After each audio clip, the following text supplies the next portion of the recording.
The following programs were originally aired live, long before the advent of high fidelity. They were also duplicated using a variety of primitive technologies. This, in addition to some of their nearly century-old status, has led to variations in audio quality as well as some episodes being incomplete. I hope, however, that these imperfections will not take away from your pleasure in listening to these, some of the all-time favorite shows.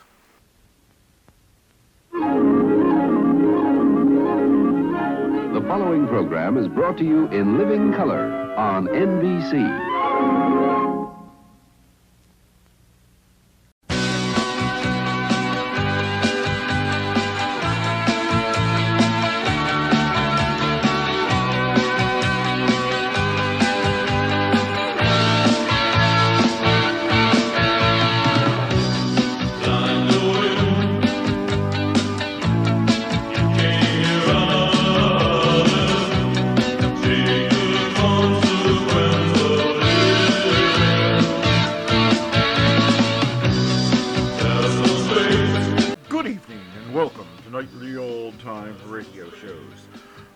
I'm your host, Matt from the past, and if you like old-time radio shows, this is a stream for you. But first, it is Thursday, July the 3rd, 2025, and here is what happened on this day in history. In 324 AD, Battle of Adrianople, Roman Emperor Constantine I defeats his co-emperor Lucius, who flees to Byzantium.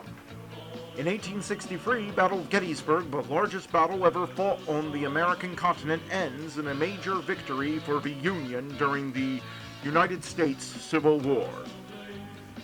In 1884, Dow Jones publishes his first stock index, the Dow Jones Transportation Average. In 1996, UK House of Commons announces the Stone of Scone, aka the Stone of Destiny, used in the coronation of Scottish and subsequently English and British monarchs, will be returned to Scotland after 700 years in Westminster Abbey. In 1928, John Logie Barr demonstrates the first color television transmission in London.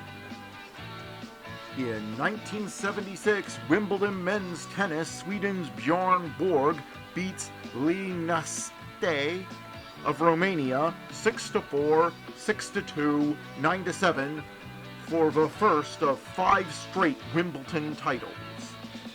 Born on this day, Louis IX, Samuel de Champlain, Richard Bedford Bennett, Franz Kafka, Jean-Claude Devere, Julian Assange, George M. Cohen, Tom Shepard, Tom Cruise, Audrey McDowell, Olivia Munn, Louise Jacques,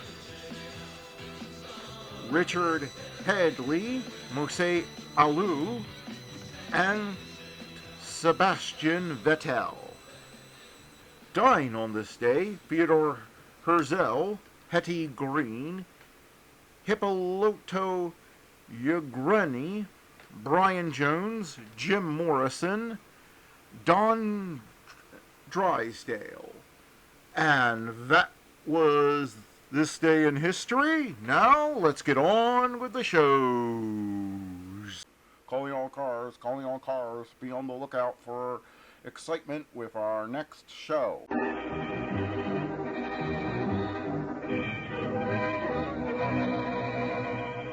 Calling all cars, the copyrighted program created by Rio Grande.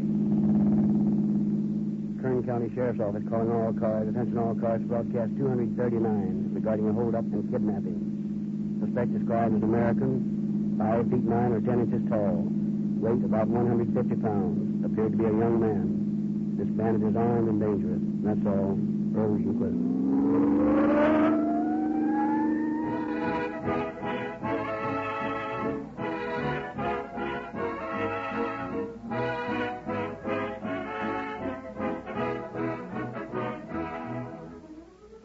Every time you step on the starter, friends, you toss that motor of yours into the ring for a battle royal against the ganged-up forces of friction and wear, egged on by hot summer weather and high speed.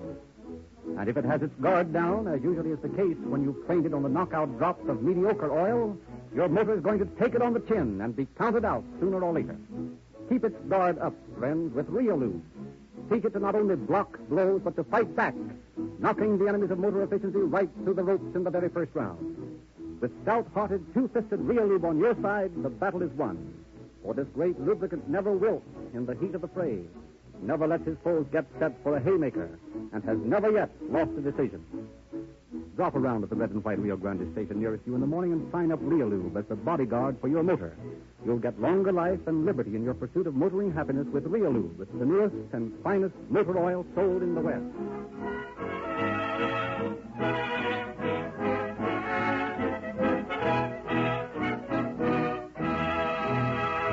The story we are to hear tonight was taken from the confidential files of the office of Sheriff Ed Champness of Kern County. We have the privilege of having him with us tonight to open our program. Sheriff Champness. Good evening, ladies and gentlemen. It is pleasant to speculate on a cure for crime, but so far nobody has ever found one. I think this program is probably doing as much to bring home the fact that crime is a losing proposition as any other single agency.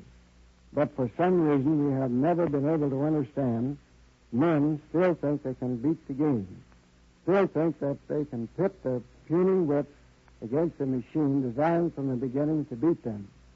Trying to beat the law is like playing a slot machine. The odds are hopelessly against you. You can't win. Our program tonight will show how one man played the game and how he lost. What stakes he did get, I will tell you at the end of the program.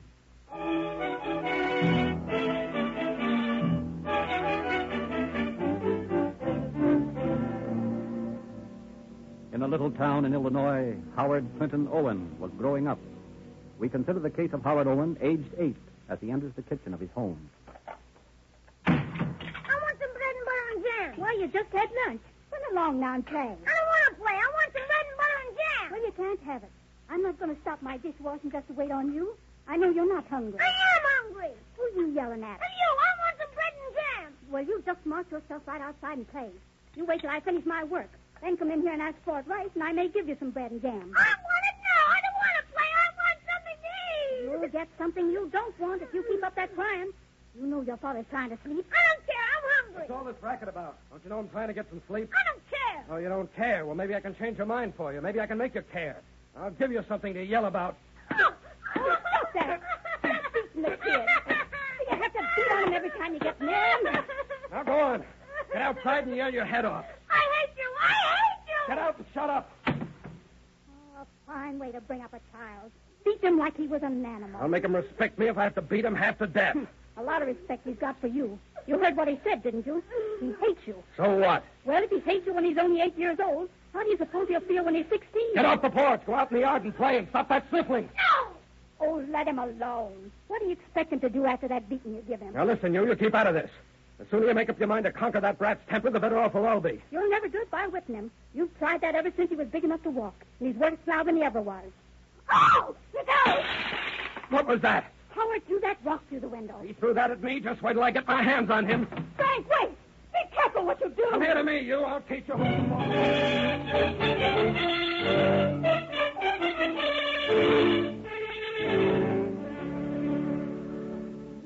Day by day, the Owen home became worse.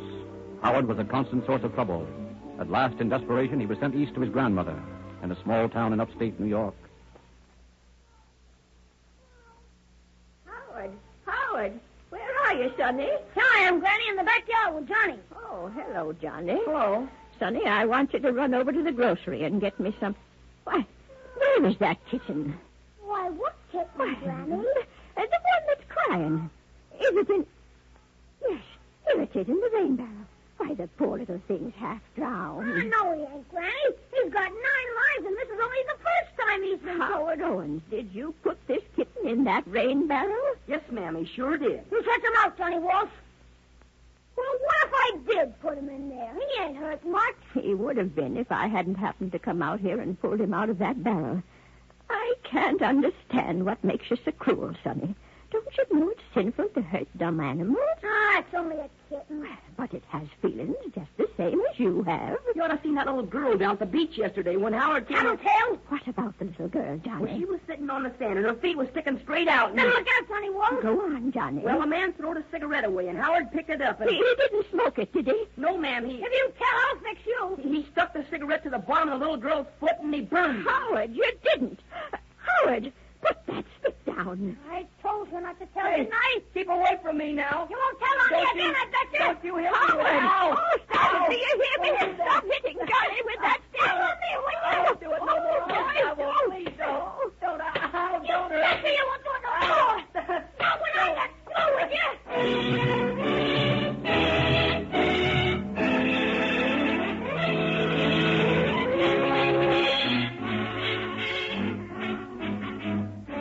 Three years pass. Years filled with escapades of young Howard Owens. Time after time he is hailed into juvenile court, lectured, released. Time after time he is sent to schools for wayward boys, but each time he returns, more determined than ever to make life miserable for those around him. Thus, at 15, we find him again in the court of justice. Well, Joe, I see your pet is back again. Oh, you mean that Owens kid? Yeah, I haven't having trouble with that brat for longer than I can remember. 10 years old when you got him, wasn't he? You mean when I chased him through the park the first time? Yeah, he was about 10, I guess. Yeah, he's 15 now. Been in juvenile hall 5 times since he was 12. Well, I hope you keep him this time. Yeah, maybe the judge will find some place for him. He's got a burglary charge against him and grand larceny. That ought to hold him a while. Where'd you pick him up?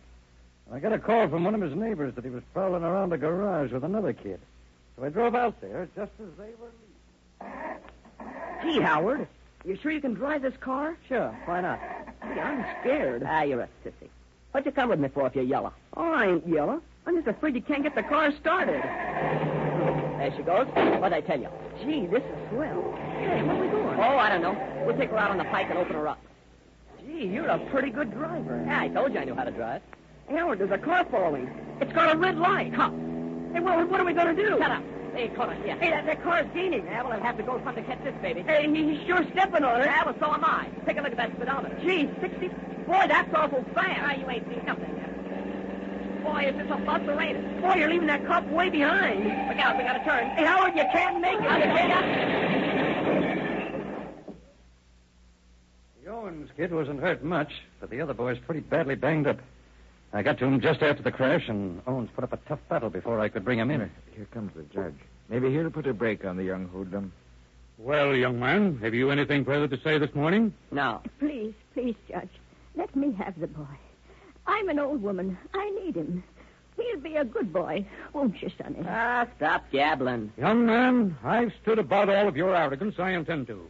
Your grandmother has stood by you from the start of this trial. It's over now, and it's my duty to decide what shall be done with you. Well, get it over with.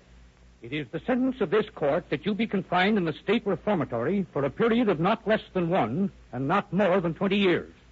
And I hope by the time you finished your sentence that you will have learned your lesson. Don't worry. I'll learn. Plenty.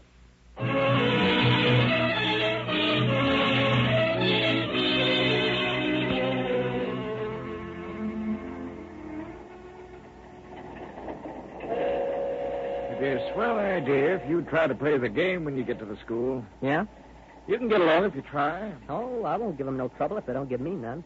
But you let them start picking on me, and they'll get plenty of it. Make it easy on yourself, kid. I suppose when you get through telling them about me, they'll make it plenty tough. You make your own record. It's not any of my business to tell anybody about you. Books, magazine, Sonny. We don't want none. Liberty, Saturday Evening Post. I told you we don't want none. Treasure Island. Here's a nice book for a little fella. The Rover Boys at school. You better peddle your paper somewhere else.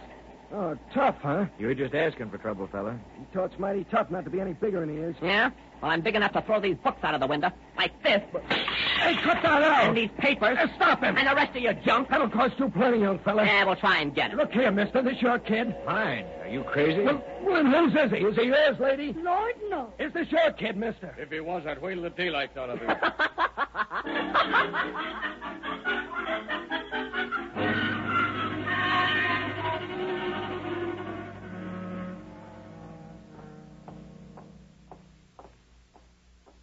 Where's the superintendent's office, Sonny? Right there, first door to the right. Thank you. Come in. Go on, Howard. Oh, well, you're Howard Owens, hmm? Yeah. Yes, what? Just, yeah. Mm-hmm. Have a nice trip, Howard? Yeah. We might as well understand each other, Howard. One of the first things we learn here is respect for the law and those who represent it. I represent the law. You'll speak more civilly. Okay. Well, Nelson, why don't you spell Now, it? just a minute. Another thing, Howard. We don't carry tales in here. We always let a fellow do his own telling. Yeah. If you'll just sign the papers, Mr. Johnson, I'll be getting back. All right. There you are. Thank you. Now, Howard, you come along with me. We'll meet some of the boys and see what the cook's got for lunch.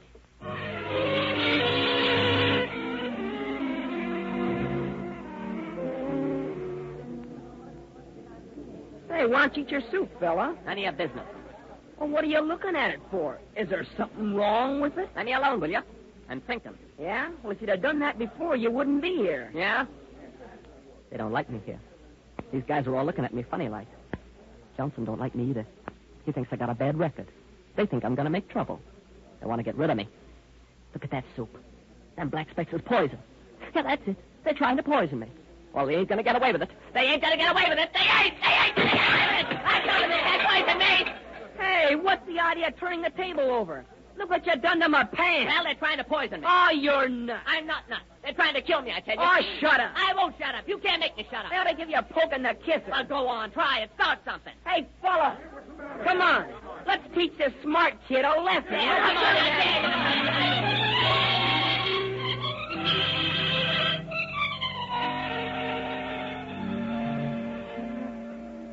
27 months later, Howard Clinton Owens again stood in the office of the superintendent of the state reformatory. Well, Owens, the board has acted favorably on your parole. You're to be released today. Is that so? You've been a problem, Owens. I don't mind telling you that. Thanks, Warden. I wasn't even trying. I'm superintendent of this school, Owens, not a warden. Well, what's the difference? It's still a jail to me. But you're right. I don't suppose you've learned much since you've been here. That's what you think. This is the finest training school I could have asked for. I know my way around now. Around? Yeah. I know how to wire around the ignition of an automobile any time I want a car. I know how to get the combination off a safe, and just how to jimmy a window without leaving a mark. I'm smart, see? Yes, I do see. And besides that, I know just how hard to sock a dame so she won't squawk while you're getting her purse. And just how hard to squeeze a bird's Adam's apple to cut off his wind without killing him. That is, if you don't want to kill him. And you learned all that here, did you? Yeah. Oh, most of it. Of course, I knowed a few things when I come here. But not much about the more refined sort of crime. Listen, Warden. The world owes me for all the years I put in this stinking joint, see? And all them other times I was in jail when I was a kid. I'm going to get paid for all that time, Warden. Get me? Well, when you were a kid, what do you think you are now? I'm dry behind the ears. I suppose you never thought of working. What? That'll make me laugh. Well, why should I work? It's too easy to get along without it. I know, see? I've been to the state's very best reformatory. I'm finishing school today. Graduate. Yes, Owens, you are.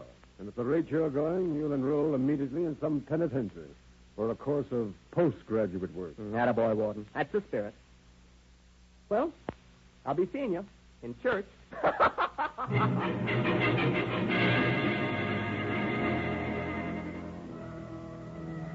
Less than a month later, Owens was arrested in Miami, Florida on suspicion of having committed a felony.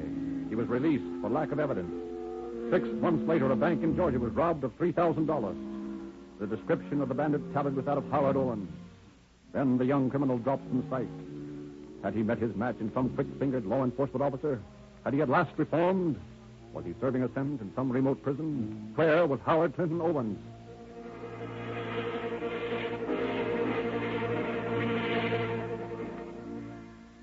Red dust swirled behind a heavy sedan that slid to a stop in front of a bank in a small Oklahoma town. 2 well-dressed young men sauntered into the bank. In the vernacular of the street, my friend, this is a stick-up. Oh, what? Well, come on, get into the vault, all of you. You customers, too. You get caught robbing banks, young man. Yeah, that'll be too bad, madam, and you'll get shot if you don't do just what I tell you. Now, move. That's it. Back in there, all of you. Come on, close the door, Sam. Okay, Sam, let's get going. You take that cage, and I'll take this one. Okay, Hod. Easy going, eh? I told you it'd be a cinch. I got about $2,000 out of that cage. Yeah, and I got 3 out of mine. Nice pay for 5 minutes' work. Yeah, not bad. Let's see now. That ought to pay for the first year I spent in the reformatory.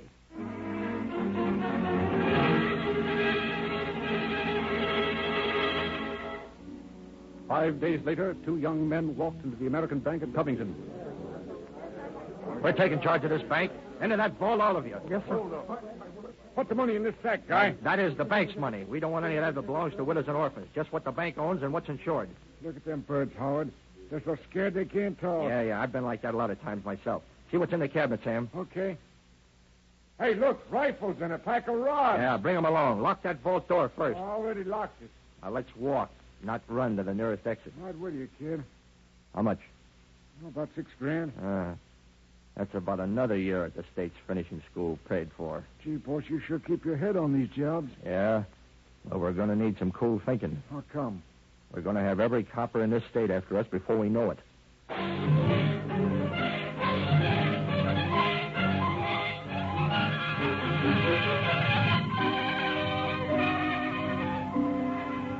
Owens was right. Within a quarter of an hour, radio, telephone, and teletype had carried a description of the bandits to every peace officer within 100 miles of the robbery. Owens and his companion were now definitely identified. All roads were watched. Armed men waited patiently in remote sections of the country, watching every passing car. On a highway near Salisaw, Oklahoma, a group of deputies sat in their parked car, scrutinizing the passing traffic. Doesn't look like we're going to find the boys tonight. Beginning to look that way. Now, you fellas all know what to do if we spot them. Sure, We'll get out in the road and stop them, and you boys keep your guns on them, and a couple of us will take them. Say, that might be them now. Where? Right down the road there. See that car come? That's them. Get going, boys. Well, they see us all right. They're stopping. Cover them, boys. All right, you mavericks. Reach for the sky. We got you covered. Oh, yeah? How do you like this, coppers? Let them at it, boys. They've got rifles.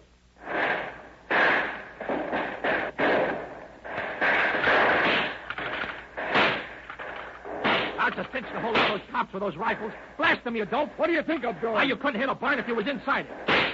Boy, I got that copper that time. Boy, look out, you dope. Keep your head down. Oh, they hit me hard. Help me, help hard. That's true. I told you to keep your head down. Oh, help hard. Help me. Go on, get out of here. I ain't wasting my time with no deadheads.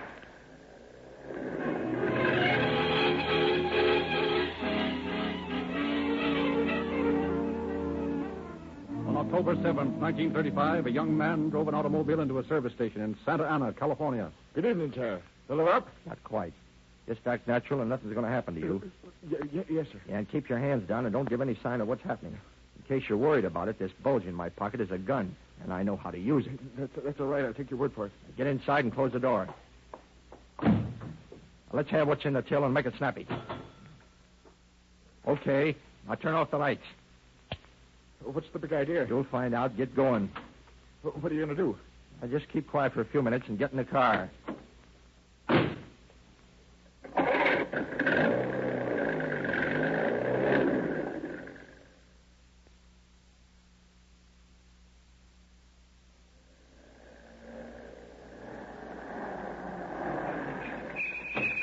Okay, mister, this is the end of the line for you. Get out. Yes, sir. And keep your mouth shut, or I'll come back and shut it for keeps.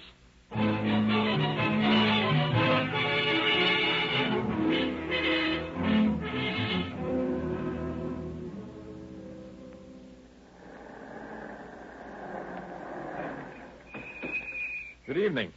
I'm the new collector. I want that money you got. Hey, wait a minute. We don't deliver our money to anybody we don't know. That's so? Well, maybe you know this guy in my pocket better. His name is Colt. You ever hear of him? Oh. Stick up, huh? Yeah, that's the idea. You catch on quick. Okay, you can relax. It's inside in the till. What an unusual place to keep money.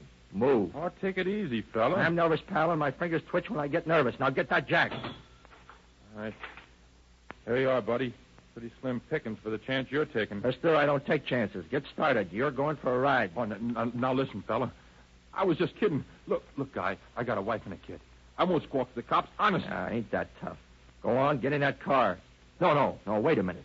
That's a better car parked on the grease rack. Yeah, but that's a customer's So car. what? Get in it.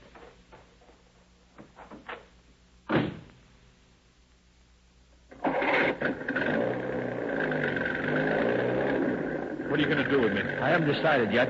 Don't talk so much. Now, look, you could rip out the phone, and I couldn't call anybody till you had a chance to get away. It's you that needs a chance, buddy, not me. Just sit still and hang on. We're going places.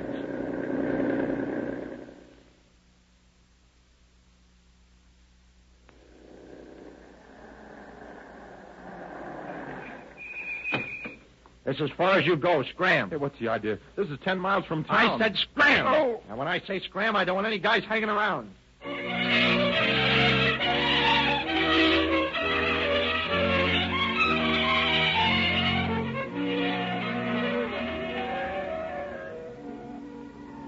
County Sheriff's Office calling all cars. Attention all city and highway patrol cars. Be on the lookout for an unmasked bandit driving a 1935 Buick sedan. Dark green, chrome wheels. This car stolen in Los Angeles State. The hold-up man also robbed and kidnapped the filling station attendant. Victim badly beaten and can give no description of bandit. The man is believed to be about 23 and 24 years old. Medium build. Exercise caution in apprehending this man. He is armed and dangerous.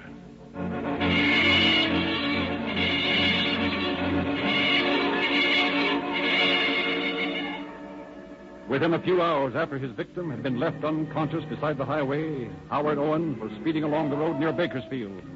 Alert officers and highway patrolmen watched every passing car, hoping to encounter the bandit. Near the Bakersfield city limits, 2 city officers, Jim Brady and John Lonsbury, wait in their car. Yeah, there's nothing I like better than chasing tough guys driving high-powered cars. Yeah, I'm crazy about it, too. Especially when you have to puncture a gas tank and get a face full of tetraethyl. Hey, quiet a minute. I hear a siren. Maybe Minter and Walker spotted a speeder. I see his red light. John, look. It's a Buick. That's our man, all right. Here we go, boy. Hang on. Boy, this will be good if we do it. This would be a good trick if we didn't do it. Minter's sure riding that guy. And how? Better hit that siren if time to. Hold on, John.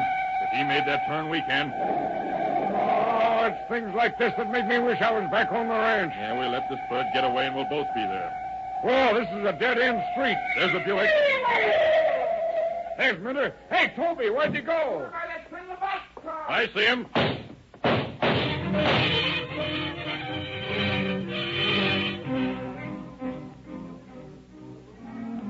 But again, Howard Owen outshot the law and outran his pursuers. Dodging in and out of freight cars, over moving trains, through irrigation ditches, Owens escaped. Brady and Lounsbury returned to the police headquarters. A few minutes later, at the Kern County Sheriff's Office, the phone rings. Sheriff's Office, Lyon speaking. Hello, this is George Cooper. I've just been held up. Where? Right in front of my house. A young fellow with a gun took my car and drove off with it. Huh? Which way did he go? He went to the west. How long ago was this? About 10 minutes. Okay, we'll get right on it. Hey, Jensen, Roberts, Bardot, McMahon. That Los Angeles bandit just held up George Cooper, stole his car, and headed west on Chester Avenue. Go get him!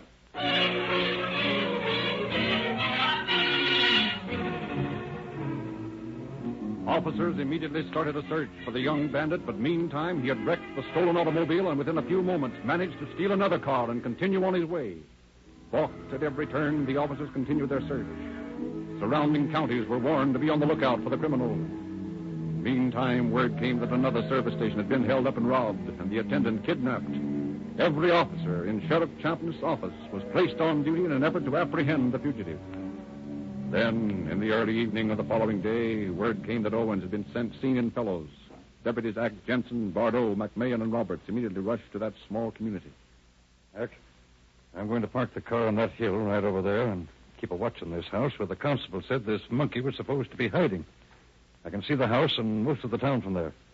If he comes out this side, I'll keep a spotlight on, and you fellows take him. Okay.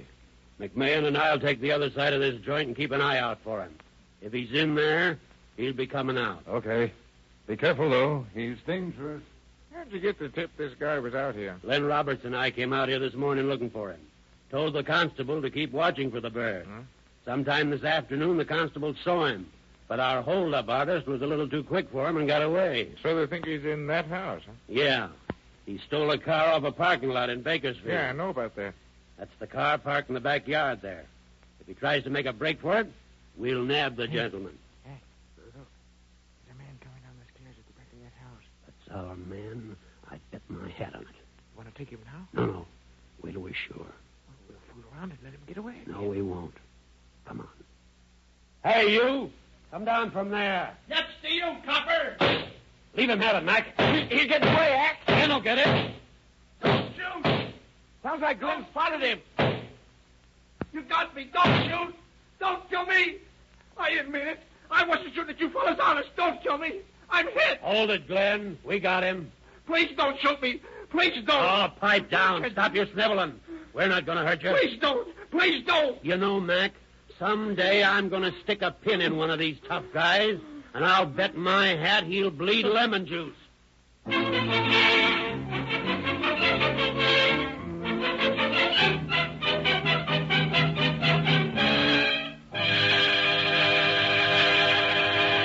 In just a moment, Sheriff Champness will give us the concluding facts of our program. Remember the old iron bridge that used to span the river in your hometown, and the sign printed on it which read, $5 fine for driving faster than a walk. How times have changed. Nowadays we say, Rio Grande Cracked is fine for any kind of driving, fast or slow. And that, friends, is putting it mildly. The rest of the story is that Rio Grande Cracked is the gasoline that goes in the tanks of the cars that track down the enemies of society and catch them. Not only does this finer motor fuel power more police cars and more fire engines, ambulances, and other life and death automotive equipment wherever it is sold than any other brand, but Rio Grande Cracked is the gasoline upon which a preponderance of California state and federal government officials depend to speed their emergency cars on their ways more swiftly, surely, and economically. Are you one of the tens of thousands of motorists benefiting by this great gasoline? If not, be up to date. Be thrifty. It will cost you less in the smooth, long run to get Rio Grande Cracked and enjoy the police car performance of this, the most highly acclaimed gasoline in the West. And now, Sheriff Champness. The captured man was Howard Owen. He had not been wounded, but like all criminals of his type, he turned yellow when cornered. Brought to my office, he not only confessed his California activities to me, but bragged about his many criminal escapades. He was tried separately for all his crimes committed in Southern California and is now serving 6 separate sentences in Folsom Prison. His is another life of crime that has failed to pay. Thank you, Sheriff Champness.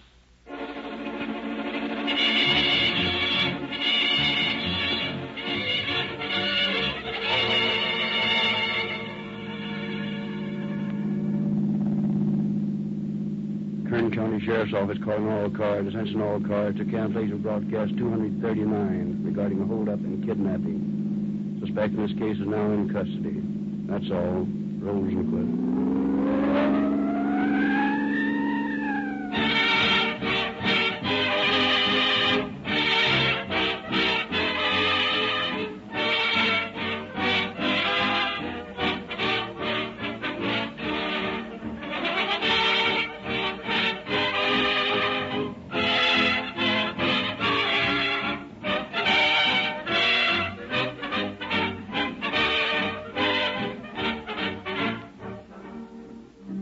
Narrator Frederick Lindsley bidding you good night for Rio Grande.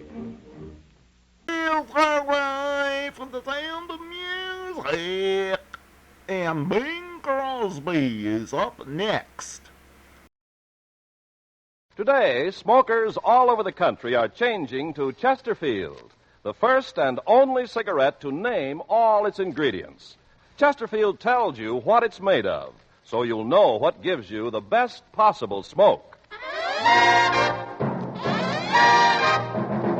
Sound off, sound off, sound off for Chesterfield. Much milder with a better taste and no unpleasant aftertaste. Chesterfield's the one to buy. Millions say they satisfy. Sound off for Chesterfield. Sound off for Chesterfield. Try a pack of Chesterfields and do it today.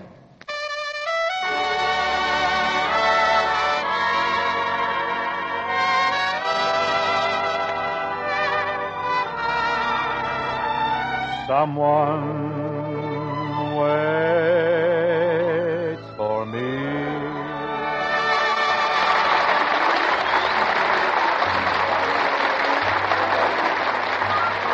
This is Ken Carpenter. Welcome you to the Bing Crosby Show for Chesterfield. Produced and transcribed in Hollywood with John Scott Trotter and his orchestra, Judd Collins of the Mares, and Bing's guest, Miss Judy Garland.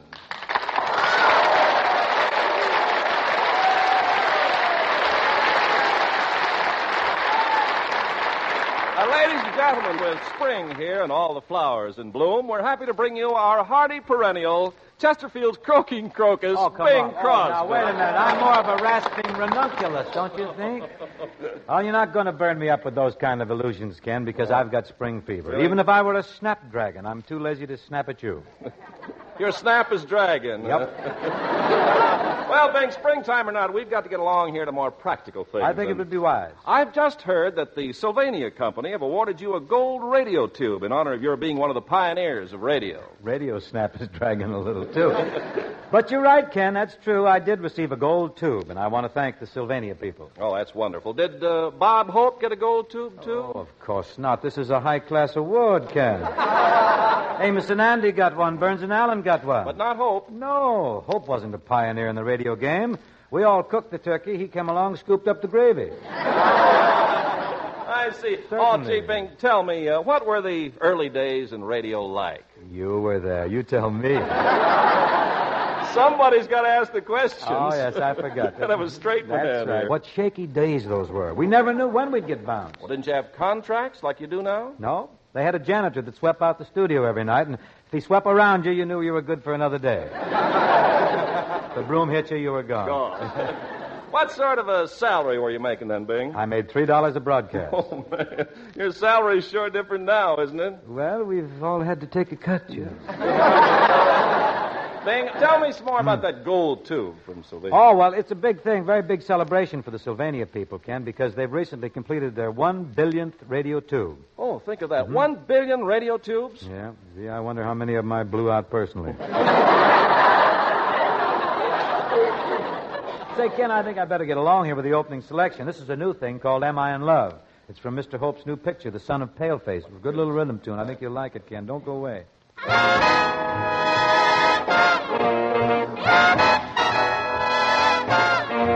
Am I in love? Am I in love? Am I in love? Am I in love? Well, I really wish I knew.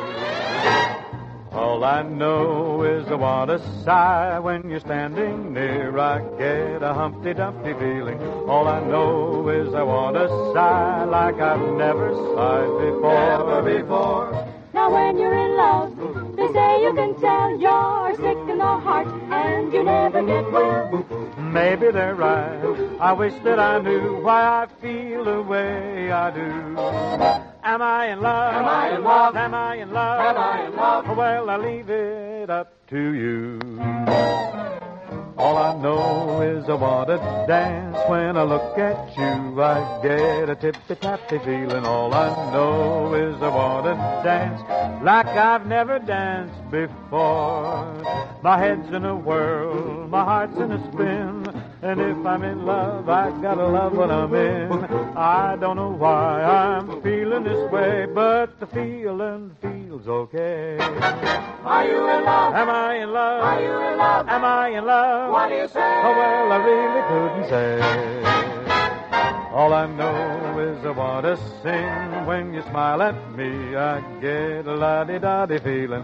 All I know is I want to sing like I've never sung before. Am I in love? Am I in love? Am I in love? Am I in love? Well, I leave it up to you.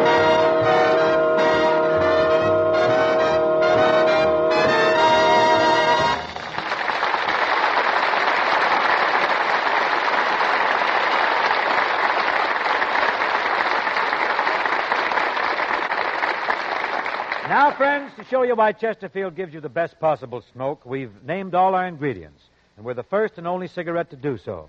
These ingredients are what make Chesterfields much milder with an extraordinarily good taste, and most important, no unpleasant aftertaste. And here they are for every smoker to hear and remember. The right combination of the world's best tobaccos, pre-tested by laboratory instruments for the most desirable smoking qualities. And Chesterfields are kept tasty and fresh with tried and tested moistening agents, costly glycerol, and pure sugars, which are natural to tobacco. Nothing else. These have been proved entirely safe for use in the mouth.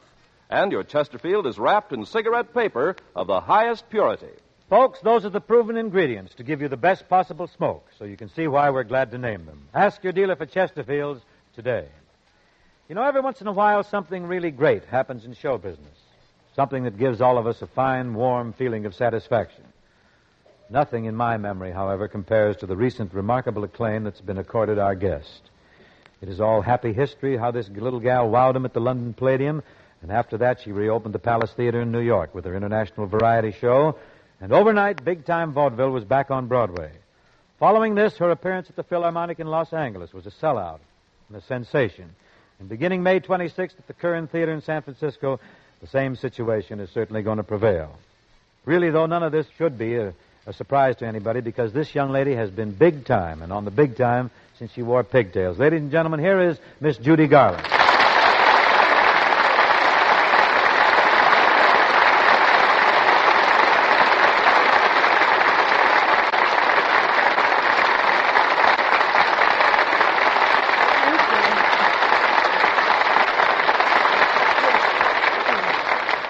Thank you very much. Gee, thanks, Bing. Oh, gee, you're welcome, Judy.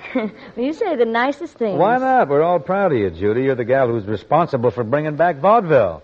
That's why I asked you here tonight. Why? I thought you might bring back radio. No? Radio will never die, Bing. After all, what else can people listen to while they're sitting around waiting for their television sets to be repaired? That's our big wedge right now. Anyway, I think it's wonderful the way you've stuck with radio. Oh, at times it seems like a losing battle. Often the struggle is discouraging. But I must fight on. You must feel like a man who's still campaigning for Alf Landon. I'm a diehard. Oh, well, don't worry, Bing. Things will pick up. You're bound to get a break before long. Well, you might be right, Judy, at that. As a matter of fact, I've already been approached by a talent scout from the Spade Cooley Show. Well, that's a very big TV show out here, isn't it? Oh, it's big, very fine. But I really think I should do my own show. I've thought of doing a late evening program, maybe, Judy. You know, something just for the ladies, sort of a West Coast Continental. You, a Continental? Mm-hmm. With your shirt tail out? Sooner or later, the shirt tail comes out.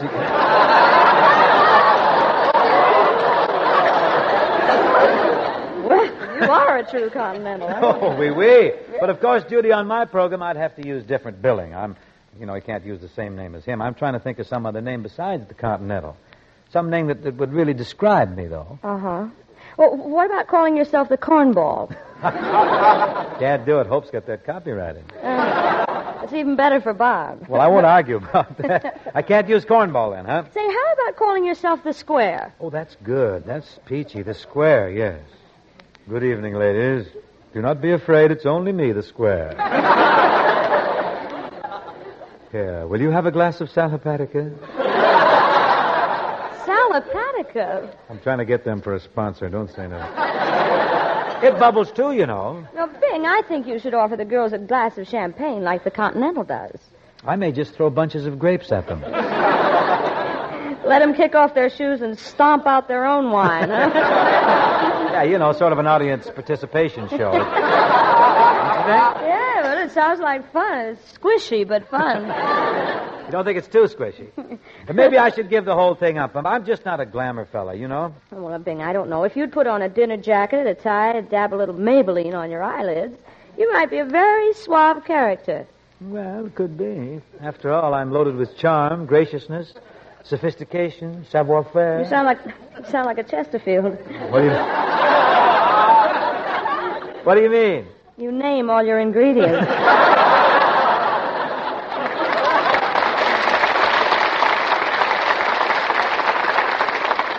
The mask is off. You better put it back on. Now, anyhow, I wanted to tell you, though, Judy, how much I enjoyed you in your international variety show. Boy, what a thrill. I loved your entrance, Judy. You did? Yeah, I got a big kick out of the way those 8 fellas danced around, then lifted you up and brought you out on the stage. Oh, you know something, Bing? What? When I first opened my show in London, it took 8 fellas to lift me. Go on. You look terrific. Oh, I've lost a little weight. I've dieted. Been chomping on the rye crisp, huh? Well, besides that, I went on a diet of carrot juice. Yeah? 2 weeks, nothing but carrot juice. Believe me, the doctor was amazed when I went back to see him. What'd he say? Where'd you get those crazy pink eyes? Anyhow, Judy, what song are you going to do for us now? Well, I thought I'd do Mean to Me. Oh, that's one of my favorites. Mean to Me. All right.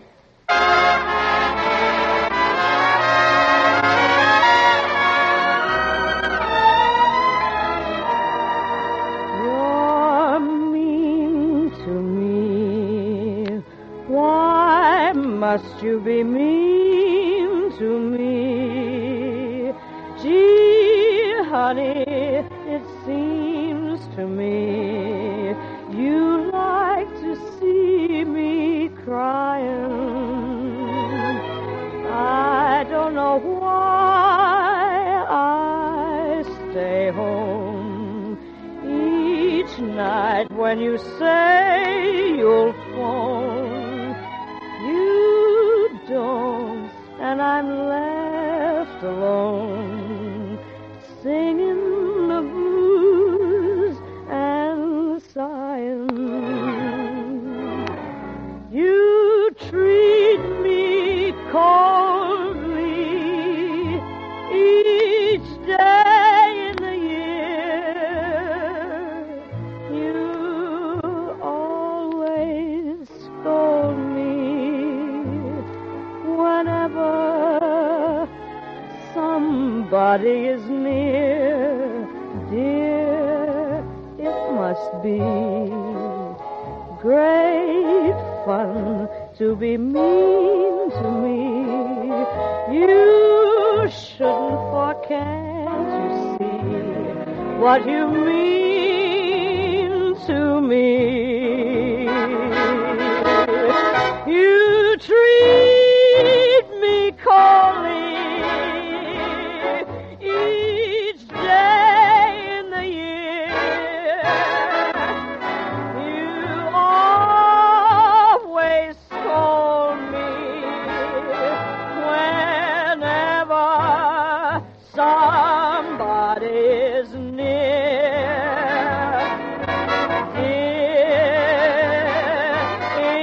It must be great fun to be mean to me.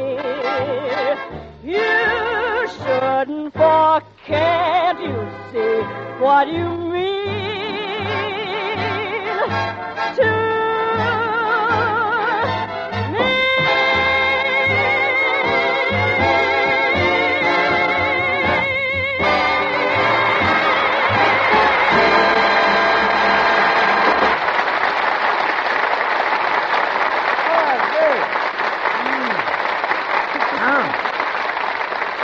That was certainly wonderful, Judy.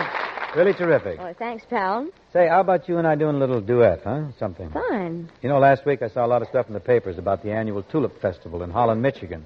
Very colorful event. Oh, yes, I remember. Everybody in their Dutch costumes, wooden shoes. Yeah. Well, anyhow, the Tulip Festival recalled a great old tune to me. A song called When You Wore a Tulip. And I wore a big red rose. That's the number. Shall we do the special material verse? Oh, the full treatment, everything. All right. You start up, Judy? Sure.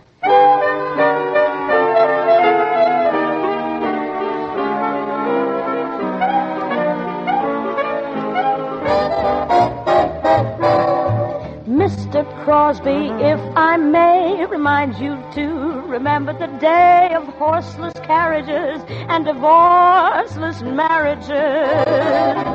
Dear Miss Garland, I presume that in your memory there's enough room to reach infinity or that vicinity. My heart booms like it had a shot of adrenaline. My heart booms at the thought of old lace and crinoline.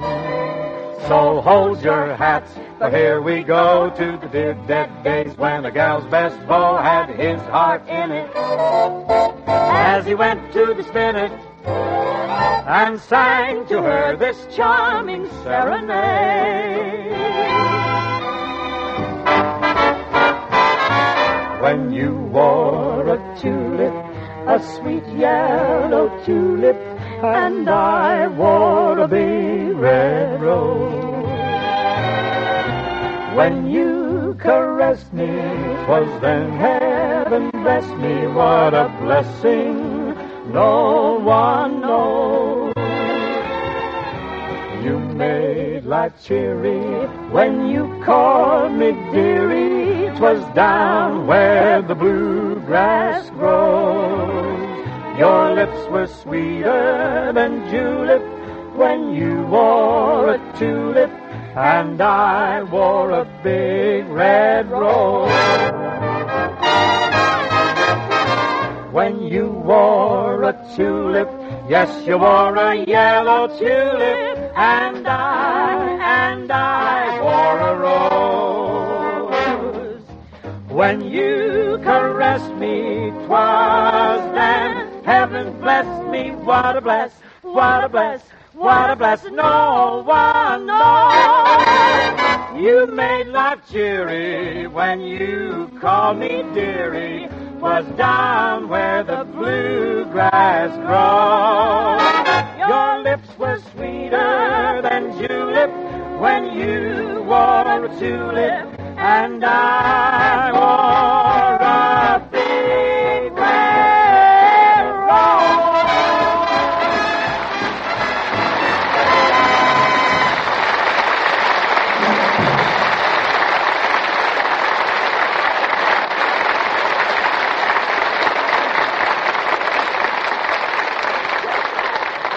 Thank you, Judy. Now, if you'd like to kick off your wooden shoes and relax a minute, I'll carry on with another fine old tune entitled After You've Gone. This is being done with a small combination featuring Mr. Buddy Cole at the piano. Oh, then I'll kick off my shoes quietly. Well, you can drop one on my high note if you want. You ready, Buddy?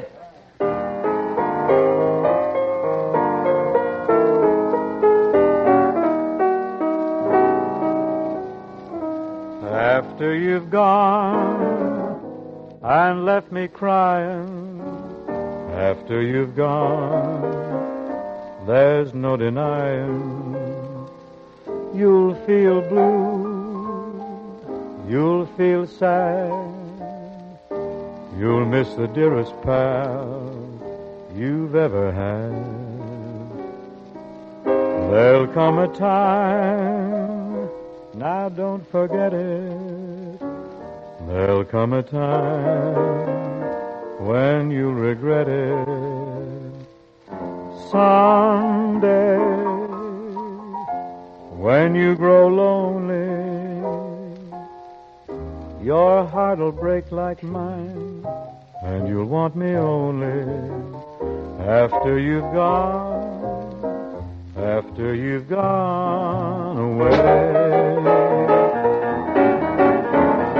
After you've gone and left me crying, after you've gone, there's no denying you'll feel blue, you'll feel sad, you'll miss the dearest pal you've ever had.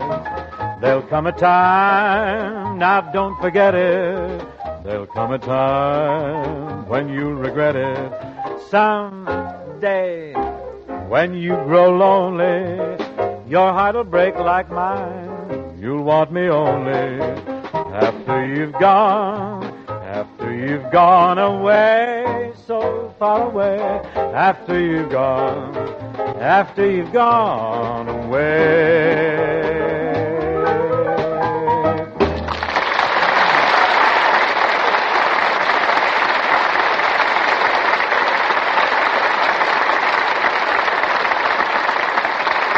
Thank you, buddy. That was very nice. That was very good, boys. Thanks, pal. Judy, what about you taking over here? Okay, Bing. And your selection? When you're smiling. That's a pretty one. Okay. I like that. All right.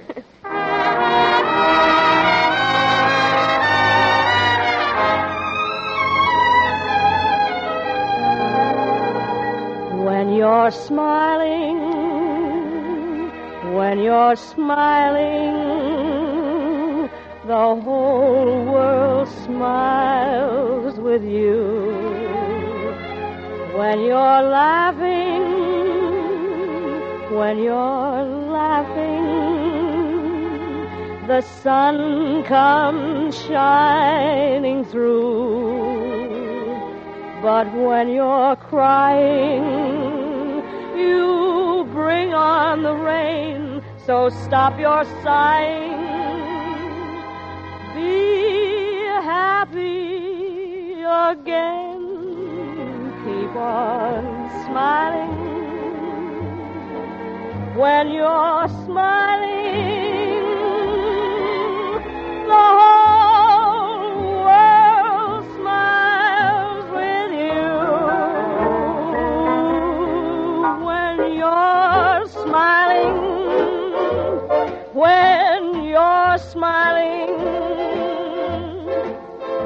the whole world smiles at you.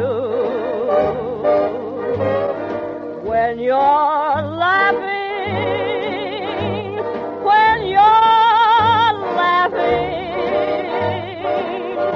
the sun comes shining through. But when you're crying,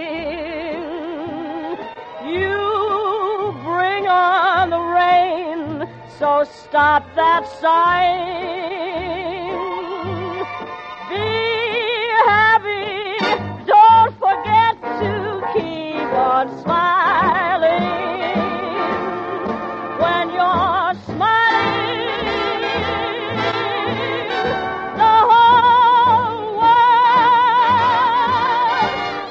smiles at you.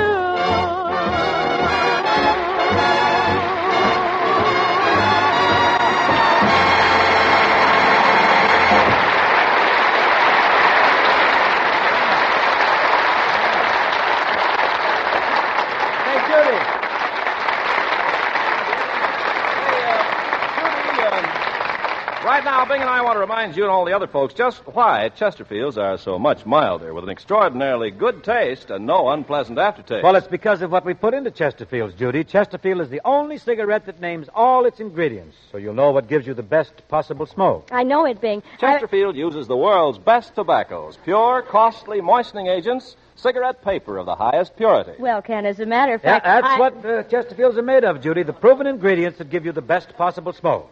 Bing, I'm trying to tell And you... that's backed up by research. Research in our Chesterfield laboratories, the newest and best in the business. And Chesterfields are made in the newest and most modern cigarette factories. Fellas, That's will you please... what goes into Chesterfields, Judy. The best ingredients backed up by the best research and best manufacture. That's why we want everyone to try a pack of Chesterfields today. Bing, I've been trying to tell you. You don't have to sell me on Chesterfields. I've been smoking them for years. Well, why didn't you speak up, girl? Why didn't you sound off? All right, I will. Good.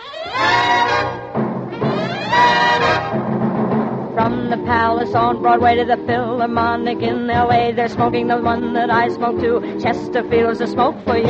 Sound off. Chesterfield. Sound off. Chesterfield. Try a pack of Chesterfields and do it today.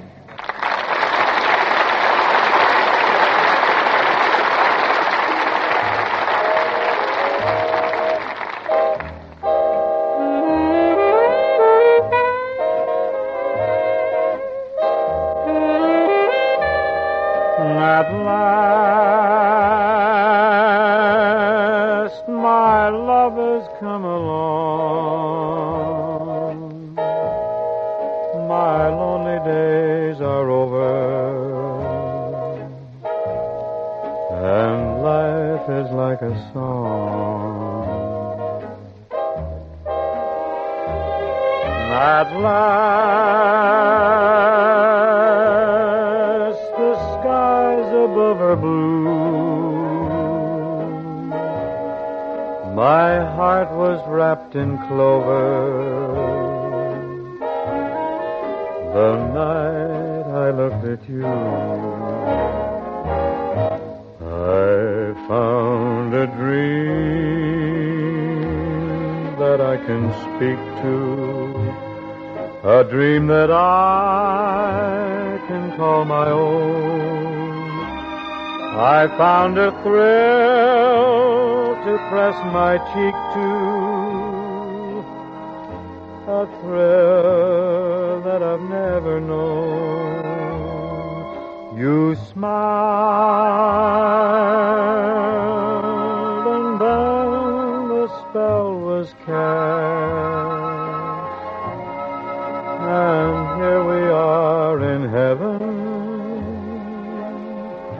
for you are mine at last.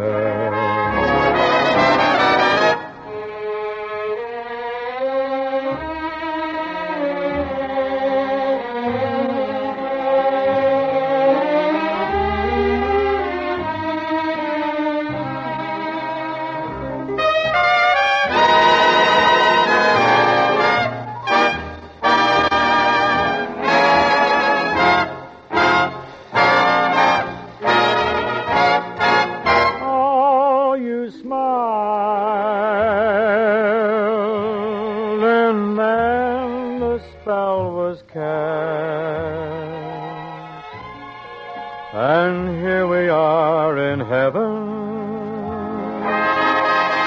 for you are mine at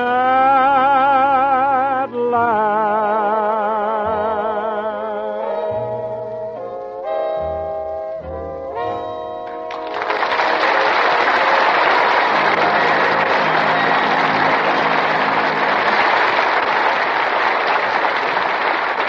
Thank you very much. Now, my deepest thanks to Miss Judy Garland for joining us here this evening. Well, it was very nice, Bing. Who's going to be with you next week?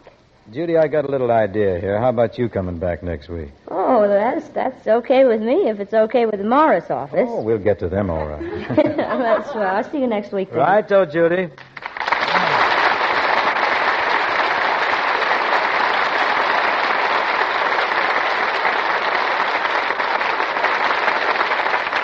That about winds it up then, folks, for tonight. We'll see you next week. And remember, Chesterfield names all its ingredients, so you'll know what makes Chesterfield much milder, with an extraordinarily good taste and, most important, no unpleasant aftertaste. The authority for that is a well-known research organization. So sound off for Chesterfield, friends. Ask your dealer for Chesterfields today.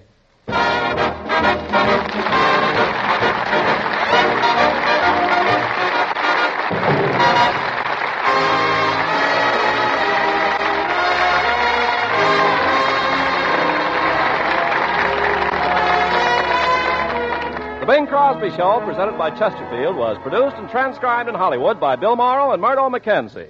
Tune in next week and hear Bing and his guest, Miss Judy Garland. Miss Garland and her international variety show open at the Current Theater in San Francisco on Monday, May 26th. Folks, sometime during the next 2 weeks, you'll be asked to buy a poppy in memory of those who fought to keep freedom alive. Give generously when you're asked, and wear your poppy proudly.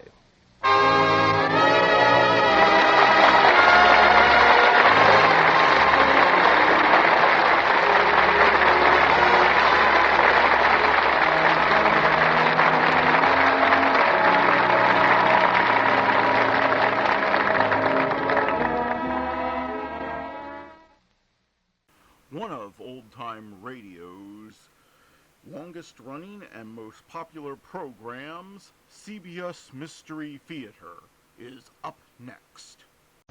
The CBS Radio Mystery Theater presents...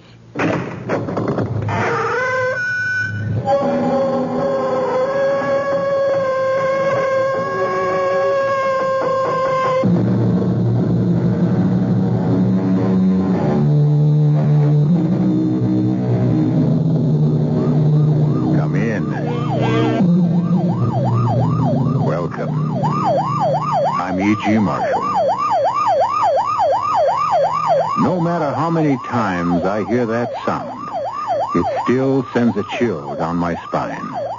You know it's a police car or ambulance on the way to or from an emergency in which someone is badly hurt. At Mercy Hospital, not everyone arrives with the shriek of a siren.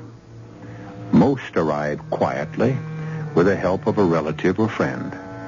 Some come alone, hoping against hope that the grasping pain around the heart is only indigestion. A few come under their own power, sheer willpower that keeps them conscious against all of the body's desire to give up, but hoping, as we always hope, that the bell has not yet tolled for us. Hear that, Chief? What does it gun? Siren. Oh, I hope it isn't one of our ambulances. Well, 10 to 1 it is. It was one of those nights on emergency when... Oh, yeah. Oh. All right, Toby, give me a hand. Yeah. Orderly, get that rolling cart. Oh, it's heavy. You're just about unconscious. Where are you hurt, sir? Stomach. All right, orderly. Take him from Dr. Grant and let's get him on the cart. Easy now. On his back. Gently. Oh. What is it, Dr. Peterson? Appendix? Oh, you won't ask me that now. I've opened his jacket. Look at that blood on his shirt. What is it, then? Get me some swabs. This man's been shot.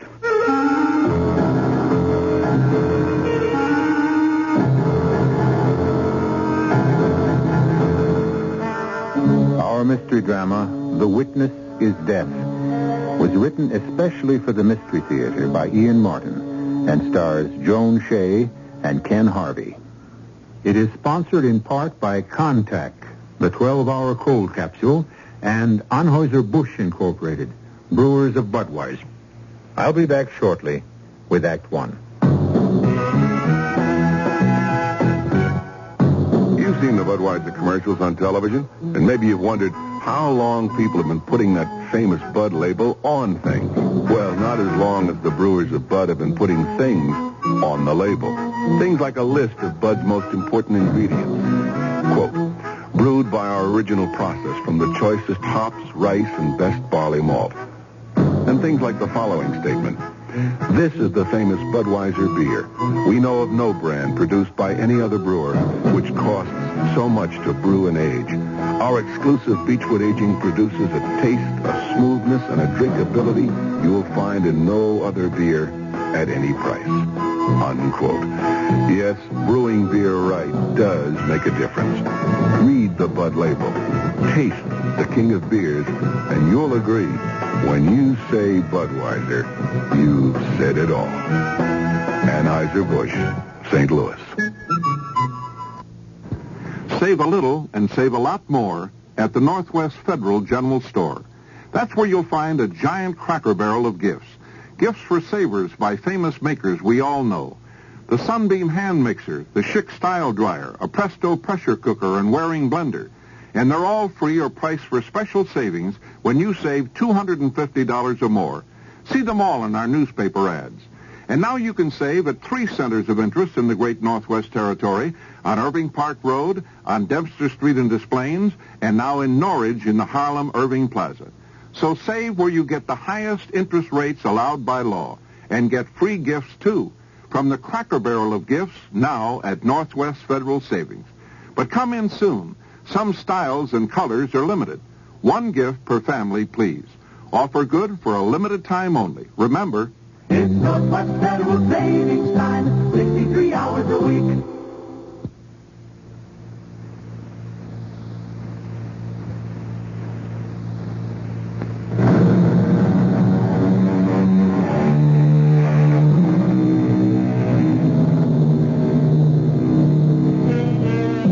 A man has been shot.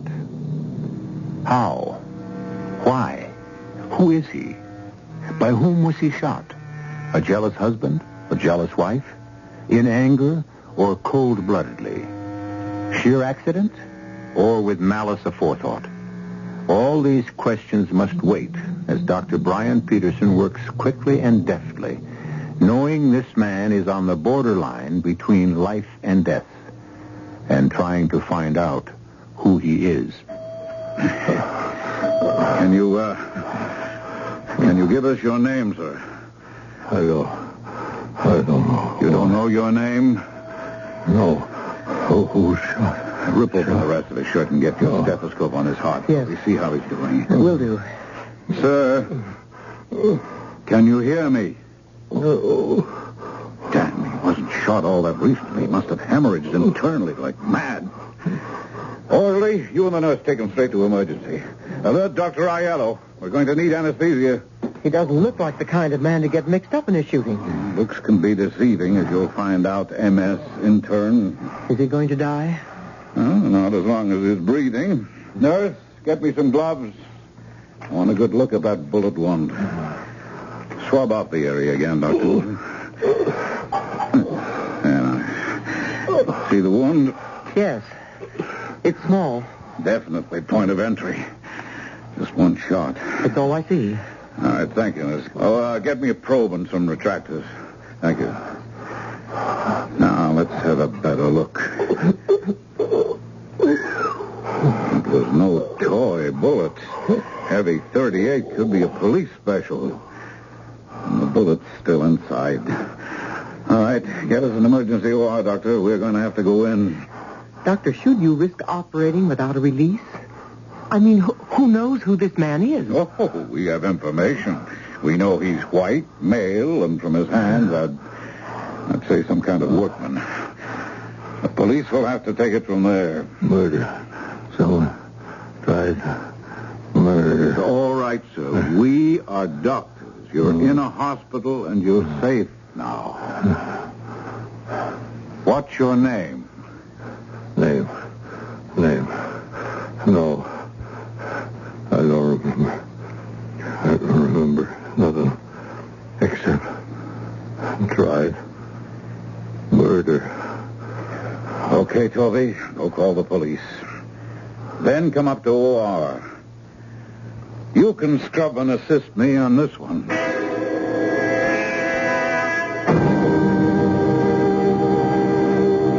Any change? Well, he's holding on. You got the police? Yes, they're on their way. They have an idea who our mystery patient might be. Have they? Well, the sooner we get that bullet out of his insides, the happier I'll be. It's behind his spleen, resting on the spine. You say the police think they know who he is? Yes, a man named Roy Richardson. That name mean anything to you? Of course. Don't you dames ever read the papers? Of course not, Doctor. We're always too busy curling our hair or recoloring our nails. Oh, don't get your back up. Well, then stop looking down your nose. I happen to have been on duty 60 hours out of the last 72. No, I haven't read the papers. Who is Roy Richardson? You know who Augie Larch is. Well, he'd be a little hard to miss. Our big-time racketeer who got nailed on income tax evasion and is about to go on trial? Yep, you know why. Oh, because someone in his organization was willing to turn state's evidence in order to... Roy Richardson. That's the guy's name. Yeah. He's a witness. If we can bring him through.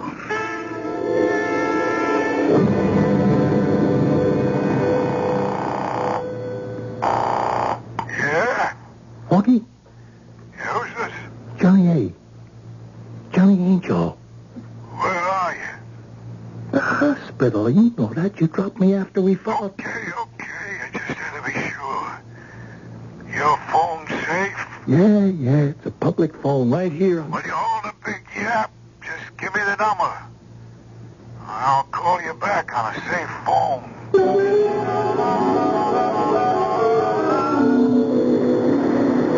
Suction. Cut off that bleeder, Toby. Retractor. Clamp. Tied off, Dr. Peterson. Yeah, that's a little better. Now we can see what... Oh, there's the trouble. It's a big slug with lots of velocity. Must have bounced around plenty. Bullet forceps, nurse. There's the baby. Yeah, 38, all right. Soft-nosed. Just hope we don't have too many intestinal perforations. Hold on to that, nurse. Please hold on to it. I don't see any damage to the vital organs. Mr. Richardson is still going to be lucky to pull out of this one. And even if he does, to stay alive.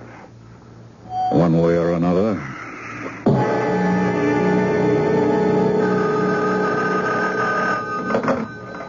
Mercy Hospital? It's okay, Augie. It's me. It's Johnny A. Okay. What's the scoop? They're operating on him now. Yeah, did he talk? I don't think so. He barely made it in the door. I saw the lock but couldn't get to him in time. Is he gonna make it? I got no way of knowing. Well, you better make sure he don't. Augie, what can I do here in the hospital? You better figure that luck never comes true. He can nail me, and I don't intend to be nailed. But if I should be, you better know you're deep-sixed. But Augie... Don't talk. Move. I'm going to give you a safe number you can contact me through. And if you need Gus, I'll send them to you. If that Fink's mouth has got to be shut, let Gus handle it. That dummy is expendable. Only you back him up and make sure.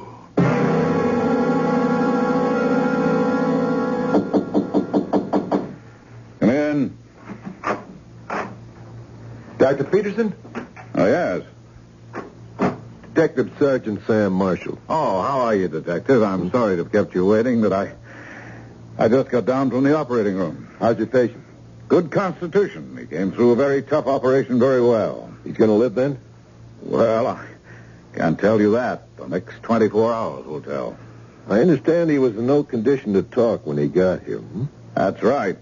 Or give his name? That's right. Just something about murder. But I had a notion from Dr. Grant, who reported the bullet one, that you had a pretty fair idea who he was.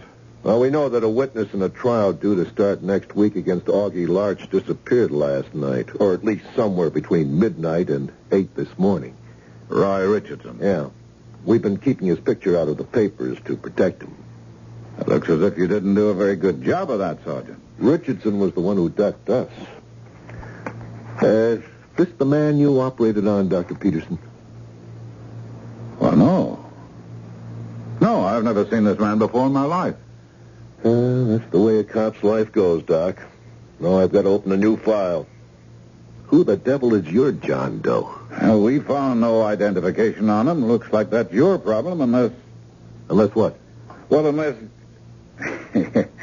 I guess everyone can't resist trying to play cop, Sergeant, but when this man got to the hospital, he'd been carrying that slug in him for some time.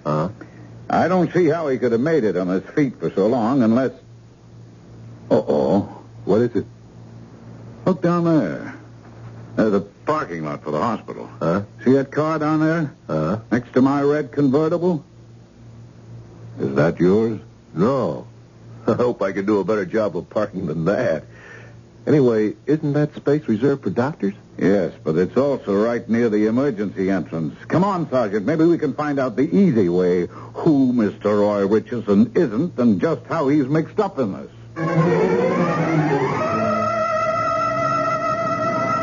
There's blood all over the seat. Don't touch the wheel, Doctor.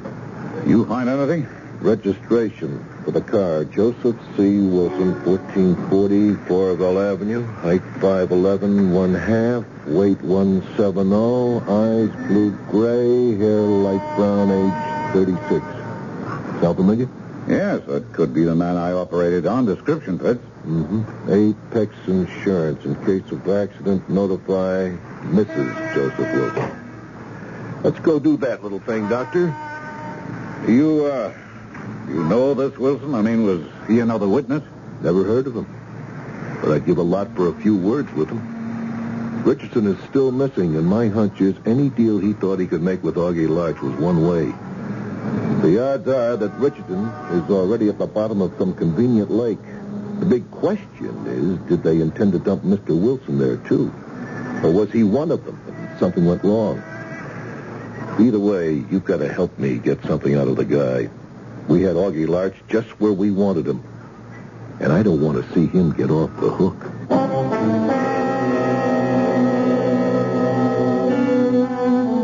All they that take the sword shall perish by the sword.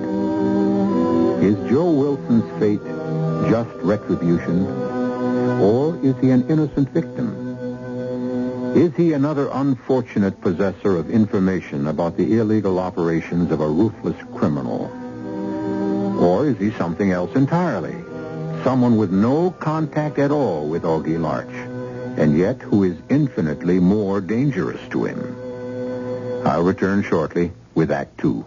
Give your hand to a friend. Give your heart to your love. But give your cold to contact. The sooner the better. 6 or 3 or 1. Please don't give me problems. I'm catching a common cold. Sneezing, drips, congestion. For those symptoms, you'd need 6 cold tablets, 2 every 4 hours, or 3 ounces of Cold's liquid, 1 every 4 hours, or just 1 contact. I know, the tiny time pills. Right. Both the others are things for aches and fever, and the liquid, something for coughs, not found in contact. Your cold, your choice. Sneezing, drips, congestion? I'll take the contact. Give your cold to contact. The sooner the better. 6 or 3 or 1. Take contact. Only as directed. The Marine Corps Reserves are looking for a few good men to help keep the peace. We're looking for men who understand that nobody likes to fight, but somebody has to know how. We want men who want to see their children grow up in an age of peace. Men who will do more than wish for it, Men who will work for it. Men who don't need the draft to know there's a job to be done. Men who ask themselves what they can do for their country and do it. We're looking for a few good men to stand with the Marine Corps Reserve. No shortcuts, no compromises, no promises except one. You'll be a Marine, and you'll be ready. That's the job of a peacekeeper.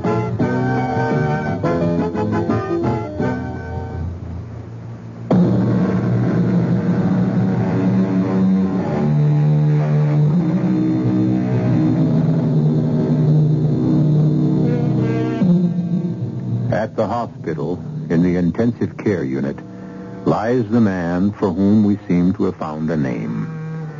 But while the doctors monitor and fight to save the patient's life, Detective Sergeant Sam Marshall doggedly follows his job of finding out if he really is Joseph C. Wilson. And if he is, who he is, what he is, and what led him to being the target of a perhaps lethal bullet.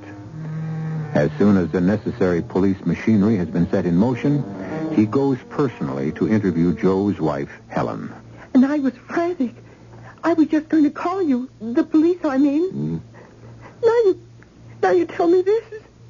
How could anyone ever shoot my Joe? Well, the point is somebody did, Mrs. Wilson. Now, I've seen a picture of him. There's no doubt it's your husband. But why? Joe didn't have any enemies. Not that kind, anyway. What does your husband do for a living? He's a plumber. Does he have a partner? Work for a firm? No, he's just in business for himself. Does he stay out much nights? Oh, not Joe. Outside of his work, the kids and me are his whole life. How many children do you have? 2. Mm-hmm. Ronnie, he's 8, and the baby, Sue Carol, she's 3. How come he went out last night? Well, it was an emergency call. Know from whom? Oh, yes.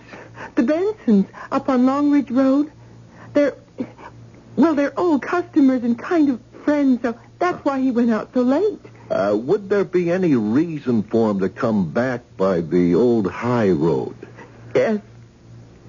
Yes, he's stubborn about some things. It's a shortcut, but... But what? I've asked him not to use it. There are so many blind curves, and it twists, and it's narrow, and it's all full of potholes, and... Well, nobody uses it much since it's so deserted, and since you... If you do meet someone coming the other way, it's so easy to have an accident. I was always afraid, and now he's had one. Please, I want to go to my husband. I want to talk to him.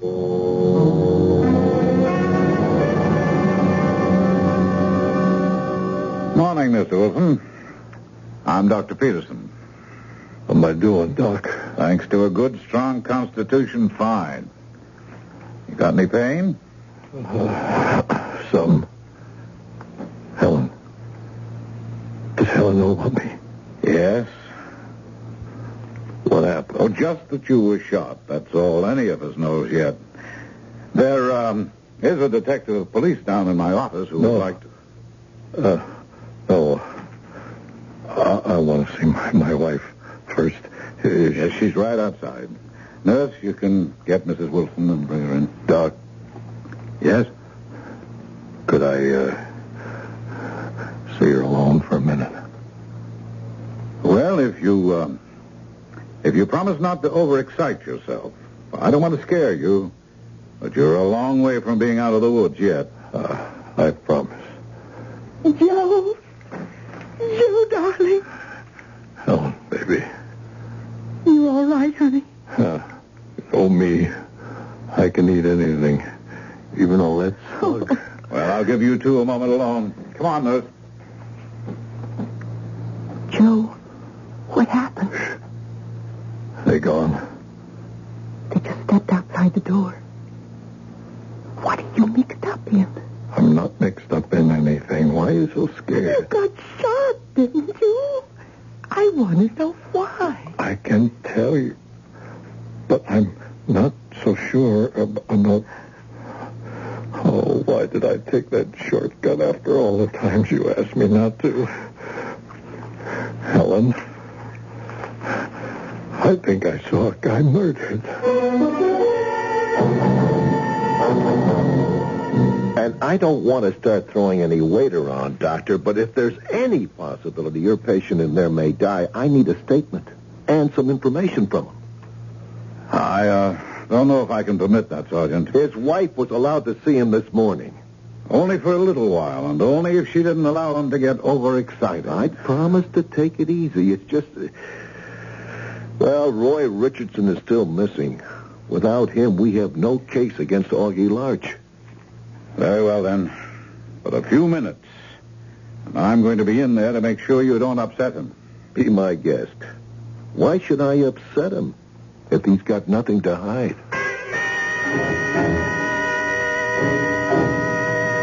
This is Detective Sergeant Marshall, Joe. He wants to ask you a few questions.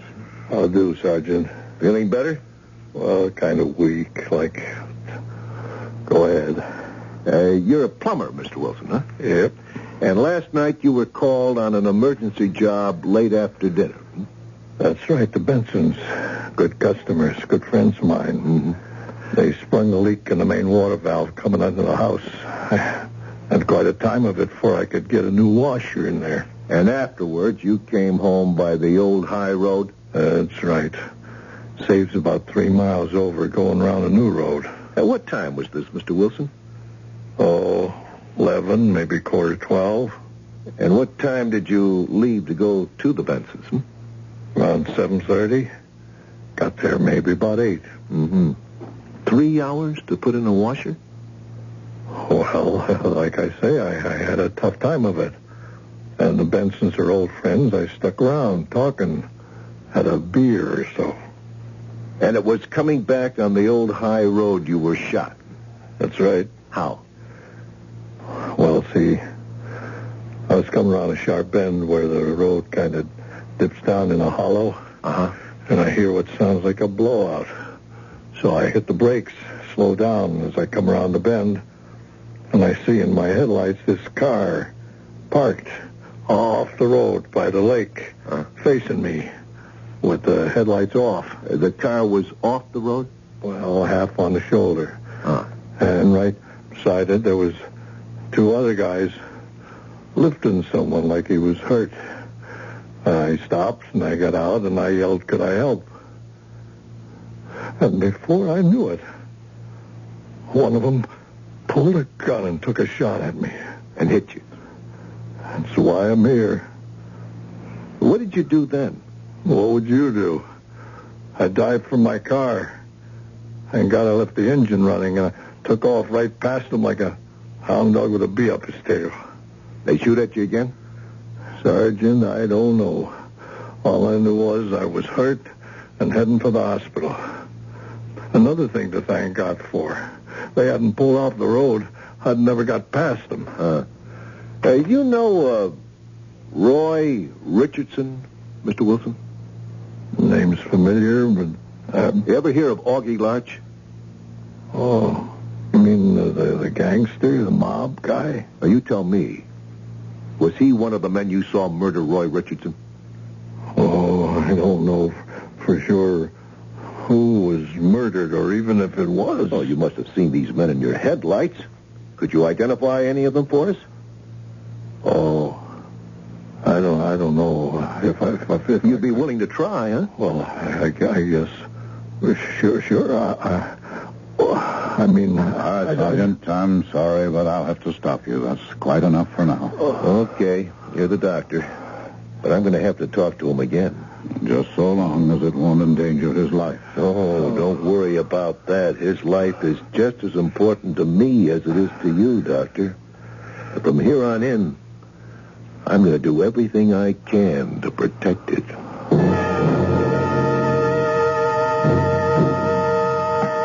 I haven't told the kids about you yet, Joe. Because all day I've been doing a lot of thinking. What kind of thinking, Helen? You got yourself mixed up with some real bad, no-good trash. Don't you think I know that, hon? They left me with a big enough message to remind me. There are messages from the other side, too. You know, there's a policeman on guard outside your door. Why? Joe, darling, those men, or the one who shot you and the other one, could you recognize them if you saw them again? I'm still mixed up. Like sometimes I tell myself, I'm not 100% sure I could. And then I shut my eyes. And I know I could pick them out in a jam-packed ballpark. But if I really had to tell the truth, I think maybe the reason is I'm just plain scared. Oh, Joe, darling, don't you see that's just the way I feel? I don't want you to identify those men, even if you could. They've done enough to you already. I don't want you to take any chances they'll do any more. Still, Helen, I gotta do what's right. Why? You didn't ask to get tangled up in this filth and crime? You want all of us to creep around scared to death from here on in if you identify these men? Ronnie? Sue Carroll? Me? But look at what happened to you already. But, Helen, it's like I'm a citizen. If I've got rights, I got duties, too. Joe, promise me you'll stay out of it. That's the only way all of us can be sure we'll be safe. Especially you.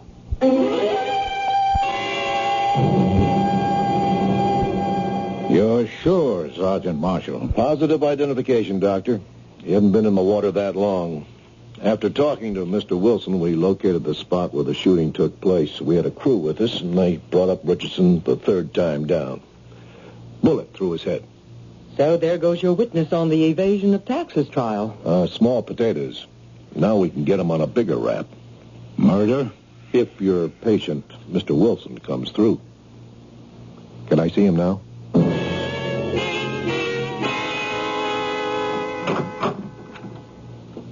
I'm sorry to have to break in on your visit, Mrs. Wilson, but Sergeant Grant has to talk to your husband. More questions, and not so much this time. I had a copy of the transcript you made to me this morning typed up. I'd like to get it signed. I'm not going to look at your pictures. Why not? For the same reason I won't sign this statement. I can't identify the men. You indicated you might. Well, I'm not sure anymore. He'd be in terrible danger if he could. Mrs. Wilson, every precaution is being taken for your husband's safety. You saw the police guard outside the door. What about my wife and children? I'm trying to cover your house, too. With killers like these, that's no protection. What else can I do? Could I come up with an idea? And welcome. Well, it's the neat old adage which solves all problems. Dead men tell no tales. I don't understand. Well, look, suppose everyone thought your husband had died from the bullet in him. What would those gunsels have to worry about then? You release that story to the press, I'll substantiate it. A big little white lie, Doctor. Would you be willing to look at the pictures then, Mr. Wilson? And make an identification, if you find one? Or two? Helen? Oh, Joe, I don't know what to say. If everyone is willing to put themselves out like that, how can we let them down?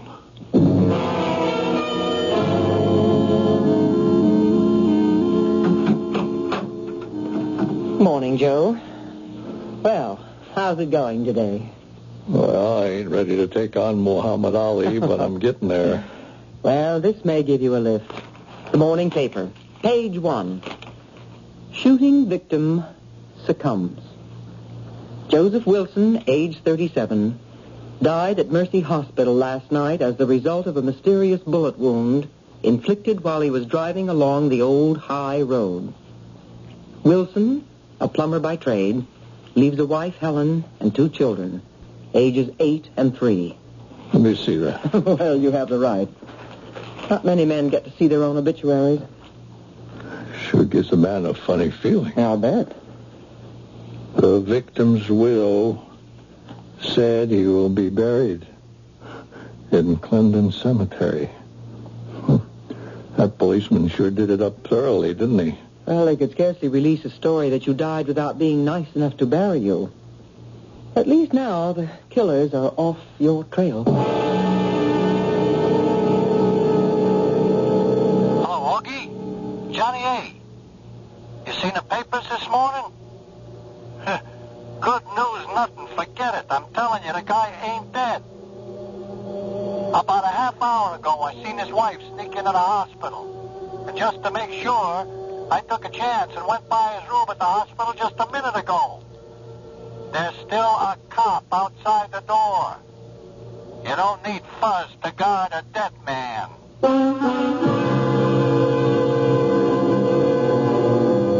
So, it appears that our innocent bystander is still in jeopardy. Has a brilliantly performed operation saved his life, only to have it threatened once again? I'll return shortly with the answer to that, and Act 3. Inside you're free. Inside you're free after all. You hear freedom spirit like a wild bird call. Inside you're free. Inside you're free after all. Living free. Living free. You feel like breaking loose, and so off you go in a Skyhawk. Buick's sleek, low-slung 2+2 road machine. Its streamlined nose thrust rakishly ahead. Its spirited V6 engine supplying the motion. All of a sudden, living free becomes second nature. Skyhawk. Catch one at your Buick dealer now. Inside you're free. Inside you're free after all. Living free. Living free. Living free. Hi, Mal Belair's here with an interesting fact about water, brought to you by your local Culligan man. Did you know that in the United States, there's almost 20 times as much water in the ground as there is water on the surface? For example, Florida alone has more underground water than all the water in the Great Lakes combined. And speaking of the Great Lakes, there's a popular misconception that Lake Michigan water is soft. However, according to a government study, to be classified as soft, water must contain less than 3.5 grains of hardness per gallon. And Lake Michigan water contains about 8 grains of hardness per gallon. So, call your local Culligan man. Ask him to show you the difference that hardness makes. Whether you have Lake Michigan water or other than Lake Michigan water, you'll be astounded. There's no cost or obligation, so call your Culligan man today. You'll find him underwater in the Yellow Pages. This is WBBM Chicago, News Radio 78. The time is 11:06. It's 10 above at Midway. It was Robert Burns, the Scottish poet, who penned the lines, "The best laid schemes of mice and men gang after gley." Certainly all the plans to protect Joe Wilson by announcing his apparent death have been negated by his wife's thoughtless and untimely visit, and the fifth columnist in the hospital. Unfortunately, the doctors and the police are unaware of this. Still, what can men, even as desperate as Augie Larch, do to stop Joe from identifying them now? It ain't good enough, Johnny. But Augie, what else can I do? I don't know. What a fool I was to be with you when we rubbed out Richardson. The way it was, we didn't have time to handle it any other way. All I know is this isn't just beating a little income tax evasion. My neck is on the line for the big M. So's mine, Augie. Yeah, well, that's what I'm counting on. I'm sending you Gus. Between yous, you better figure out some way to make that orbit come true. Okay, boss. But don't you give Gus a gun. I'll handle that end if we need it. Don't worry, it's muscle I'm sending you. I wouldn't trust him with a gun either. But don't forget, I don't care how you do it, but I want that witness dead. Like I said, it's my neck on the line too, Augie. One way or another, that's just what he'll be before the day's out. And Mrs. Wilson is up with them now, still? I guess so. I've been on rounds. After all our arrangements, why did you let her go up there? She was already in the hospital and on his floor before I bumped into her by accident. I tried to argue her out of it, Doctor, but she insisted on seeing him. Yes, and if those mobsters are having the hospital watched, the whole cover scheme may be out the window by now. Well, even if he was dead, she had a right to come and make arrangements for his funeral. Yes, I suppose. But when Sergeant Marshall turns up, he'll probably blow a gasket. But the damage, if any, is done already, so there's no use our getting excited about it. One thing we can do. What? Smuggle her out of here the best way possible without a chance of her being seen. Fourth floor nurse's desk. Well, this is Dr. Peterson. He is? Oh, yeah, well, would you tell him I'll be right down? That's the sergeant. He's downstairs. Now, look, Toby, I'll go down and delay him a little. We can't wait for dark. You go along to the room and get Mrs. Wilson out of there. All right. I don't care how you do it, but if possible, without being recognized. Honey, I don't care how long you argue with me. You're not going to change my mind. Joe, why should you risk your life? Ellen, I know you love me. But you should have gone on out to Dayton with the kids like we planned. You took an awful chance coming here today when I'm supposed to... I know. But I told you. I sent the kids off last night, and your mom and pa were going to meet them. I couldn't go, Joe. I laid awake all night worrying about the chance you're taking. And I had to come to ask you not to take it. Baby, I'm a citizen.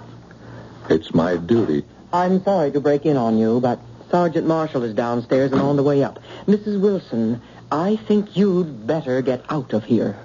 Helen, you listen to the doctor and me. You go. You let me do what I have to. Joe. If I'm going to live, I have to live with myself. And there's only one way I guess I can do that.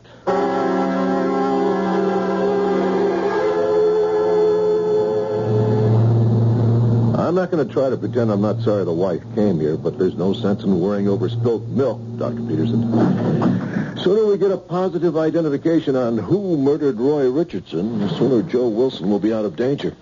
From outside threats, perhaps. The man is still fighting for his life from the damage that bullet did to him inside. So, take it as easy on him as you can. Cops are human, Doc. That's all right, officer. Just relax, but keep your wits about you. Can we go in, Doctor? Oh, sure. Well, afternoon, Mr. Wilson.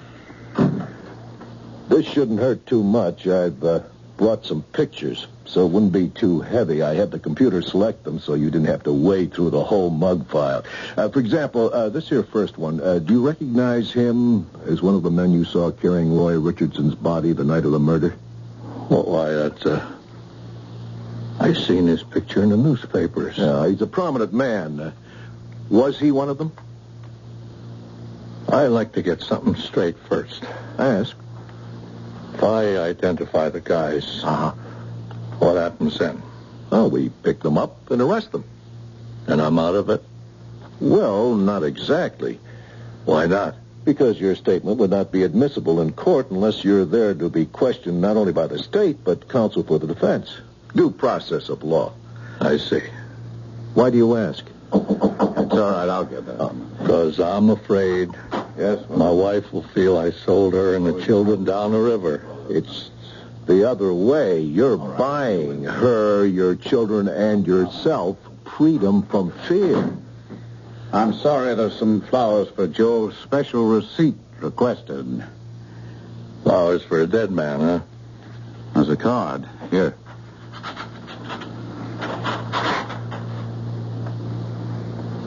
You read it, Sergeant. Joseph C. Wilson, room 412. Best wishes, Joe, from your watchful friends, both here and in Dayton. That's right. Dayton. Where I sent my kids to be safe. Oh, forget about this. Your wife shouldn't have come to see you this morning, but you'll be protected. Yeah, we're going to be protected, Sergeant Marshal. You get your little pen and pencil out.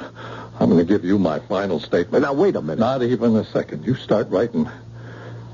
It was too dark on the old high road for me to see a thing. I don't know what happened. I couldn't identify anyone in a million years. Just count me out as a witness.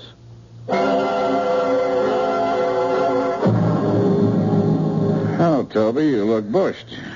Tired enough to step out of channels and say to the chief of staff, so do you. Well, it's an occupational hazard. Can't you take a break? No, sir. I have emergency clinic from 8 to 12. How about you? 24 hours a day for me.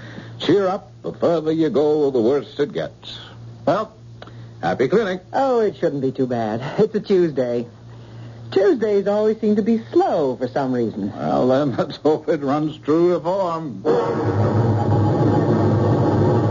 Okay, Gus. Let's try to forget your belly and concentrate on what you need clinic service for, huh? Oh, yeah, sure. I got a bum ankle. Yeah. Concentrate on your ankle. Yeah. It's sprained. It hurts like hell. Maybe it's even broken. Okay? Yeah. Now, it's dark enough. Let's go. Next? Hi, Doc. Not so busy tonight, huh? Which makes doctors thankful for small mercies. Oh, I guess you are right. What's the matter with your friend? Well, we was visiting a friend here in the hospital. Yeah. And on the way out, I turned my ankle on a step coming down from the front door. Oh, the pain. On the steps down, leaving the hospital? Well, let's have a look. Which ankle? The right, Doctor. Yeah. Well, I don't see any evidence of... Well, now we're all alone. Can you see this, Doctor? A gun? That's right. Well, you must be paranoid. One shot in this whole hospital. Wouldn't hear a thing. New silencer, see? Close the door, Gus. Right. What is it you want? Get us in to see Joe Wilson. And get us out with him. You ought to be able to figure a way. But real quick. Do you really think you can parade me through the hospital at the point of a gun?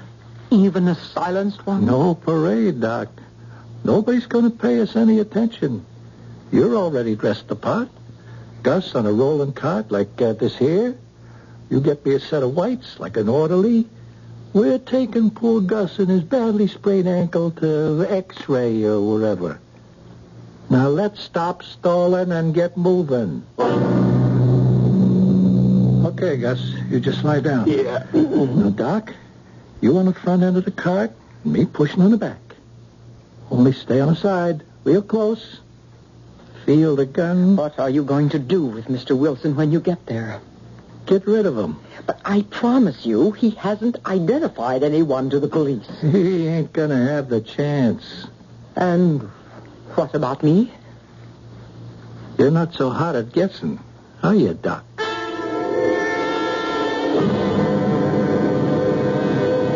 Hi, Toby. I mean, Dr. Grant. What you got there? Badly sprained ankle, Doctor. Maybe a break. Going to X-ray. Why don't you let the orderly take him? Let's us have a cup of coffee.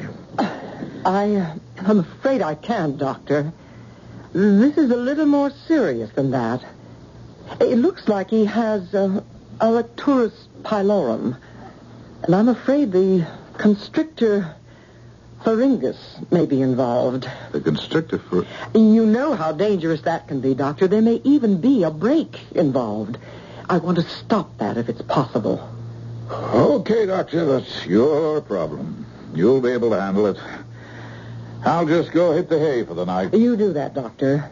I've got to get this man up to 4th floor X-ray for special pictures. Oh, by the way, you better take the back elevator. The front one's out of whack again. Oh, I didn't know.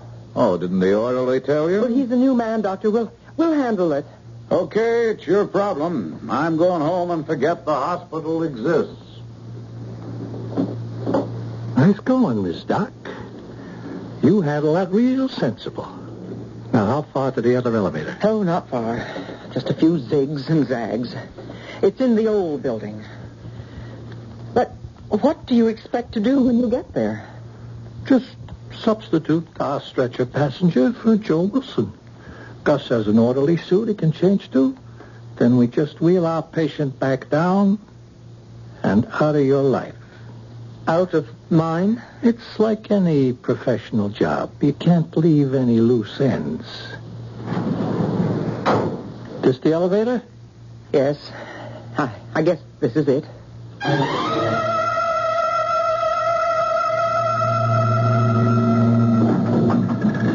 Now look. This is the last lap. So far, everything has gone pretty smooth. Let's keep it that way. Okay, Gus? You all dressed? Yeah. These white things feel nice. Fine. Just let's concentrate on trundling this car past that cop with the doctor's help and pick up our boy. Now, when we get to the cop... You already got to him, Johnny Angel. That's a police positive in your back. Just don't move. Or you, Gus.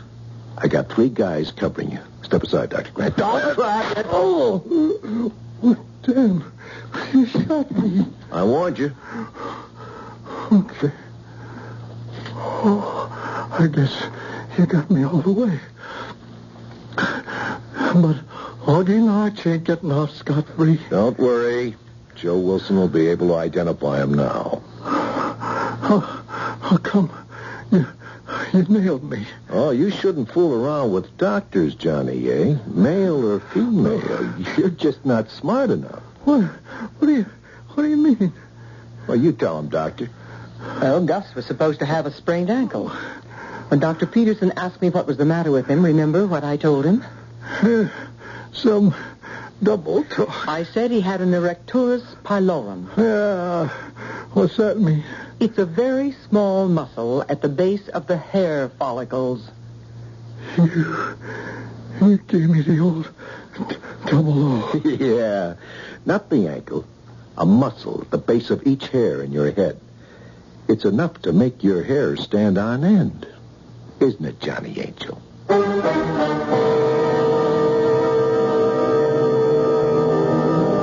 With the help of Joe Wilson's identification, Augie Larch and Johnny Angel were charged with criminal homicide and held without bail. Later, both were convicted and sentenced to maximum terms. Joe recovered successfully, and he and Helen subsequently had 2 more children. It's really another story with a happy ending, more or less, except for one thing.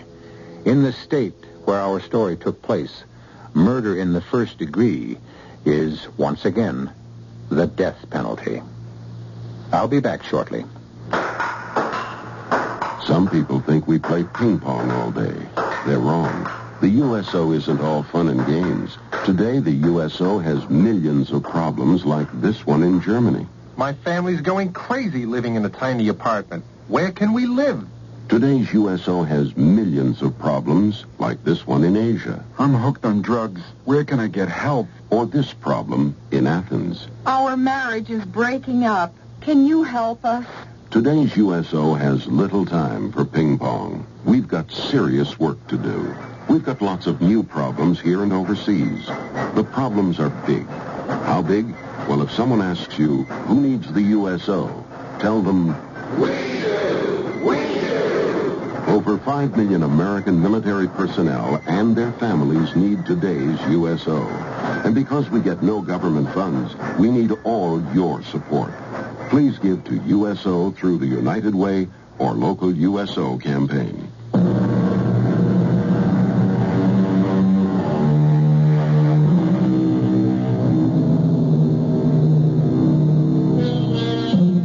The one thing that remained strongest in Joe Wilson's mind after the horror and pain of his experience had faded was the decision he had come to, finally, to make the identification. For whatever satisfaction the criminal's attempt to stop him may have given them on the way to the grave, for the rest of his life, Joe had a far better one. He could face himself every morning in the mirror and be sure, more than most of us, that he was a man, and a good one. Our cast included Joan Shea, Ken Harvey, Sam Gray, and Ian Martin. The entire production was under the direction of Hyman Brown. And now, a preview of our next tale. How did this happen? I mean, to your leg. Well, he was chopping wood. His foot slipped and the axe caught him right at the ankle. It didn't seem like such a deep cut. He's had worse. So we bound it up and he went about his business for a couple of days and then the swelling started and then the fever set in. Oh, feel his forehead. He's burning up. Where's the axe? The axe? The axe, the thing that caused the whole mess. Where is it? Well, why, right there by the door. Well, what are you going to do, Mr. Mather? You won't cut my leg off, will you? Oh, of course I'm not going to cut off your leg. I'm going to punish this axe. I'm going to make it suffer. I'm going to torture it. I'm going to make it endure such pain. But how? How are you going to do that, Mr. Mather? I'm going to crucify it. Radio Mystery Theater was sponsored in part by Buick Motor Division. This is E.G. Marshall inviting you to return to our Mystery Theater for another adventure in the macabre. Until next time, pleasant dreams.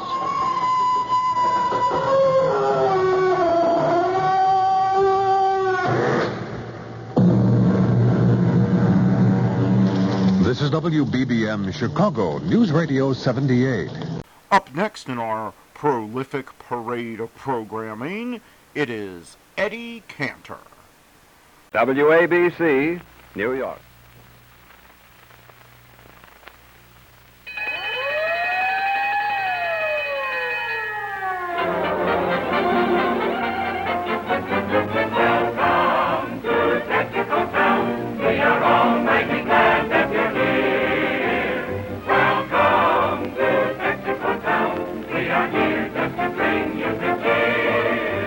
Good evening. The 45,000 dealers who serve you with Fire Chief gasoline and other Texaco products present His Honor the Mayor of Texaco Town, Eddie Cantor.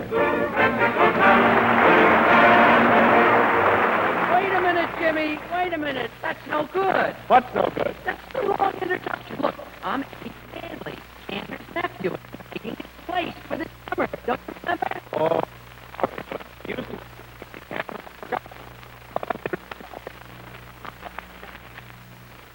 yes. All right, here we go.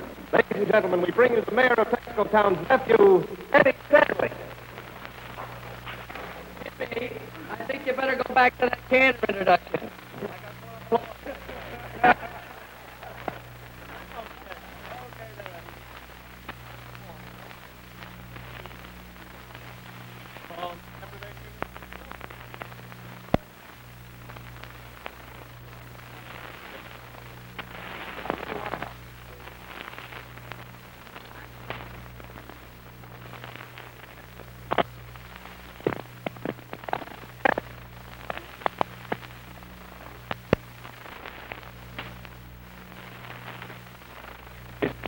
Remember.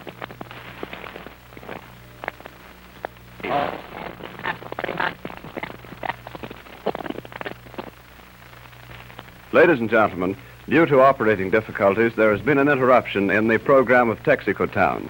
We hope to be able to resume this program in a moment or two. In the meantime, we present an interlude of organ music.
want to congratulate you on the way you took your initiation to Texaco Town. Initiation? Yes, all those insults were planned just to see if you could take it. And you proved you're a regular guy. So now I'm going to introduce you to the rest of the cast. Oh, gee, that's swell of you, Jim. And I want you to meet the First Lady of Texaco Town, Deanna Durbin.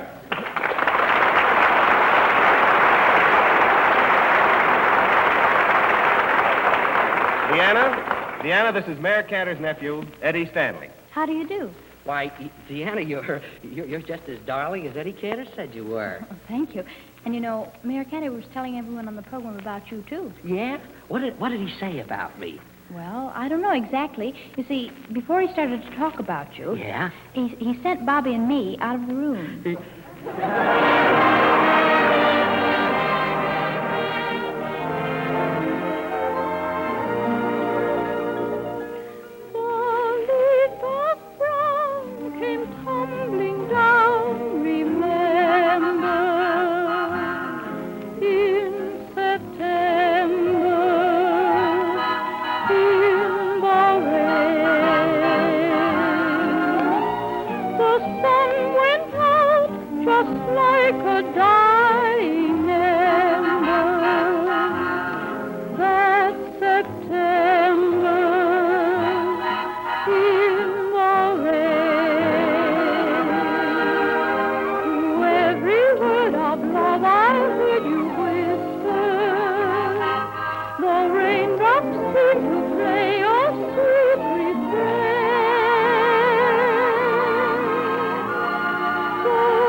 Attention, car owners. By always insisting on proper scientific chassis lubrication and refusing one-gun, one-shot grease jobs, you can get from $50 to $100 more in trade-in allowance on your present car when you buy a new one. Naturally, this should be of greatest interest to every car owner, because everyone wants to save money. Therefore, I'm going to let the people who decide the trade-in value of your car tell you about it in their own words. One car dealer has put it this way: we can allow 15% to 20% more on a car which has been regularly and properly lubricated. Now, be sure that you get more money for your used car when you buy a new one. The sure way is insist on Marfak, M-A-R-F-A-K, the proper chassis lubricant. Marfak doesn't wash out, melt out, or wear out. Marfak guards your car against chassis repairs and the loosening up which quickly depreciates its value.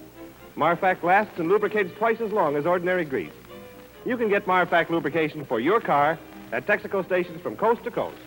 So stop at your neighborhood Texaco station and ask the dealer about the many additional services he includes in each Marfak job. Hey, Jimmy. What's the matter, Eddie? Jimmy, What's the matter?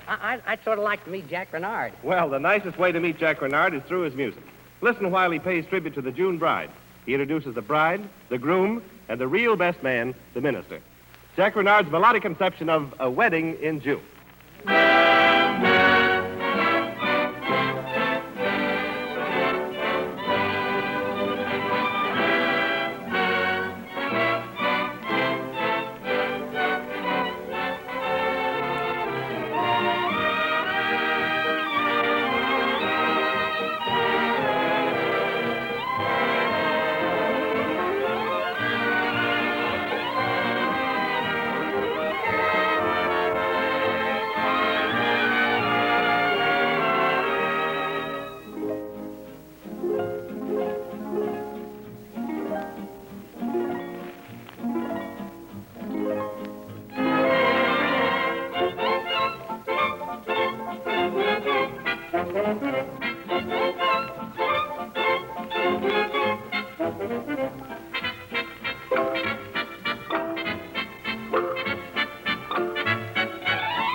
Jimmy. Yes, that sir. Renard certainly makes those instruments talk, doesn't he? Yes, sir, but when it comes to a talking instrument, there's nothing in the world could beat our telephone operator, Seymour.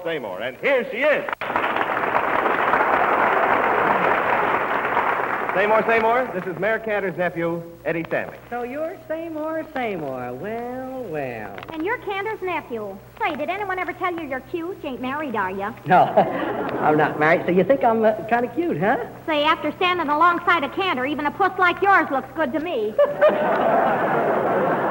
Well, you're kind of cute yourself. Come on over here a little closer. Why, you want to kiss me? No, I want to see if you got a double chin. A double chin? Yeah, you talk so much I don't see how one chin can stand up under all that chatter. Starting with the jokes, huh? Why, my pa says funnier things than that even when he's sober. Yeah, you know, I'd like to talk to your father. Oh, Mr. Stanley. Oh, this is so sudden. No, wait a minute. You don't get me. Well, there's no harm in trying. Oh, Seymour. You know, if you really like me that much, how about me coming over to your house tonight? You can't come tonight. Mom and Pa's been fighting all day. They've been fighting? Yeah, my kid brother Buster got a licking in school. Buster got a licking? Did he get bad marks? Not at first, but he sure got them in the end. Well, look, why didn't your father go to the school and do something about it? Oh, he did. He walked into Buster's classroom while school was on. The teacher asked Buster, "Where is the Rock of Gibraltar?" Buster says, "I don't know." So Pa hollers, "No wonder you're always in trouble. Why don't you remember where you put things?" And what did the teacher do? She just gave Pa a dirty look and went on with the lesson. She said, "With 3 schooners, Columbus discovered a land of painted savages that no man ever seen before." Yeah? And Pa says, "That's nothing. Take 1 schooner of the stuff I've been drinking and you'll see things that no man ever seen before or since." You know, it sounds to me like your father must have been drinking. He was. He even had a bottle with him.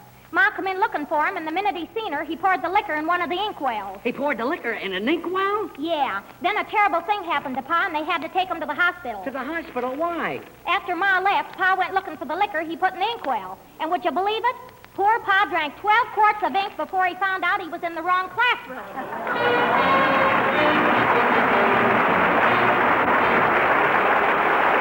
Hey, Seymour! Come on over here. You know, I really like you, and I hope we'll get along together on the program. We'll get along if you'll give a girl a break. Why don't you let me sing? You want to sing, babe? Okay, and I'll even play the piano for you. Oh, ain't he the clever guy, though? He even plays the piano.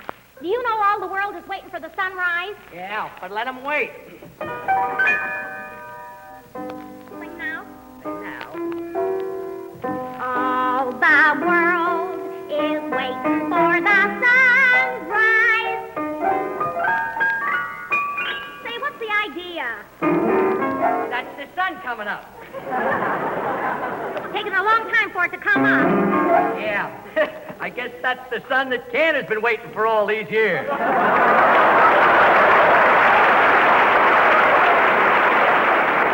I can't sing if you're going to play like that. Yes, and I can't play if you're going to sing like that. Maybe you better try a popular song. All right. Do you know the object of my affection? Why, certainly. Go ahead. The object of my affection can change my complexion. Hey, wait a minute. What's the matter? Now, you can't sing that song. Listen, fella, who are you to tell her she can't sing that song? She's Seymour. Well, I'm the fellow that wrote that song. I'm Pinky Tomlin. Pinky Tomlin.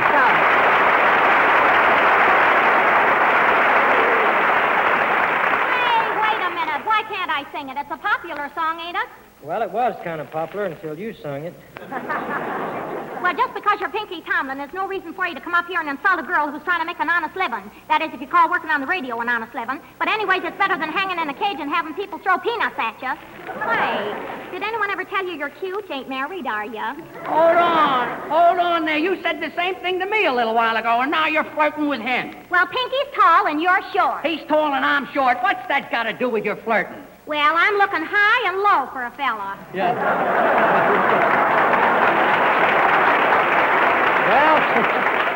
Well, you can count me out, miss. I'm kind of leery of women. I'd rather just sit home with my guitar. Yeah, you'd rather have a guitar than say more, say more? Yeah, you see, you can pick on a guitar and it won't talk back to you. Oh, you play a guitar. Gee, ain't that romantic? What do you mean romantic? I can do anything with my piano that he can do with his guitar. Boy, I'd like to see you tuck that piano under your arm and then strum it. Listen here, Tomlin, don't try to be funny. I'm the comedian here. Remember, for the summer, I'm in Cantor's shoes. You're in Cantor's shoes, huh?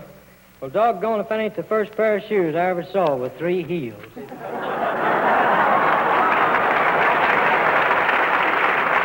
know, you two boys are so cute, I can't make up my mind which I like best. So much as I hate to do it, I'll have to let you boys kiss me to see who's the best romancer. All right, Tomlin.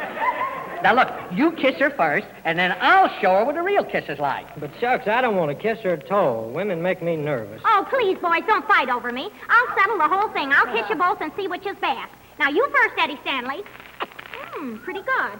Now, you, Pinky Tomlin. Not bad. Now, you, Eddie. You, Pinky. Eddie? Pinky? Eddie? Hey, wait a minute. Can't you make up your mind without all this fuss? Oh, sure, I made up my mind after the very first kiss. There's no difference between you. No difference? Well, why didn't you say that after the first kiss? I'm no fool. Who knows when I'll get a chance like this again?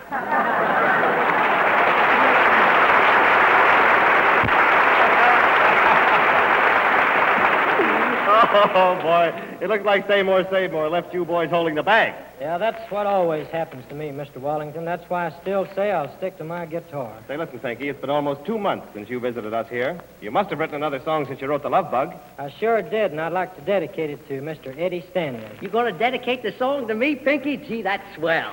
What's the name of it? Touched in the head.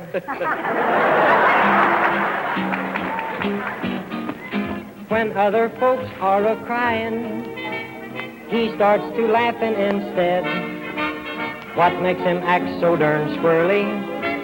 He's just touched in the head. He hangs himself in the closet, then throws his clothes on the bed. It's not 'cause he's absent-minded, no, he's just touched in the head. He ain't got a brain in his noodle. No expression appears on his face. His thoughts keep a-going round and round, but they don't come out any place. He looks awake when he's sleeping, but when awake he looks dead.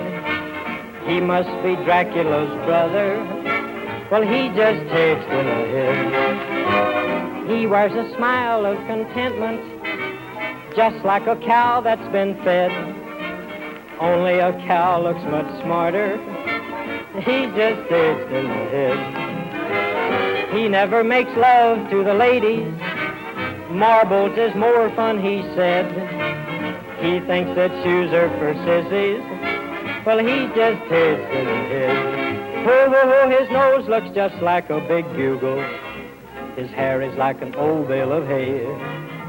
His underwear's made of old salt bags. He itches and he scratches baby all the day. He only has one ambition. About it, there's no ifs or buts.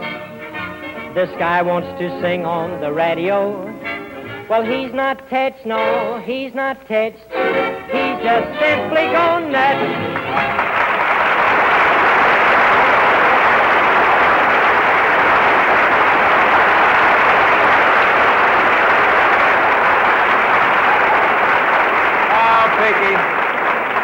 Pinky Tomlin, if you'll just follow your own advice and stick to that guitar, I think you're going to make the people in Texaco Town very, very happy this summer.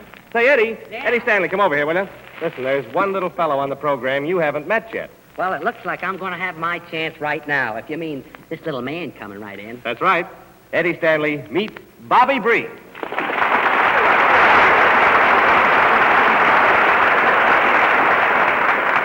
Hello, Mr. Stanley. Oh, Bobby, you know, I hope you and I are going to be good friends, because I have to take your daddy's place for the summer. Are you really taking Daddy's place in everything? That's right. Well, Daddy always used to pick out my songs for me. Okay, Bobby, I'll pick out your songs. And, Daddy always used to give me a big kiss when I finished my songs. All right, Bobby, I'll tell you what. When you finish your song tonight, I'll give you a great big kiss. That's just what I'm afraid of. Take over, James. Well, Bobby, what song are you going to sing? Something I hope everyone will like.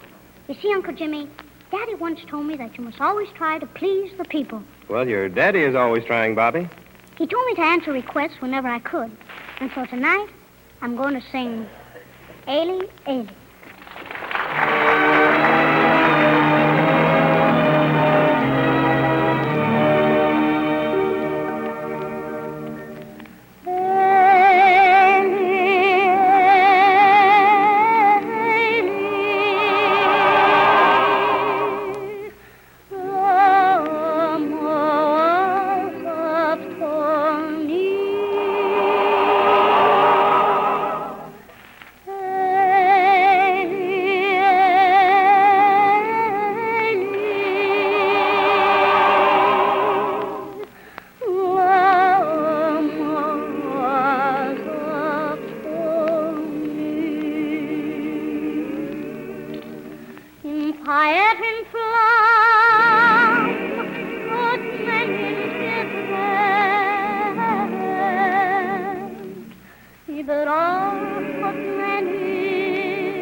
Friends, we hope you've enjoyed your visit to Texaco Town tonight, and that you'll be our radio guests again next Sunday. Meanwhile, drop in at your neighborhood Texaco dealer during the week. He is anxious to serve you. And now, as Jack Renard and his singing violin bring you a thought to remember, may I say, good night, everyone, And good night, Eddie Cantor.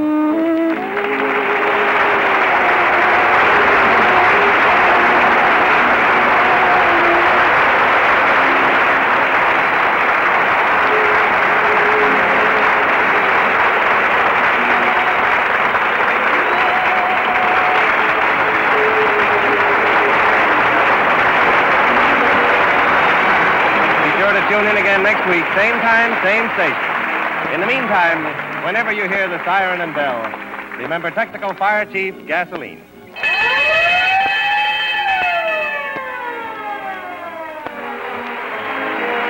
Next time, try a technical dealer. James Wallington speaking. This is the Columbia Broadcasting System.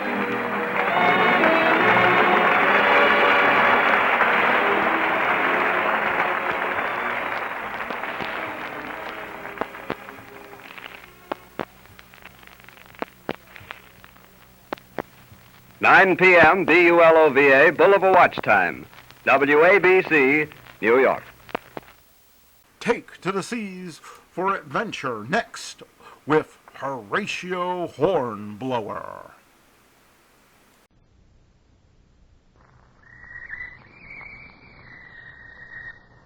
Call all hands. Beat to quarters.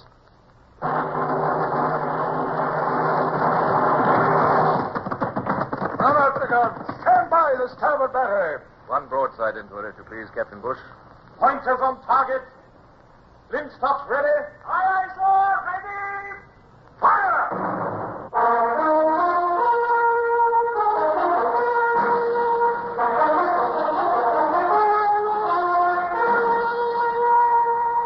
Presenting Michael Redgrave as C.S. Forrester's Indomitable Man of the Sea, Horatio Hornblower.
Since that memorable time, I do not remember being so utterly weary as I was after the Natividad plunged burning under the surface of the deep Pacific. The accumulated strain of planning and fighting the action had worn me out so that I sank almost fainting into a hammock chair on the deck and slept as one drugged. It was the sun lifting clear over the horizon and blazing into my face that finally woke me. What is it? Oh, good heavens. I've slept all night. Good morning, sir. The wind's back round, and I'm holding our course close hauled. Good morning, Mr. Bush. It's a miracle we can hold a course at all. Look at that rigging. Splices everywhere, and hardly a sail without shot holes in it. Yes, sir. She looks a tattered old vagabond. But our makeshift mizzenmast is still standing, sir. Good. Those decks are still furrowed and grooved with shot. The sills are black with powder. There's an 18-pounder shot half buried in that bit of tough oak, sir, and when... And nevertheless, you've done wonders. I might have done more, sir. But the men were so exhausted, I had to send them as many below as I could. To tell the truth, sir, there's more dead on deck than living. I almost feared to come to that, Mr. Bush. What is the butcher's bill? Pretty heavy, I'm afraid, sir. I've got it on a bit of paper here. 38 killed, 75 wounded. 4 missing. They were in the launch when the Natividad shot hit it and sunk it. All the same, sir, People don't go mad when they hear of your victory.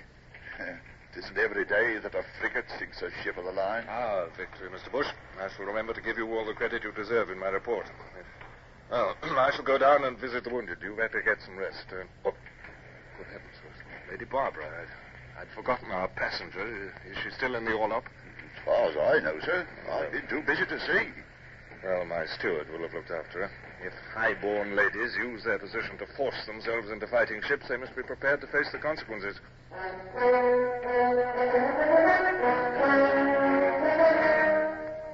tell the truth, I was a little uneasy at my neglect of Lady Barbara Wellesley, but I'd had much on my mind.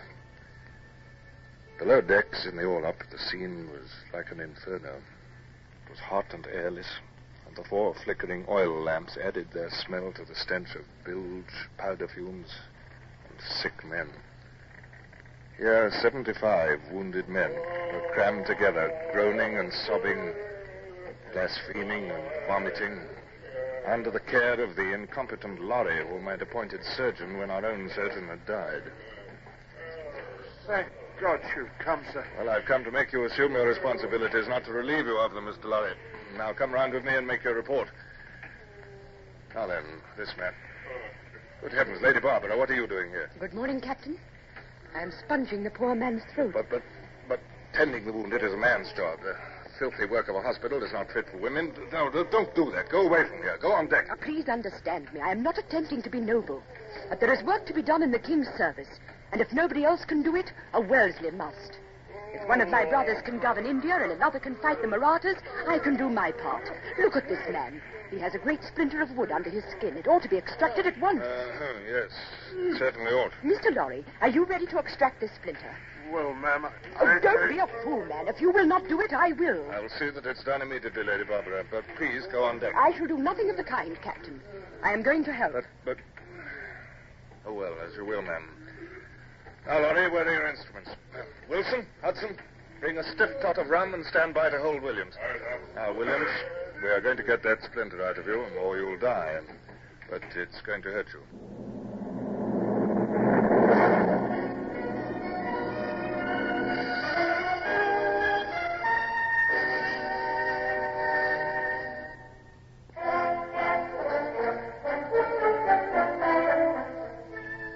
Fortnight which elapsed before we rounded Cape Marlowe was a grim period, though fortunately the weather held fair. Had we met gales, I could hardly have kept my leaking, battered ship afloat. Although some of the men became convalescent under Lady Barbara's care, gangrene, shock, and exhaustion was imposing upon me the daily task of sliding hammock-wrapped bundles overside into the blue Pacific. His ladyship's compliments, sir. Could you spare a moment to step below? It's Mr. Galbraith, sir. Galbraith, Mr. Bush? I thought he was improving. So he was, sir, in spite of Laurie's surgery. But her ladyship's worried about him now. I'll go immediately. Oh, Captain, I'm so glad you've come. I don't think he's going to last much longer. I'm sorry, Lady Barbara. I'd hoped that he would be spared. Is he conscious? He is delirious. He thinks I'm his mother. Give us your hand, Mother. It's awful dark. Give us your hand. I'm here, darling. Don't be afraid. It's light beyond. Poor boy. Poor boy. A good boy. God grant he has found the light. Amen. Lady Barbara, come away, if you please. Up on deck, the sun is shining. It is not fair, Captain. It is not fair. He was only a lad. He was not ready. Had it not been for you, there would have been many more such scenes. Lady Barbara, if I resented your presence on this ship, if I showed that resentment in any way, I humbly apologize. Ask you to forgive me. There is nothing to forgive. Let us go on deck. Why, Captain, we're in sight of land. Yes, ma'am. We're just entering the Gulf of Panama. The land on the port bow is the Pearl Islands. Sail.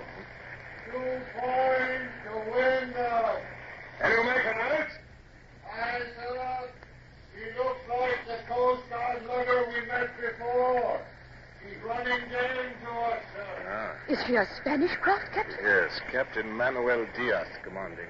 It was this same lugger that brought me the news that Spain was now our ally. And your letter requesting a passage on this ship. Oh, it seems 100 years ago instead of but a few weeks. And now here we are almost back in Panama, which I thought never to see again. I would prefer not to see it, ma'am, especially if the yellow fever still rages there. Yet if I do not refit and provision, the ship will sink under my feet. She's sending a boat over, sir. Looks like the same officer we met before. It is. I recognize him. Well, he should be pleased that we've accomplished our mission and destroyed the Natividad. Stand by. He's coming aboard. Good morning. Good morning, Captain. I trust Your Excellency is enjoying the best of health. Thank you, yes. I see from the damage and the wounded on your decks that your fine ship has been recently in action. I hope that Your Excellency has had good fortune in the encounter. We sank the Natividad, if that's what you mean. You sank her? We did. She's completely destroyed? She is. Oh. Then, sir, I have a letter to give you. No. That is not the one. This letter, sir. Thank you.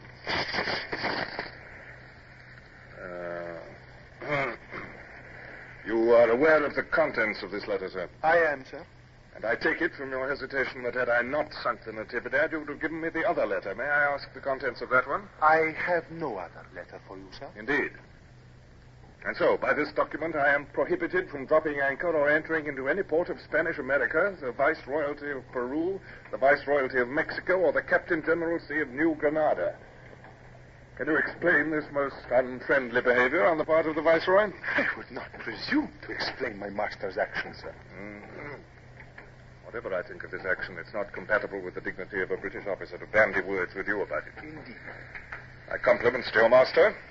I will call at no port on the Spanish Main. Please convey to His Excellency my lively sense of gratitude at the courtesy with which I have been treated, and my pleasure at this further proof of the good relations between the governments of which we have the good fortune to be subjects. And now, sir, I have much to attend to. You have my permission to return to your ship.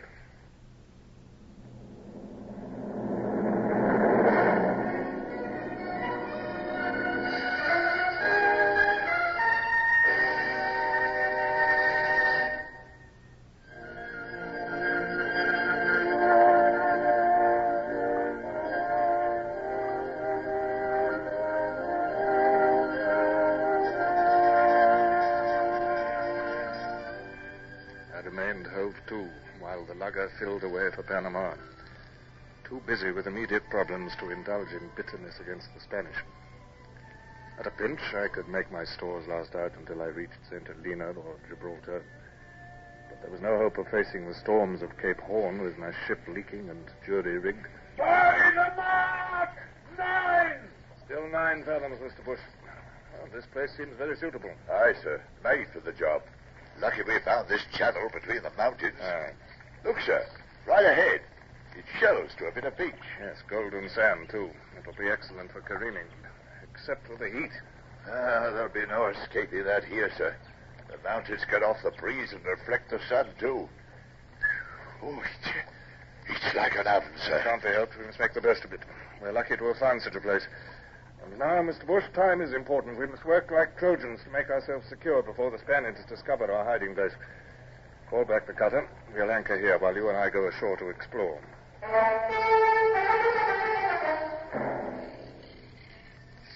My word, sir. It's an absolute jungle. No human foot has ever trod here. I imagine not. But let the escorts keep a sharp lookout, nevertheless. Yes, now that's the last of the vegetation. Another sharp scramble up these rocks, and we shall have a view of the whole bay. As I thought, Mr. Bush, these headlands make a natural fort. 2 of our 18-pounders up here, and no ship shall dare to approach through the channel. 18-pounders, sir, but they weigh 2 tons apiece. Yes, rigging tackles and swaying them up here in this heat should keep the men amused until we're ready to lay the ship over and begin the serious work. See to it, Mr. Bush. The serious work? Aye, sir.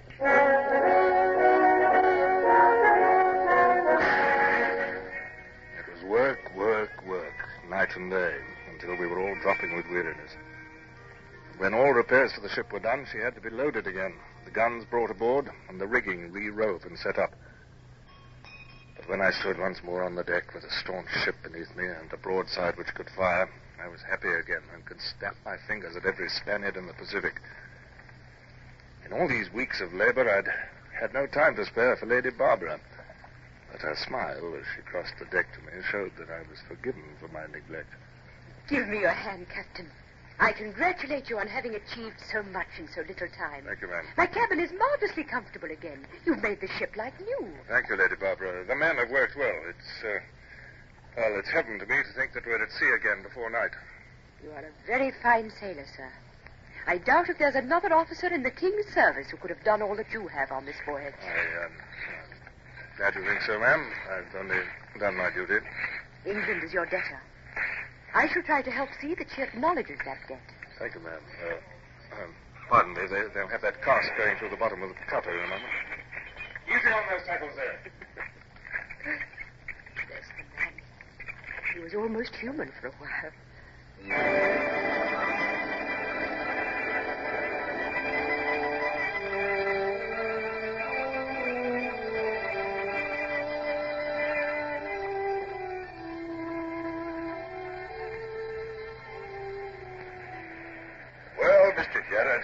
At sea at last. Yes, Mr. Bush. And homeward bound, if the rumors are true.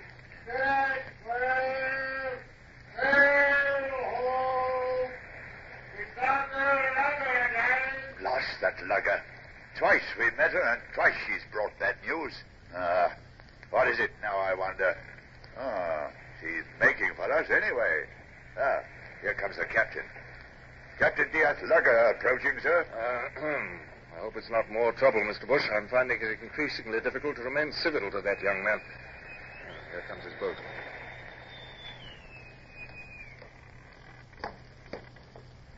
Good day to you, Captain Diaz. Have you brought me some more amiable letters? No, only to see you, sir. I congratulate you on the amazing difference in your ship since I was last aboard. How were you able to effect such repairs? I know you have not been into port. The British Navy, sir, takes but small heed of such trifles as a refit. Oh. To what do I owe the honor of your visit? I wondered, sir, whether you would honor me by visiting my ship.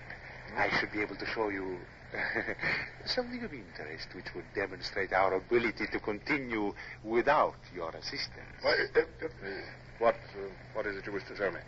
I would prefer to surprise you, sir. Will you not oblige me? I assure you I intend no treachery. Also, my lugger is within range, and your guns could sink it with a single broadside. If you are not back safely within the hour, your officers may open fire. Don't go, sir. I shall visit the lugger, Mr. Bush.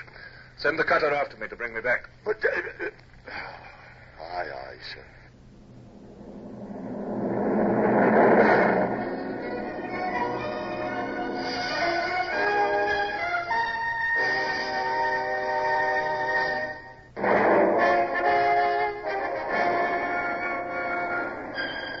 I refused to lower my dignity by displaying undue curiosity about the surprise awaiting me. He led the way to the foredeck. And there, in the blinding, scorching sun, chained by the waist to a ring bolt, with irons on his wrists and ankles, half naked and wholly filthy. Captain, I think you have already had the pleasure of meeting His Excellency Don Julian Maria de Jesus de Alvarado y Montezuma, who calls himself the Almighty.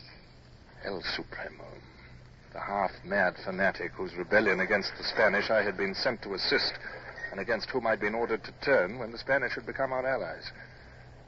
Bloodthirsty despot though he was, it troubled me to see him thus. You notice, Captain Hornblower, that I wear these chains now. It is a whim of mine. Do you not think they set off my figure? Yes, they do. We are on our way to Panama, where I shall mount the throne of the world. They speak of a gallows awaiting us on the bastion of the citadel. That will be the framework of my throne. Golden it will be, with diamond stars and a turquoise boot. Only El Supremo is left to govern from his golden throne. His throne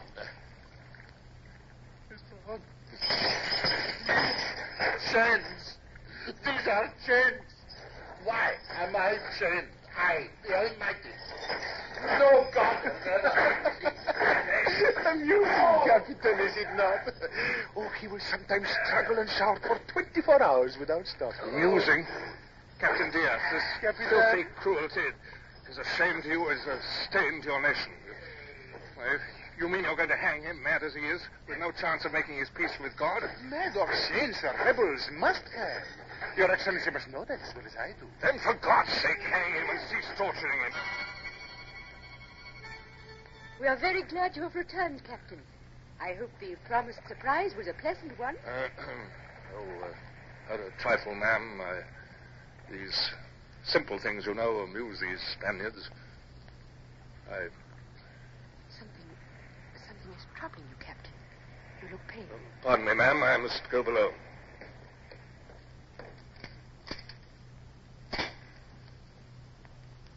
Oh, God. Oh, no.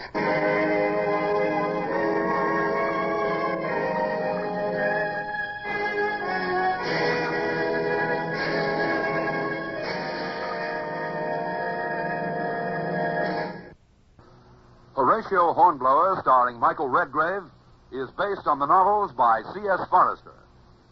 Music composed and conducted by Sidney Torch. Produced by Harry Allen Towers.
It's elementary that Sherlock Holmes is up next on nightly old-time radio shows.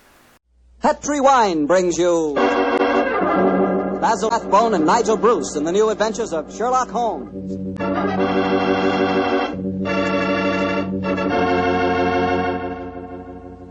The Petri family, the family that took time to bring you good wine, invite you to listen to Dr. Watson tell us another exciting adventure he shared with his old friend, that master detective, Sherlock Holmes.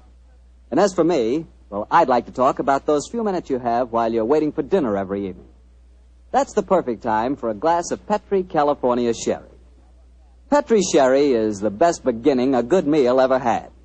You really feel like you're enjoying the good things of life when you take time for a glass of Petri Sherry. Hold that glass of sherry to the light. Look at it. It's a beautiful dark amber. Yes, and Petri Sherry is clear and fragrant, the way a good wine should be. Now taste it. You've got something. That Petri Sherry has a real heart-of-the-grape flavor. Oh, and look, if you like sherry dry, you know, not sweet, Petri makes a fine dry sherry. It's called Petri Pale Dry. And if you don't know yet which you prefer, the regular sherry or the dry, why not try both? Don't buy one, buy two. But just be sure you always buy Petri.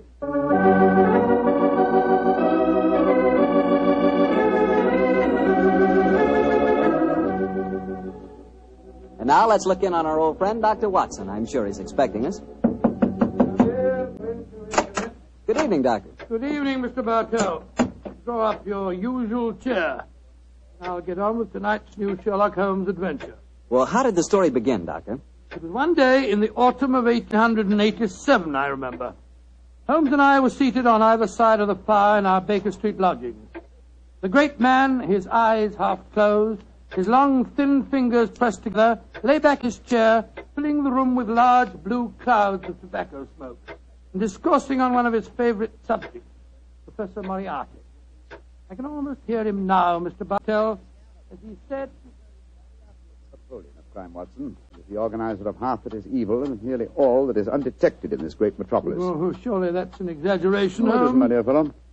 He is a brain of the first order, and his agents are numerous and splendidly organized. He himself sits motionless like a spider in the center of his web.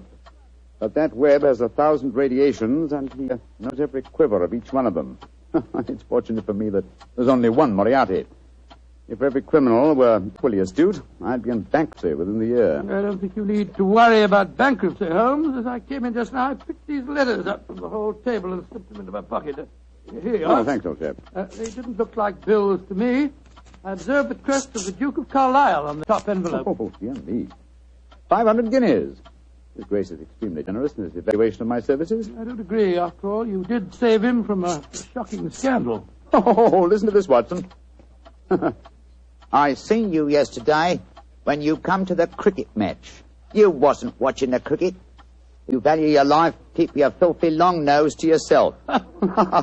And it's signed Joe the Butcher. Long nose.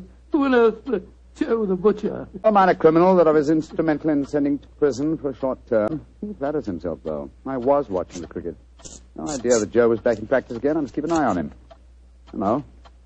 Letter on Carlton Hotel stationery. Now, this is interesting. Very interesting. Oh, what's it say, Holmes? Dear Mr. Holmes, I've been informed that you are a man of ability and discretion.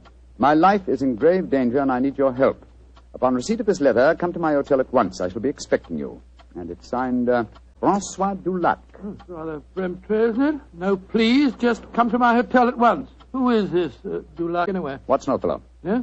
We were talking of Moriarty just now. I have a feeling that this letter may lead us to him. Well, what makes you say that? Francois Dulac, the writer of this letter, is recognized in France as the one indisputable authority on the paintings of Jean-Baptiste Greuze. Well, I still don't see the connection with Moriarty. If there is one thing Moriarty loves, more than the dazzling abstractions of mathematics and even more dazzling achievements of crime, it is the paintings of Greuze. The suggested combination of impending danger and a Greuze expert spells Moriarty to me. Get your hat and coat, old fellow. We're off to the Carlton Hotel to see Monsieur Dulac at once. This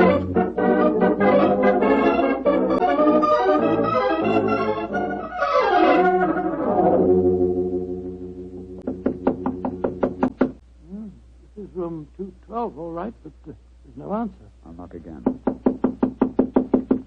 Shall I go and get someone to unlock the door? No, sir. Huh? Don't want to attract attention to our prospective client. Hotel lock shouldn't be very hard to pick. Here.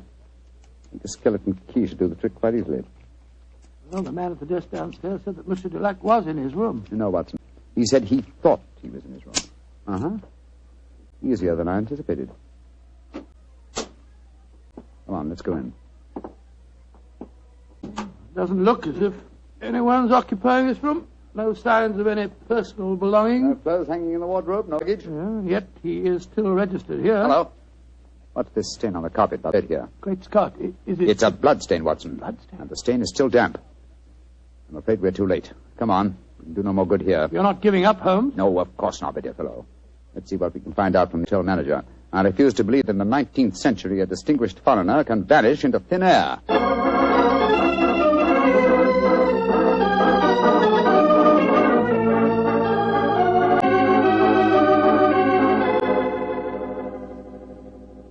Yes, Monsieur Dulac did have a visitor early on today, Mr. Holmes. Do you remember his name? I think it was Perkins or Parsons, but I'm not sure. Can you describe his appearance?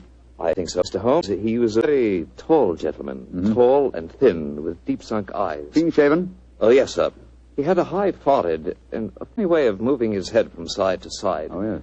Right, Joe Holmes, that's almost an exact description of Moriarty. Exactly, Watson. Have you seen Monsieur Dulac since this Mr. Perkins or Parsons called on him? No, I haven't, sir. But his visitor came back only an hour ago. He had some men with him. They carried some large packages out of the hotel. Packages? But not luggage, eh?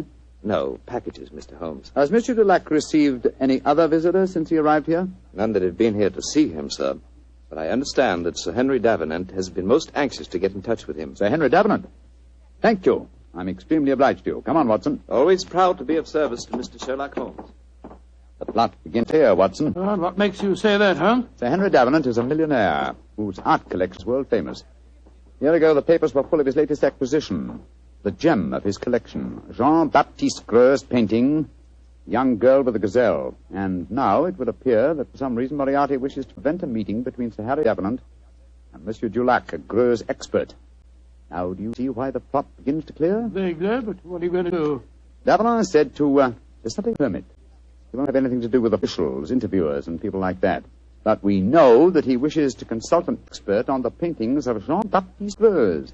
The next move should be obvious, old chap. Gracious me, you mean that you'll impersonate one? Certainly. If a Greuze expert is what he wants, then a Greuze expert is what he's going to get.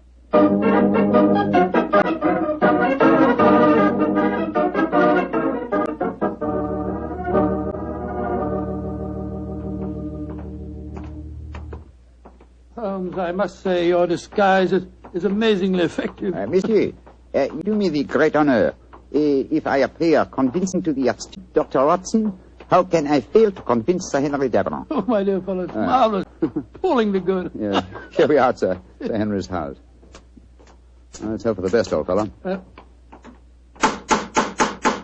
I don't know exactly what a French art expert looks like, but I could certainly believe that you were.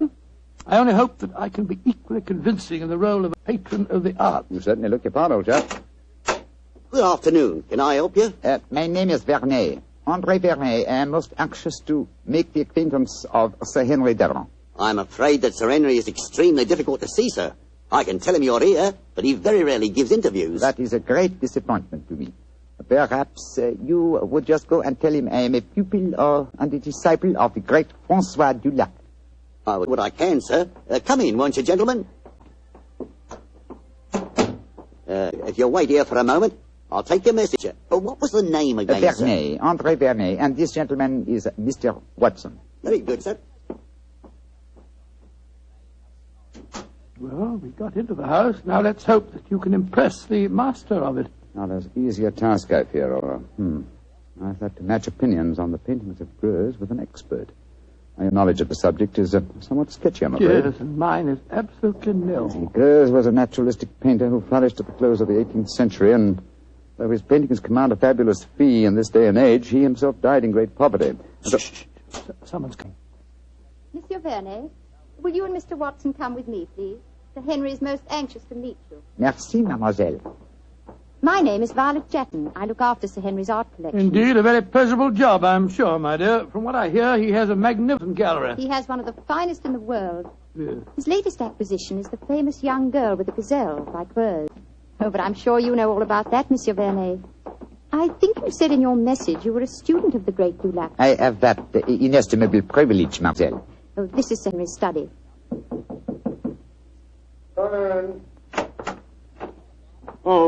Thank you, Violet. You may go. Yes, Sir Henry. You're Vernet, I'm sure, and this is Mr. Watson? That's right, Sir Henry. Mr. Vernet is staying with me. I see. Well, sit down, won't you? Look, Vernet, you're a friend of Dulac's, aren't you? I think I claim that honor, monsieur. Then why in thunder can't I get in touch with him? He's staying at the Carlton Hotel, isn't he? He was, or has been staying there, monsieur. Oui. I've left half a dozen messages for him asking him to come and see me, and he hasn't answered one of them. I can't understand it. It's most important that I see him. Monsieur is in some trouble, perhaps? Perhaps. Now, you fellows are familiar with the painting by Greuze, the young lady with the gazelle, aren't you? Oh, yes, Sir Henry. Yes, indeed. Oh, you are, eh? What do you think of it? Well, one of the greatest works, in my humble opinion, monsieur. Of course, I have only seen a reproduction, but it seemed to me to have a freshness and vigor of the flesh tints, a great firmness and brilliance of line. You are indeed fortunate to own it, monsieur. Don't know how fortunate. It cost me £40,000. I still say you are most fortunate, monsieur. Would you grant me the honor of to examine the original? Well, I don't know whether I ought to. I've had to guard it very carefully ever since this... Well, but perhaps in your case I can make an exception. You received threats regarding the painting, Sir Henry? Yes, I have, Mr. Watson. And they've worried me so much that I've even thought of engaging the services of a private detective. Oh, indeed, monsieur. How very interesting. The Duke of Carlisle strongly recommended a fellow by the name of Sherlock Holmes. I was seriously thinking of going to him. Instead of which... He has come to you, Sir Henry. In fact, it will save us all a lot of time, I'm sure. Well, what kind of horseplay is this, sir? Who the devil are you? My name is Sherlock Holmes. Then why do you come here masquerading as a French art expert? Because I'd heard of your aversion to giving interviews, and I wanted to see you urgently. I felt that in the character of a supposed Greuze expert, I was most likely to gain immediate admission. Well, then, your friend here? Dr. Watson, my colleague. Well, it's all turned out for the best, Sir Henry. You wanted to consult Mr. Holmes, and he was most anxious to see you. Yes. Well, I'm glad you fellows are here. You see, I'm devilish worried about that Greuze of mine. Oh, why, Sir Henry? Well, I bought it at an auction. There was another man bidding against me all the time, and when it was finally knocked down in my name, he became most insulting. He seemed unable to bear not owning the picture himself. He told me bluntly that I wouldn't enjoy it long. Well, I didn't think much about it at the time, but lately I've been receiving postcards repeating the threat. I don't like it, that's a fact. Well, you've kept those postcards, I hope, Sir Henry? No, threw them in the fire where they belong. Oh, that's a pity, sir. Can you recall the name of this bidder at the auction who threatened you? No, didn't know his name. Can you describe his appearance? Well, let me see. He was tall, clean-shaven, with a curious habit of moving his head from side to side. Moriarty again. Yes, old chap, my supposition was correct. Now, tell me, Sir Henry, is the painting safely guarded? Well, I'd say that it was impregnable, Holmes. It's not in my regular galleries. I had a special strong room built for it when I started to receive threats. It has a lock to which only I know the combination, and a special clockwork device that so controls the room that even I can only enter it during certain daytime hours. And yet, Sir Henry, with such thorough precautions, you appear to be frightened. Why? Well, I hardly dare trust my own shadow, Holmes. Well, as you possibly know, one of Greuze's pupils, a certain Madame Ledoux, imitated his paintings most successfully. Several of the experts were fooled. I confess that I've been frightened lately, since I received the threat, that a clever man might try and substitute a fake painting for the original, if indeed he hasn't already done so. That's why I was so anxious to get in touch with Dulac. He'd know a fraud at once. A substitution would be impossible if you're the only one that knows the combination to the lock of the strong room. Well, that's what my logic tells me, Doctor. And yet I'm very uneasy, I must confess. It's still daylight, Sir Henry. Would it be possible for us to examine the painting now? Well, certainly. By the way, what happened to Francois Dulac? Did he leave the Cotton Hotel? He did, sir. The circumstances of his departure made us distinctly uneasy. In what way? His room was empty. There were no signs of luggage, and yet... Come in. Miss Violet, what is it? This note was just left for you, Sir Henry. I was asked to deliver it at once. Who left it, Violet? Well, he didn't give his name, Sir Henry. But he was a tall, thin man with deep sunk eyes. Oh. What's the note say? Why, it's the same fellow again. Listen to this. I told you you wouldn't enjoy the painting for long. You didn't, did you? Great Scott, it's Moriarty. Holmes, I don't see anything funny about this. What makes you laugh? It's obvious that my painting has been stolen. I find nothing funny about it either, Sir Henry. But I must admit a certain pleasure. Once again, I'm crossing swords with an adversary who was more than worthy of my steel.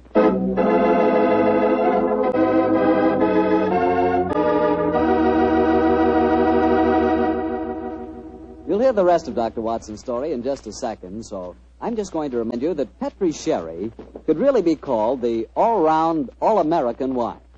That's right, Petri California Sherry. Now, the reason I say that is because Petri Sherry is not only a swell before dinner wine, but it's a perfect wine for almost any occasion. When company drops in, serve Petri Sherry. After dinner, when you're just sitting around chatting, Petri Sherry again is just right. Believe me, you couldn't ask for a better all-round wine than sherry. You couldn't ask for a better tasting sherry than Petri. Petri Sherry. Well, Dr. Watson, you've kept me on the edge of my chair so far with your story. What happened next? Did Sir Henry Davenant take you to see his famous painting? He did, Mr. Bartell. Together with Miss Violet Jackson, we descended countless flights of stairs. Doors opened where no one expected a door to exist. Finally, after walking down a narrow stone staircase that turned and twisted, we came up against a blank wall. It seemed that we could go no further. But a time clock, a combination of numbers, and a hidden door slid back. We stood in the interior of a small room. A room with no windows and hardly any light. An oil painting stood on an easel before us. It was the incomparable Greuze painting of a young girl with a gazelle. We stood looking at it for a brief moment, and then Sir Henry Davenant said, Heaven, the painting is still safe. Yes, Sir Henry. If it still is the same painting, It looks the same, Mr. Holmes. Yes, it does to me. the fact remains that only Francois Dulac could tell us if it is the same or a brilliant copy. Yes, and Monsieur Dulac has been silenced. So it would seem. Of course, we asked the experts at the British Museum to pass judgment. Yeah, but how could it have been stolen? It'd be impossible to smuggle it out of here and replace it with a copy. There's only one way of being absolutely certain. With your permission, Sir Henry, I should like to make a test. You're going to take a sample of the paint, Mr. Holmes? Yes, that should give us certain proof. Well, very well. Yeah, you'd better do it, Violet. But be careful. Remember, the painting cost me £40,000. A minute fragment of paint will be sufficient for the test, won't it, Mr. Holmes? Indeed. With my fingernails, Sir Henry, I'll scratch off a tiny sample. Firstly, I think it's a dash fine bit of work to have painted it. There you are, Mr. Holmes. Is that enough paint Splendid, for Miss you? Jackson, splendid. Thank you. Please put it on this envelope for me, will you? That's it. And now, Sir Henry, I shall return to Baker Street and analyze this paint. Within an hour, I shall be able to tell you whether the painting is worth £40,000 or a plugged farthing.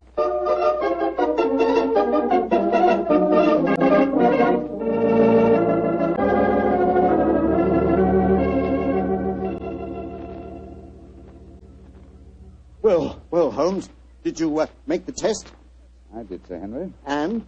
I'm afraid there's no doubt that your painting is a fraud. Oh, fraud. The sample of paint I examined was manufactured not more than 25 years ago, and Greuze died in 1805. Well, I still say that it's a fine painting, whoever did it. I wouldn't mind having it myself. I agree, Dr. Watson. In fact, I'd be glad to buy it. It's a brilliant copy, and more than likely it was done by Madame Ledoux. You're remarkably quiet, Sir Henry. £40,000. £40,000! No, sir, put that knife down. Holmes, help me grab him. Don't worry, gentlemen. I'm not out to commit suicide in despair, if that's what you're thinking. Now, why are you grasping that knife, sir? Because I have work to do in my strong room. I'm going to use this knife to slash that lying camp into 40,000 pieces.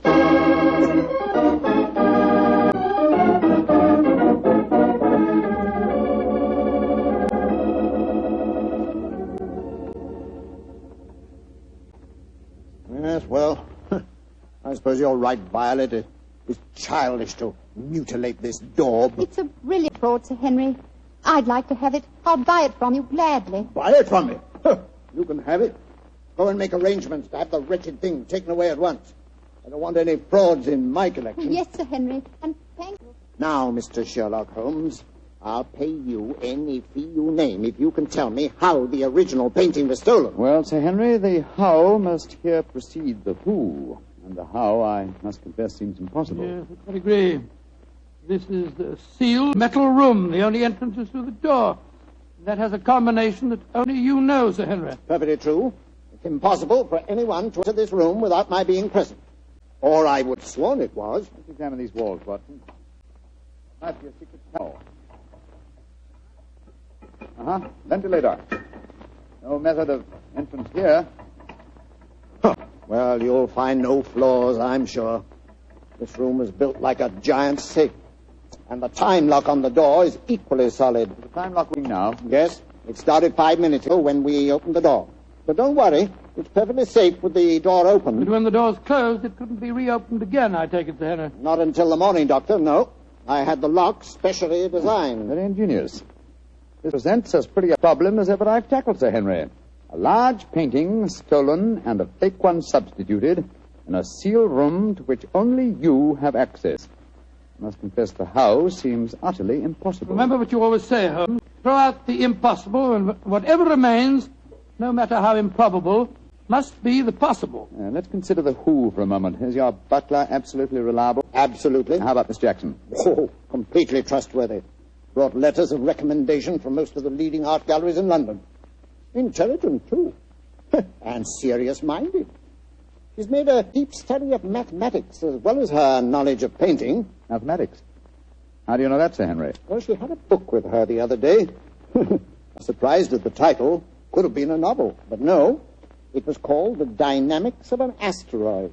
It was inscribed to her by the author. Dynamics asteroid and inscribed to her by the author. Thank heavens for your memories, Henry. That book was written by Professor Moriarty. Violet Jackson must be an accomplice of his. Violet? The door! Someone slammed it shut. Yes, and it's not very hard to guess who that someone is. Oh, but I can't believe that Violet is a Look, criminal. look, there's a note being pushed under the door. Strike a match, will you, old fellow? Right, you are. What's it say, Holmes? Forgive my unladylike eavesdropping, but with Mr. Sherlock Holmes as near the truth as he is, I'm afraid it would be unwise for me to remain here any longer. On the other hand, you are in no danger of smothering in the strong room, but your imprisonment should delay my pursuit till morning. Father Jackson. He's escaped us, Holmes. Don't worry, Watson. Miss Jackson's failure to procure the painting for Moriarty will land her in a far worse dilemma than anything we could subject her to. Moriarty has never tolerated failure on the part of his minions. A brilliant plot, old fellow, a brilliant plot. Moriarty is at the zenith of his powers. How fortunate that we were able to foil him. What do you mean, foil him? My painting's been stolen. Your painting, Sir Henry? Oh, no. It's here in this room. What on earth are you talking about, Holmes? You reminded me of my own dictum, Watson. I discarded the impossible. It was impossible that the picture had been stolen, therefore it had not been stolen. You mean that this painting is the original, Grose? Yes, of course, sir. Surely the whole plot is crystal clear now. Just about as clear as porridge to me. Well, then let me explain. The whole episode of Francois Dulac, the note to me, the empty hotel room, and the significant bloodstains and the apparent disappearance of Dulac were all part of Moriarty's plot. The real Dulac never left France. Moriarty created him in England to lure me into the case. Why in thunder should he want to do that, Holmes? Yes. I should think you're the last person he'd want on the scene. Oh, on the contrary, sir. He knew that I'd grab at his bait, the apparent murder of a Greuze expert who would make it seem likely that your painting had a substitute, Sir Henry. He wanted me to test the painting, which I did. I fell into his trap very neatly. The paint, Holmes. You said that it was no more than 20 years old. Yes, my dear fellow, the answer should be obvious. I see it. Violet was his accomplice, had prepared the painting beforehand, and carefully stripped off a piece of modern paint. Exactly, Henry. And Moriarty had assumed, quite correctly as it turned out, that as soon as you thought your painting was a fraud, you'd want to get rid of it. And that girl was going to take it out of this house with your full approval. And, of course, turn it over to Moriarty. What a fantastic scheme. A devilishly clever one, old chap. If it hadn't been for your aunt's remark about the book on mathematics, Sir Henry, I'm very much afraid the young lady with the gazelle might even now be on her way out of your house. Holmes, I can't tell you how grateful I am. And I'm going to express that gratitude in a very material manner, I assure you. Thank you, Sir Henry, but I wouldn't dream of accepting a fee for this case. I've been shockingly obtuse. I might easily have let them walk away with your treasure right under our noses. We locked in here for the night, Sir Henry? I'm very much afraid so, Dr. Watson. Though I shouldn't be surprised if the butler notices our disappearance and comes looking for us. But he won't be able to open the door. It'll need a professional locksmith to get us out of here. Well, really, it looks as if we'll spend a very cheerful evening. Don't be gloomy, my dear fellow. Oh, gloomy is not a word. You're locked in with one of the loveliest girls in history, and she's genuine at that. Strike another match, old chap, shall we? What? Let's look at her once again.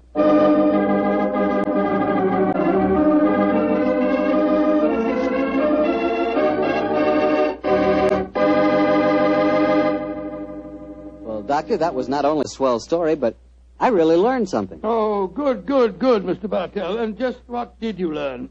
Well, this fellow Greuze, the painter... Yeah? I know this must sound stupid to you, but until you mentioned his name, I'd never heard of him before. Until Holmes mentioned his name to me, I'd never heard him before either. But then... we'll never learn about the good things in this world unless somebody tells us. Exactly. That's the way I feel about Petri wine. Oh, no. Wait a minute. Here's the way I look at it. There are thousands of people who know about Petri wine and love it, right? Yes, but even though it's a wonderful wine, there must be some people who don't know about it.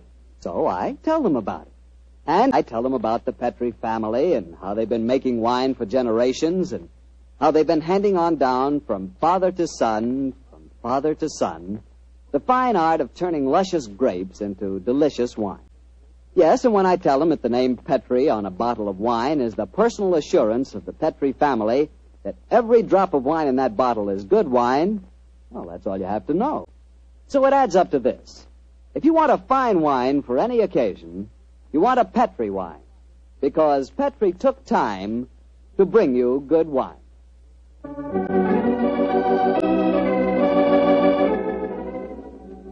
Tonight's Sherlock Holmes adventure was written by Dennis Green and Anthony Boucher and was suggested by an incident in Arthur Conan Doyle's story, The Final Problem. Music is by Dean Fossler. Mr. Rathbone appears through the courtesy of Metro-Goldwyn-Mayer, and Mr. Bruce through the courtesy of Universal Pictures, where they are now starring in the Sherlock Holmes series. The Petri Wine Company of San Francisco, California, invite you to tune in again next week, same time, same station. Sherlock Holmes comes to you from our Hollywood studios.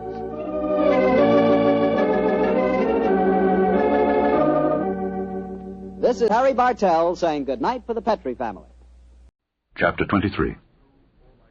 And Sarah was 127 years old. These were the years of the life of Sarah. And Sarah died in Kirjath Arba, the same as Hebron in the land of Canaan. And Abraham came to mourn for Sarah, and to weep for her. And Abraham stood up from before his dead, and spake unto the sons of Heth, saying, I am a stranger and a sojourner with you. Give me a possession of a burying place with you, that I may bury my dead out of my sight. And the children of Heth answered Abraham, saying unto him, Hear us, my lord. Thou art a mighty prince among us. In the choice of our sepulchres bury thy dead. None of us shall withhold from thee his sepulchre, but that thou mayest bury thy dead. And Abraham stood up and bowed himself to the people of the land, even to the children of Heth. And he communed with them, saying, If it be your mind that I should bury my dead out of my sight, hear me, and entreat for me to Ephron the son of Zohar, that he may give me the cave of Machpelah, which he hath, which is in the end of his field. For as much money as it is worth, he shall give it me for a possession of a burying place amongst you. And Ephron dwelt among the children of Heth. And Ephron the Hittite answered Abraham in the audience of the children of Heth, even of all that went in at the gate of his city, saying, Nay, my lord, hear me. The field give I thee, and the cave that is therein I give it thee. In the presence of the sons of my people give I it thee. Bury thy dead. And Abraham bowed down himself before the people of the land. And he spake unto Ephron in the audience of the people of the land, saying, But if thou wilt give it, I pray thee hear me. I will give thee money for the field. Take it of me, and I will bury my dead there. And Ephron answered Abraham, saying unto him, My lord, hearken unto me. The land is worth 400 shekels of silver. What is that betwixt me and thee? Bury therefore thy dead. And Abraham hearkened unto Ephron, and Abraham weighed to Ephron the silver, which he had named in the audience of the sons of Heth, 400 shekels of silver, current money with the merchant. And the field of Ephron, which was in Machpelah, which was before Mamre, the field and the cave which was therein, and all the trees that were in the field, that were in all the borders round about, were made sure unto Abraham for a possession in the presence of the children of Heth, before all that went in at the gate of his city. And after this, Abraham buried Sarah his wife in the cave of the field of Machpelah before Mamre, the same as Hebron in the land of Canaan. And the field and the cave that is therein were made sure unto Abraham for a possession of a burying place by the sons of Heth. Hey, man, how about we check in with Fibber, Magee, and Molly next? That sounds good to me.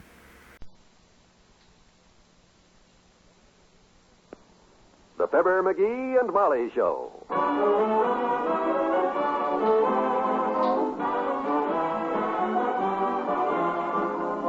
NBC and Richard Hudnut, makers of the all-new Richard Hudnut Home Permanent with Beauty Rinse Neutralizer, present Fibber, Magee, and Molly transcribed. The show is written by Phil Leslie and Ralph Goodman and directed by Mac Hutto.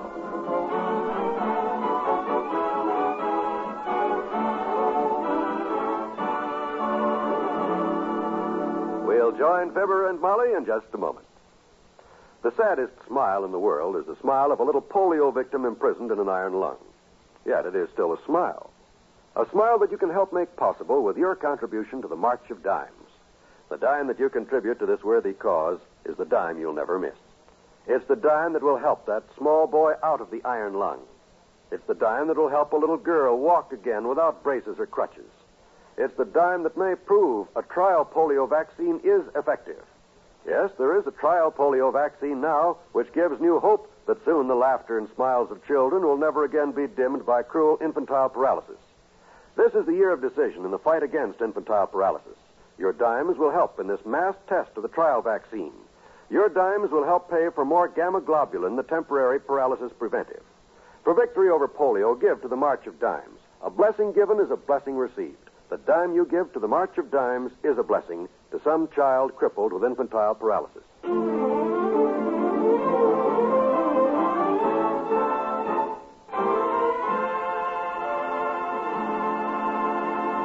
so far, nobody has solved the identity of the mysterious Citizen X, who appears on the streets of Wistful Vista from time to time in the Retail Merchants Contest. But $300 now awaits some lucky winner, and the whole town's working on it. Listen. Yes, Mabel, I know what you mean. That contest has our house in an uproar, too. Yes. McGee's been in the den all morning working on today's clue, trying to figure out where to look for Citizen X. Must be a tough clue to solve because he took in 3 sandwiches, 2 apples, and a banana. Yes, the brain work makes him hungry, and he's determined. Oh, there's someone at the door, Mabel. Come in. I'll call you later. Bye. Hello, Molly. How are you? Oh, Dr. Gamble. Fine, thanks. Here, let me take your hat. Thanks. I can't stay but a minute. I'm going to drop in the Bonton this afternoon, trap Citizen X, and close up this contest. Oh, you are? Yeah, I thought McGee might like to come along and watch me win $300. Oh, then you have today's clue all figured out? Well, sure, haven't you? I haven't even seen it yet. Right after breakfast, McGee ran out and got the morning paper, and he's been in the den with it and 3 ham sandwiches ever since. Oh, this is ridiculous, Molly. Today's clue just gives it to you. It's the simplest clue they've had so far. Oh, let's see it. Is that today's paper? Sure. Here, I'll read it to you. It says, a special sale, a second floor, a bargain you never saw before. The word Bonton will help your clue. Meet Citizen X at 2:30. My goodness, that does sound simple. Yeah, it goes on to say Citizen X will be wearing a dark coat and hat and carrying an umbrella. I wonder what McGee is working on so hard. Hey, Molly. Hey, Molly, I got it. What's the tree? Oh. I got it solved. Listen to this, Molly. You won't believe... Oh, hi, Doc. Hi. I, my friends, have figured out the answer to where Citizen X is going to be in today's clue. Congratulations, Einstein. Now, get your hat, the one with the propeller on it, and we'll go down to the Bonton and look for Citizen X together. Citizen X ain't going to be at the Bonton, Doctor. Oh? So don't waste your time trying to pack that round shape of yours into one of their square elevators. Not at the Bonton? No, sir. The minute I saw the word Bonton, I knew that couldn't be the place. I know I shouldn't ask, Sherlock, but how did you arrive at this amazing deduction? Simple, Dr. Watson. What is Bonton spelled backwards? Not knob, right? Not knob? Right, not knob. Now, we all know not means don't, and what's a knob? Something to hold on to. Put them together, and it means don't hold on to it. So I threw that part of the clue away. That eliminates the Bonton, hence it must mean someplace else. Are you two listening to me, Doc? Oh, yes, dearie. Go on. I just felt a little dizzy, so I thought I'd sit down a minute. Yes, go on. Don't stop now, or I won't get any sleep tonight. Well, the next thing I had to find out is where is Citizen X going to be if it ain't going to be at the Bonton. So the first line says, a special sale, a second floor. The sale is part of a boat. And where are you going to find a boat this time of the year? At the county museum where they got an old Chinese junk. And what's special about the sale on that baby? It's made out of bamboo. That's a special sale, see? Oh, for the county museum is a one-story building, Knothead. Now, what do you got to say? Sure, and the floor in that joint was falling in until they put in a new floor last year, which makes that the second floor they've had in there. Special sale, second floor. How's that? That's so pretty clever, huh? Oh, brother. The second floor of a one-story building. A Chinese junk with a bamboo sail. Oh, wait till I tell this at the Elks Club. Okay, fat boy. Go ahead and scoff if you want to. Be ride. If he starts to run a fever, Molly, put him to bed and call me. I hope I can remember this. Bonton backwards spells not knob. So, thinks I'm funny, does he? Looks like it. We'll see who's funny when he comes back from the Bonton with his toes all stepped on, and I come back from the museum with $300 in my hot little hand. By George, when I nail Citizen X out.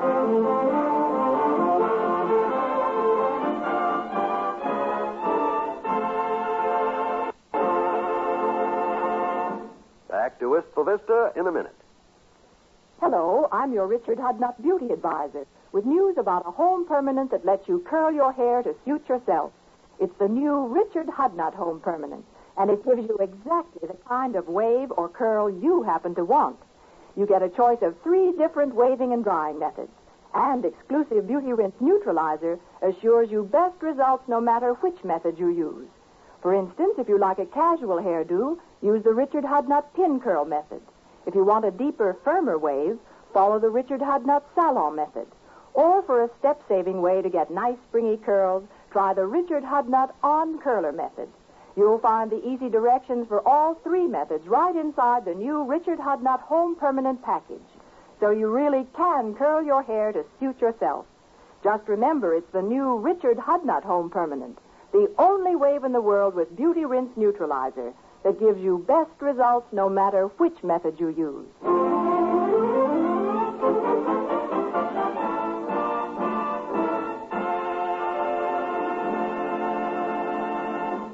Well, dearie, I will admit that's a very unusual solution to the clue. You don't believe me either, huh? I didn't say that. This is a silly contest, and anything could happen. Who was that on the phone a while ago? Oh, that comic Mort Toops. Says Doc Gamble told him how I solved the clue and how I'm going out to the museum instead of the Bonton like them other rum-dums. What did Mort think? Them guys don't worry me. Let him laugh. Just because I'm the only one in town smart enough to figure out the clue. Are you sure you know where Citizen X is going to be? You betcha. The county museum. And here I go. Well, if I didn't have so much to do, I'd go with you, but... Well, look who's coming. Hello, Mr. Wimple. Hello, folks. Oh, hi, Wimp. I just stopped by to see if I can ride down to the Bonton with you, Mr. McGee, to find Citizen X. If you're going, of course, the whole town will be there. All but me, Wimp. I'm going out to the county museum. The county museum? Whatever brought you to that conclusion? Oh, I haven't got time to go into details now, Wimp. Drop by in a couple hours and you can help me count the money. I hope I didn't get hold of a counterfeit clue. Did you read the one that says, a special sale, a second floor?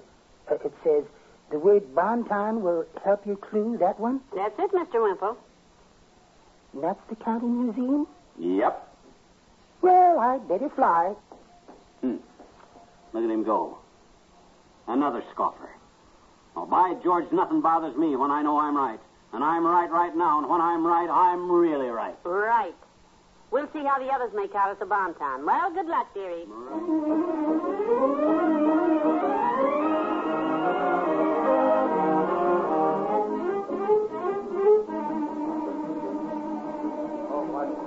Holy smoke, what a mess. Sure crowded, ain't it, Doc? This is the worst I ever saw. All right, folks, don't shout, please. Oh, please, the management of the Bonton asks that you please keep order. Please don't crowd. Quit shoving, please. Oh, excuse me, Dr. Gamble. I didn't mean to crush you. Oh, well, it's you, Wallace. What are you doing down here? Same thing everybody else is, looking for Citizen X. It's a good thing Mr. McGee didn't come along with me. He went out to the county museum. Oh, did he tell you about that? I thought he was silly, but I wish I was with him right now. At least it's quiet there, and you can get... Order, please. If everybody stops pushing, we'll be... Stop shoving me. Please quit pushing me, you... Hey, did you see that, Doc? They shoved him right out the window. Yes. Move over, Fatso. Let me through, Wimp. McGee. Hello there, Mr. McGee. All right, so I changed my mind. I got a right to change my mind. He didn't say anything. Well, by George... We didn't say anything, Johnny. I would have stuck with it and gone to the museum if you guys hadn't talked me out of it. Come on, which way's the second floor?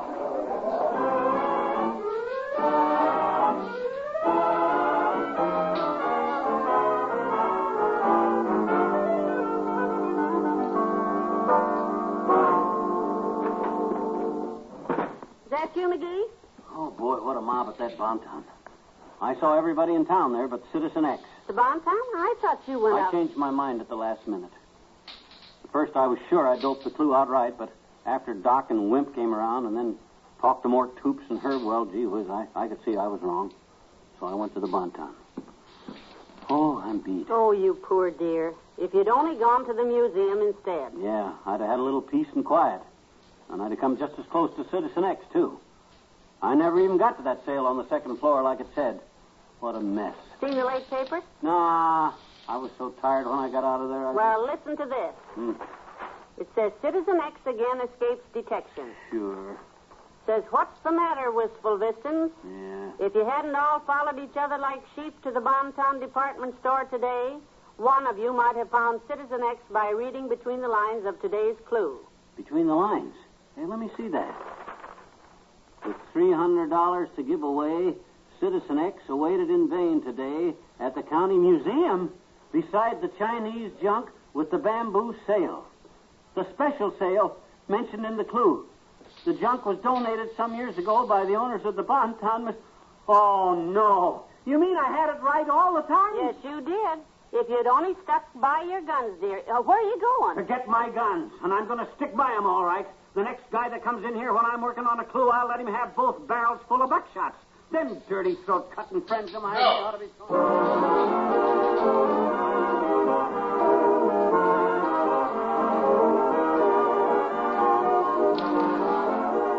Fibber and Molly will be right back. Tuesday nights on the NBC Radio Network, you'll hear more wonderful entertainment.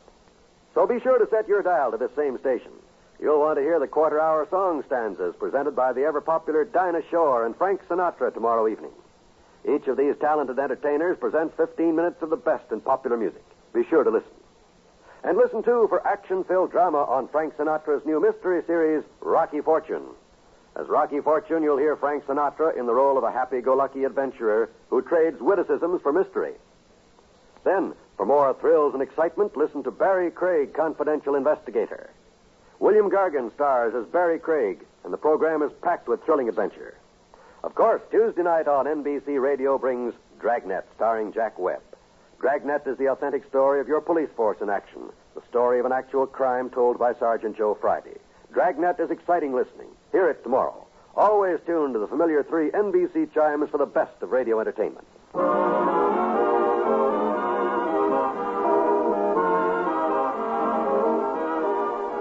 that's all right, Docky, old man. That's okay, Wallace. I understand. Sure, Mort.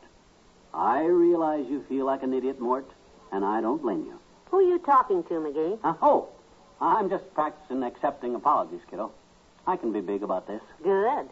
Because if them guys don't start calling up here to apologize in the next 5 minutes, I'm going to look them up one by one and beat the living daylights out of them. Them dirty double-crossing... Magee. Well, good night. Good night, all.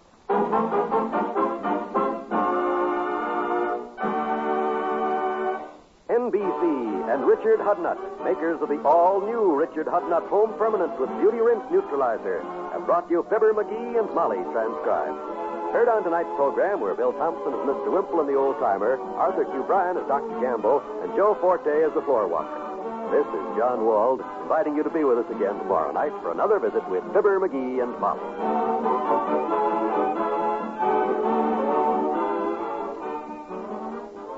Laugh again tonight with Can You Top This? On the NBC Radio Network. On the NBC Radio Network. On the NBC Radio... Enter the world of Detective Noir with Philip Marlowe, up next.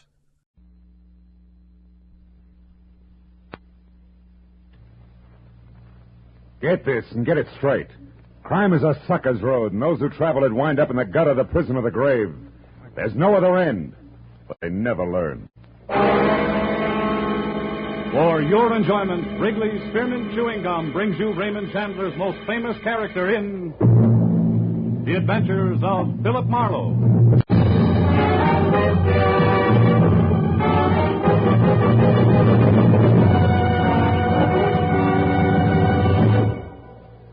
To make every day more enjoyable, treat yourself often to refreshing, delicious Wrigley's Spearmint Chewing Gum. Here's a taste treat you can enjoy indoors, outdoors, at work, or at play. The cool, long-lasting mint flavor refreshes you. The smooth, steady chewing helps keep you fresh and alert. Adds enjoyment to whatever you're doing. Wrigley's Spearmint Chewing Gum. Healthful, refreshing, delicious.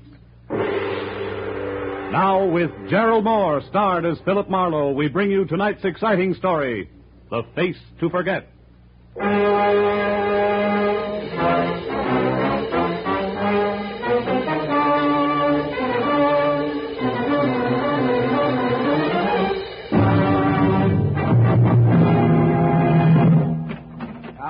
All right, wise guy. I told you once you couldn't come up here to this room, Marlowe. That's right, landlord, but I found all I needed. Well, you won't be able to use it after I teach you some manners. I'll teach you to break into a respectable room and house. Not leading with your rights, you won't.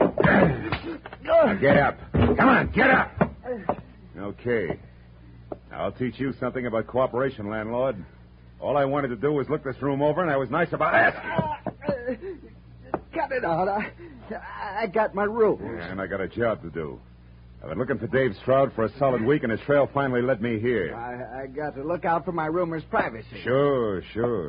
Only Dave Stroud checked out of here this afternoon. He's no longer your guest. Anyway, I found enough in here to know Stroud's taking the train tonight for San Francisco. So that winds up my lecture, and I'm happy to say my business with you and your charming establishment. Good night, landlord.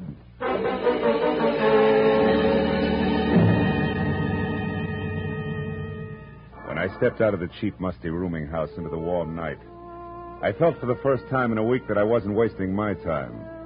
That by tomorrow I'd know why a quiet young guy named Dave Stroud had suddenly dropped everything that gave life some sense. Everything from a lovely girl to a fine job and vanished. Completely.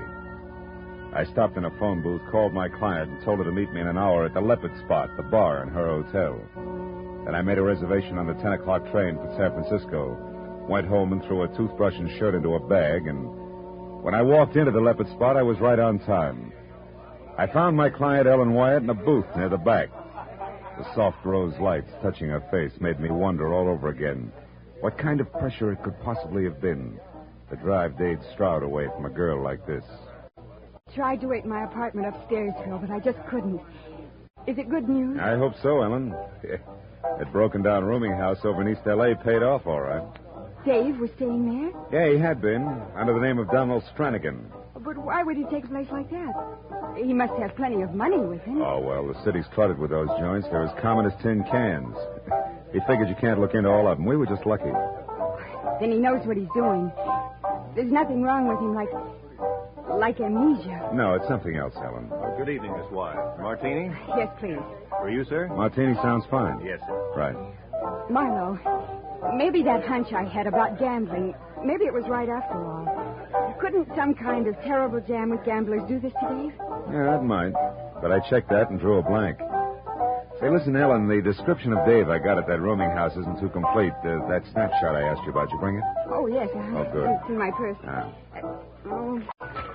Here. That was taken on our first date 4 years ago. 4 years ago, huh? Those years made quite a change in both of you. Yes. Dave and I are good for each other, Phil. Oh, sure. I only hope that the next 4 Here years... we are. Martini, very dry. Oh. Oh, thank you, sir. Well, I wish we had the kind of news we could toast. Maybe we will. Sooner than you think. You've got a new lead? You know where Dave is? Well, close enough to be pretty sure he's taking the 10 o'clock to San Francisco. San Francisco? Yeah, and so am I. Phil. How about coming down to the station with me, huh? Me? But do you think that's wise? What if he saw me first? Well, it's worth a chance for you to point him out to me. What do you say, baby? Got something to drink to now? Yes, and I'd better do it fast before I start to bawl. Tears would be awful in a martini.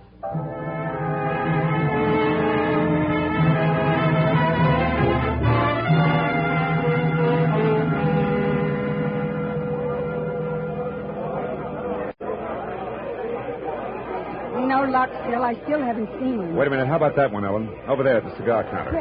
Oh, the fellow in the T-shirt? Yeah. Dave couldn't look that sloppy, and besides, he's taller. Oh. Well, that's it, Phil. Yeah. Well, I guess we missed him. I better get aboard, huh? This kind of scares me. You don't think Dave just pretended to be leaving, that he tricked you? No. Those leads weren't planted. They weren't that good. Don't worry, baby. Dave will be on this train when it pulls out. I'll bet my last buck on it. Find him for me, Phil. Sure. You just keep that chin up. I will. Okay. And call me the very first chance you get. Right. For train 61. Pardon me, lady. I'm sorry. Hey, you with that brown bag. Me? Yeah, just a short minute, my friend. Unless you happen to favor dirty shirt size 17. You're in for a big disappointment. What are you talking about? Well, I think you made a small mistake there. Isn't that my bag? I'm afraid not, mister. CP is in Philip, M is in Marlowe. Well, how do you like that? I saw you pick it up back there at the information booth. That's where I left mine. I could have sworn it belonged to me. I'm sure sorry. It's all right. Happens to everybody sooner or later. Yeah, well, now that's mighty big of you, friend. Say, you're going to be on old 61 for Frisco, too, aren't you? Right, so, yeah. Well, let's call this an introduction. Arback's my handle. Manny Arback, on the road for Pfeiffer plumbing fixtures. Yes, sir. I'll see you on board, friend. Not much doubt about that. No, we might get up a little game. Fun, huh? Oh, fine. Yeah, well, I better shake a leg and get my bag. I'll find you all right. I never forget a face. Maybe I ought to cut my head off.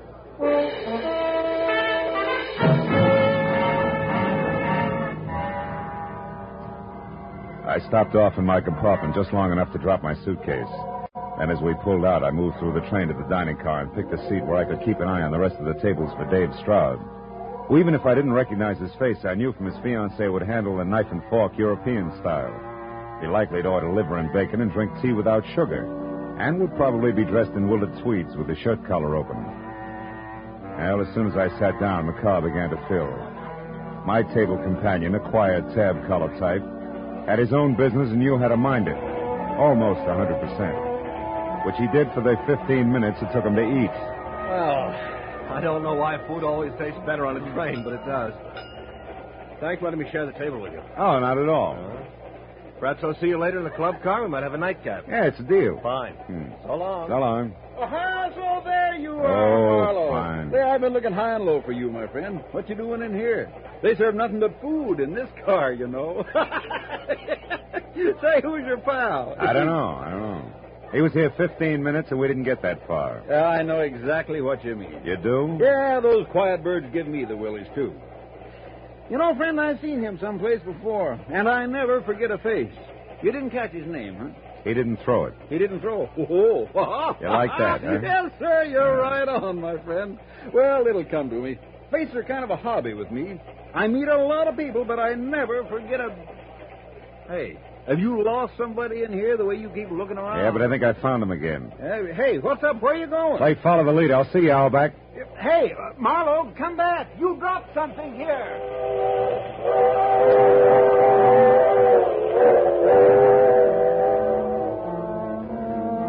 In spite of the fog kicked up by the traveling typhoon, who never forgot a face, I'd managed to catch a glimpse at the door of a bunch of tweeds and an open collar on a bill that exactly fit the 4-year-old snapshot in my wallet. I bucked a huddle of undecided dowagers blocking the aisle, but managed to keep them inside all the way back to car 16 without being seen. There I watched them unlock compartment L and go inside. I was convinced it was Dave Stroud, but at this point I had to be sure. I went to look for the conductor and finally found him tucked away at a lonely table back in the club car, as intent on his ticket count as a cheat at solitaire. I figured I could afford the time now, so I decided to wait. I headed back for the seat, and I ran into my dinner partner, the Tad Collar. Well, hello again. You're a little early for that nightcap, but sit down anyway. Thanks. Oh, by the way, I'm Roy Carney. Oh, mine's Marlowe, Philip Marlowe. Philip Marlowe. I've read that name many times. You're the famous private detective. Well, private detective, anyway. Glad to know you, Tony. Privilege for me. Oh, are you looking for a match here? Yeah. Oh, keep them. Keep them. I have others. Oh, thanks. Thanks again. Are you on a case now, Marlowe, or shouldn't I ask? Well, as a matter of fact, Hey, Marlowe, man, are you hard to hang on to? But you're mighty lucky I'm honest, my friend. You see this? Yeah, I see. It's my wallet. Yeah. When you bolted out of the dining car, you dropped it on the seat. I found it for you. Oh. Nothing fell out but this picture here. And is she all right, man? Oh, man. Who is she, boy? The name, I mean, huh? Don't tell me. I bet you've seen her before. Yeah, that's right. And so. I never forget a face. Uh-huh. Well, thanks. Now, if you let me have it, I'm very grateful. Yeah, sure. Glad to be of service, my friend. Oh. Anytime I can... Well, speaking of familiar faces, this is the gentleman that you had dinner with, huh? That's right, Alback. This is the gentleman. Mr. Alback, Mr. Tarney, for better or worse, till your destination do you part. How do you do? Tarney? Tarney. Now, that's funny. You know, I was just telling Marlowe here that I recognized you from someplace. It's very unlikely. I have a fair memory myself. I don't remember you. Well, I don't know. I'm pretty good. But, hey, wait a minute. I'm getting it? Sure. Oh, this is silly. Why, I saw you tonight in the railroad. No, that's impossible. I was so late I nearly missed the train. Me, too. Only you had a good reason. Oh, yes, sir, my friend. You were kissing the little woman goodbye. I couldn't see her too well, but she was quite a looker. And judging from the way you were going at it, you... Yeah. Well, now, wait a minute, friend. I didn't mean any offense. I was just kidding you along. Yeah, well, I guess I'll go by my way into a little poker. Excuse me.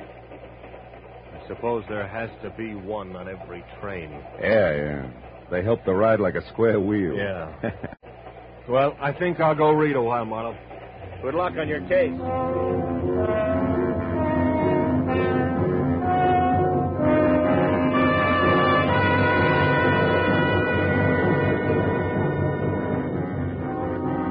When the conductor climbed out of his pile of tickets to stretch, I went over, introduced myself, and asked the $64 question. Car 16, compartment L, huh? Well, let's see. Oh, here it is, Mr. Marlowe. That room's occupied by one Daniel Stacy. Daniel Stacy? Sure. Same initials as Dave Stroud. But we're not carrying any Dave Stroud tonight. Don't bet on that, conductor.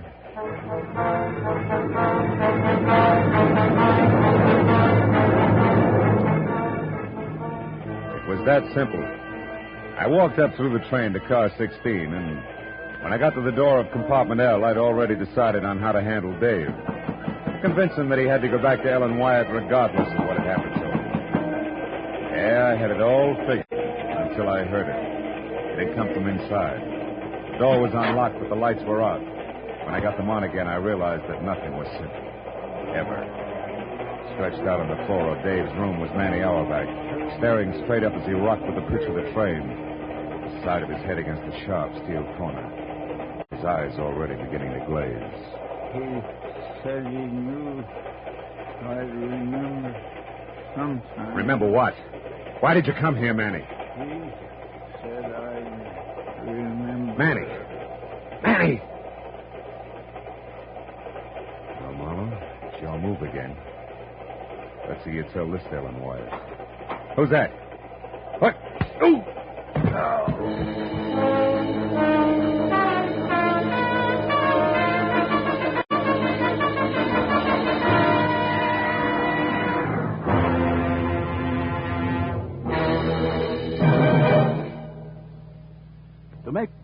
To make every day more enjoyable, treat yourself often to refreshing, delicious Wrigley's Spearmint Chewing Gum.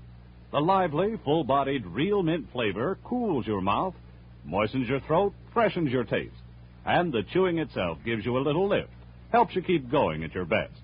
So for real chewing enjoyment that's refreshing and long-lasting, always keep Wrigley's Spearmint Chewing Gum handy. Healthful, delicious Wrigley's Spearmint Gum will make every day more enjoyable. Now with our star, Gerald Moore, the second act of Philip Marlowe and tonight's exciting story, The Face to Forget.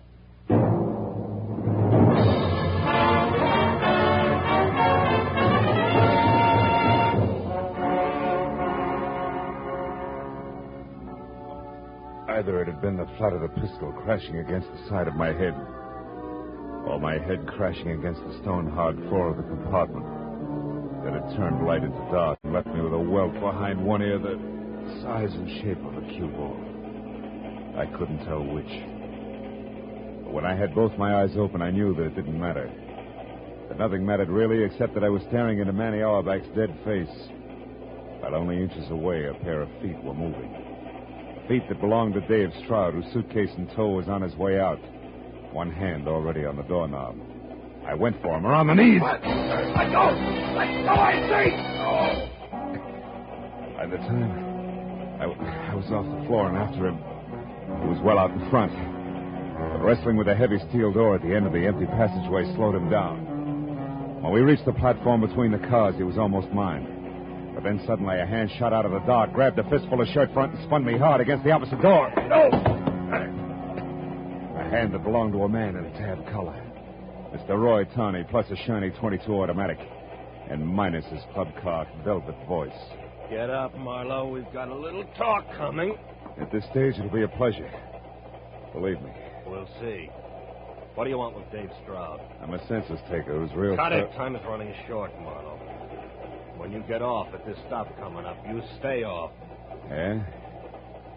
What's your angle? Dave. He still needs my help, and he's still going to have it. No matter who he kills? Kills? What's that supposed to mean? Manny Auerbach, the chummy one who couldn't forget faces. He's very dead back in Dave's compartment. Well, And that loudmouth wasn't just a blowhard salesman after all. He was what Dave's been running from, one of those lousy card shop. Slips, huh, Tony? Yeah, but they don't count, Mr. Detective. Nothing counts anymore but Dave getting out of a jam that can cost him his hide. Just for the record, that game back in L.A. 3 months ago that cost Dave every cent he had plus 10 grand he didn't was about as level as the rest of that meat pants town ever gets. Which makes you what? 2 things, smart Alec. First, a guy from Detroit, a real town, who doesn't like a lousy fix. And second, I like a fix even less when the sucker on tap is my own brother. Now, Peeper, get back away from that door. The station's on that side. I wouldn't want you to run for it and get shot before you got to say a few words. Back over here, Marlowe. Take it easy with that gun, huh? They go off, you know. All right, the pitch. Let's have it now. What's Dave to you? Ellen Wyatt. Mean anything? Not very much. But Dave is sorry about that. So when you get back to your client, you tell it... Hold it. Just like you are, and stay cheerful. This stop, Carter. Carter, gentlemen. Conductor, this train wait here a while? I mean, is there any time to get off and stretch? No, sir. Just stop long enough to pick up a little mail, leave a little mail, once in a while take on a passenger. Hardly ever, though. Carter folks aren't much on traveling. Oh, by the way, aren't you the gentleman who was looking for Mr. Stacy? Yeah, I found him, thanks. Oh, don't mention it. Glad to be of service. Say, don't get too close to the edge there, gentlemen. Carter, California. We were talking about Ellen Wyatt, Tony. Why didn't Precious brother Dave ever let her know that he had to lay low, that he was in a jam with gamblers? A bunch of roses with card enclosed could have gone a long way, or again, there's the telephone. Oh, button it up, Marlowe. I don't know any of the details. Maybe the kid didn't want her to know he couldn't stay away from the pasteboards. Maybe he just didn't want her to worry. Anyway, that's not the point. And what is? That a broken heart beats a broken skull 7 times a week. You should know that much, Pete. So? So I don't want you, the girl, or anyone else to know where Dave is heading. At least not until I get back to L.A. by my lonesome and call a few spades just that. Like they do in Detroit, maybe, huh? Like they do in Detroit, no, maybe. You tell the Wyatt babe I'll look her up then. Now you get over there at the door and you take your choice. Jump or get pushed? Jump, pushed, or shot. Go on, Marlowe. This is where you get off. Go on, the longer you wait, the harder it's going to be. Name it. Jump, push, or shot. I couldn't say much for the alternatives. But one look back over my shoulder at the gaping .22 automatic leveled at my head and Tawny's ice-cold gray eyes above made up my mind for me. Jump it had to be.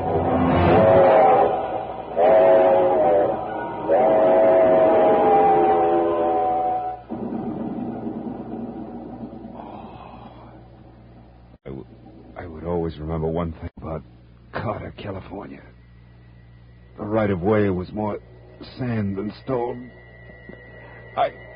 I was grateful.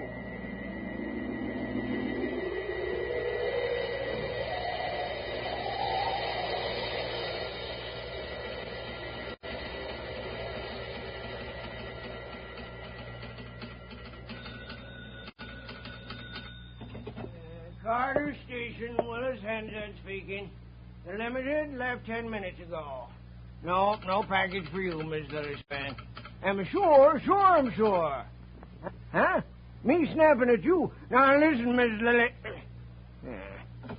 Brass of some people. Say, what happened to you, son? I tripped. Dad, this is important. Can you tell me where the Limited stops next? Well, is anybody getting on at Murdoch Corner? No. The first real stop. A good-sized town. Let's see. Smoke cigars, son? No. Look, Dad, this counts. Now, come on, tell me, will you? Yeah, sure. Well, now, there's Fulton. That's a half-hour wait. Oh. You got a match, please, son? Oh, yeah.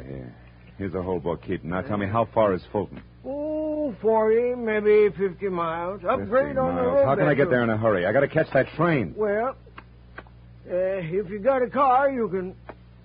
Where can I rent a car or get a cab? It's his order, not a chance, sonny. Oh, excuse me, Jake's calling from Bakersfield. He's expecting a grandchild. Hooray for Jake. Now listen to me, Dad. There's a dead man on the Limited, and his killer as well, and I was tossed off the train. Now let's take the business. What? Well, in that case, let's call ahead and get the police. No, I don't want that. Well, why not, son? Because, for one thing, the killer may have been justified. Self-defense and the sight of the law will toss him into a lot of panic. He'll only end up in more gunplay. And for another, I have a very personal axe to grind. Getting tossed off the train, huh? Yeah, among other things. Now, will you tell me that coupe out there, is it yours? Yeah, but I can't For let $50 you take bucks? my car. You're cash? Cash. Here. Also, here's my credentials. I'm a private detective out of L.A. I'll get your car back to you as soon as possible. I'll pay you another $50 when I do. Now, give me the keys, will you? Quick. Yeah, sure. Okay. Here. It's the one in the middle. Thanks, Dad. And don't worry. I'll drive real What's the matter, son? Well, you're staring like you don't feel so good. What is it? Your head, maybe? Yeah, my head, maybe. I ought to have it examined. Sometimes it's real slow coming up with the truth. The truth? What do you mean, son? I mean, I got a big fat hunch, a hunch that may be able to stop a second murder. If I make it to Fulton in time. So long, Dad. Thanks a lot. You've been a great help. My apologies and congratulations to Jake.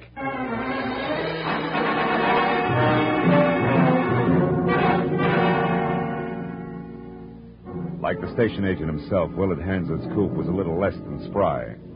But with the accelerator jammed hard to the floor and only a straight, empty highway ahead, I managed to keep it at a straining 70 most of the way.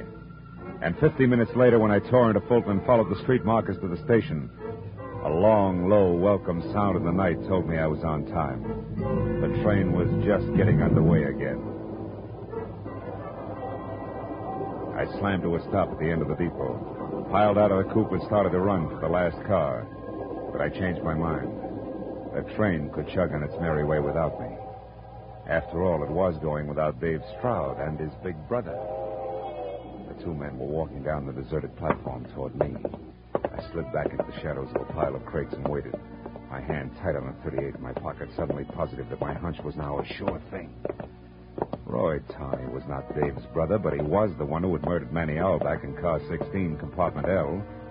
And he was ready to try murder again. All right, Stroud, that's far enough. Hold there. Tawney, you're out of your mind. You've got no reason to kill me. I'll never say anything. Ellen knows that. That's why I ran. I could never turn Ellen over to the police. I love her. Oh, yeah, sure, you're nuts about it. You got lots of reasons to be, haven't you? Reasons like Ellen crossing you up for me and a tall stack of dough. Reasons like knowing that we're both responsible for knocking off our ex-boss to come into that dough.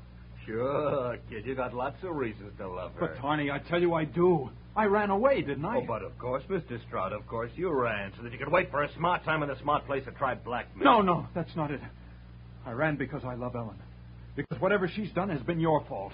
Oh, no, kid, you got it all wrong. The lady was the pilot all the way.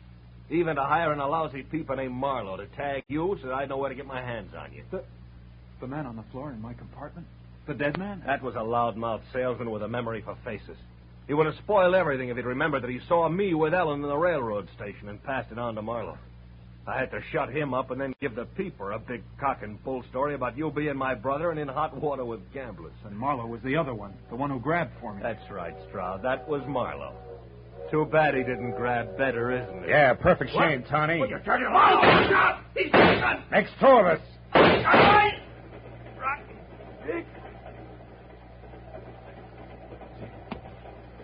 Is he dead, Marlowe? Yeah, Dave. Even in Detroit, he'd be called dead.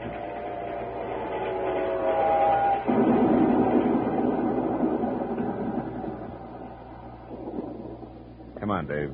We got some telephone calls to make. The police, for one. All right. Marlowe, is all this really true? Yeah, I'm afraid so, Dave. The girl you wouldn't turn in for murder wanted to murder you.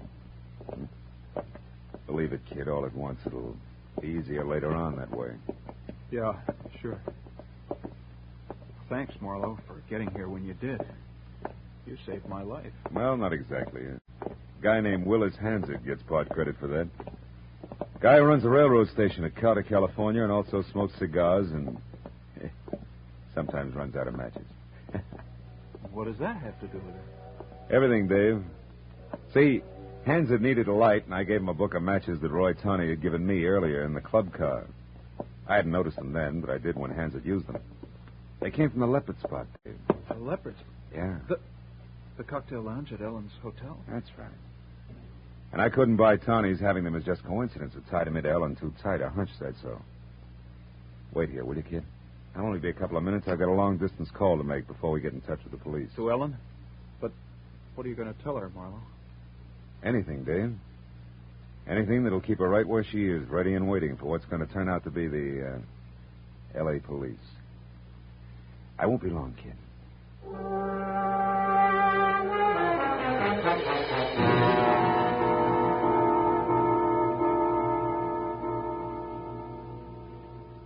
After the telephone call, Dave and I spent a long hour with the Fulton police, explaining why a man named Roy Tawney was lying in their quiet railroad station, face down in a pool of his own blood. And it was a long hour again with the railroad officials who arrived with their own set of questions. Well, it was 4 o'clock in the morning before we were finally aboard a train, heading back for L.A., Dave Stroud and I sat opposite each other in silence through that bleak, empty hour when you can almost feel the day that's coming up nudge the one that's just gone by. I was real glad to see it go. I sat there looking at Stroud and wondered if he'd ever heard the lyrics of a song a train whistle always makes me think of. My mammy done told me. When I was in knee pants, my mammy done told me, son, a woman's a two-face. A worrisome thing who'll leave you to sing the blues in the night.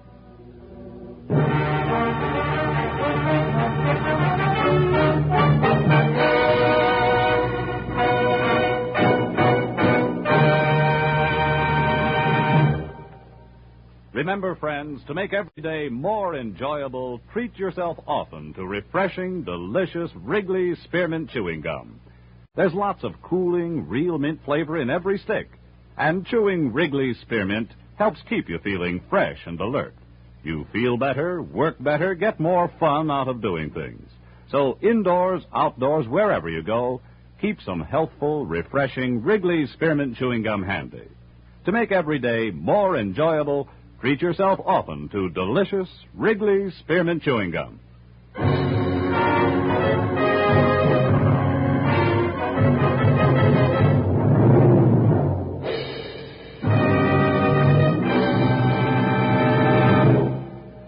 The Adventures of Philip Marlowe, bringing you Raymond Chandler's most famous character, star Gerald Moore, are produced and directed by Norman MacDonald and written for radio by Robert Mitchell and Gene Levitt.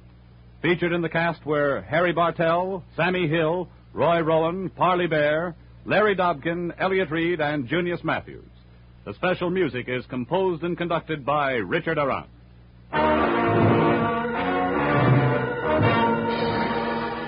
The makers of Wrigley's Spearmint Chewing Gum invite you to be with us next week when Philip Marlowe says, This time I tangled with 3 snakes. The first was made of gold, the second wore a mustache, and the third was in the bag. And each in its own way, poison.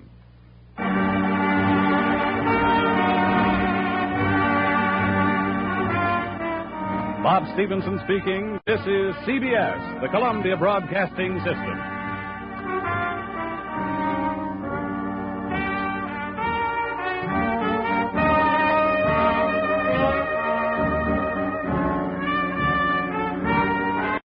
Now it is time to go back to Dodge City with Gunsmoke.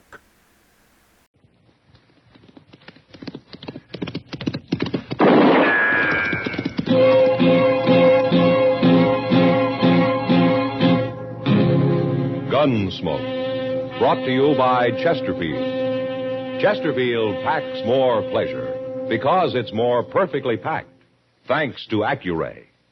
They satisfy the most.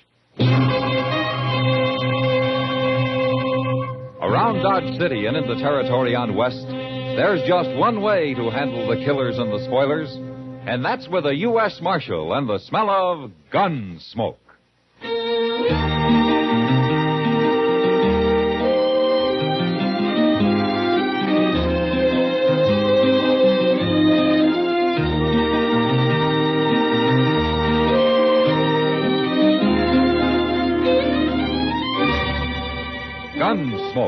starring William Conrad.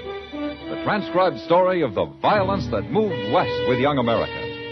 And the story of a man who moved with it. I'm that man, Matt Dillon, United States Marshal. The first man they look for and the last they want to meet. It's a chancy job, and it makes a man watchful and a little lonely.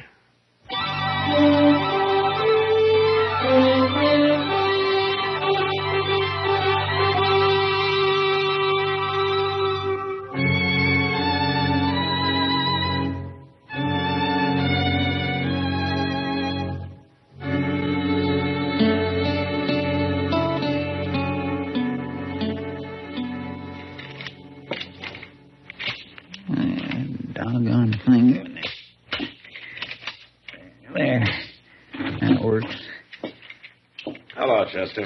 Oh, Mr. Dillon? Are you going hunting? No. I saw all kinds of wild turkey about a mile down the Arkansas yesterday. I ain't going hunting, Mr. Dillon. What's the gun and all the shells for, then? Well, shotguns was made for more than shooting birds with. Yeah, that's true. Mr. Dillon, you ever hear me talk about Live Oak County? South Texas? Sure I have. According to you, it's a hideout for bandits. Yes, it is. And they've got a saying down there that if the law ever did catch any of them, there ain't enough good men around to act as a jury to try the bad ones. Well, that's very interesting, Chester, but you're a long way from Live Oak County now. Well, part of it's moved up here.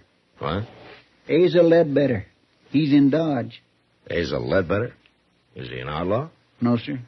But I seen him at the Long Branch, and there's only one thing he's here for, Mr. Dillon. Well, what? To kill me.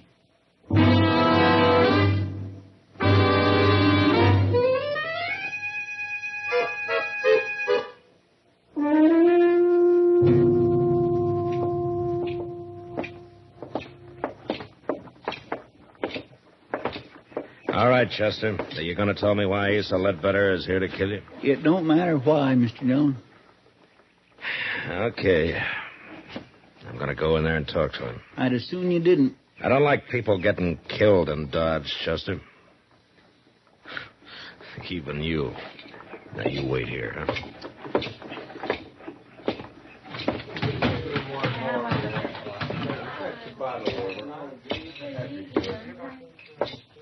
Hello? Oh, say, you're the marshal. Your name Asa Ledbetter? How'd you know that? Chester told me. Chester? Yeah, Chester Proudfoot. Well, okay, Marshal, you got my name right, but I don't recall his. What? I never heard no Chester Proudfoot. Glad to meet you, though. Buy a drink? Oh, thank you. Say, there was a fella in here a while ago, I remember, because he was staring at me so hard. He heard me say my name, too. I was talking to a cowboy about finding work around here. Where you from, Ledbetter? Texas. What part? Amarillo. Ever been in South Texas? No, never have. Marshal, what's this all about? Now, Chester thinks that you came here to kill him. Now, just look here, Marshal. I don't know this Chester fella. Never even heard of him. I don't go around murdering people. I hope that's true, Ledbetter. Of course 'tis. And I don't like nobody dragging down my good name, Marshal. Nobody is. So long. You just asked anybody from Amarillo about me, Marshal. They can tell you.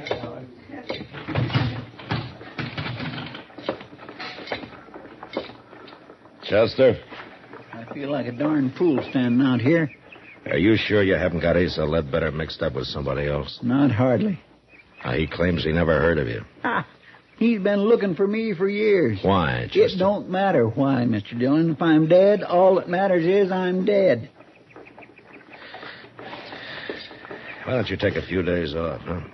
Go fishing or something. You don't believe me, do you? I didn't say that, Chester. Well, you'll be sorry, Mr. Dillon. You'll be real sorry.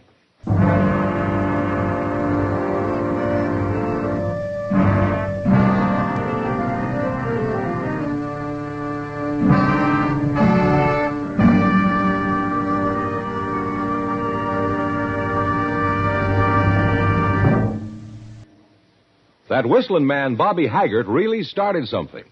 Tonight, the Calypso Boys join in. Ready, amigos?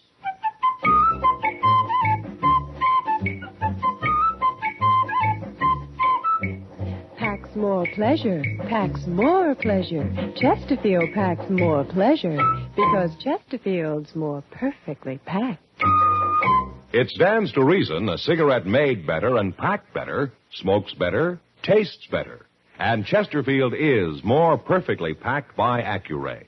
This electronic miracle removes human error in cigarette manufacture. So Accuray Chesterfield is firm and pleasing to the lips, mild yet deeply satisfying. Yes, Chesterfield gives you something no other cigarette can give you. Chesterfield packs more pleasure because Chesterfield's more perfectly packed. To the touch, to the taste, Chesterfield packs more pleasure because it's more perfectly packed. By Chesterfield, mild, yet they satisfy the most.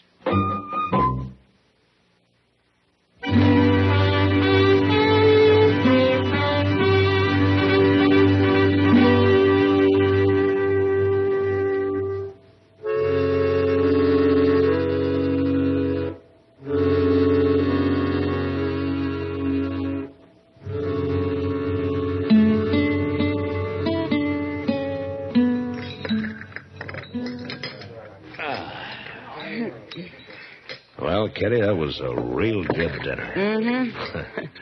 And thank you. Thank me. Well, I thought you were paying for it. You're the one who needs a vacation, not Chester. Oh, but you're a rich woman, Kitty. Let's talk about Chester. Does he really think Asa Ledbetter's after him? Well, that's what he says. It's not like Chester to make up a thing like that. No. Matt? You stay here. No, I'm going with you.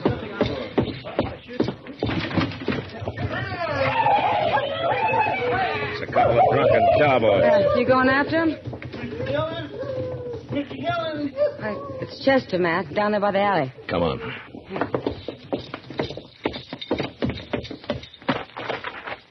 What's the matter with his arm? Looks like he's been hurt. Yeah. He shot me, Mr. Dillon. He shot me. One of those cowboys? No, Asa Ledbetter. What? I seen them cussed cowboys coming, so I ducked in the alley here. And Ledbetter was down at the end of it, just waiting for me. I think he just hired them fellas to set up a commotion so he could get a shot at me. Here, let me see that arm. The bullet went right in here, Mr. Dillon. It didn't break nothing, though. Ah, Chester, you've been hurt worse than this a dozen times. Now, look, if you ducked in the alley, you were probably facing the street, weren't you? Yes, it was. All right, then Ledbetter wouldn't have been behind you. The bullet entered from in front. It was him, I tell you. Or the wild bullet from those cowboys. You think I'm lying? Well, I think you're worrying yourself into seeing things. I'm going up to Doc's, if I can make it. Now, wait a minute, Chester. Where's Ledbetter staying? Well, he told me the Dodge House, Matt. All right, I'll go talk to him. Sure. You go talk to him. How many times do I have to be shot around here before anybody believes me?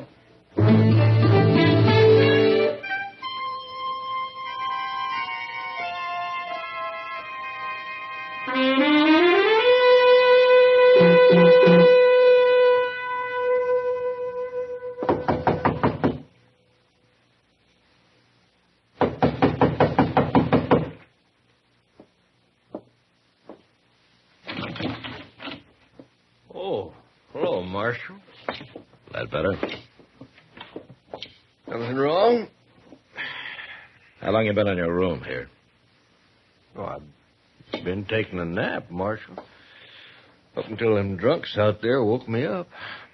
Chester says you tried to shoot him a few minutes ago. Now, Marshal, I'm getting sick and tired of this Chester. What's he trying to do, anyway? He's pretty certain about it. Bound and determined to get me into trouble. I'd doggone if I know why. There must be some reason. Well, sure, and if there is, I don't know it. I'll be glad when I find me a job and get shut of this town. Never did hear nothing good about Dodge anyway. We try to keep it peaceful. Oh, sure, but it's like you say. Probably ain't enough good men left to act as jury to try the bad ones. Oh? Now, just where do they say that, Ledbetter? Oh, I don't no. You heard it before, ain't you? Yeah, I've heard it before.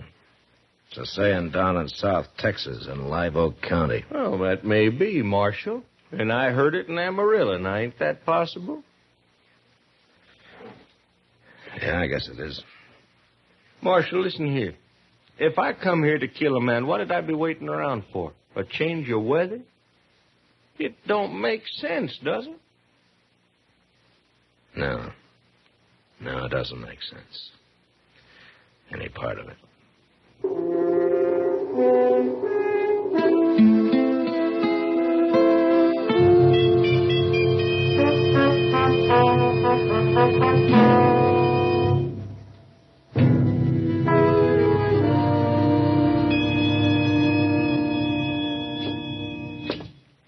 How does it look, Doc?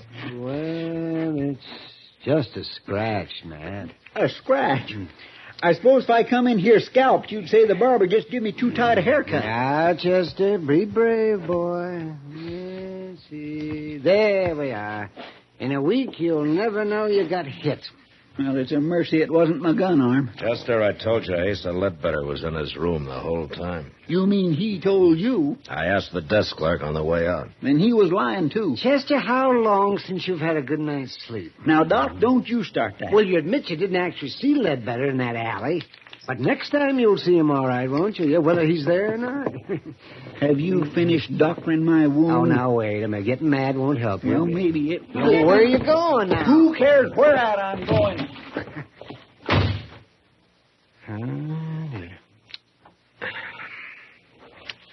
He'll get over it, Doc. Yeah, I hope so. The only thing I can figure is that he's got this Ledbetter mixed up with somebody else. Yeah. But it'd certainly help if he'd say why he thinks he's after him. Because...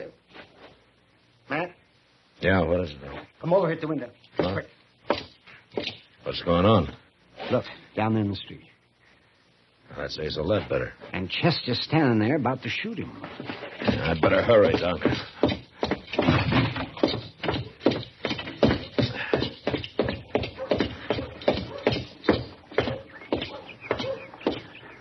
I'm just getting plumb good and tired of you. Then why don't you do something about it? Chester. You stay out of this, Mr. Dillon. I don't like gunfighting, no matter who starts it. I didn't start it. He come here to shoot me. Marshal, he is crazy. He ought to be locked up. Sure, I'm crazy. I should have called you out before. Now, you going to fight or not? No, I ain't going to fight. You scared? I've got no quarrel with you. Are you scared? Leave him alone, Chester. No. Then tell me what this is all about. No. Now, Chester, why don't you just go off and get drunk or something? Pete! Chester. Now will you draw? Now will you? Oh, Marshal, I ain't going to take much more of him. I said, are you all right, gonna Chester, draw? that's enough. Now, you come with me.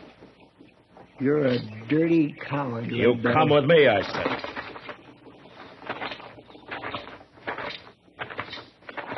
You're with him, ain't you? You and Doc and everybody. Maybe you are crazy, Chester. Sure. Oh, sure. Oh, where you going? I'm going to get me a drink. Alone.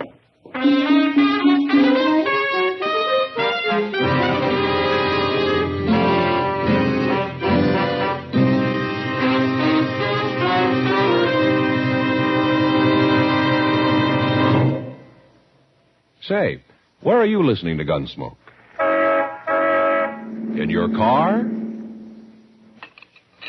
Getting ready for dinner? Oh, I see. Just relaxing in your favorite easy chair. Well, I'd say you're in a good spot right now to really enjoy a Chesterfield. You see, Chesterfield packs more pleasure because it's more perfectly packed. It stands to reason. A cigarette made better and packed better smokes better, tastes better. And Chesterfield is more perfectly packed by Accuray. This electronic miracle removes human error in cigarette manufacture. So Accuray Chesterfield is firm and pleasing to the lips, mild, yet deeply satisfying. Yes, Chesterfield gives you something no other cigarette can give you. Chesterfield packs more pleasure because Chesterfield's more perfectly packed. To the touch, to the taste. Chesterfield packs more pleasure because it's more perfectly packed. Buy Chesterfield. Mild, yet they satisfy the most.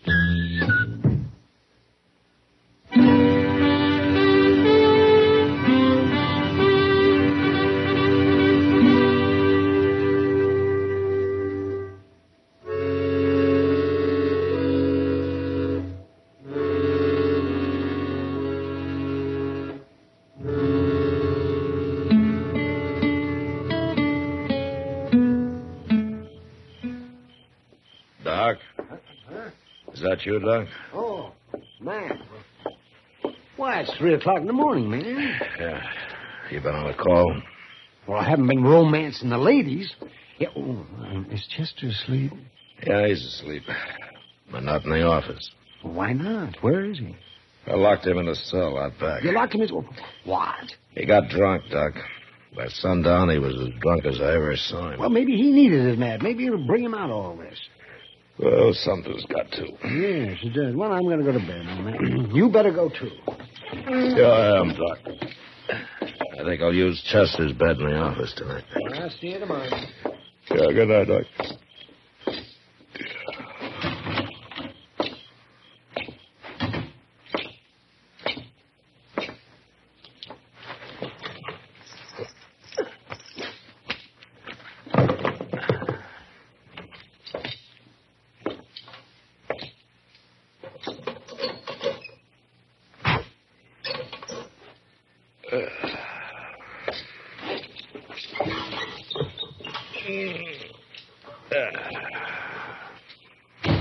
Don't move, Chester. This here's a shotgun.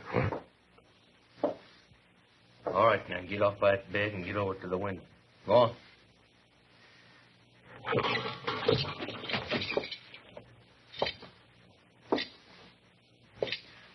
Better. I'm going to sit down here and light the lamp now. But you just stand steady. The shotgun's right across my knees.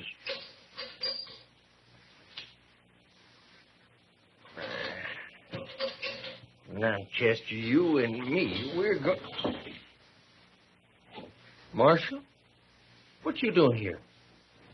Well, I was trying to get some sleep. Well, you don't sleep here.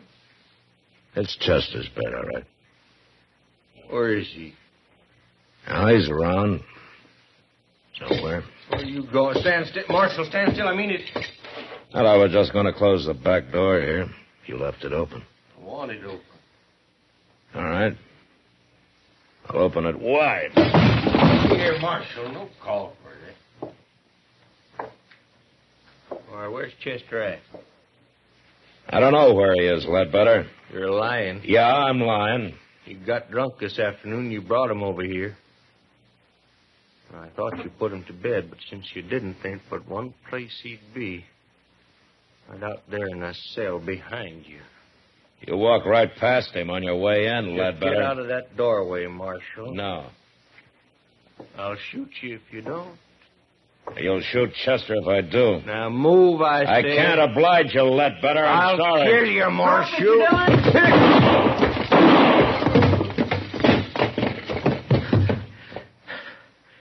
Don't shoot again, Chester.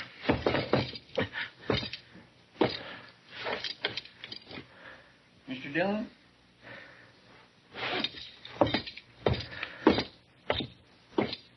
Is he dead? Yeah.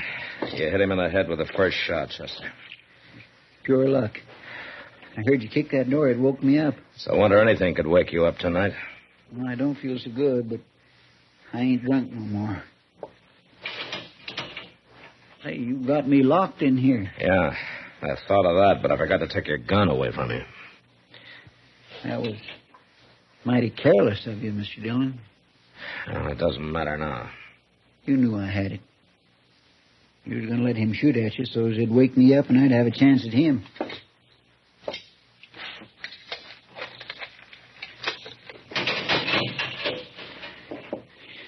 I guess I was kindly wrong about you being agin me. You know, it might have helped things if you'd have told me why Ledbetter was after you, Chester.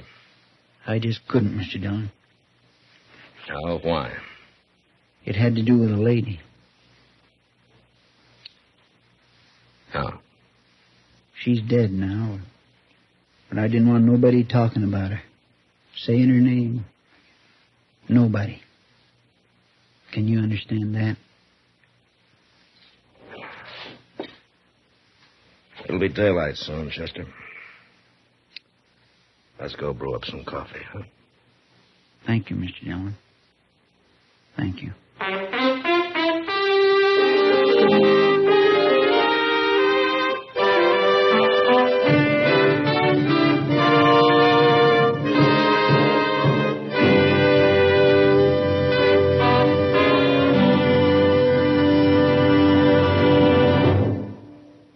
In a moment, our star, William Conrad. Vacation coming up soon? Here's how to pack more pleasure. Make sure you have a couple of cartons of Chesterfields in your suitcase or in your car's glove compartment. A touch tells you Chesterfields are firm, packed full. Your taste tells you they satisfy the most. So when you do your vacation shopping, ask your dealer for Chesterfields by the carton. You know, the early frontier years were lusty and brawling, and men happily fought each other as a matter of course. But next week, it's the man who refuses to fight that causes all the trouble. And that was the West. Good night. Gunsmoke. Produced and directed by Norman McDonald, stars William Conrad as Matt Dillon, U.S. Marshal. Our story was specially written for Gunsmoke by John Meston, with music composed and conducted by Rex Corey. Sound patterns by Tom Hanley and Bill James. Featured in the cast was Lawrence Dobkin as Asa Ledbetter, Harley Bear as Chester, Howard McNear as Doc, and Georgia Ellis as Kitty.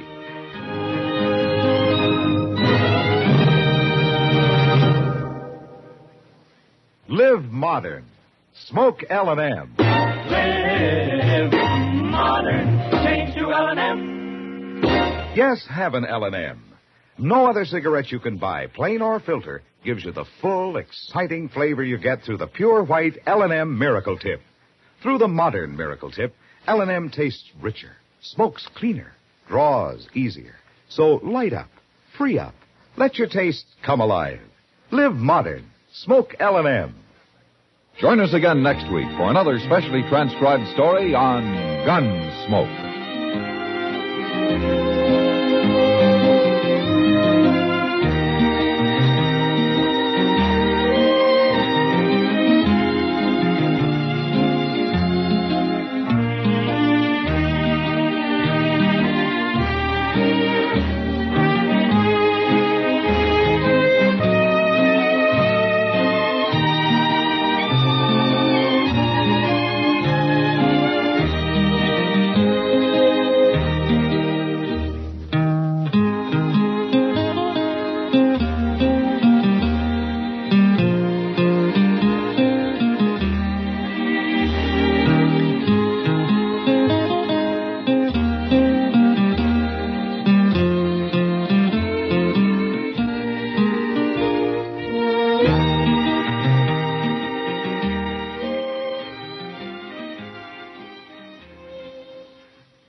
Our next guest will give you the laughs. Just don't ask him to lend you money.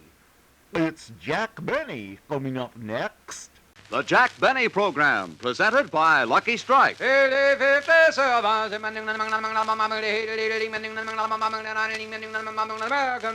Lucky Strike, first again with Tobacco Man. First again with Tobacco Man. Lucky Strike. More independent tobacco experts smoke Lucky Strike regularly than the next two leading brands combined. There you have the findings of a recent impartial survey, which reveals the personal smoking preference of the men who really know tobacco. The auctioneers, buyers, and warehousemen. Yes, the survey shows... Lucky Strike, first again with Tobacco Man. First again with Tobacco Man. First again with the men who can see. The makers of Lucky Strike consistently select and buy that fine, that light, that naturally mild tobacco. And when these experts smoke Lucky Strike for their own personal smoking enjoyment, then you know. LSMFT. LSMFT. Lucky Strike means fine tobacco. And in a cigarette, it's the tobacco that counts. So for your own real, deep-down smoking enjoyment, smoke the smoke tobacco experts smoke. Lucky Strike. First again with Tobacco Men.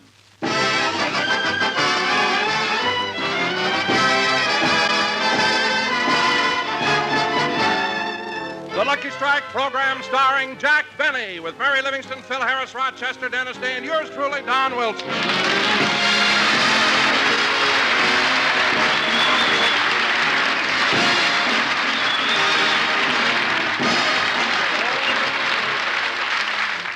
And now, ladies and gentlemen, it is my pleasure to present to you a man whose charm and personality have gained him millions of admirers. A man who's not only loved for his... Wait a minute, I must have the wrong script. This is introducing Robert Taylor. That's right, Don. Jack has gone away on a week's vacation, and Robert Taylor is taking his place. He should be here any minute. Robert Taylor? Oh, that's wonderful. But, Mary, I still can't get over Jack's just packing up and going away on a trip. Well, it's more than just a trip, Don. Jack is spending a glorious week in New York. What made him decide to go so suddenly? He won it on the bride and groom program. The bride and groom program. Oh, you mean that our own little Jackie boy ran off and got married? Well, not exactly, Don, but Jack figured here was a way to get a trip for nothing, so he got someone to go through the ceremony with him. But what girl would go along with a gag like that? Mary, what are you laughing at? He couldn't get a girl, so he hired a man with a tuxedo, and Jack wore his Charlie's Aunt costume. With a veil yet. Well, Mary, if it was all a gag, why didn't he come to you with the idea? He did. That's why he wore the veil. I punched him in the nose. Anyway, Don, till Bob gets here, I think that we Hiya, Dante. Hello, Livy, you little May Company magnolia. Hello, Phil. Hey, Livy, where's Jackson? Jack won't be on the program today. Oh, he won't? What's wrong? Nothing's wrong. He just decided to take a vacation. He needed a rest. Well, it's his own fault. What? If Jackson had hired a truck instead of carrying his money to the bank, he wouldn't be so worn out. Now, Phil, Jack doesn't have that much money. He don't, huh? When Jackson goes to the bank to make a deposit, he's carrying so many bags, the teller puts on a red cap and meets him at the door. Phil. And then the vice president grabs a microphone and yells, "Leaving on track 5, another load for Fort Knox." Okay, Phil. You don't have to start being such a big comedian just because Jack is off this week. He got Robert Taylor to fill in for him. He got who? Robert Taylor. Oh, you mean Spangler Arlington Brew?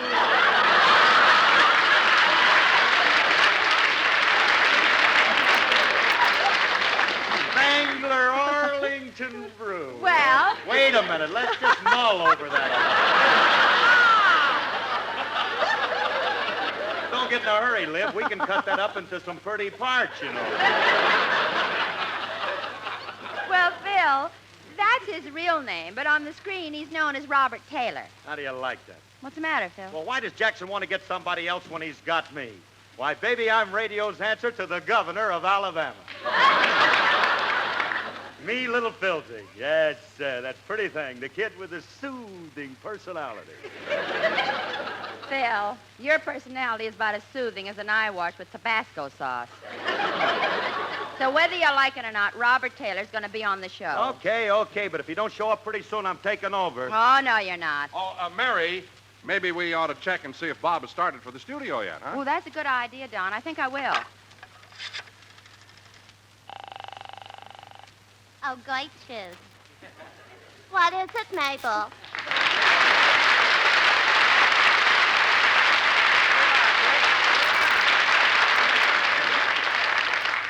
The line on your switchboard is flashing. I know. Then why don't you answer it? If I do, it'll stop flashing, and it's the only thing that ever winks at me. Well, then I'll answer it. Hello? Operator, this is Miss Livingston. Will you get me Robert Taylor's house? And please hurry, because Mr. Taylor's going to take Mr. Benny's place on the show today. One moment, please. What is it? It's nothing. It seems that Mr. Benny can't be on the show, so Robert Taylor's taken his... Robert Taylor! Mabel! Well, snap your eyes back in. I can't. One of them is plugged into the switchboard.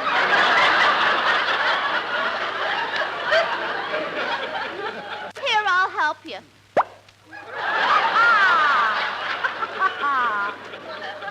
Thanks. Gee, imagine Robert Taylor coming on Jack Benny's program in person. What a personality. What a smile. Oh, he's so tall and handsome and cute. Yeah. He's sort of a Phil Harris with brain.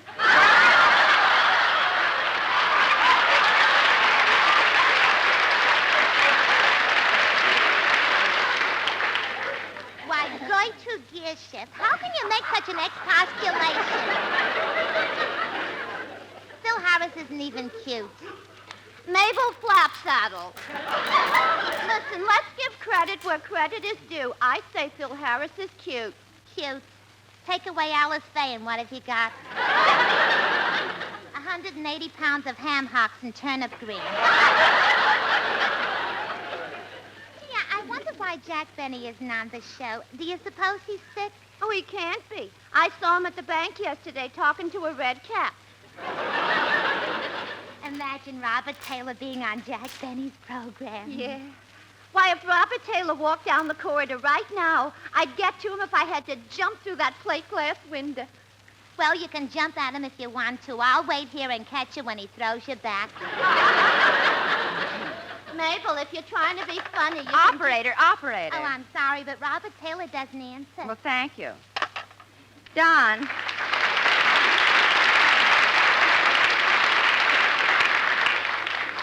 Don, Bob must be on his way over. I just called his house and he doesn't answer. In the meantime, Phil, maybe we ought to... Oh, that must be Bob now. Come in. Okay, where is he? Where is he? Well, wait a minute, mister. I don't know who you're looking for, but you must have the wrong place. No, I ain't. I'm looking for a guy named Benny. Look, Bub, we're doing a show here. Now, what do you want with Benny? I married him yesterday on Bride and Groom. What? Oh, you're the fella Jack hired to... Yeah, I want my dough. Dough? While the organ was playing Oh Promise Me, he promised me $10. $10? It was worth 20 holding that wrinkled old hand.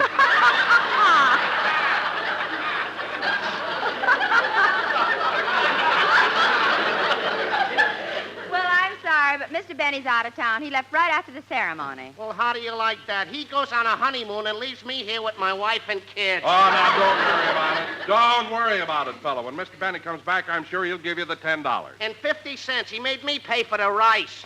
Oh. Okay. Oh. That is the darndest thing.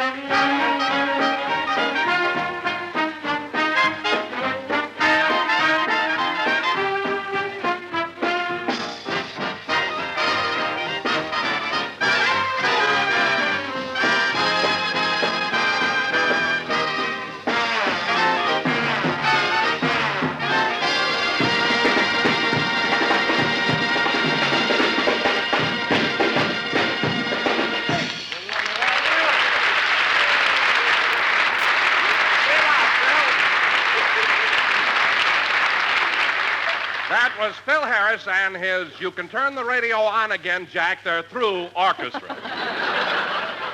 Say, Barry, when's Robert Taylor going to get here? As soon as the sound effect man knocks on the door.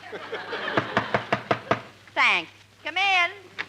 Hello, everybody. I hope I'm not late. Hey, kids, look who's here, Robert Taylor.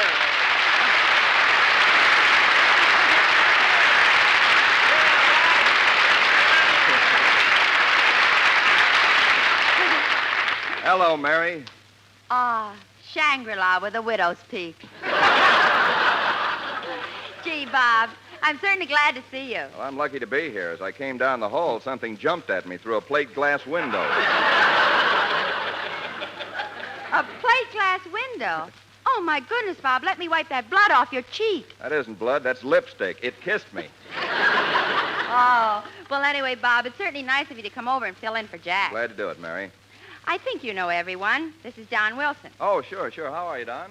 That's the control booth. Don's over here. Hiya, Bob. Nice to see you. And, Bob, I'm sure you know Phil Harris. Yes, as a matter of fact, a couple of months ago, I took his place with Alice. Wait a minute, Rollo.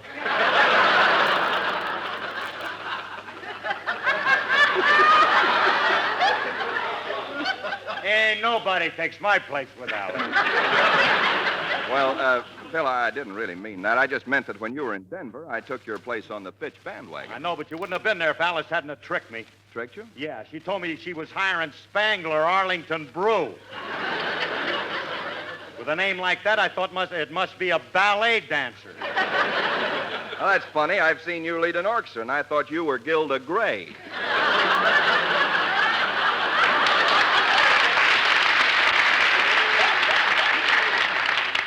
Fellas, don't argue. Jack won't like us. Oh, hello, Don. Hiya, Phil. Hello, Mary. Hello, Dennis. Gee, Mr. Benny, those must be wonderful vitamin pills you're taking. Dennis, that isn't Mr. Benny. It's Robert Taylor. Robert Taylor? Yes, I'm a ballet dancer. Dennis, this is Robert Taylor, the movie star. Gosh, Mr. Taylor, my mother's crazy about you. She even keeps your picture under the icebox. Under the icebox? She doesn't want my father to know she's got your picture. Oh. The other day, my father came into the kitchen, and oh, boy, did my mother think fast. She did, huh? Yeah, when my father said, "What are you doing with your head under the icebox?" she said, "I'm looking at the drip." Dennis!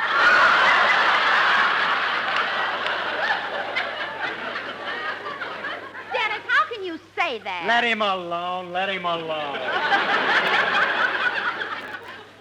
Spangler Arlington Brew.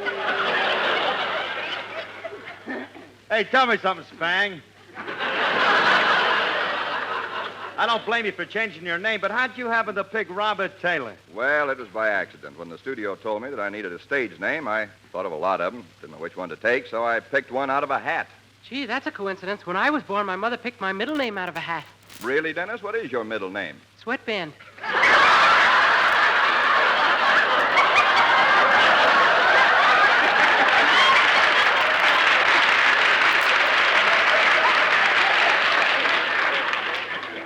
Dennis, go sit down. Oh, Bob.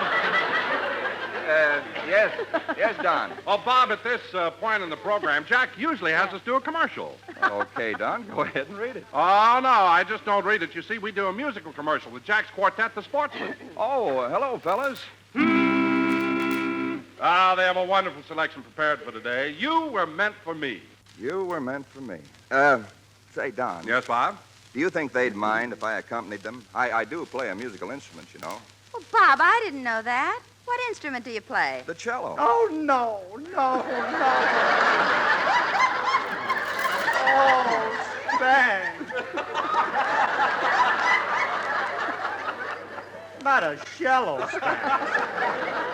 Phil, you don't play any instrument. Bob, if you want to accompany the quartet, go ahead and do it. Okay, just wait a minute while I get my cello. Okay, Bob, while you get set, I'll announce the number. Ladies and gentlemen, You Were Meant for Me by the Sportsman's Quartet and starring Robert Taylor on the cello. You were meant for me. O-L-S-M-F-T. Lucky fashioned you, and when you were done, you were all the good things rolled up in one. O-L-S-M-F-T. The only soap that rings around and firm. So fully, and they must have meant you just for me. You were meant, yes, you were meant for me. You should try our Lucky. They are better than the rest. Quality of product is essential to success. Don't be late, for men who know will say that Lucky Strike was meant for you. You were meant for me. How it plays that cello melody.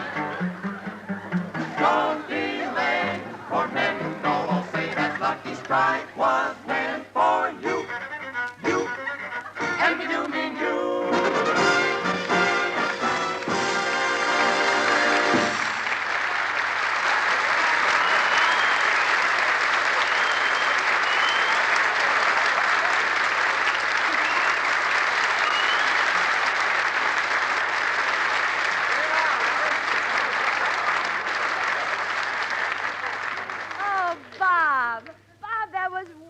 wonderful. Thanks. But of all the musical instruments, how in the world did you ever pick on that one? Well, I had no choice. My mother had her mind made up. I had to be a cellist or else. Or else what?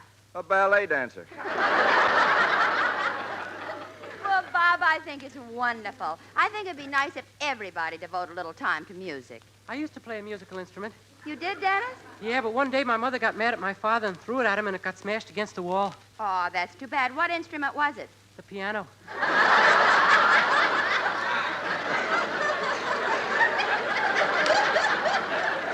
Well, that's terrible, Dennis. Did anybody get hurt?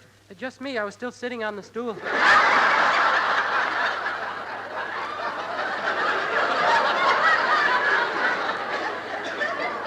Dennis, why don't you go sit down and... I'll get it, Mary. Hello? Yes, operator, this is Robert Taylor. New York calling? Say, Mary, it must be Jack. Hello? Hello, Jack. How are you? I know this is long distance, but how much does it cost to say, how are you? What'd you call for? Not enough laughs on the program.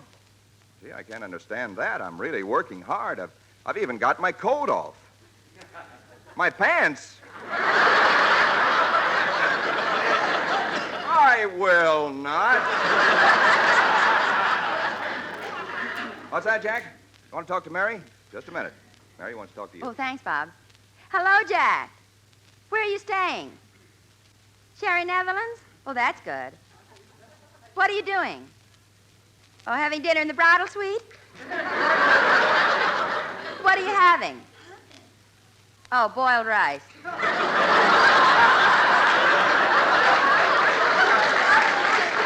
Look, Jack, I better hang up. I'm beginning to sound like Jessel. What? Oh, all right, I'll tell him. Goodbye. Dennis, Jack wants you to sing your song right now. Okay, Toots. Toots? I call you babe, but she's your sister. Okay, Dennis, go ahead and sing.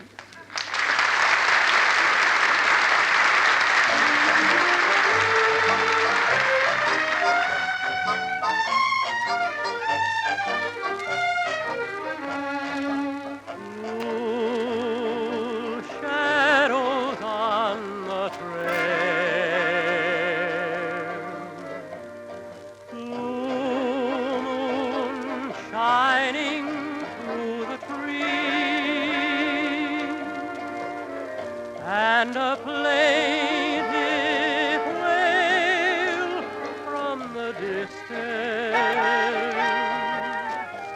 comes a-drifting on the evening breeze. Move along, little shadows, move along. Soon the dawn will come and you'll be on your way. But until the darkness sheds its veil, there'll be blue shadows on the trail.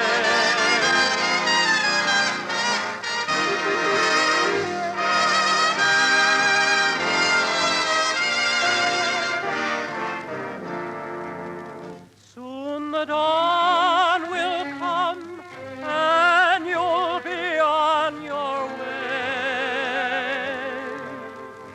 But until the darkness sheds its veil, there'll be blue shadows on the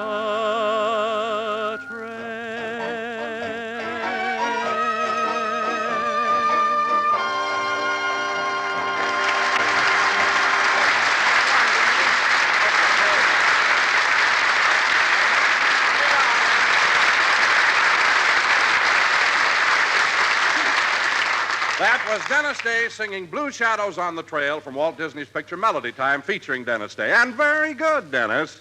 Dennis who? Dennis Sweatband. Thank you. Dennis, why don't you stop being so... Come in. How do you do? My name is Nelson. I'm a photographer, and I was asked to come over here and take some pictures. They'll appear in the 5 magazines I work for. 5 magazines? What are they? Peek, Pick, Click, Look, and Schnook. Well, Mr. Nelson, if you're going to take pictures, you better get started. Very well. I'll set up my equipment. Hey, Nelson, is that little black box your camera? No, it's my darkroom. I've got 2 midgets working in there. Midgets? Yes, they're half Nelson. Aren't you glad you asked? And now for the pictures. I'll take Curly first. Are you ready? Anytime you are. How do you want me, profile or full? If I'd have wanted you full, I'd have caught you last night.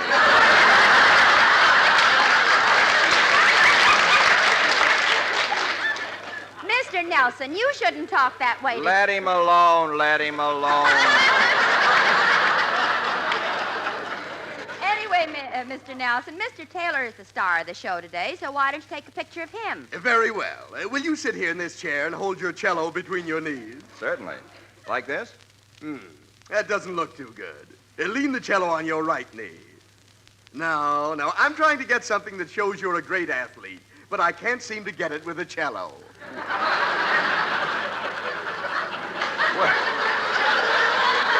Well, if you want something sporty, I can slide it under me and ride it side saddle. No, I'll think of something. Well, in the meantime, how about taking a picture of me? I'm sorry, but I don't take landscapes. But you look like a good subject. Me? Yes. Did you ever have your picture taken? Only once when I was 3 weeks old. That was when you were a little baby. Didn't your mother take any of you growing up? Well, she didn't have to. Each year she had the picture enlarged.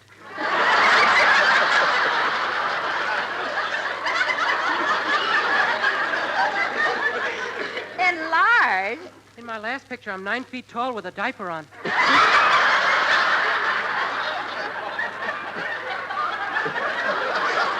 Say, Mary, does Jack go through this every week with Dennis? Why do you think he went away for a rest? Mr. Nelson, what about the picture? Yeah, I'll do it right now. Come here, young man. Now, you stand right over here. Here? Yes, now hold it. What? Hold it. Very good, very good. Well, that was silly. You made me hold the camera, and I took your picture. Oh, my goodness, I did it again. I've got 3 million pictures of myself.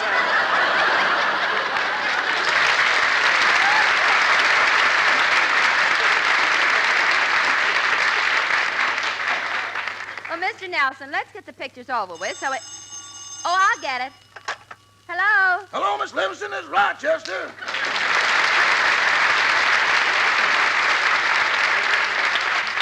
Oh, hello, Rochester. How are you? Oh, I feel all right now, but 2 days ago I didn't feel so good. Oh, that's too bad. But Mr. Benny sure was considerate. He was? Yeah, while I was dusting the house, Mr. Benny came over and said, Rochester, you don't look so good. And when I told him I didn't feel good, he said, well, you better hurry up and dust the house, wash the dishes, cut the lawn, trim the hedge, sweep the porch, clean the chimney, polish the silver, wash the woodwork, wax the floors, and get right to bed. Well, Rochester, did you finally get to bed? How could I? That was 2 days ago. I just finished washing the woodwork. Well, Rochester, now that Mr. Benny is out of town, I think you ought to take the opportunity to get out of the house and get some fresh air. Get out of the house? What are you laughing at? This chain is so short I can't even bring the milk in.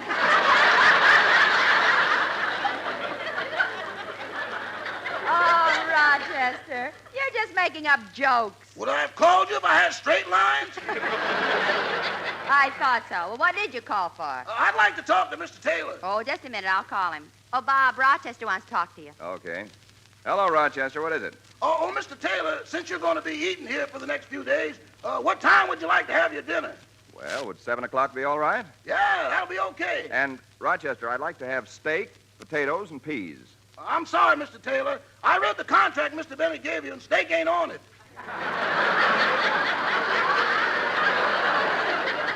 Well, then, what do I get to eat? Potatoes and peas. Just potatoes and peas? I've got the contract right here. I'll look up the clause that says peas. Clause 5, 12, 18. Oh, here it is, 27. Is that the number of the clause? No, that's the number of peas. Oh, well, Rochester, what do I get for dessert? What? Dessert. Dessert? Yeah, that's something extra that's added to top off your dinner. Well, when did they start that? A couple of weeks ago. Well, anyway, Rochester, as long as it's only for a few days, just give me what's in the contract. Okay, and Mr. Taylor, what time do you think you want to go to bed? I'll sit up and listen to the radio for a while, probably go to bed about 11. Good, good. That'll give me plenty of time to lay out your pajamas and ballet slippers. Thank you, Rochester. I'll see you in a little while. Goodbye. Goodbye.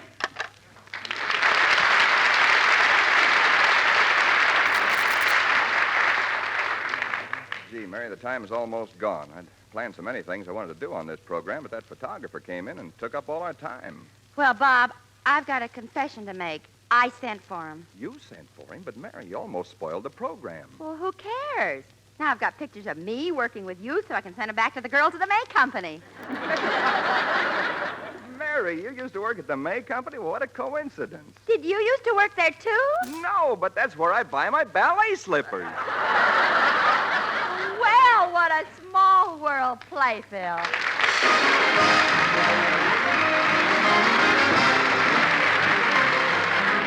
Mary and Bob will be back in just a minute, but first, here's Basil Rysdale. Lucky Strike, first again with Tobacco Man.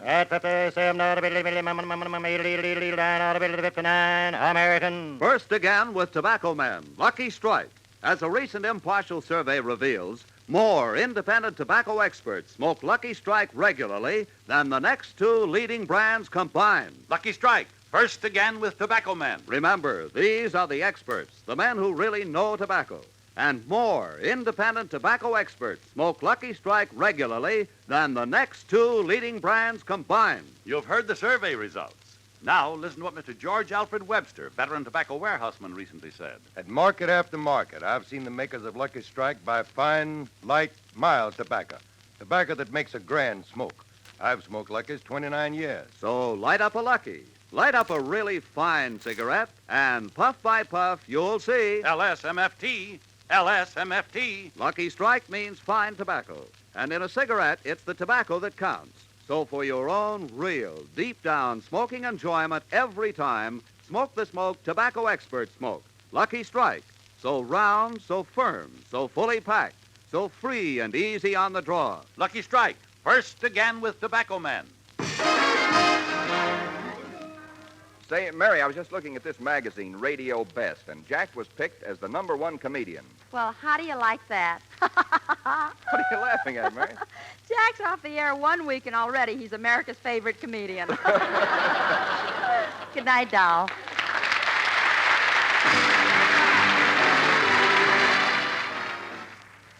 This is NBC, the national broadcasting company.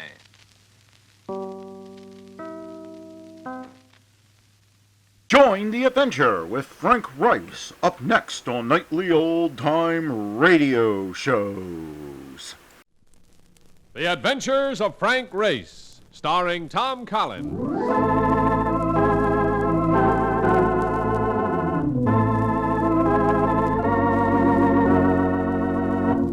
The war changed many things, the face of the earth and the people on it. Before the war, Frank Rice worked as an attorney, but he traded his law books for the cloak and dagger of the OSS. And when it was over, his former life was over too.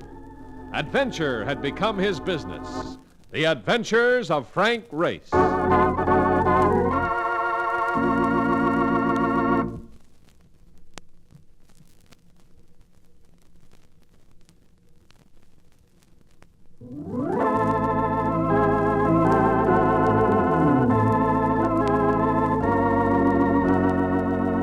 And now we join Frank Rice for the adventure of the violent virtuoso.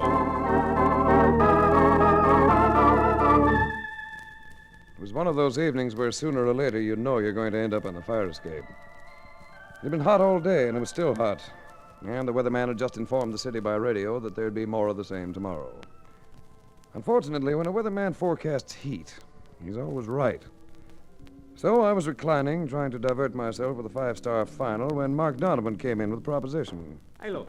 What do you say we go out and do the town, huh? Oh, go away. You've just had a shower and it's gone to your head. No. I mean it. Look, let's go out and get ourselves a couple of warm-hearted females. Huh? Mark, I regret having to break it to you, but at this moment, anything that can be described as warm seems utterly distasteful to me. You'll forget all about the weather. Look, you go. I have one or two phone calls I'm waiting for. Answer the door, will you? This ain't the kind of night for staying in. He kept it up all the way to the door, and I felt the argument to be resumed as soon as he came back. But I was wrong. He reappeared wearing a grin that was almost a leer. Now I see why you wanted to stay home. I also see why you wanted to get rid of me. What are you talking about? It's the dame, the one you're expecting. And, brother, if anything is cool in this town tonight, it is her. But, she ain't gonna help your temperature any. You trying to tell me there's a woman out there? There is, brother. And she'll make you take a long drag on that cigarette you're smoking. He was right. And I did. She was tall and slim, blonde. Her eyes and mouth had a gold chase-yourself look that suggested money, and lots of it. I'm Sybil Thorne. Oh? Mr. Latham of Intercontinental Underwriters said that he'd call you about me. Yes, he called. Mentioned something about a stolen ring. He said he wouldn't be contacting me until tomorrow. I got restless. Do you mind? You know, I don't mind. I don't mind at all. Could I have a cigarette? I finished the last of mine coming over here. What would you like? Oh, I'll take the kind you're smoking. And I'll take a drink, too, if you have the ingredients. We have the ingredients. Mark, 10 bar, will you? What's your preference in this? Have them surprise me. You hear that, Mark? I did. 3 surprises coming up. Latham didn't say much about the ring. Did you lose it? It was stolen from me. Valuable, I suppose. Oh, I paid $7,500 for it. But I don't want to collect the insurance on it. I want the ring back. How about the police? I'd rather not have the police in on it yet. You see, it was stolen from me by a friend. That makes a lovely picture. Will you take the case? Chalmers Latham said you would. I guess so, Duchess. Who's the friend? Did you ever hear of an actress by the name of Carol Corson? Yes, I've heard of her. Better than that, I know her. You're not trying to say that Carol Corson's a thief? I'm not trying to say it, Race. I am saying it. On second thought, I don't think I'd do you any good on this case, Duchess. You've already taken the case, Race. I wouldn't like it if you turned me down now. Here you are. 2 tall ones guaranteed to cool your temperatures down to 0. In fact, they might even embalm you. Thank you, Mark. Race, Yes, Duchess. you will take the case, won't you? Yes, I'll take it. But before we get through, you might not like me.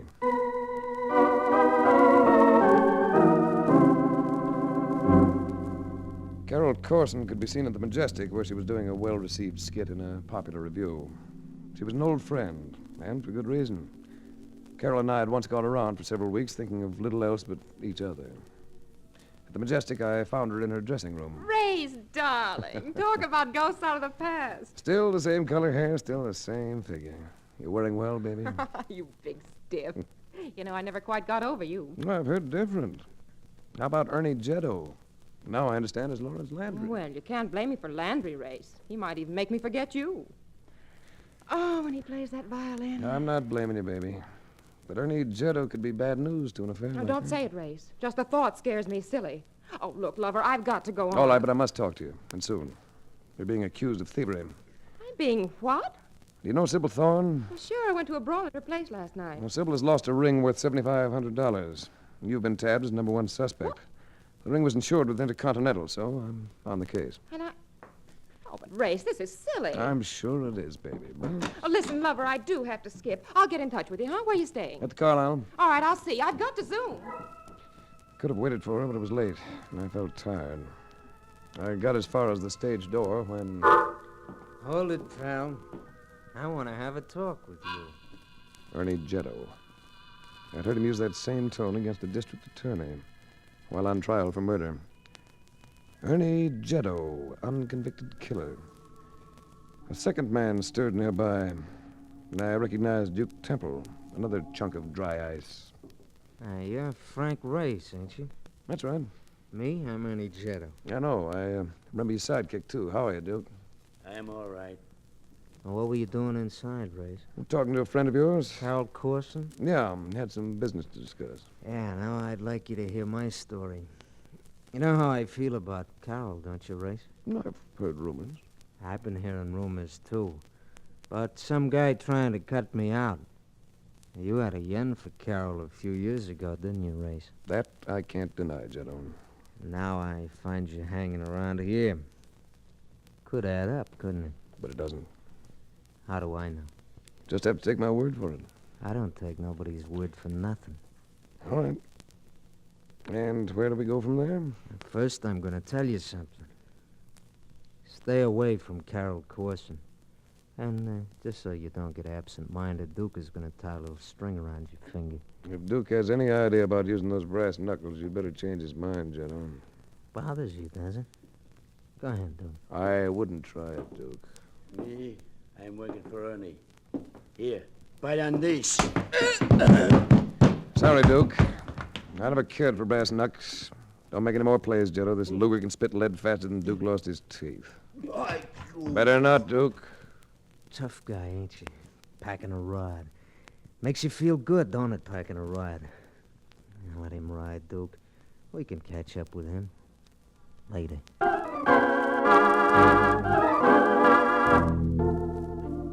For the next couple of days, the case showed about as much activity as a Philadelphia weekend. Heard nothing from either of the two women involved. Then on the morning of the third day, I got a call from Sybil Thorne. How would you like to take me to a concert tonight? Well, you sound gay. Did you get your ring back? I did not. I thought you might be dropping the affair. I am not. And I want you to keep on with it. Have you done anything? Stirred up a case of physical violence for myself, but nothing else. If I'm going to be of any value to you, Duchess, I'll need to know more about this business. So, we should get together. How about the concert idea? Do you like violinists? Well, like anything's good. Oh, Lawrence Landry's great. He's new and brilliant and... Landry? Is it his concert? Yes. You might pick me up about 8.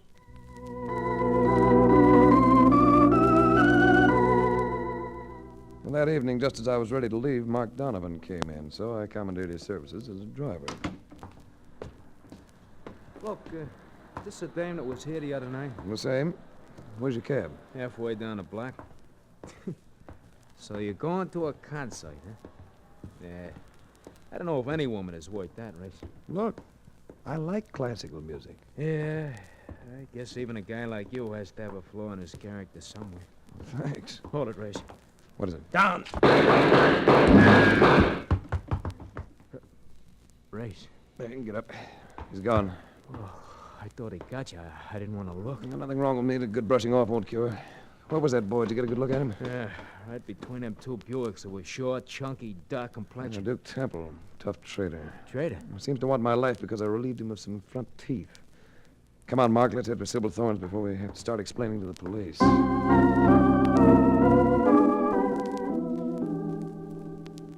Lawrence Landry put on a good show. Young American, he had the looks to catch himself a feminine audience wherever he went. But he was no great violinist.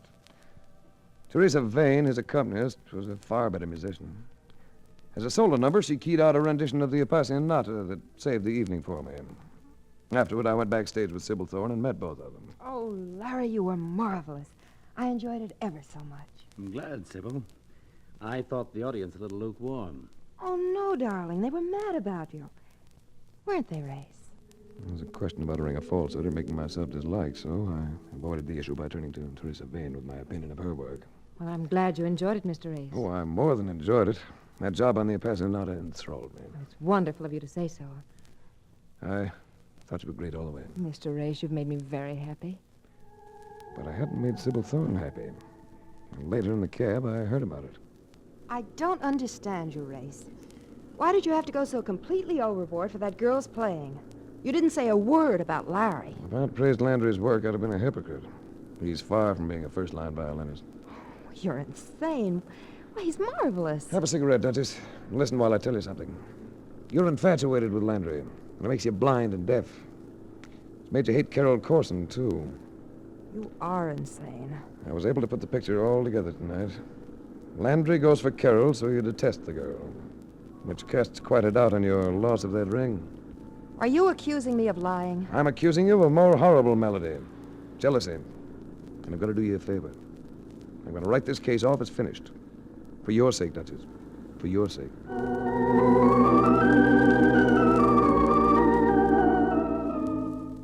After leaving Sybil Thorne, and there was no goodnight kiss involved in our parting, I found a phone booth and called Carol Corson.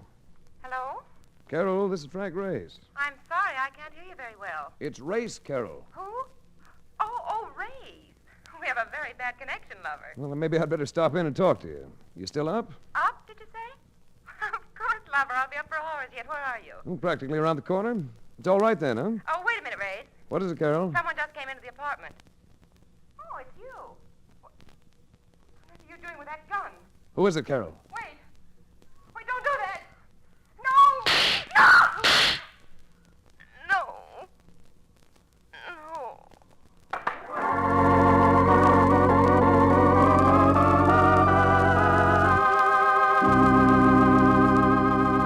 We'll return to the adventures of Frank Race in just about 1 minute.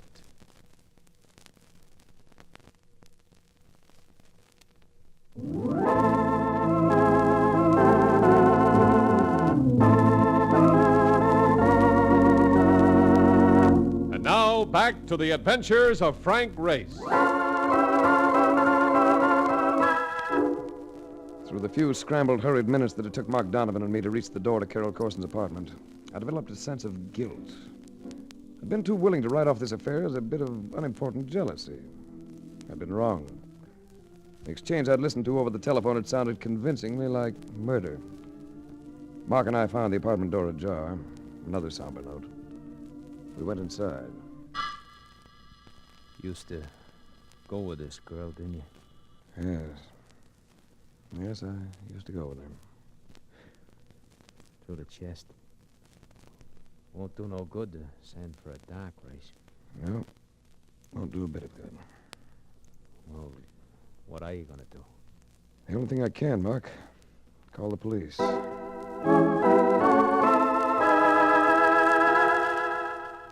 Started out hot again the next morning. I felt dull-witted and lethargic. About as useful as a barkeep at a revival. It was just after 11 o'clock when I got the phone call. Race? That's right. Honey, Gerald. Hello, Joe. I've been reading about Carol, about how you found her. I guess it was all there. I haven't seen a paper. I told you how I felt about that kid, Race. I know, Joe. It's tough. Plenty tough. Too much for a guy like me to take lying down. That's why I thought about you, Race. I wish I could tell you something. Can't. You have to tell me nothing.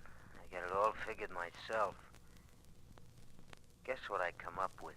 I'm not very bright this morning, Jeno. I come up with you, Frank Race, the private pry with a big reputation. The big guy that's in with the cops, a guy that can get away with murder. Look, Jeno, I'm as sorry about Carol as you are. Maybe sorrier. I had nothing to do with her death. Carol was a good kid. Maybe a little crazy, but a good kid. We was doing all right, Carol and me, and you show up again. Jeno, you're wrong. You got an unlisted phone, ain't you, Race? I latched on to the number, didn't I? I know where you stay, too. The Carlisle. Now I want you to know something. I'm gonna get you. I'm putting my mind on that and nothing else. Maybe today, maybe tomorrow. In the next couple of 3 days. But I'm gonna get you. Right. What's the matter, Race?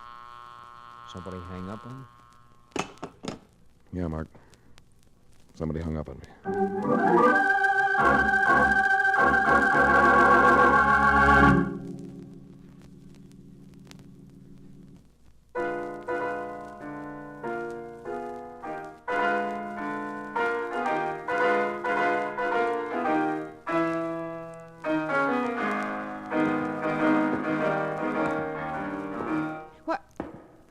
Mr. Race. Hello, Miss Vane. Forgive me for interrupting you, but I'm anxious to find Landry, and I haven't been able to locate him anywhere. Well, not even at his hotel? And that's it. I don't even know where he's staying. The Commodore, 2205. Oh, thanks a lot. Readying something for a concert? Yes, one of my solos. Beethoven's 12th, you know it, of course. We're here again next week. I Hope you can hear it. I hope I can, too.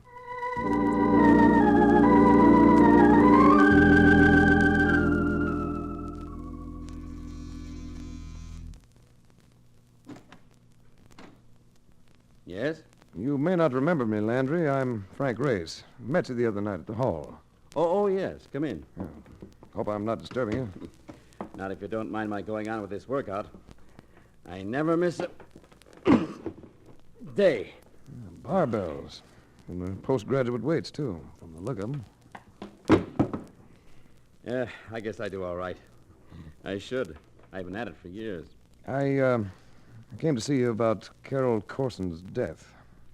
You what? I'm an insurance investigator, and it's become rather important to me that this crime doesn't go unsolved. Crime? Haven't you read the papers? Good heavens, no. I just got up. Well, I hate to have to give it to you this bluntly, but Carol Corson was murdered last night in her apartment. Carol Corson? Murdered? That's it, Landry. Race. Excuse me a few minutes while I get into some other clothes. There'll probably be reporters coming. He took more time than just a few minutes. So much more that I began poking around the room for diversion. Well, there was nothing to look at in the way of reading matter except a stack of programs he'd played across the country. They proved to be a very interesting measure of his skill. He had a limited repertoire. He offered nothing very demanding in the way of technique. Teresa Vane's share of the program seemed equally light, an addiction to sweetness and gaiety. Oh, you still here, Race? I thought you might have given me up. He was wearing a fresh carnation in the buttonhole of a double-breasted job that did a lot for his strong physique. He was a boy ready not only for reporters, but photographers as well. What was it you wanted to discuss about Carol? She was carrying a torch for him. I had the feeling it might have been mutual. I may have been wrong. Why, I liked Carol, of course, but there was really nothing too serious between us. How about you and Sybil Thorne? I'm very fond of Sybil. Do you mind telling me if you were with Carol Corson last night? Luckily, I wasn't. Not last night. Could you prove it? Why, well, proving it might be a bit awkward. It might be a lot more awkward if you can. What do you mean? We're talking about a murder. Murders have a way of getting downright nasty with reputations. You mean I could get bad publicity out of this? It's hard to say which way it'll twist. But no one's been to see me yet, and it's mid-afternoon. Maybe the police won't know about... Won't know about your connection with Carol? They'll know. Because you'll tell them. Is that it? I won't go out of my way to tell them, but I may have to. You're trying to make something out of nothing. I know a lot of women. I happen to be popular with them. Yes, you sort of work at it, don't you? I work at other things, too. I'll demonstrate one of them. He took me suddenly by surprise, moved in, gripped my arms, lifted, jammed me against the wall. There, Race. Completely helpless, aren't you? And I can step back and... There. I'll do that a few more times. Gotta have a new opening into the adjoining room. Wouldn't do you any good either, would it? It makes an interesting game, all right. Do we keep it up, or have you expended enough energy? I just want to make sure you're impressed with the fact that I didn't see Carol Corson last night. Also, that there was nothing serious between us. So I'm not to say anything to the police? That's right. Well, now that I've been properly impressed, would you mind putting me down? The evening papers broke the thing wide open as far as Landry was concerned, without my saying a word. Couldn't help grinning when I saw his picture on the front page. But Ernie Jetto's likeness was there, too. And looking at that wiped away the smile and left me with a tight little knot in my stomach. Ernie Jetto had been picked up, but I felt it wouldn't be long before he'd be free. That meant anything but pleasure for yours truly. I wasn't working for anyone else in this case. I was working for myself. Another complication entered the picture about 9 o'clock when Sybil Thorne showed up at the apartment. I thought we should get together and have a talk. Sounds like a sensible idea. Come in. You know, Larry Landry is furious with you, don't you? You must have just seen him. I just talked to him by phone. Larry and I have a date tonight after the concert. You sound quite smug, Duchess. And you don't like it. In a way, you deserve that, Turkey. But I get the feeling that in a lot of other ways you could be pretty regular. Careful, Race. You're getting out of character. Why did you come here? Why, Make it a good one, Duchess. you're still working for me, aren't you? Well, maybe I'm giving you more credit than you deserve. You came to gloat. Why? Oh, stop it. You came to put across the effect of a very cool lady on a warm night. Well, you've clicked. I'm thoroughly affected. And what am I supposed to do now? Go home? No. Not yet. Not until... I took her in my arms. Those cool-looking lips had warmth and softness. That slim-looking body had... Well, I didn't let her go right away. She still kept her hands on my shoulders as I drew back to gaze at her. Don't get any ideas, Race. I'm still going to keep that date with Landry. All right, Duchess. As I said before, maybe you deserve him.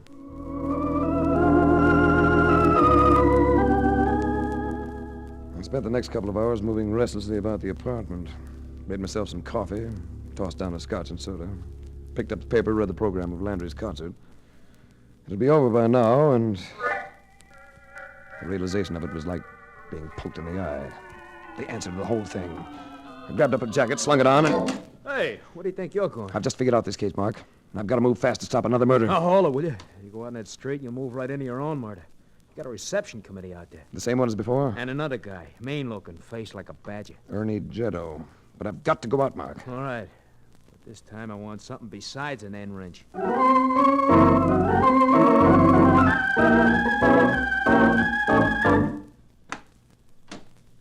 Yeah. There's your Jetto, pal. Across the street by the lamppost. The other guy's somewhere around. I'm going out. Cover me. All right.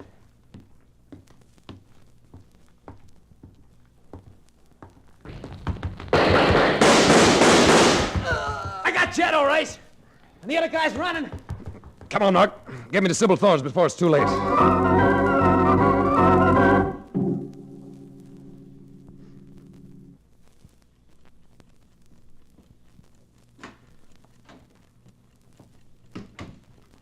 Now you can turn on the light.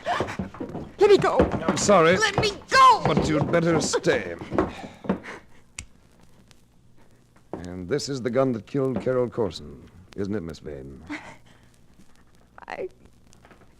Jealousy. Horrible melody, isn't it? You can't know. You can't know how much I love him. How much I've been hurt. Good heavens. Come in, Duchess. Better bring Landry with you. Teresa, what are you doing here? Better close the door, Duchess. This isn't a pretty situation. Miss Vane is here, Landry, because she intended to kill Sybil Thorne, same way she killed Carol Corson. Killed?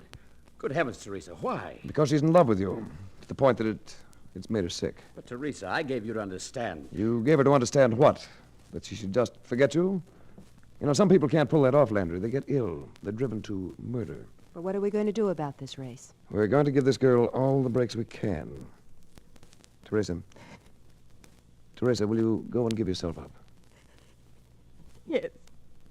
Yes, I'll give myself up. Now, wait a moment. I think we should hold her here for the police. After all... I'm making this decision. It may give her a break. And she'll keep her promise. Won't you, Teresa? I'm not going to let you do it that way, Race. Go ahead, Teresa. Oh, no, you don't. More muscles, Landry? All right, try this on your biceps. Go ahead, Teresa. You'll find a cab downstairs. The driver will know where to take you. All right.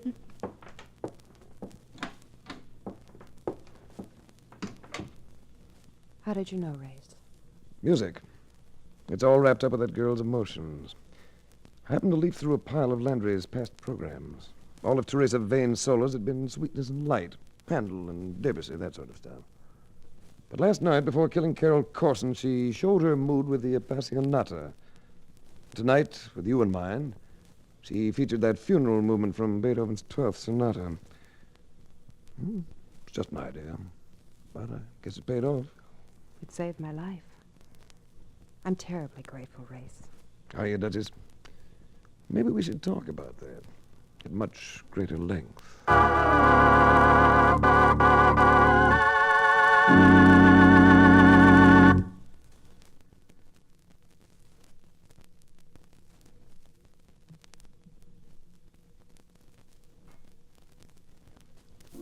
The Adventures of Frank Race, starring Tom Collins with Tony Barrett as Mark Donovan, comes to you from Hollywood. Others heard in tonight's cast were Lillian Baeff, Tom Holland, Michael Ann Barrett, and Wilms Herbert. This series is written and directed by Buckley Angel and Joel Murcott. The music is composed and played by Ivan Ditmars. Be sure to be with us again this time next week for another dramatic chapter in the adventures of Frank Race. Art Gilmore speaking. This is a Bruce Ells production.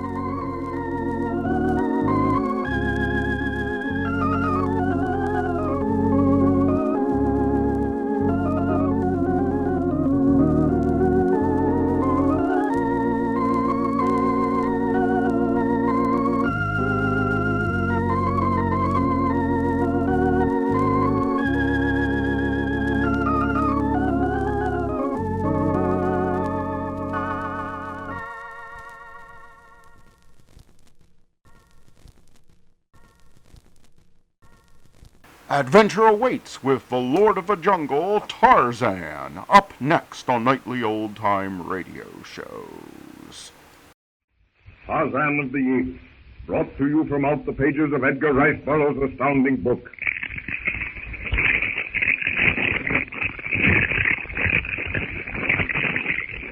Come now, Professor. There's still a chance they'll see our signal. Yes, I know. Perhaps they... Look, Clayton. They've seen us. Look. They're swinging out a boat. By Jove, Professor, you're right. They've seen us. See, they're putting a small boat over the side. Clayton, can you tell me what nationality the cruiser or gunboat is? I can't be positive, but from her color, she's either British or French. It must be French. Don't you recall, Clayton? A few days before the sailors mutinied, we saw a French cruiser. You're right, Professor. We did sight a French cruiser. And if we'd only known what was in store for us... Yes, how different. Oh, my daughter, my lovely little Jane. If only... Now, Professor, bear up. In a few minutes, a very few minutes, we will all be searching, and I'm convinced in my own mind that Jane is alive. Yes. In fact, I'm convinced you were both mistaken about her captor. And that it was that jungle fellow who carried her off into the tree. But, Clayton, I saw the ape. You were distraught. You were hardly conscious of what was taking place. No, I'm sure that... Clayton, why should the jungle man rescue us, Philander and me, save you, and kill the lion that attacked Jane, only to end up by harming her? Possibly from his standpoint, he has no intention of harming her. All this is supposition, mere conjecture. Meanwhile, the boat swung out, and we have quite a long way to go to get to the beach. Right you are, Philander. Why, they're close enough to see now. They are French, I'm sure of it. Come, Professor. Philander, the sooner we get to the beach, the better. Back in the jungle, Jane Porter and Tarzan finished their breakfast. To Jane, the jungle has changed overnight.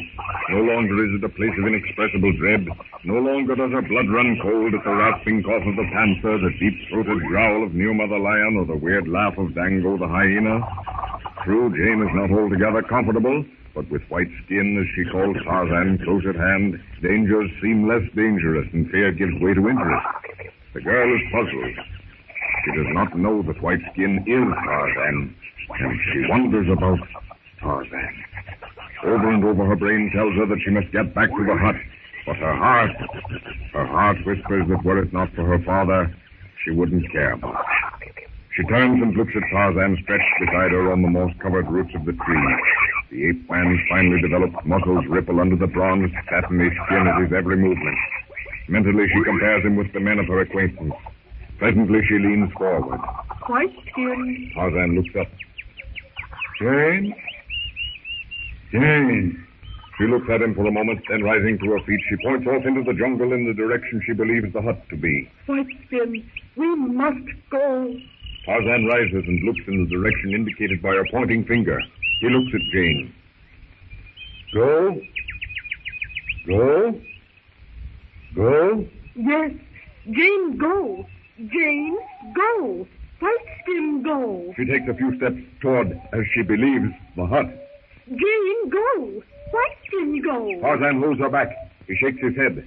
This is beyond him. In that direction lies Munga's village, and certainly this white she knows nothing of these black men that eat their kin, a thing the great apes do not tolerate. Jane stops. Again she points. Jane, go. White skin, go. Vigorously she nods her head while repeating the two words. Tarzan slowly shakes his head. How to tell Jane that in that direction lived the cannibal Gomangani. He takes her hand in his, lifts it to his mouth, and pretends to bite her arm in an effort to tell Jane that the savages are cannibals. Hungry. Eat. Jane. He points to the village, the direction in which he had started to go, and shakes his head. Hunger. Hungry. Eat. Jane. Tarzan does not understand the word, but the horror in Jane's voice convinces him that she knows what he means. He points again in the direction of Monga's village and slowly, emphatically shakes his head.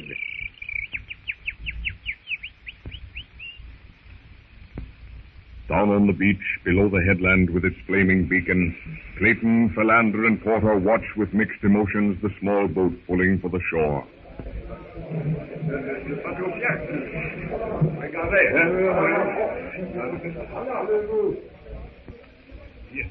Yes, Professor, they are French.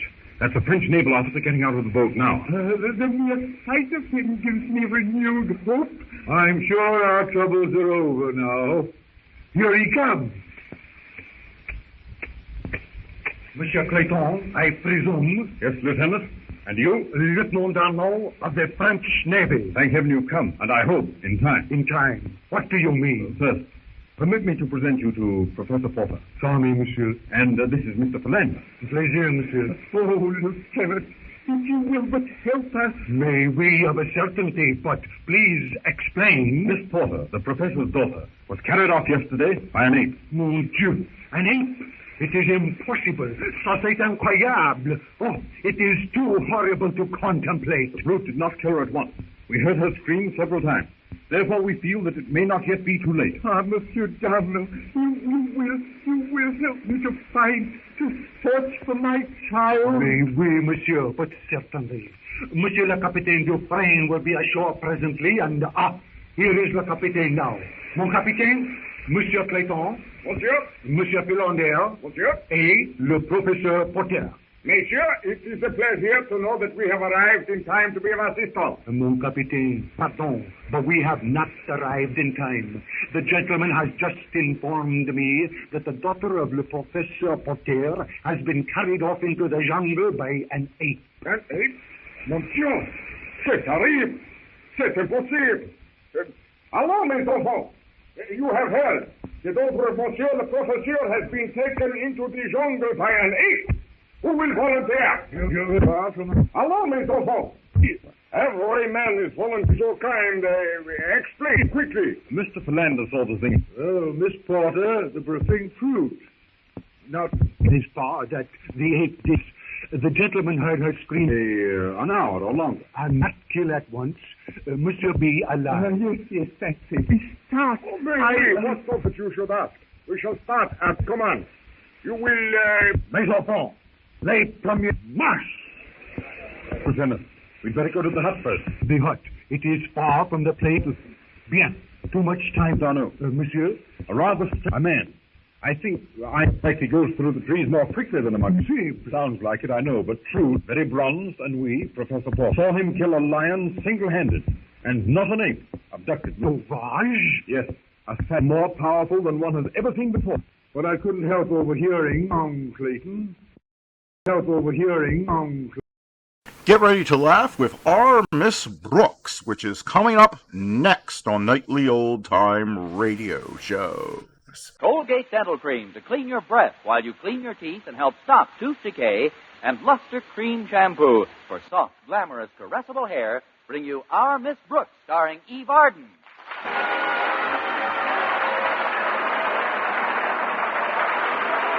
It's time once again for another comedy episode of Our Miss Brooks under the direction of Al Lewis. Well, quite a few romances have started between faculty members teaching at the same school. But for our Miss Brooks, who teaches English at Madison High School, romance is a problem. It's really two problems.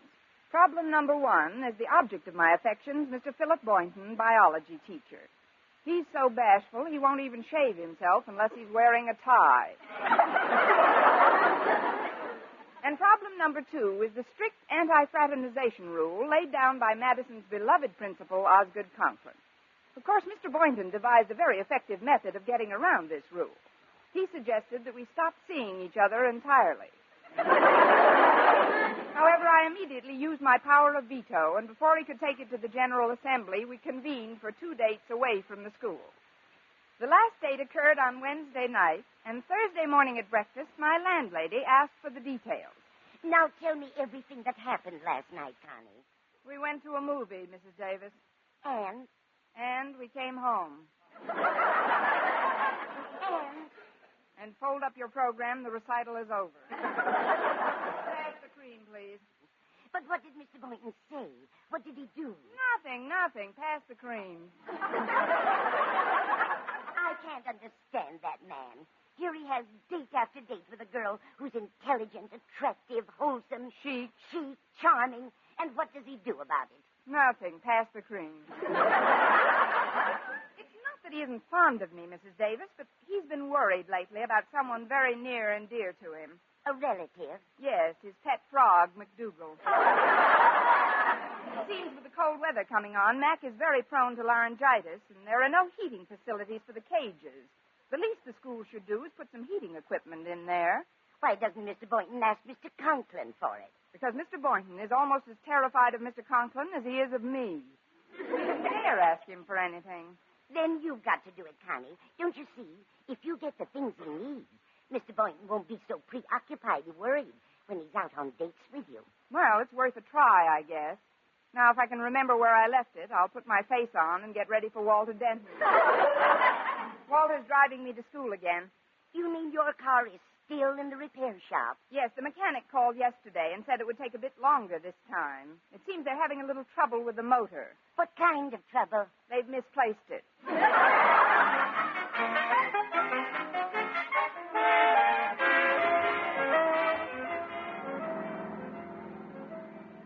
I'm glad you picked me up early today, Walter. I've got to stop into Mr. Conklin's office before my first class. What a depressing way to start off the day. I'm glad I don't have to see our beloved principal this morning. I'm low enough already. Low? I feel gloomier than a school teacher's personality. Present company accepted, of course. Of course. But what's the reason for this blue mood? Did Harriet Conklin give you the go-by? Oh, no, ma'am. No, Harriet and I are still an item. It's Stretch Snodgrass who's preying on my mind. Maybe that's because he hasn't got one of his own. I know he's never been exactly a beacon of brilliance scholastically, Miss Brooks, but on that gridiron he's always been a tower of strength. Up to last week, that is. What happened last week? Well, you saw the game last Saturday. Didn't you see what he did? Sure. He picked up a fumble and ran 85 yards with it. First, I couldn't quite figure out why I was the only one in my section who was cheering.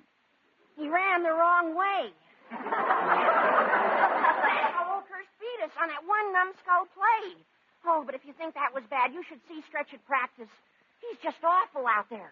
His blocking is positively sad, and his tackling's getting everybody down. Isn't that what it's supposed to do?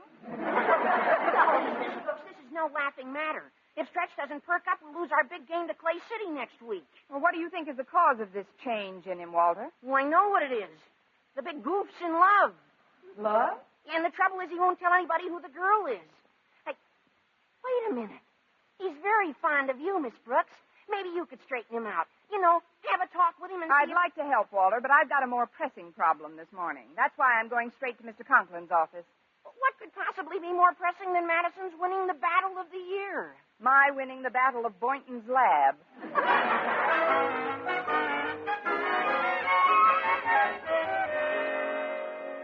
Maybe it's none of my business, Daddy, but I don't think you should start the day off wearing such a long face.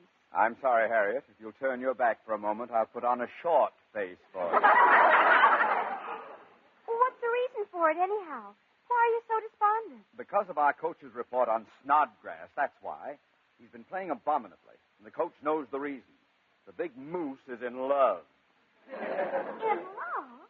But isn't there something we can do, Daddy? If there was, I'd be doing it. You don't think I want to lose this game to Jason Brill's Clay City nincompoops, do you? Of course not, Daddy. I know Mr. Brill's your arch rival. He's worse than that. He's... No, what's the use?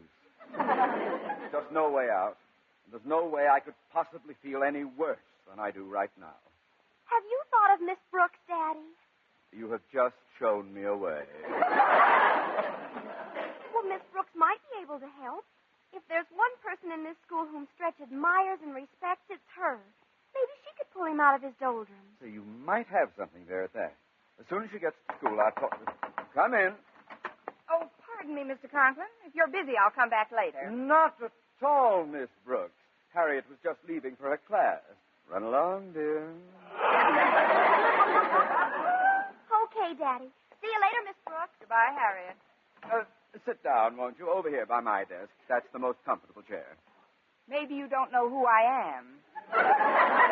It's Miss Brooks, Mr. Conklin. I know it's Miss Brooks, and I'm delighted that you dropped in to see me this morning. You are? Well, then it won't be so difficult to ask a favor of you. You want a favor of me, Miss Brooks? Yes, sir. Now, isn't that a coincidence? I want a favor of you. One hand washes the other, eh? That's as good a way as any to get them both clean. But my favor isn't exactly for I don't care what it is, Miss Brooks. If you do a favor for me, I'll do a favor for you. Or as my old commanding officer, Colonel Elliot Reed, used to say, you play ball with me, and I'll play ball with you.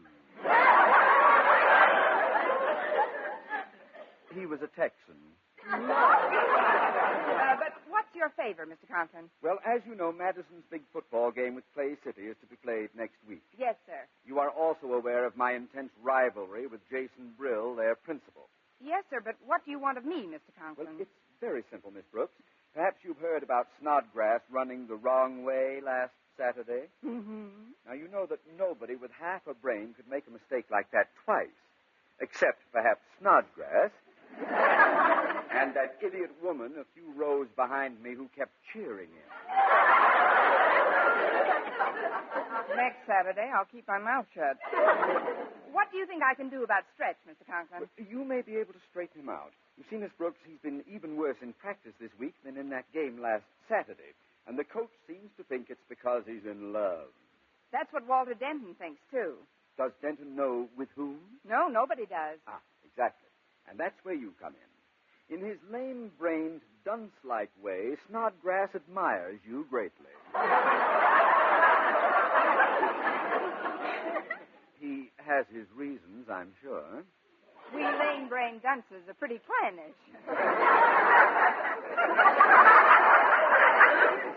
What I meant was, you seem to be the logical person to find out just what little baggage is turning Snodgrass's head.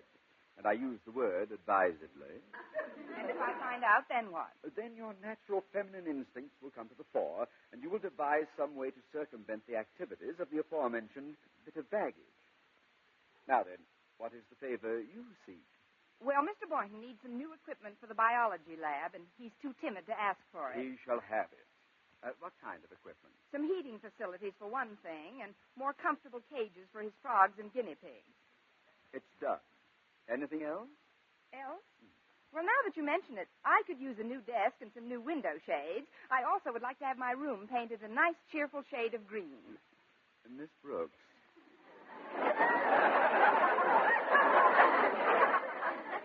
You are speaking with Osgood Conklin, not winner-take-all.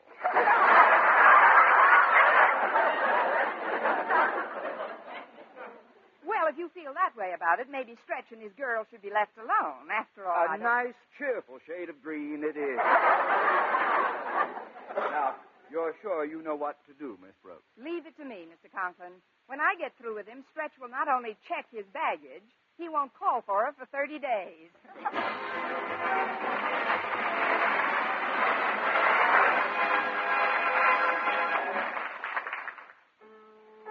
Brush your teeth with Colgate. Colgate Dental Cream. It cleans your breath. What a toothpaste. While it cleans your teeth. Colgate toothpaste. Cleans your breath. What a toothpaste. While it cleans your teeth. Colgate Dental Cream cleans your breath while it cleans your teeth. And the Colgate way stops tooth decay best. More than 2 years' research showed the Colgate way of brushing teeth right after eating helped stop more decay for more people than ever before reported in dentifrice history. Yes, the Colgate way stops tooth decay best. Better than any other home method of oral hygiene. No other toothpaste or powder, ammoniated or not, has proof of such results. And you should know that Colgate, while not mentioned by name, was the only toothpaste used in the research on tooth decay recently reported in Reader's Digest. Yes, Colgate Dental Cream, and only Colgate Dental Cream, was used in this research. So always use Colgates to clean your breath while you clean your teeth. And when you follow the Colgate way, Colgate Dental Cream stops tooth decay best. Brush your teeth with Colgate. Colgate Dental Cream. It cleans your breath. What a toothpaste. While it cleans your teeth. And the Colgate way stops tooth decay best.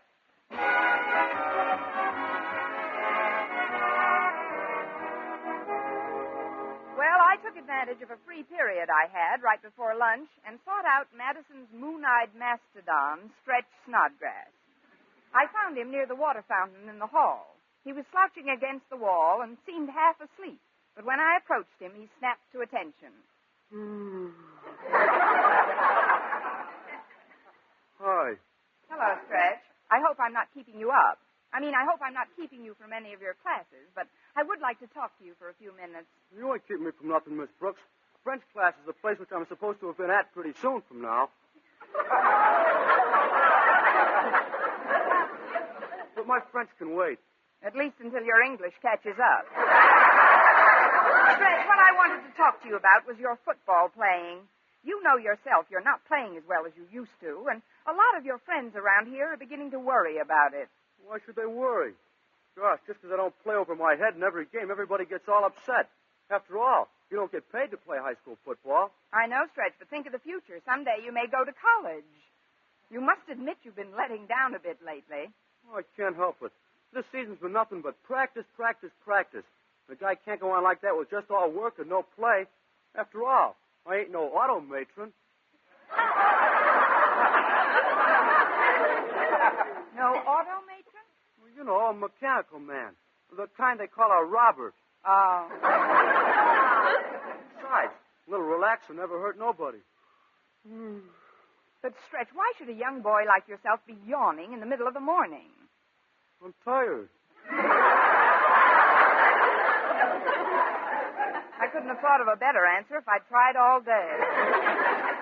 My new girlfriend thinks relaxing is good for me. She won't even let me quit rumbering and take her home till 1 in the morning. It's been going on like that for the last 2 weeks.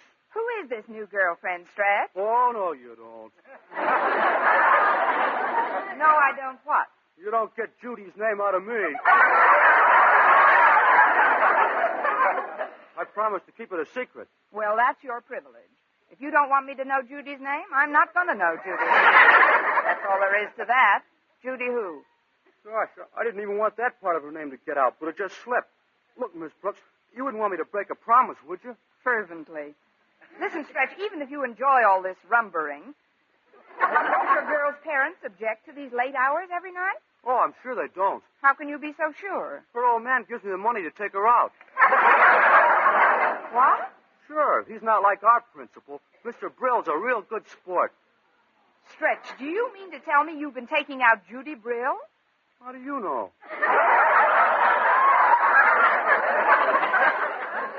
A little bird brain told me. Oh,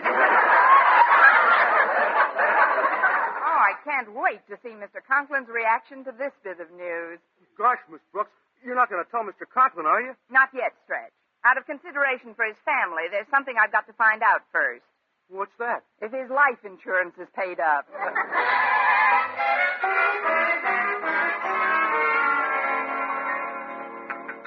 I've talked through your entire lunch, Mr. Boynton, but it couldn't be helped.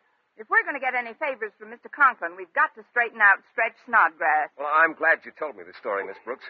Imagine Jason Brill putting his own daughter up to a trick like that. What kind of a girl is this Judy Brill, anyhow? Well, you know the expression, sweet 16 and never been kissed? Yes. When this kid reached 12, she was ineligible.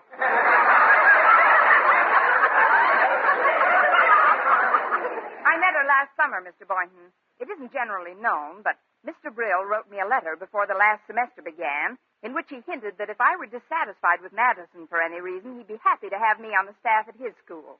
Oh, he's approached several teachers here, Miss Brooks. It isn't that he wanted you so much. It's just that there are no lengths to which Mr. Brill won't go to harass Mr. Conklin. Flatterer.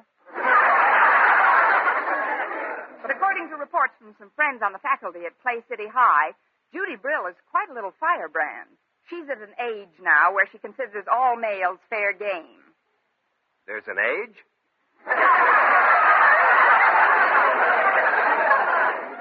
This boy's been learning biology as well as teaching it. Look, Mr. Boynton, when I found out that Stretch was going with Jason Brill's daughter, I devised a plan. We're going to beat Jason Brill at his own game and using the same kind of weapon. But, Miss Brooks, I don't understand. Even if you and I were married today, where could we get a 16-year-old daughter by Saturday? All these years of going to the zoo and you don't even know a fast stork. Don't you see, Mr. Boynton? All we have to do is to get Stretch to think that Judy is just a flirt, and he'll lose all interest in her. Well, how do we do that? By letting Stretch catch her on a date with some other boy. What other boy? Walter Denton. Walter Denton? Did I hear somebody mention my name? You're just in time, Walter. Sit down, please. Mr. Boynton and I would like to talk to you. Okay. Have you thought of any way to get Stretch's mind off the mystery woman and back on his football game, Miss Brooks? Yes, Walter. I've thought of a dilly of a plan. But it requires some cooperation from you. Well, we should all do whatever we can, Walter. This is a crisis. Well, what can I do? He won't even tell me the name of this chick. The name of the chick is Judy Brill, and her father's been paying all expenses to keep Stretch out late every night rumbering. Rumbering? Yes. While the Clay City team is getting its rest, Judy Brill is keeping our star player's backfield in motion.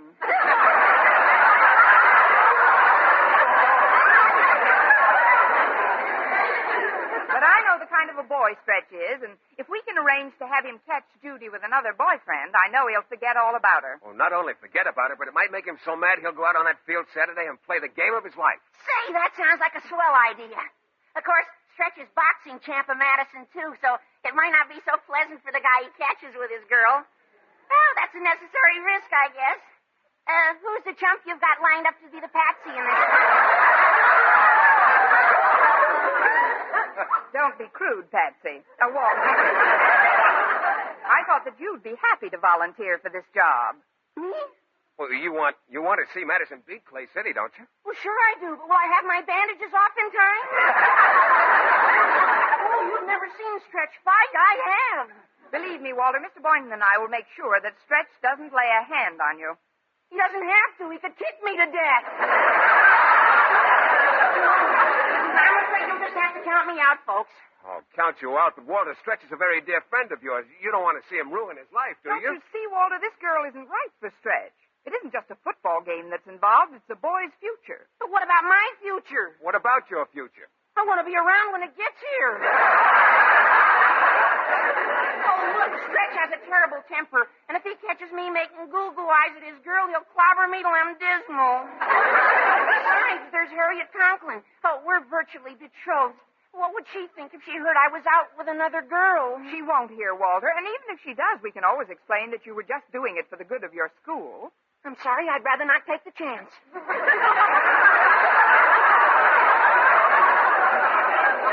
I'm surprised at you, Walter. Haven't you any sense of loyalty? Haven't you any school spirit?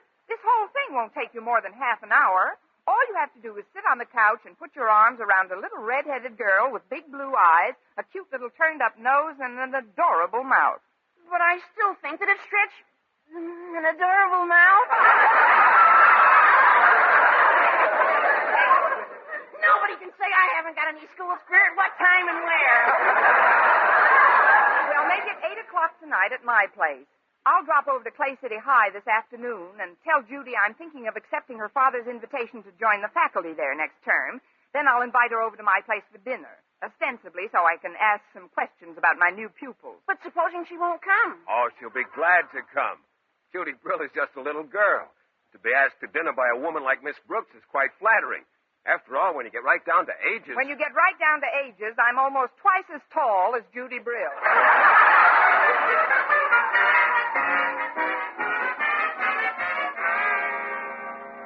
I'm glad you were able to come over this evening, Judy. Me too, Miss Brooks. The dinner was wonderful, and I've enjoyed talking to you about your teaching at Clay City next term. I suppose you feel you should be out dancing Stretch's feet off, but you've still got 3 nights before the big game, and not seeing you tonight will only make him more anxious. You're so right.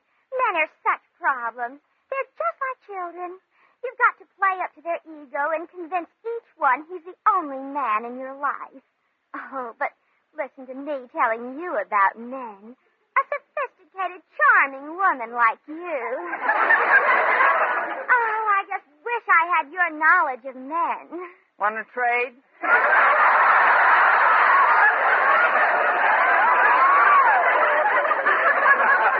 Very pleasant coincidence that Walter Denton dropped over, don't you think? He's an awfully cute boy. No, I'm glad you like Walter, Judy.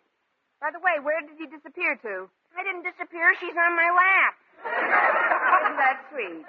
What a naive way to get acquainted. Want me to answer it? You sit right where you are, Walter. Yes, you sit right where you are, Walter. How can I help it? She hasn't budged off me since I said, how do you do, Miss Brill? I'll get it, Walter. Well, here we are, Miss Brooks. Hello, Mr. Boynton. Come in, Stretch. Thanks. Well, what brings you to this part of town, Stretch? Well, I was just walking home when Mr. Boynton drove up alongside the curb in his car and stuck his head out of the window and said, "Hi, Stretch, just the fellow I've been looking for. How about hopping in and going for a little ride over to Miss Brooks's place and having a glass of milk or something, if you haven't got anything better to do?" And I didn't have anything better to do, so I said, "Okay, Mr. Boynton, I'd like nothing better than to hop in and go over to Miss Brooks's place for milk or something. Have you got any?"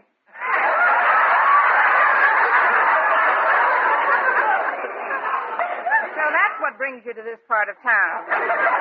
I'll give you some milk later, Stretch. There are some friends of yours in the living room. Come on in. Pardon me, kids, but we've got company. Hi, Walter. I didn't know that. Judy, what are you doing here? Well, Miss Brooks invited me over to dinner, and then Walter just sort of dropped by. You sort of dropped by? Hold him, Miss Brooks. Surround him, Mr. Boynton. What's everybody so jumpy about? Aren't you sore at me for sitting here with your girl? Sore?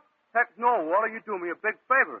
You see, I got to thinking about what Miss Brooks said this morning, and I realized that I got to get a lot more sleep if I'm going to be any good in the game Saturday. Oh, but Stretch, dear, you don't have to sleep so much. Well, sure I do. It ain't that I don't appreciate what you and your dad done for me, Judy, and I certainly ain't mad about all that rumbering. It's just that for an athlete, rumbering's not as good as slumbering. Now, Walter, if I may make a suggestion, I think you should drop Miss Brill off at the bus station. What's this all about, anyway? Is this some kind of a plot? Turnabout is fair play, Miss Brill. Yeah. If you'll excuse me right now, I'll turn about and hit the road. I'll excuse all of you right now. That is, all but you, Mr. Boynton. Well, this is what I get for accepting the hospitality of a Madison Highite. Thank you, and good night. Don't slam the door. Come on, Stretch. The least we can do is drop her off at the bus station. Good night, Miss Brooks, Mr. Boynton. Good night, folks. Well, it's simmered down to just the two of us, Mr. Boynton. Let's sit down on the couch, All right.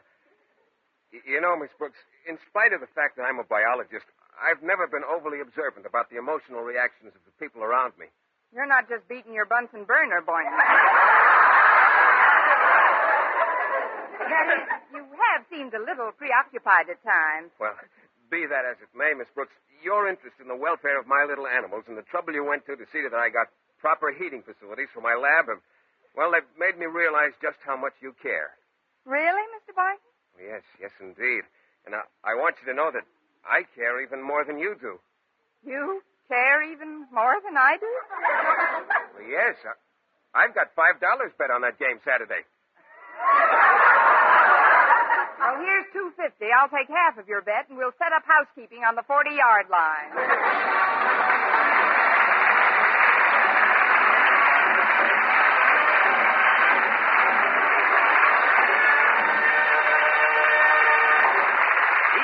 Returns in just a moment, but first... Dream girl, beautiful luster cream girl. Tonight? Yes, tonight. Show him how much lovelier your hair can look after a Luster Cream shampoo. Luster Cream, world's finest shampoo. No other shampoo in the world gives you Kay Duma's magic blend of secret ingredients plus gentle lanolin. Better than a soap, better than a liquid. Luster Cream is a dainty cream shampoo. Leaves hair 3 ways lovelier. Fragrantly clean. Free of loose dandruff. Glistening with sheen. Soft. Manageable. Even in hardest water, Luster Cream lathers instantly. No special rinse needed after a Luster Cream shampoo. So gentle, Luster Cream is wonderful even for children's hair. Tonight, yes, tonight, try Luster Cream shampoo.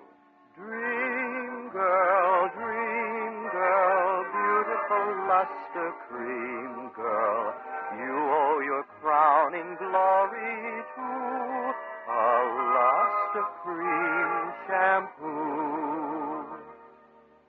And now, once again, here is Eve Arden. Here's a message for every young man over 17 years of age. Your National Guard offers you opportunities to train in your spare time while living at home. Yes, train with your hometown buddies using Army and Air Force equipment under the direct supervision of veteran Army and Air Force instructors. You'll receive valuable military experience, increase your civilian skill, and at the same time you'll be paid at regular service rates. Join the National Guard unit in your community now. This is Vern Smith reminding you to tune in next week for another Our Miss Brooks show, brought to you by Luster Cream Shampoo for soft, glamorous, caressable hair, and Colgate Dental Cream to clean your breath while you clean your teeth and help stop tooth decay. Our Miss Brooks, starring Eve Arden, is produced by Larry Burns, written by Al Lewis, with the music of Wilbur Hatch. Mr. Boynton is played by Jeff Chandler, Mr. Conklin by Gail Gordon. Others in tonight's cast were Jane Morgan, Dick Crenna, Gloria McMillan, Leonard Smith, and Sandra Gould.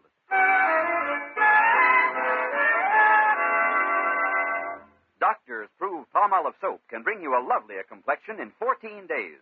Yes, 36 leading skin specialists proved in tests on 1,285 different women that palm olive soap facials, using nothing but palm olive, brought new complexion beauty to 2 women out of 3. Just wash your face 3 times daily with palm olive soap, each time for 60 seconds, massaging palm olive's beauty lather onto your skin. Then rinse and pat dry. So start your palm olive facials today.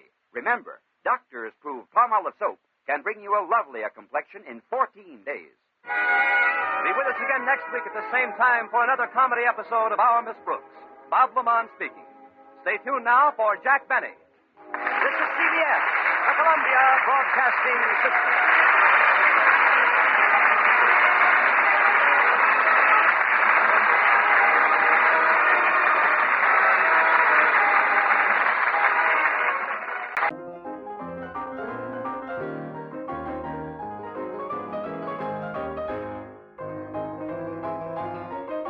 All right, it is now time for the question of today, and today's question is simple. What device from a work of fiction do you wish was real? Personally, I wish Rosie the robot from the Jetsons was real.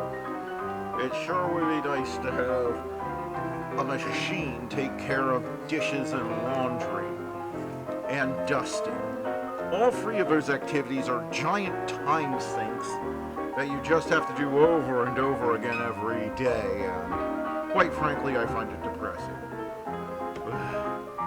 Make a machine that can do it.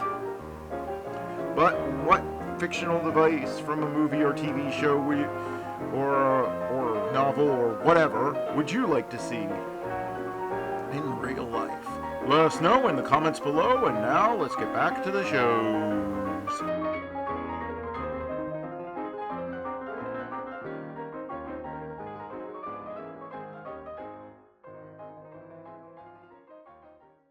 And now, a program that would go on to become an American institution on television, The Adventures of Ozzie and Harriet. The Adventures of Ozzie and Harriet, starring young America's favorite couple, Ozzie Nelson and Harriet Hilliard.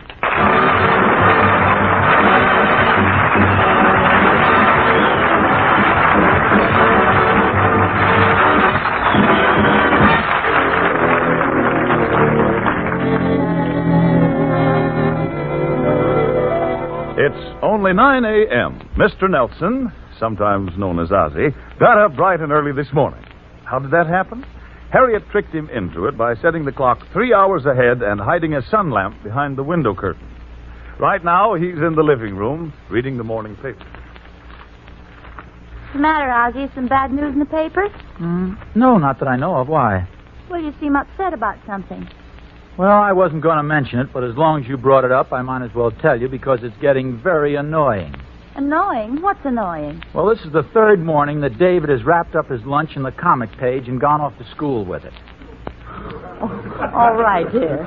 After this, I'll see to it that David wraps up his lunch in the financial page. You know, I don't like to complain all the time, Harriet, but just try to remember I'm older than David. And as his father, it's my privilege to read the funnies first. Okay. We'll make you a charter member of the underprivileged fathers. How's that? Well, I'd like to have $1 for every big grown-up man who reads Dick Tracy and Little Abner before he reads the editorial page. Oh, I know that. And I'll tell you why the funny papers have such a universal appeal. It's because they are basically sound. It's always a triumph of good over evil. Well, it's the same way in real life. If you do good things for people, good things come your way. Of course, I'll admit that every once in a while you do a good deed expressly for somebody, and the return comes by slow freight.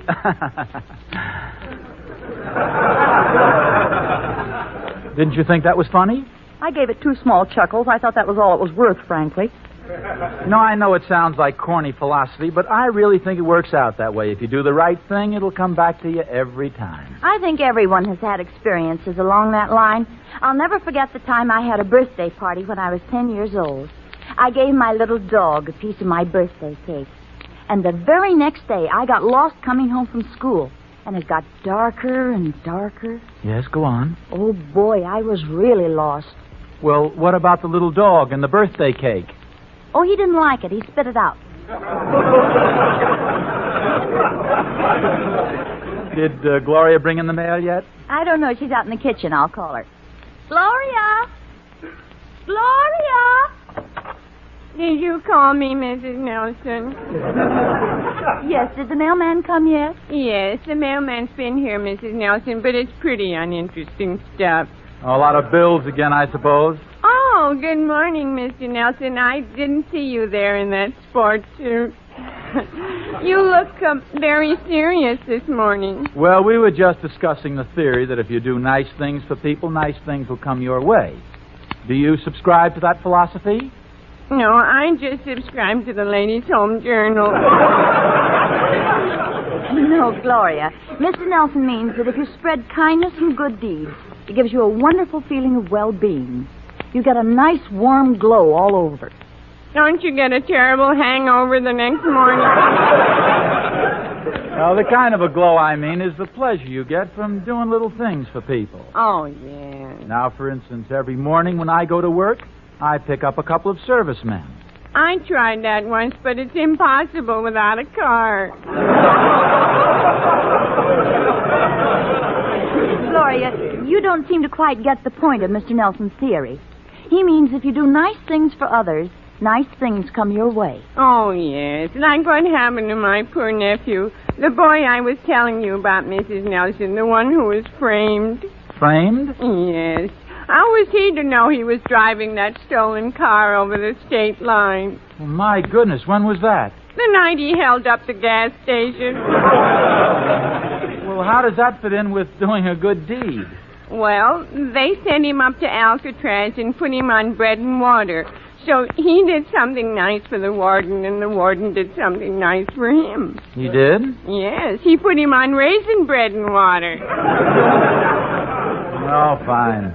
No, Gloria, the kind of good deed I had in mind is just a little different.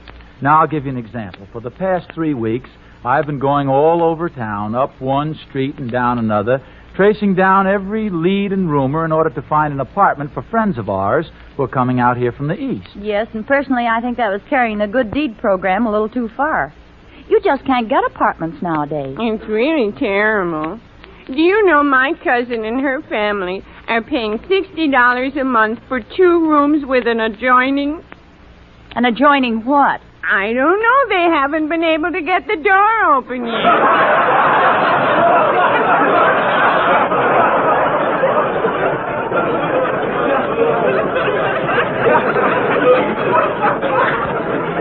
Well, before we all agree that it's impossible to rent an apartment, I'd like to break the news that I got one for Randy and his family. Why, darling, that's wonderful. Well, Mr. Nelson is a wonderful man. Oh, thank you, Gloria. Can I have this afternoon off?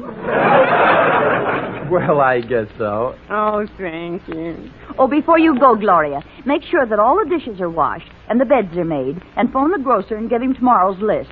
Roger. You know, I just couldn't seem to make Gloria understand what we were talking about, could I? I don't know. I think she got the general idea, along with the afternoon off. Say, who is this Randy that you got the apartment for? Randy Bigelow, don't you remember? We met him in Toledo, Ohio. He's the president of the Randy Bigelow Little Dandy Zipper Company. Oh, really? Yeah, you see their slogan everywhere. Little Dandy, the zipper that's different. Well, what's different about it? It goes sideways. Well, you ask a silly question, you get a silly answer. I still don't see how in the world you located an apartment for him. Well, it wasn't easy, I'll tell you that. They're arriving tomorrow morning. He didn't dare leave until I wired him I had the place all set. Does he have a family? I'll say. He has his wife, 4 children, 2 dogs, and his mother-in-law. Yikes. That's what made it so difficult. You know, most places won't rent an apartment if you have a mother-in-law. Did you say they're arriving tomorrow? Yes, I did. Well, then don't you think it would be nice if we went over to the apartment to check and see if the people who moved out left it in good order? Say, maybe you're right. And I'd like to take along a little something for the living room table. Oh, that's very thoughtful. I want the place to look bright and cheery. I'll go get my hat. Yes, and bring a vase to put it in.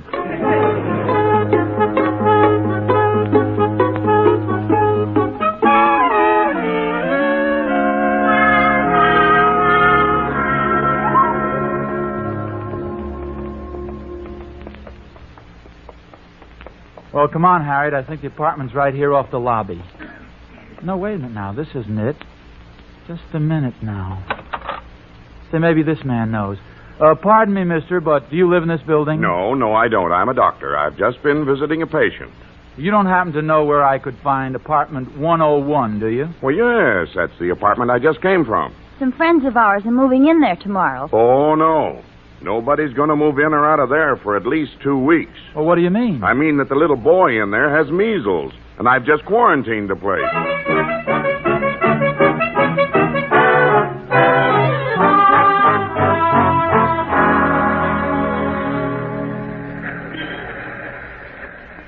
Oh, what are we going to do, Ozzie? Mr. Bigelow will be here tomorrow, and he won't have a place to stay. I suppose all the hotels are crowded. Crowded? They're jammed. Would you believe it if I told you that last week somebody squeezed the lobby of the Plaza Hotel and people came out of the top like toothpaste? No, I wouldn't. Neither would I. You can joke all you want to, but I certainly dread meeting that train in the morning. Yeah, I almost wish I had the measles. If I could only figure... Say, do you see what I see? Where? Right there on the sidewalk. Cigarette butt? No. No, it's a wallet. Well, watch out for the string. Remember how we used to play tricks like that when we were kids? No, this is no trick. Gosh, look here. Somebody's lost a big fat wallet. Any identification card? Let me see. Yeah? Henry Williams, 2397 Mountain View Drive. Well, you can mail it to him. Boy, this guy's really got a few bucks here. 5, 10, 20, 40, $76. My goodness. All I can say is this makes me look pretty cheap. What do you mean cheap? Well, me with never over $2 in my pocket, and this Henry Williams, whoever it is, has $76. Now, you know just as well as I do, Ozzie, that you're very careless with money. Oh, this guy's careful, huh? Well, at least you'll never lose $76. Well, if I did lose it, I'd have to lose it at $2 a week.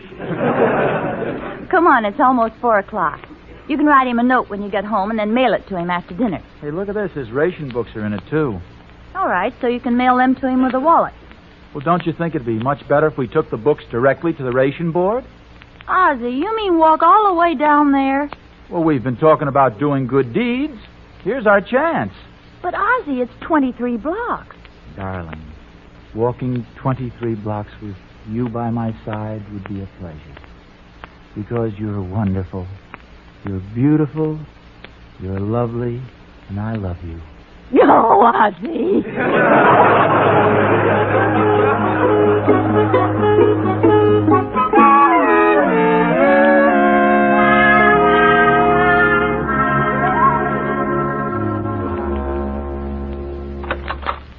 This is the first time I've ever been to a ration board. Who do you think I ought to see? Anybody that'll see you. Why don't you try that man at the desk over there? Okay, I beg your pardon. Yes? How do you do? I came here because... Because you want more gasoline. No. I don't want any more gasoline. You don't? No. Let me smell your breath. No, listen, you don't understand. Well, friend, I'll tell you what I'm going to do. I'll give you that extra gasoline. In fact, I'll give you all the gasoline you want. What do you think of that? Let me smell your breath. Listen, I didn't come here about any extra gasoline. All I want to do is... Well, that's perfectly all right. Just fill out this form. No, but I don't Here's the form, friend. Just fill it out. Now, what's your name? Ozzie Nelson, but listen... Ozzie Nelson. Occupation? Orchestra leader. Occupation non-essential. Now, where were you born? You don't understand. We came here about a ration book that was lost. Oh, well, why didn't you say so? That'll be window C. Just sign an affidavit and tell them where you think you lost it, and they'll give you another one. Well, we don't want another one. No, we've got somebody else's book. Well, don't you know it's against the law to use somebody else's book? Pardon me. Harriet. Yes? Why don't I just mail this ration book to the man along with the wallet? Well, that's a wonderful idea, Ozzie. How in the world did you ever think of it?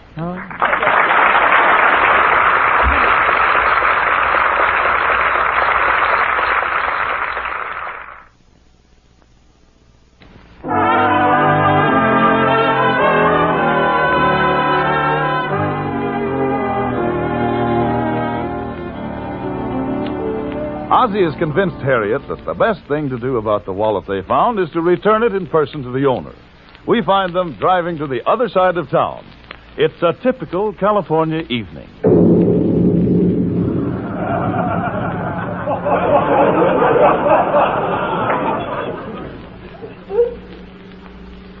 Now, I'm glad we changed our minds about my mailing that wallet. This Mr. Williams might have worried all night about it. I suppose you're right. As long as we're doing a good deed, we might as well go all the way. Yeah. Boy, this rain is really coming down. I'll say it is. You know, I kind of like riding in the rain when it's raining, don't you? Yes, I do. It gives you such a cozy feeling. Yes, it does. Of course, I think it'd be much cozier if we had the top up. Oh, I'm sorry about the top. It just doesn't seem to work. Well, aren't you supposed to push that bottom button? No, I pushed that button once. What happened? It opened a bridge in Seattle. You know, I really believe you keep this top down just to tell that stale joke. No. Well, there's one thing sure. It can't rain any harder than this. What did you say, Harriet? I said it's the first time I've ever been swimming with all my clothes on. I see what you mean. Gosh, I'm still so worried about that apartment for the Bigelows. Uh-oh. What's the matter? Don't look now, but there's a man in a uniform riding a motorcycle, and he's following us. Forget about it. It's probably Nelson Eddy on his way over to visit Jeanette McDonald. Okay, buddy, pull over there!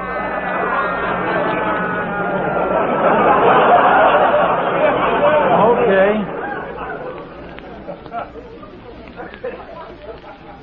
Well? Hello, officer. Where's the fire? Right down the... Hey, wait a minute. I'm supposed to say that. We weren't speeding, officer. I know you weren't. Well, then what'd you stop us for? Well, my friend, the next time you make a left turn, see that you put your hand out. What I did, honest. Feel my sleeve. It's still wet. Tell that to the judge tomorrow. It'll be dry by tomorrow. That's very funny. Let's have your license, please. All right, here it is. Say, this license here. Are you the Ozzie Nelson who's on the radio? Well, that's right. Well, gee, it's nice to meet you. And are you Harriet Hilliard? Yes. Oh, gee, I listen to you every week. You know, I've never heard you two sing my favorite song. What song is that? The trolley song. Would you do a special favor for me and sing it, huh? Here? Yeah, would you? For me, would you mind? Well, seems sort of silly, officer, but here goes. Harriet usually sings the first part of it. With my high starched collar and my high top shoes and my hair piled high upon my head, I went to lose a jolly hour on the trolley and lost my heart instead. With his light brown derby and his bright green tie, he was quite the handsomest of men. I started to yen, so I counted to 10. Then I counted to 10 again. Clang, clang, clang went the trolley.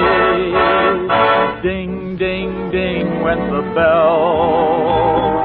Zing, zing, zing went my heartstrings. For the moment I saw her, I fell. Chug, chug, chug went the motor. Bump, bump, bump went the brake. Thump, thump, thump went my heartstrings. When she smiled, I could feel the car shake. I tipped my hat, then I took a seat. She raised her eyes, and I was swept right off my feet. I said, oh. She said, you fool. She looked so luscious, I was starting into drool. Buzz, buzz, buzz went the buzzer. Plop, plop, plop went the wheel. Stop, stop, stop went my heartstrings. As he started to leave, I took hold of his sleeve with my hand. And as if it were planned, me and it was grand just to stand with his hand holding mine to the end of the line.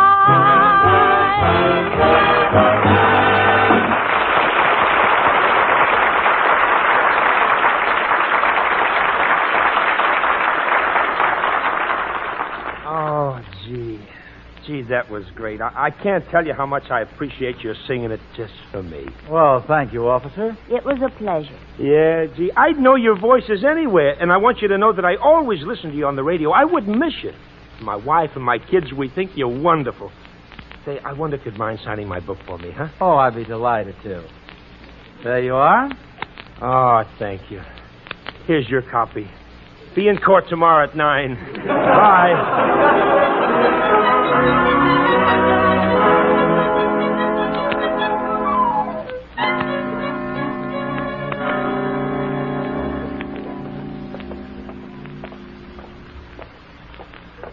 I think this is the house here. Is it 2397? Yes, that's the number that was in the wallet. Well, at least we know we have the pleasure of making somebody very happy today. Yes. It'll be worth all the trouble we've gone to when we see their faces light up. They're going to be so happy. Ring the bell, would you? Yes? Good evening, Mrs. Williams? Yes? We found a wallet that belongs to your husband. Yes, this wallet here. Let me see it. Yes, this is his wallet. It has $76 in it. Well, where's the other $4? Did you take your reward out in advance?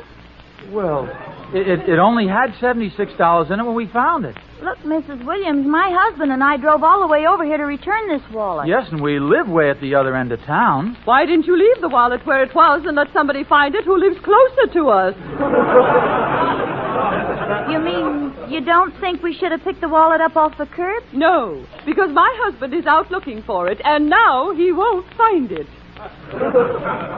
I must say you're not very appreciative. Oh? Have you folks had your dinner yet? Why, no, we haven't. You're going to be awfully hungry by morning. Good night.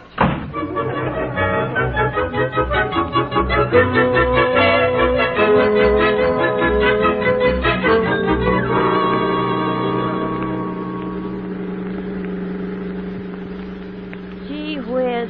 We keep doing nice things for people and everything turns out wrong. What a night. Let's not even mention the fact that Mr. Bigelow and family are arriving tomorrow with no place to live.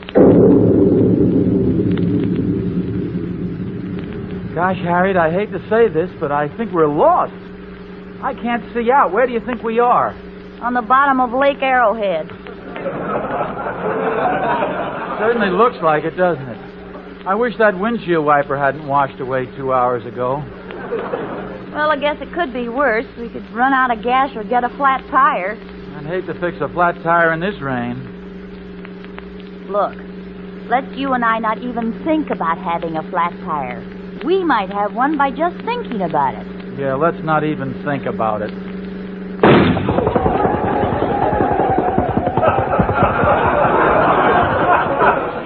Me and my big fat thoughts. Something tells me we now have a tire that needs to be fixed. Well, come on. Aren't you going to get out of the car? Well, naturally, I don't expect you to jack it up with me sitting in it. All right, funny man. Okay, honey. Out we go.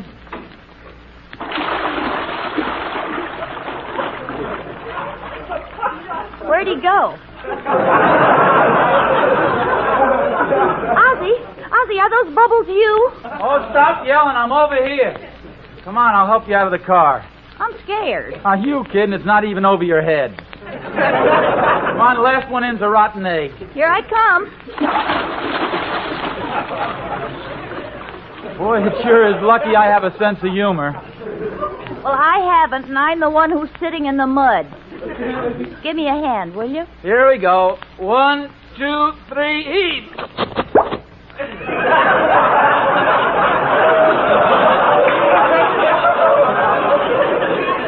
I'll bet I look a mess. What'd you say? I said I'll bet I look a mess. Well, that is a rather unusual place to be wearing a mud pack. Ozzie, look at this mud and water. You can't fix a tire here. I guess you're right. This is awful. Well, there's one thing left. Let's start walking.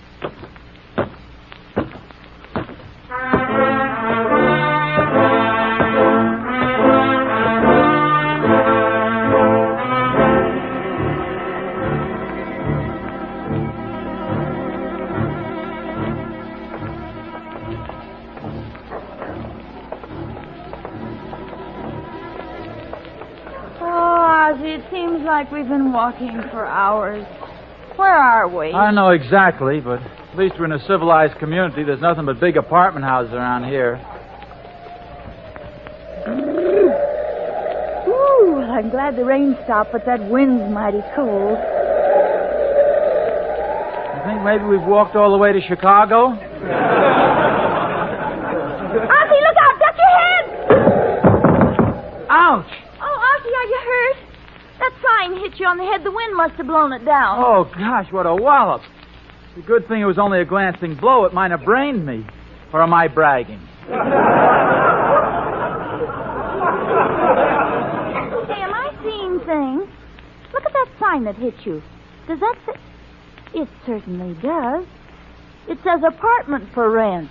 Did you say apartment for rent? Oh, I'm so sorry, young fella.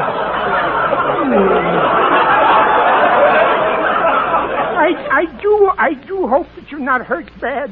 You see, I was up there hanging that sign when all of a sudden the wind blew, ooh, like that there, and that old sign slipped out of my hand.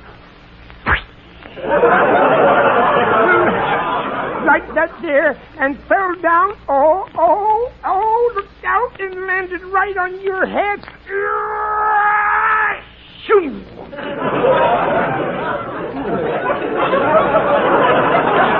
Like that. May I congratulate you, sir, on a remarkably graphic and dramatic description of the event? Including sound effects. No. Twin nothing. Oh, now, just to get down to the point, you have an apartment for rent. I have a big lump on my head, a brother-in-law who is a lawyer, and some friends who need an apartment desperately. Say no more, folks. Say no more. The apartment's yours. Just follow me. Harriet, did I hear him right? Did he say the apartment is ours? That's what the man said. He said it.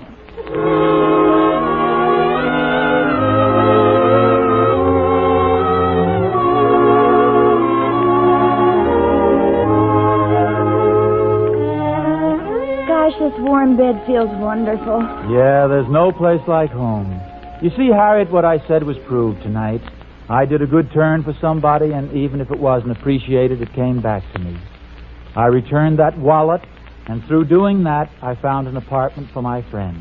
I guess you're right, Ozzie. I'll bet it makes you feel good all over. Oh, yes, I feel great about it. Well, that's good, dear. But I was just thinking. What, dear? Isn't it too bad you have pneumonia?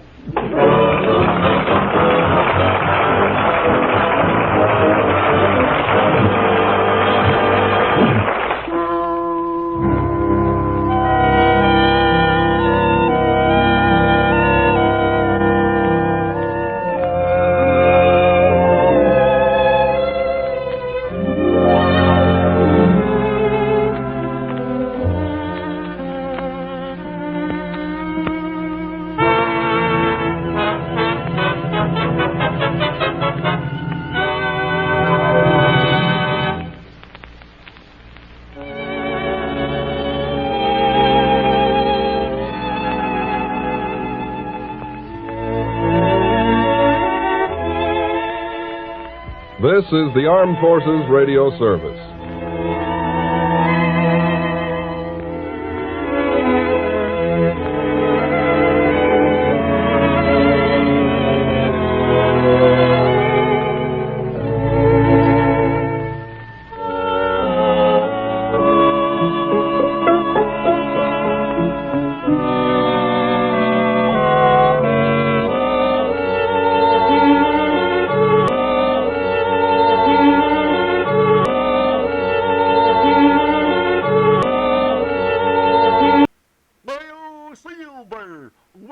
Those thrilling days of yesteryear with the Lone Ranger up next.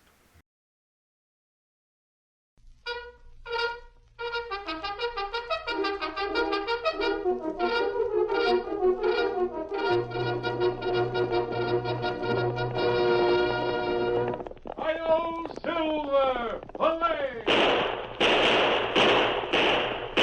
A fiery horse with the speed of light, a cloud of dust, and a hearty Hi-yo, Silver, the Lone Ranger.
The open range made Wyoming a cattleman's paradise in the early days of the western United States. But as the northern herds grew and the ranchers prospered, they were attacked by bands of outlaws that roamed the new territory. It was the masked rider of the plains, more than any other man, who put an end to rustling and range wars. And without his strength and courage, his daring and resourcefulness, the winning of the West might never have been accomplished. Return with us now to those thrilling days of yesteryear. From out of the past come the thundering hoofbeats of his great horse, Silver. The Lone Ranger rides again. Come on, Silver. We're heading for the open range. Tunnel's waiting for us. Philo Silver! Away!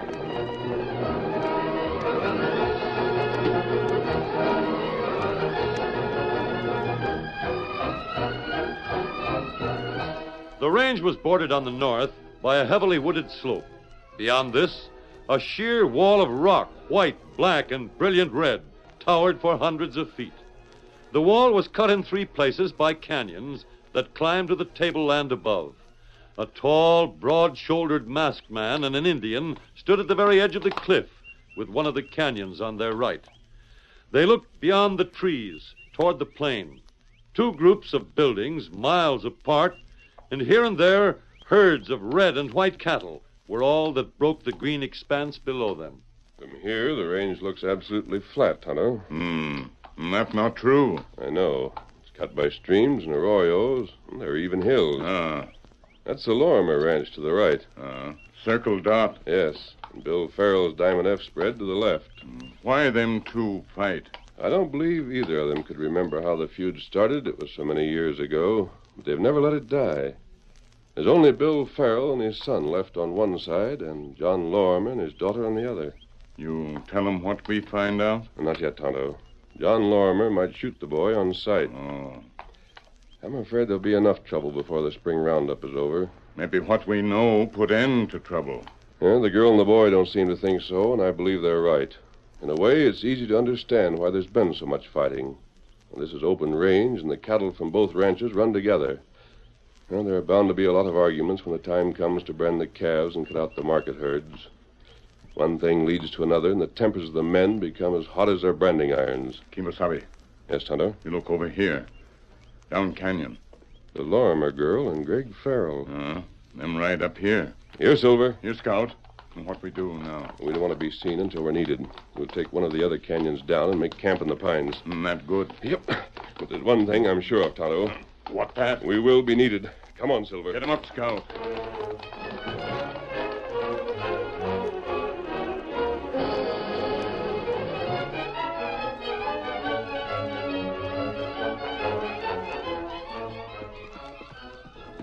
It's getting late, Bee.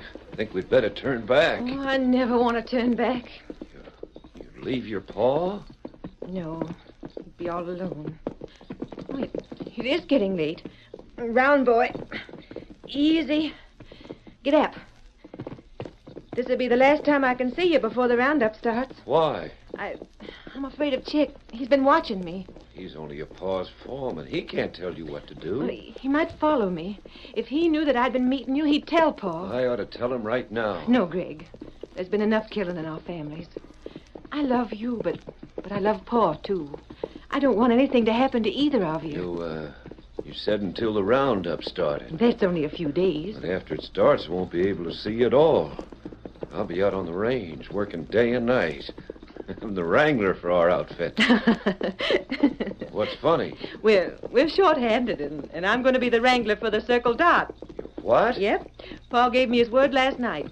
I'll take charge of our horses all during the roundup. Who ever heard of a girl handling a cavvy? You for one, and Paul for another. What's he thinking of? He's thinking there's no better hand with horses in the whole state. Yeah, I've got something to say about this. Oh, no, you haven't. Of course, it's only because we're short of men, but think what it'll mean to us. We'll see each other every day. Not very close. You've never been out on the range during one of our roundups. Your pa's men and our boys work together all day long, but our camps are a half a mile apart. We don't mix any more than we have to. We'll manage, Greg. Just leave it to me. What the? Oh. You saw him, too. Man on a sorrel just rode into the trees. Yeah. Chick rides the sorrel. Oh, now, don't worry about him. How can I help it? Just when we're planning ahead, something always reminds us. Our secret isn't safe, and if they ever find out, we aren't safe either. Bee. Pa would kill you. Your pa would kill mine. Oh, Greg, I'm afraid.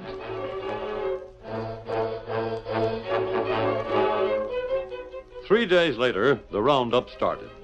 This was a period of truce on the range, but the hard feeling between the two outfits put every man on his mettle, and the work went fast. One evening, Chick watched Bee drive the horses for the night crew into the rope corral near the chuck wagon. Then he turned on his heel and walked toward John Lorimer. The rancher was sitting apart from his men, checking the day's figures by the light of a lantern. Mr. Lormer. Hello, Chick. 101 Circle Dot calves branded today. Only 78 Diamond F. I figured it about like that. What's on your mind? Well, you're running this outfit. I'm more of a segundo than a foreman. But I got a suggestion to make. Go ahead. I think you ought to send Miss Lorimer back to the ranch. Why? Now, don't get sore. She's been doing a good job for a girl. But after all, she is a girl. And she's mighty pretty. What's that? I've been keeping an eye on her. I've been watching everybody that's come close to her. There's been nobody but our boys. That's where you're wrong. Name him. Now, take it easy, boss. Maybe it don't amount to much. Maybe he was just giving her some advice. Who are you talking about? Greg Farrell. He talked with my daughter? I saw him leave his cabin and ride over to her. Must have talked with her for 5 or 10 minutes. You should have come to me right then. You were riding a big circle. Me? I'm coming, Paul. I'll mosey over by the fire. You stay where you are. We'll get to the bottom of this. Anything wrong? Has anybody been annoying you? What? Was Greg Farrell talking to you today? Well, we were driving our cabbies pretty close once. He did ride over once and asked me where I was heading. Going blind all of a sudden, huh? There was nothing wrong with that. I'll decide what's wrong and what's right around here. But, Paul... Miss Lorimer. Well, that's Bill Farrell just rode in. Good. I'll have a few words to tell him about that no-good son of his. It was nothing, Paul. Lorimer, I got a complaint to make. That goes double, Farrell. One of my boys were riding the bed wagon for a week, just because you got a yellow polecat for a foreman. What? I mean you, Chick. Go for your gun. Hold your fire. You can have your say, Farrell. When you're finished, I'll start. One of your steers was bogged down. Sure, he got him out. But just as soon as the pesky moss horn was free, he charged the boy. Chick was right there. He could have rid him off. It was Shorty's fault. His line was tangled, you could see that. But you were too scared of your ornery hide to help him. Nobody can say I was you scared did of... wrong to stand by, Chick. What? You back in his play? Nobody likes a man that's too careful. I'm sorry to hear it about you. Yeah. Well, It's too bad that Shorty was hurt, Farrell. But there's nothing I can do about it now. You can let this mangy coyote go for his gun? I'll be going for my own gun if you don't keep that son of yours away from my daughter. What's that? He's been annoying her. That isn't true. And the next time he tries it, I'll fill him full of lead. If I ever thought he was wasting his time with a Lorimer, I'd do the same thing myself. He ain't fit for my girl to wipe her boots on. Lorimer, you're talking like you're tired of living. It sure gets tiresome with Farrells around. Paul. Get out of my way, girl. No. There'll be no shooting on my account. If you want the truth, I called Greg over. You hear that, Lorimer? She's lying to save your skin. It's the truth, Paul. I wasn't sure where to ford the creek. He told me. That's all there was to it. You're going back to the ranch. All right. Anything you say, but please Get out don't... of here, Farrell. I ain't. We'll settle this after the roundup's over. Get up there. Get up. Me. Yes, Paul. And you, Chick. Yeah? I hope you both know how I feel about this. I got a daughter and a foreman I'm ashamed of.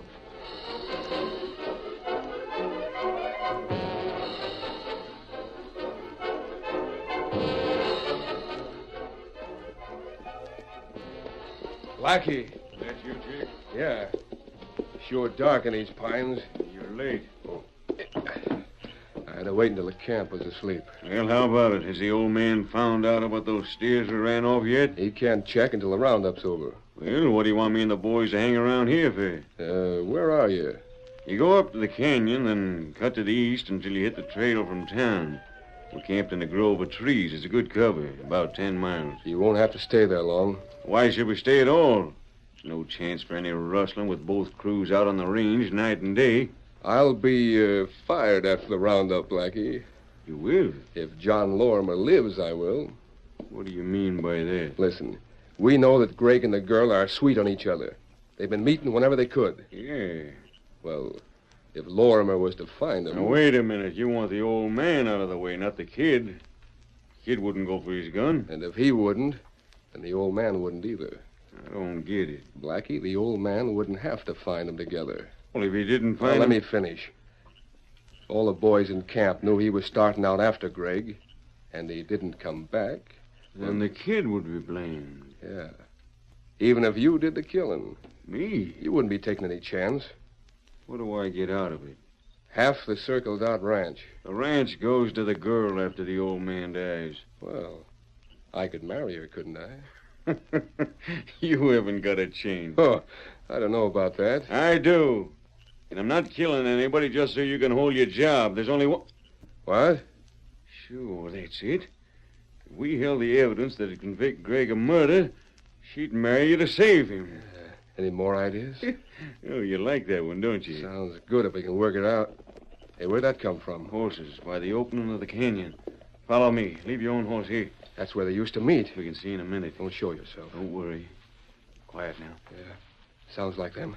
If I only had something that belonged to the kid. You have? Hmm? Here. What is it? It's a piece of that fancy silver trimming from his bridle. It fell off one day just about where he's standing right now. I was watching the two of them, and after they rode away, I picked this up. That's all we need. Pretend to pick it up when you get back. When'll that be? Head for camp. Tell Lorimer they're up here. Yeah? Then stay at the camp until you hit 3 shots. But I thought we didn't want him to find them. He'll be gone. And, you'll be waiting. That's it, Shake. I'll be waiting.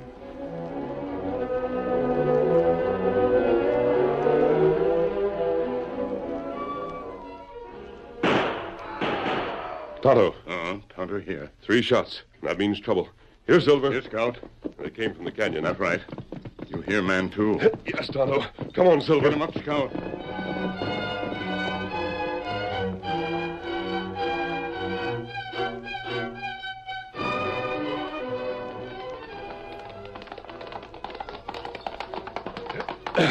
And there he is, lying on the ground.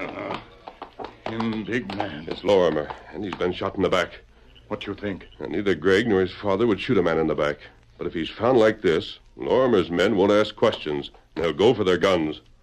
Men come from camp now. There'll be men from both camps. Wait. What matter? He isn't dead.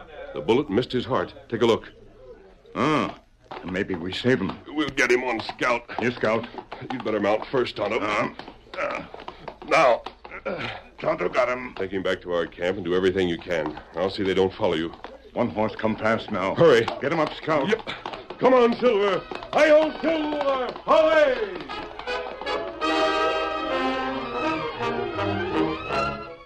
The curtain falls on the first act of our Lone Ranger story.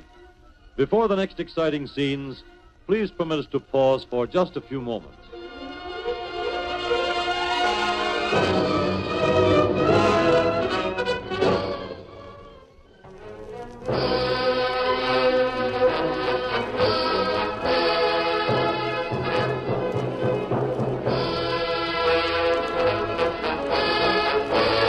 Now to continue our story.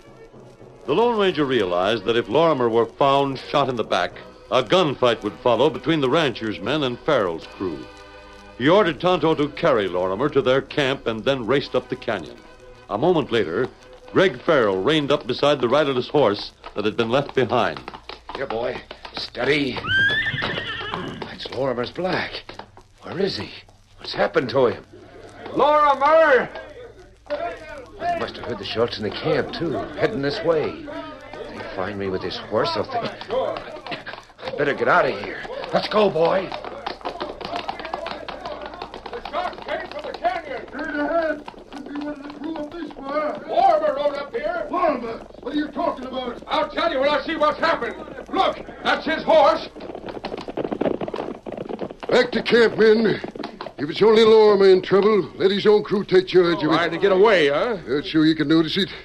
We just ain't interested. You'll be interested in this. I sent Lorimer up here myself. You said that before. But I didn't tell you why. Don't waste any more of my time. I saw your son and his girl together. That's a lie. Greg wasn't in camp when you heard the shots, was he? He's with the horses. What's this about me? Ask him yourself. He can't deny it. Were you up here with that Lorimer girl? Haven't you got off that subject yet? Answer me. We'll talk about it later. Right now, we got to find out what happened to Lorimer. It isn't our business. My hunch is that Greg fired those shots. You're crazy. Midnight. That's Pa's horse. Where's Pa? Why, we don't know, Miss Lorimer. But what are you all standing around here for? Why don't you do something? Find him. We aim to. You're riding back to camp with me, Greg. I never thought this son of mine could be fool enough Careful, Pa. Before you say anything you'll be sorry for, I warn you that... Pa's right, Greg. We don't want your help and we don't need it. You and the whole Diamond F crew can clear out right away. Come on, men. Dig your spurs into that horse, Greg, or I'll use my quirt on him. Get it, boy. All right, Chick. You're foreman. What are we going to do? Where are we going to start looking? Well, that's just what I was going... wait. Listen. That come from the canyon. It wasn't Paul's voice. You'll never find him. It's outlaws. They took him prisoner. It wasn't an outlaw that fired those shots. Don't argue. We've got to catch that man up there. Are you with me, boys? No. Stay here if you want to, Chick. Oh, I'll take the lead. Get up there, Red. Get up. Come on.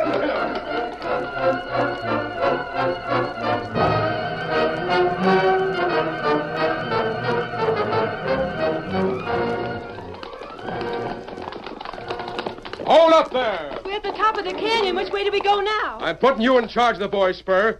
Head for the Badlands to the west. Right, boss. Aren't you coming with us? You and me are riding into town. What for? Get moving, Spur. All right, come on, boys. I'm going with them. No, you're not. Let go my bridle. You're coming into town with me, Miss Lorimer. I want to show you something I found in the ground down below. What is it? A piece of silver. It looks like... Yeah. Looks like the fancy trimming on Greg's bridle. It doesn't only look like it. It is. I found it down there beside your father's horse. What of it? Greg was there. It fell off. Mm-hmm. I found it before Greg showed up. But he was there before. Sure he was. I met him there about 2 hours ago. Give it to me. No, ma'am. This is evidence. What are you talking about? I got a hunch that when we find your paw, he'll be dead. No. He didn't fire those shots. Somebody else did. And one of them killed him. I won't believe it. Greg killed him. He wouldn't. He promised me. So he promised you. Well, I'm all ready to tell the sheriff my story, turn this evidence over to him, and let him arrest Greg. Wait, Chick.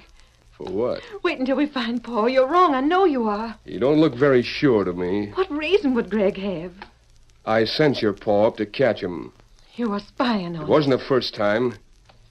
Oh, you got just one chance to save Greg from the law. He doesn't need to be saved. Marry me, and I won't say a word. Marry you? They'll hang him. I can't marry you. You mean you won't? This is so sudden, huh? Chick, you aren't sure that Paul's dead. You can't be unless... I was in camp. You know he's been killed. You were behind it. I'll go to the sheriff myself. If we go to the sheriff, Greg will hang. Now, come on. Where? Not to town yet. I'm taking you someplace where you'll be safe. Where you can think it over. I've already told you. You'll have until tomorrow morning. Then we either go to the sheriff's or the justice of the peace. Get up there, Red. Let go. Get up there.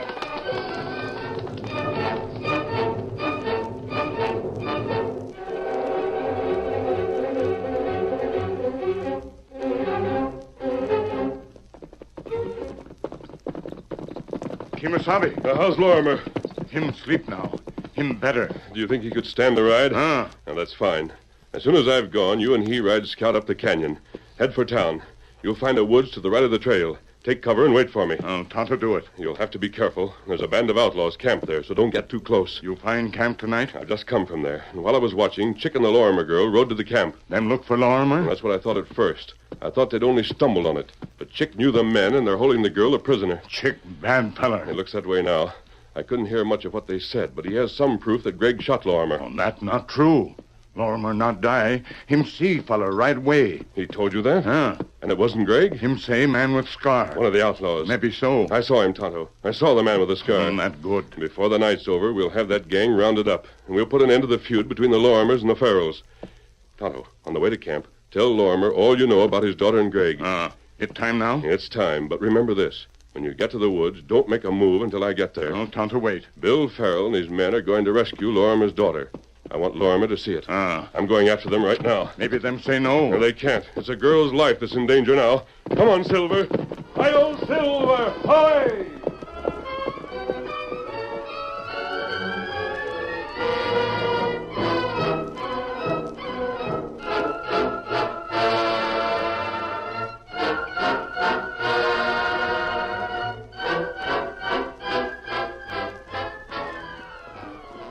Roll out of your blankets, men, and grab your guns.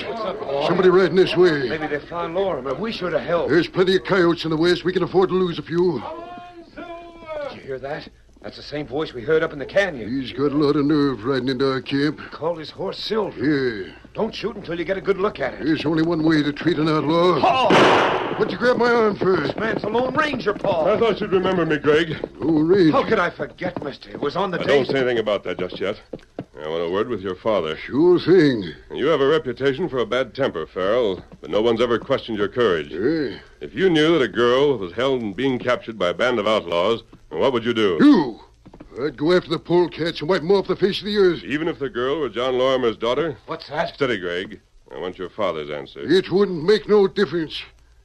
What are you trying to tell us? But if you want to save her, you'd better follow me. You heard him, men. Into your saddles. Come on, Silver.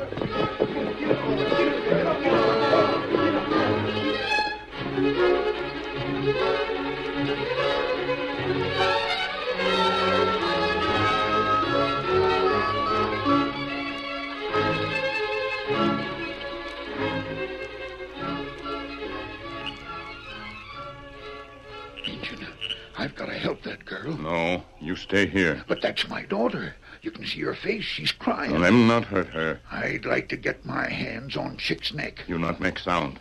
What is it? Somebody come. Kimosabe. It's the Lone Ranger. We're all ready to close in. Hey, did you bring my boys with you? They weren't in their camp. I brought the Diamond F crew. The Diamond Never F? mind that now. You're going to stay right here, Lorimer. Hey, can't I? You're wounded. It would be dangerous for you to move fast. And that's one reason for your staying here, but there's another. Huh? I want you to see everything that happens without being seen. You'll stay here until I call for you. Well, if that's the way you want it. Tonto, give me a chance to get to that big pine, and then the hoot of the owl. You understand? No, that signal. The signal for the attack.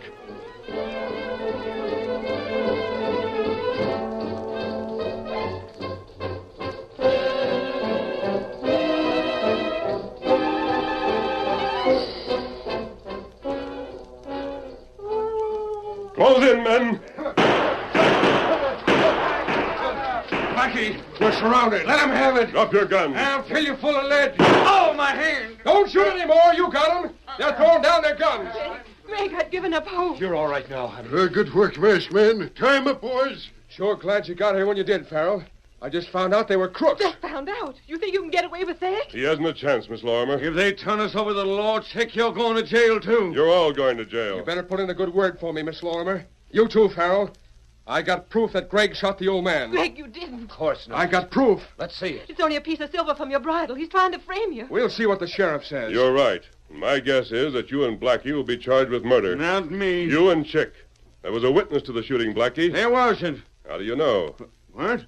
How do you know there wasn't a witness? Well, You fool! That clinches it. You don't have to admit it because there was a witness.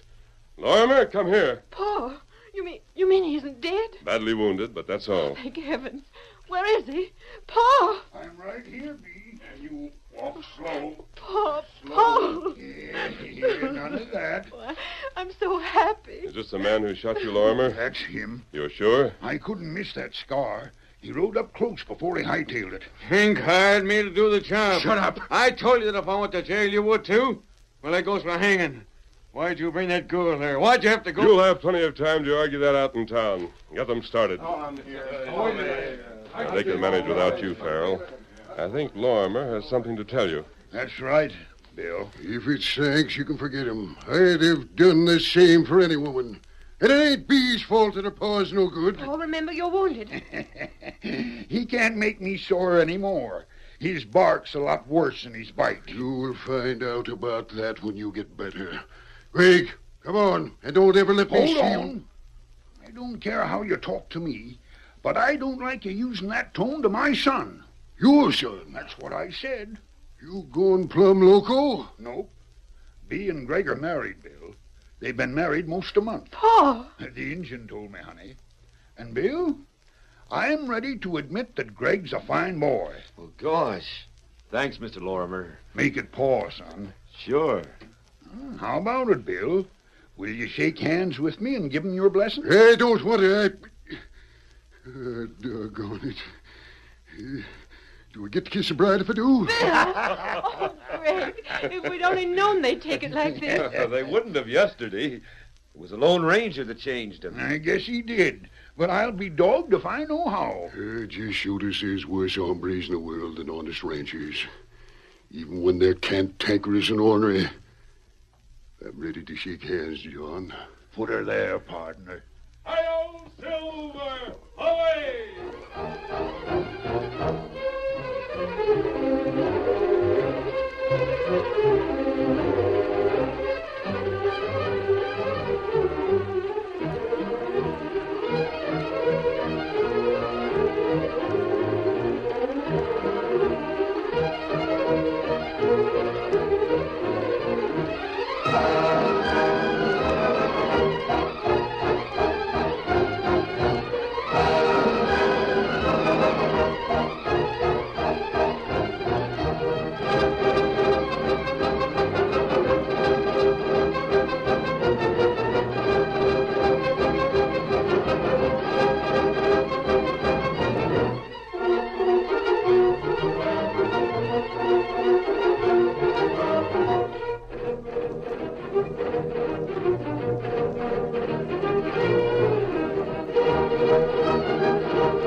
The story you have just heard is a copyrighted feature of the Lone Ranger, Incorporated.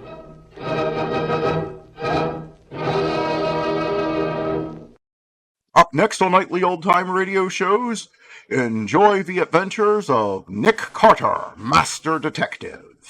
Old Dutch Cleanser, famous for chasing dirt, presents Nick Carter, famous for chasing crime.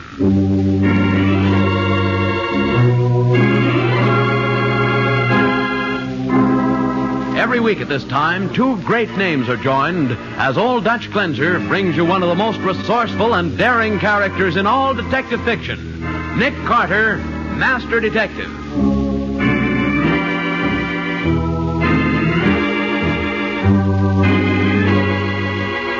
A gambling ship, Nick. That sounds exciting. If you call losing your money exciting, Patsy, you're right. But I'm not going out there for the fun of it. Oh, I suppose you'd rather go fishing. I certainly would. And I'd rather fish for fish than for a murderer.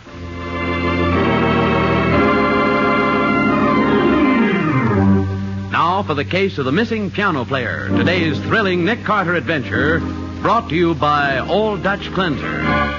Our story begins in the roulette room of a gambling ship which is anchored off the Atlantic coast. Several customers are gathered about the large roulette table as the croupier prepares to spin the wheel. No more bets, ladies and gentlemen. That's all. No more bets. Hey, Bill, stop playing a minute. Yeah, Gus? No more music. The boss wants to see you in his office. Oh, okay, Gus. What's wrong? Come on. What's wrong, Gus? Can't you tell me? The boss will talk about that. Inside, Bill. Okay. Hello, Edwards. You wanted to see me, Mr. Zimmern? Yes. Why haven't you been following my orders? I was hired to play the piano, not the customers. You knew what you were supposed to do when you took the job. I took the job because I needed it, but I've been thinking it over, and I've decided that a crooked roulette wheel is not in my line. You knew the wheel was fixed when we hired you. That's why you was hired. Now you're welching on the deal. And I want to know why. Well, I got a sister to take care of. What's that to us?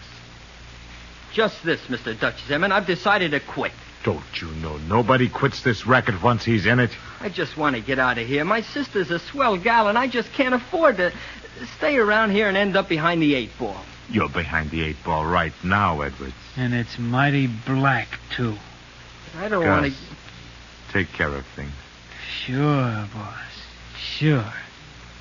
Well, what are you going to do? You're going for a little walk, Edwards. A little walk with Gus. Up to the bow of the ship.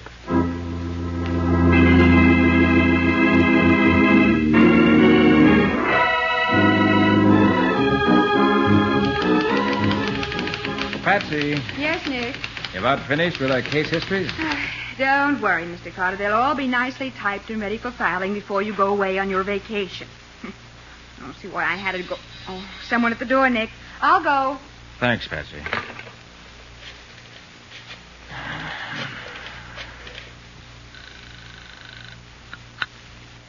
Homicide, Sergeant Matheson. Oh, hello, Matty. Oh, hi, Nick. What cooks? Me. I'm off for a vacation, fishing. Yeah? Just called to say that Patsy will know where I am if anything develops that requires my attention. It won't. Where you going? Sandy Point. I wish I was going along with you. So do I, Matty. Well, I'll be seeing you. Okay, Nick. Have fun. Nick, this is Mr. John Reardon. How do you do, Mr. Reardon? Sit down. Thank you, Mr. Carter. Mr. Reardon has a problem, Nick. I told him you were just about to go away, but he's very anxious to talk to you about one of your pet hates, gambling. Oh, is that so? Well, just what's your difficulty, Mr. Reardon?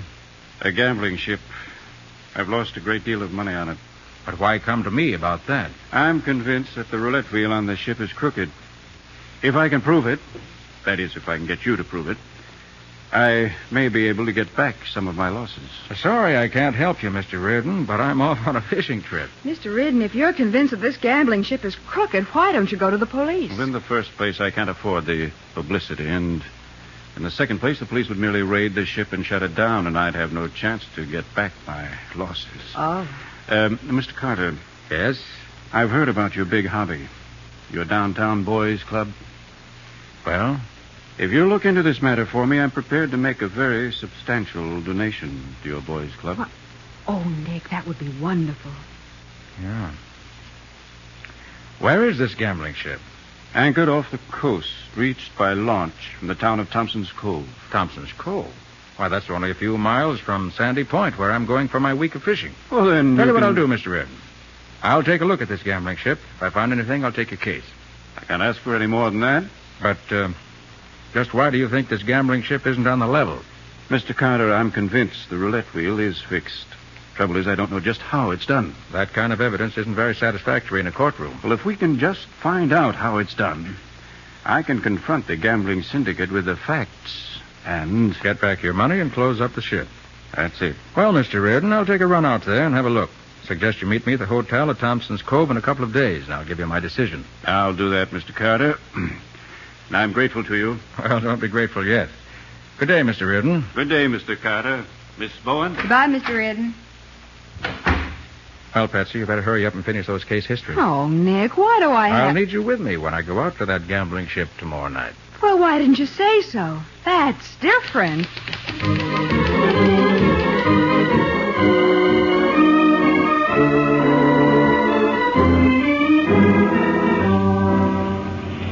You mean we don't have to pay to ride on this launch? No. The gambling ship provides free transportation to its guests. Oh. Hey, there are some prosperous-looking people on board, Nick. They have to be to play roulette. Nick? Hmm? You see that young girl over by the rail? She can't be over 18. Pretty, too. I wonder why she's going out to the ship. She seems to be alone. You know, Patsy, I think it might be a good idea if you try to find out. She's not the gambling type at all. Right, Nick. I'll strike up a conversation with her as soon as we get aboard.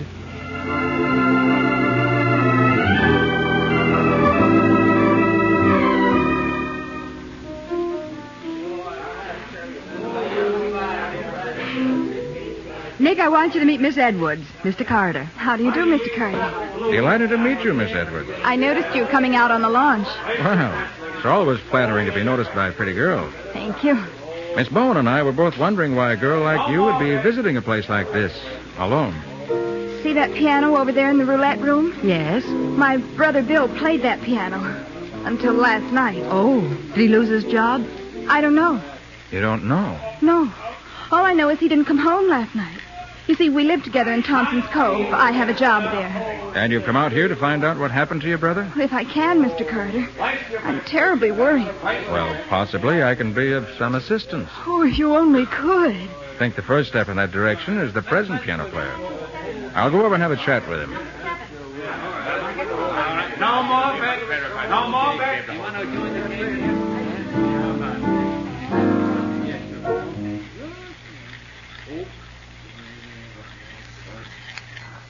Number 13. Why'd you stop playing the piano so abruptly, son? I don't like that number much. How about playing June's Bustin' Out All Over? Oh, I don't like that one either. You're new here, aren't you? Kinda. What happened to the former piano player? The one who played here last night? I got no idea. Any idea who could tell me about the other piano player? Say, why don't you mind your own business? Why, I'm just curious to find out. Why do you stop right in the middle of a tune? Listen, Nosey, you come out here to gamble or talk to me? I like to see what... Mr. Carter. Yes, who are you? Never mind. But you know my name. Sure, so does the boss. Matter of fact, the boss wants to see you in his office right away. I'll be delighted to meet the boss. As a matter of fact, I was just about to ask someone for a proper introduction. Okay, follow me. I'll introduce you good and proper.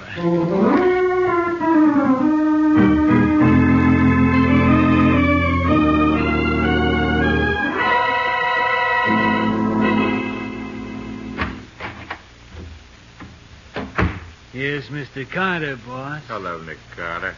How do you do? Don't believe I've had the pleasure. Simmons the name. Dutch Simmons. Glad to know you. And your friend here? My name's Gus. Gus Jones. Well, gentlemen, now that we're acquainted... Quarter, I want to know what you're doing on this ship. Isn't my money as good as any other sucker's? I don't like that crack, Carter. This is an honest ship. I never heard of a gambling ship that was honest. How would you know whether or not we're honest? You haven't been gambling. We spotted you the minute you got aboard. And we know you're a private eye giving us the once-over. Who are you working for? Why, you should know that it's unethical for me to divulge the name of a client. That's a laugh. A private dick talking about ethics. Some of us are on the level. And by the way, who are your two girlfriends? One is my assistant, Miss Bowen. And the other is a Miss Ethel Edwards, whose brother played the piano in your roulette room. Until last night. Oh, yeah. Bill Edwards. Nice kid. What happened to him? How should I know? He didn't go home last night. Strange, a youngster should just vanish. So you're working for the kid's sister? Could be. Well, you're entirely too inquisitive, Mr. Carter. And if I ever see you on the ship again, maybe you'll vanish, too. Tough, aren't you? Tough enough to handle you. Gus. Yeah, boss? Take Carter and his assistant and his new girlfriend to the next launch. Okay. And see that they get back to shore.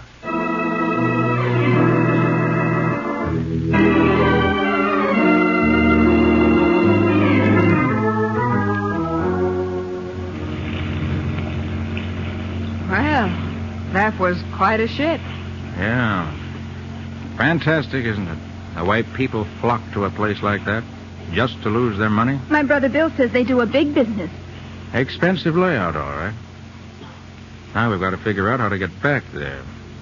Miss Bowen and I have been barred. Barred? Uh-huh. Why? Miss Edwards, I'm a private detective, and Miss Bowen is my assistant. Oh. I'm investigating something on the ship for a client. But when I heard about your missing brother, I decided I'd look into that, too. Thank you, Mr. Carter. Hope you can find out what's happened to him. I will, if it's at all possible. And I think I'll start by having a chat with the pilot of this launch. Oh, we better wait for you back here, Nick. All right, Patsy. It'll only be a moment. Okay. Nice night, Skipper. Nice enough. Suppose you sometimes get rough weather. Sometimes. What do you do when it gets really tough? Don't run. But how do the customers get back and forth to the ship, then? They don't. Oh. And I suppose you decide if the ship will be open for business each evening. Yeah, that's about it, mister. Ah. I should think the owners of the ship would certainly value your services. Not too much. I've been working here for more than a year and got no raise yet. Oh? Well, how about the men who work on the ship? Do the bosses treat them pretty well? Financially, I mean? I wouldn't know, mister. You know somebody back there on the ship? Just a kid who plays the piano. Who's that? Bill Edwards. Nice kid. Haven't seen him in a couple of days. You mean he didn't come back with you last night? No, he didn't, and he usually writes... Say, why are you asking me all these questions? Thanks, Skipper. See you again. Yeah, wait a minute. What can I do? Well, Nick, learn anything?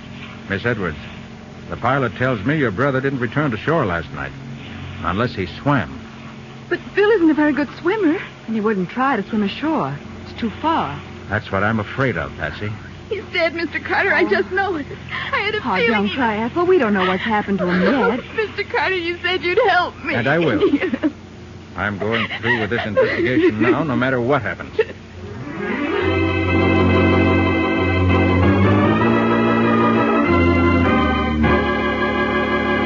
So, a casual look into a possible gambling swindle on Nick's part suddenly turns into a murder investigation. Or is it murder? We'll see in just a moment.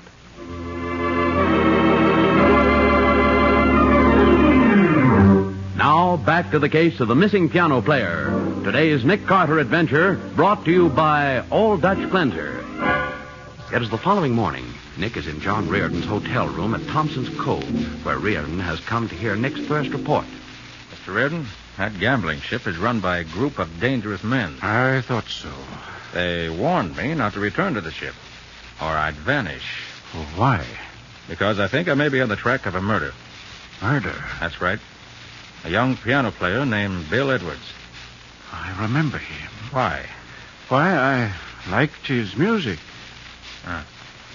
Well, this kid was playing the piano in the roulette room until the night before last. Then he vanished. How do you know? Miss Bowen and I met his sister on the launch going out to the ship. And? From what she told us, Mr. Reardon, young Bill Edwards is a prisoner on that ship. Or dead. You notified the police? No, because I'm not sure of anything yet. Well, in the meantime, how about that roulette wheel? Is it crooked? Is it fixed? Shouldn't be at all surprised after my conversation with Mr. Dutch Zimmern and his pal Gus. I also think it may have something to do with the piano. Piano, eh? Yes. Right now, my main problem is getting back to the ship. And how do you intend to do that? I've decided to take your case. Good, very good. But I'm afraid it's going to cost you some extra money for a bribe. How much? Possibly 500, possibly 1,000. Well, that's nothing compared to what I've lost out there. Agreed. Thanks for the vote of confidence. Your call, please. Thompson's Cove, 7386, extension 8. 7386, extension 8. Right. One moment, please. What are you doing, Carter? Calling the ship. Phone number was on the guest card I got from this hotel. The extension I recall from Mr. Dutch Zimmern's phone in his office. Hello? Hello? Is Gus there? This is Gus. Who's this? This is Nick Carter. Nick Carter. What the... Gus, how'd you like to pick up an extra 500? For what? Thought that for $500 you'd see that I got back on that ship. That's a tough thing to arrange, Carter. The boss don't like you. I can't guarantee what'd happen. All right. How about 1,000? Okay. It's a deal. But I won't promise what'll happen after you get aboard. I'll worry about that. Just meet me in Curran's Bar and Grill in Thompson's Cove this afternoon at 4.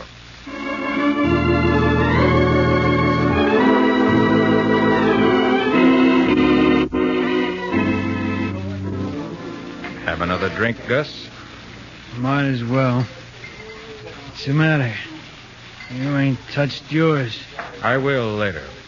Waiter, Yeah, another of the same. yeah, coming up. This booze sure tastes funny. Just your imagination. Gus, what do you know about Bill Edwards? Nice kid. Good piano player, too. It's too bad. What happened to him? He disappeared. Where? Isn't he somewhere on the ship? Here you are, mister. Oh, Here you are. thanks, waiter. Right. Well, Gus, drink hearty. Yeah, sure. What happened to Bill Edwards, Gus? Bill Edwards? Yes, where is he? He's dead. Where? Got funny tasting booze in this joint. How did Bill Edwards die, Gus? Where's his body? There was an old anchor on the bow of the ship. Been there for years. Ain't there now. We had to use it. Yeah, we used it. So that's the answer. Huh? Thank you, Gus. You've helped a lot.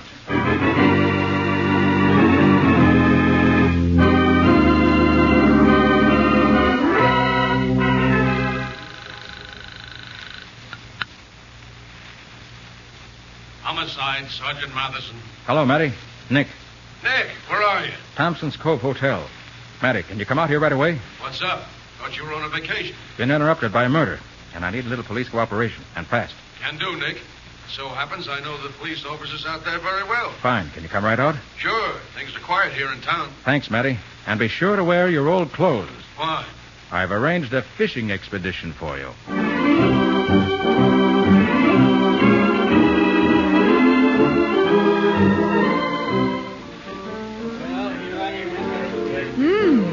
Big crowd here tonight, Nick. Yes, but it's amazing the way people like to get rid of money. Good evening, Tex. Ah, you here again? This is Miss Bourne. Hi. Hi. I enjoy your playing very much. Thanks. Miss Bourne and I were wondering why you don't use the entire keyboard. I don't get you. You never seem to play on the extreme bass or the extreme treble. With such a fine instrument, it's a shame not to use the whole keyboard. Why don't you two go away and play games? I told you to stay off this ship, Carter. Oh, hello, Dutch. Oh, this is my assistant, Miss Bones. How do you do? Carter, this thing you feel in the middle of your back is a gun. That's what I thought. Start walking to my office. Mind if I come along? You stay here. I'm going to have a little talk with your boyfriend. Alone. I guess you're not wanted, Patsy. See you later. All right, Nick. I'll be waiting for you. You were a fool to come back, Carter. I warned you. I remember, Dutch. You used to said if I ever came back here, I'd vanish. Like Bill Edwards. That's what you're going to do. Yeah? Yeah. Open that door. Come in, Mr. Carter. Mr. Reardon? Yes. Close the door, Dutch. Sure, Reardon. And no sudden moves, either of you. I've got you both covered. I wouldn't want any trouble.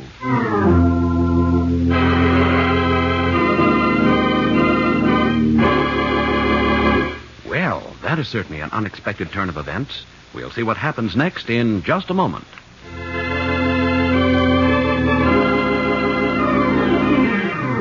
And now for the conclusion of the case of the missing piano player. Today's adventure with Nick Carter, brought to you by Old Dutch Cleanser.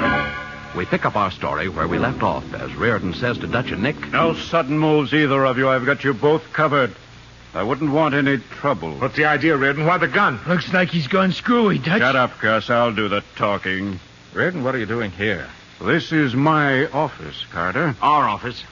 So you boys are partners in this racket. Nice deduction, Carter. I wondered how long it'd take for you to come out in the open, Reardon. But why the gun?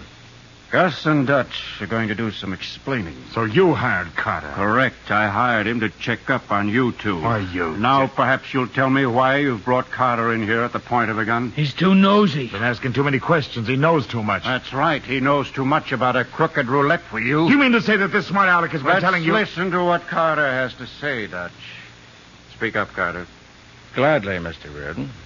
At first, inasmuch as you seem to know Dutch so well, will you be good enough to tell him to take that automatic out of my spine? You heard him, Dutch. Drop the gun on the floor. You'll be sorry for this, Reardon. Thanks. Well, Carter, how about that roulette wheel? It's fixed. That's a lie. Prove it. Quiet, both of you. All right, Carter. Prove it. You'll take that piano apart, you'll find the answer. There are wires under the rug, from the piano to the roulette wheel. As the wheel starts spinning, the piano starts playing. At a signal from the croupier, the piano player who faces the croupier stops playing abruptly. You're crazy, Carter. Go ahead, Carter. I noticed that the pianist never touches the extreme treble or bass keys except when he stops playing. Then he does press a certain key at one end or the other. A key in the bass for black, a key in the treble for red. It's as simple as that, Reardon. So much for the mechanics. What else? This fact should also be of interest to you. Some of the customers are very pally with the croupier, and they're always the same customers. Listen, Carter, you... And these customers walk away from that table with some handsome winnings. Winnings in which you do not share, Reardon, but in which Dutch and Gus do. Reardon, are you going to believe this bum Carter or us? I'm going to believe Carter. Carter doesn't lie. All right, Reardon, what are you going to do about it? Just this, Dutch. I'm going to dissolve our partnership here and now. Hey, Dutch, he's gonna... What's the idea of knocking me over, Carter? Huh? You don't want to be a killer, too, Reardon. Don't move, any of you. Oh, hi, Matty. It's good to see you. You all right, Nick? Right as rain. What's the score, Nick? My client here decided to become a killer, so I tackled him and the shots went wild. What's this all about, Carter? Why are the cops? It's about a murder. Matty? Yeah? Did you and the local police find that anchor? We did, Nick. Under the bow of this ship. With young Bill Edwards' body tied to it. There are your killers, Matty. Dutch Zimmern and Gus Jones. Nice going, Nick.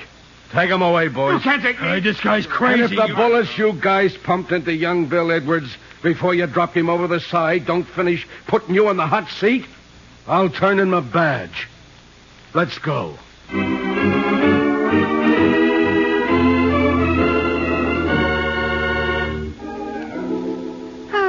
Well, Nick, another case history to type. Just as I had everything in the office cleaned up and ready for filing. I'll give you something to do while I catch some fish. Oh, you. Oh, you know, Nick, you haven't told me how you knew where to find Bill Edwards' body. I'll need the facts for the file. Scopolamine, Patsy. Huh? Scopolamine. It's a truth serum. Oh. The kind of stuff the Germans used to get information out of their prisoners during the war. I don't follow you. You recall I had a date with Gus in a bar? Yeah.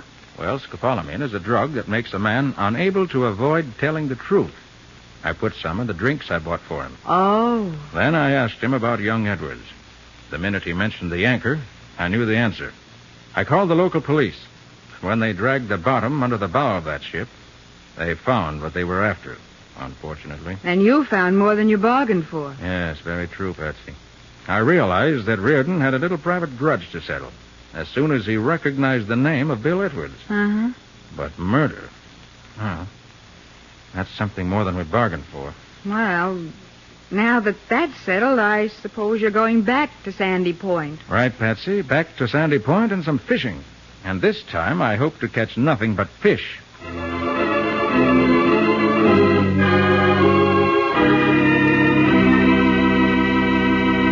Well, Nick, can you give us a hint or two on the adventure that Old Dutch Cleanser's going to bring us next week? Certainly can, Bob.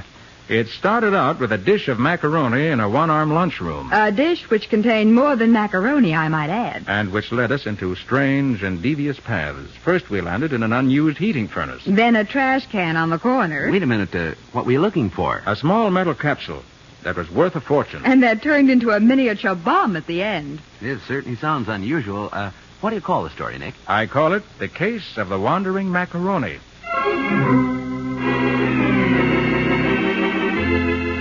Nick Carter, Master Detective, is presented each week at this time and over these same stations by the Cudahy Packing Company, makers of Old Dutch Cleanser.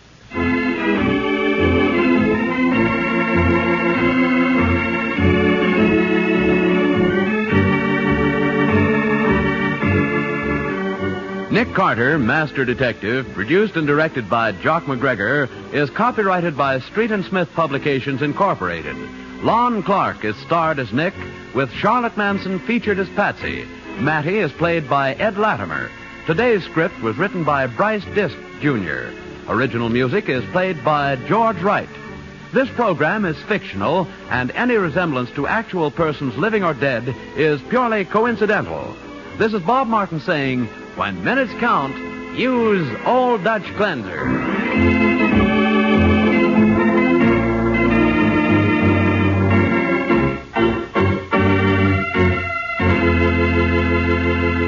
This is the Mutual Broadcasting System.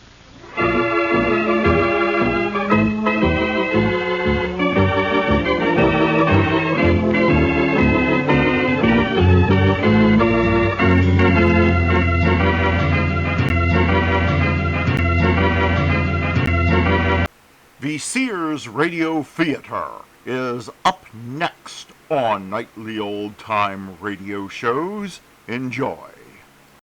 I'm Palmer Payne, WNEW News, on the Radio Theater. That's the theme from the Sears Radio Theater. Tonight, a program of adventure with Richard Widmark as your host. Here's a preview.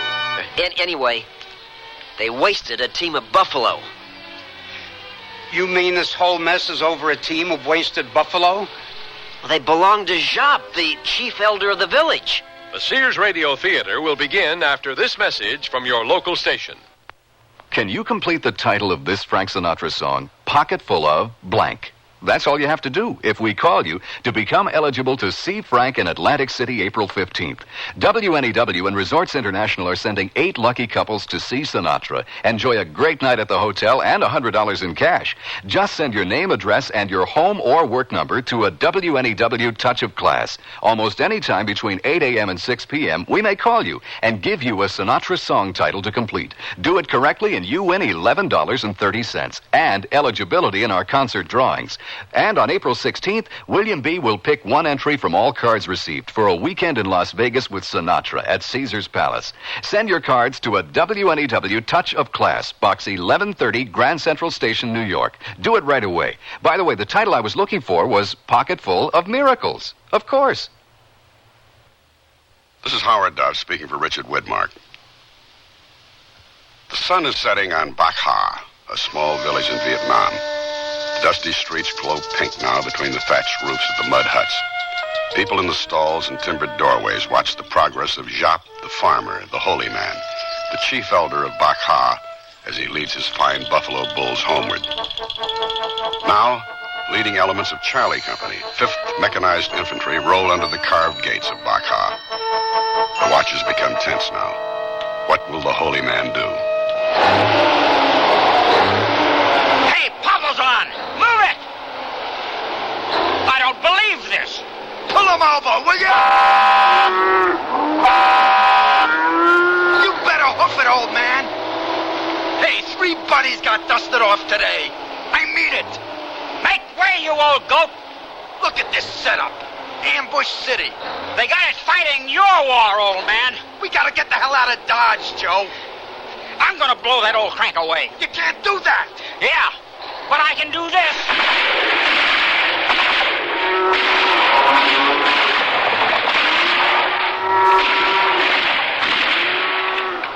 The holy man shivers in an alley, staring after the mangled remains of his fine beasts. The terror lifts from his face, but his features turn to stone. The GIs will pay. The GIs must pay. And that's only the beginning of our story.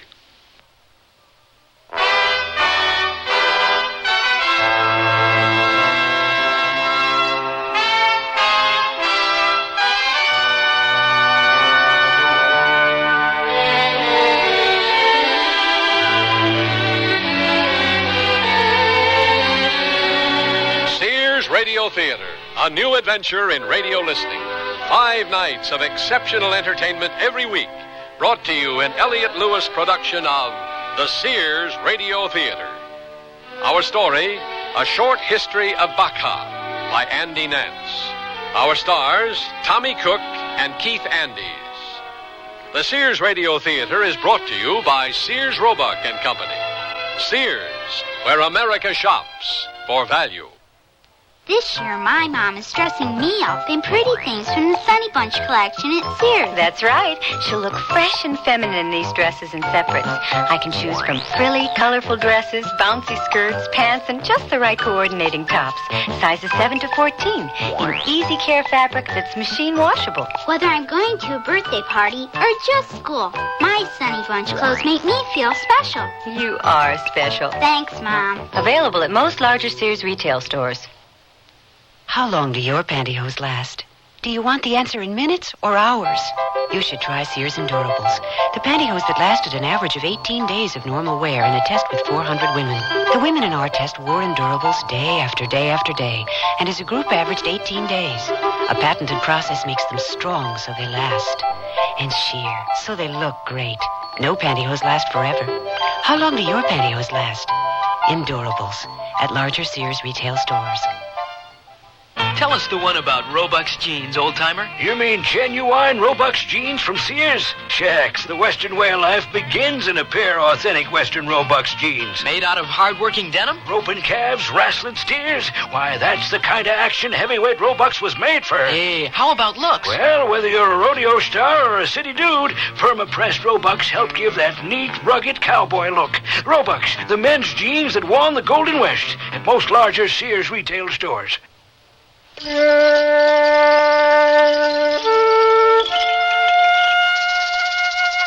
Morning comes to Cu Chi, the Army fire base just south of the village of Baccha. The sun is already high and steaming the triple canopy clouds here. That's normal, but there's something else. Something disturbing here, too. There's Captain Dawson, for one, charging over the tank trails that ring this fire base.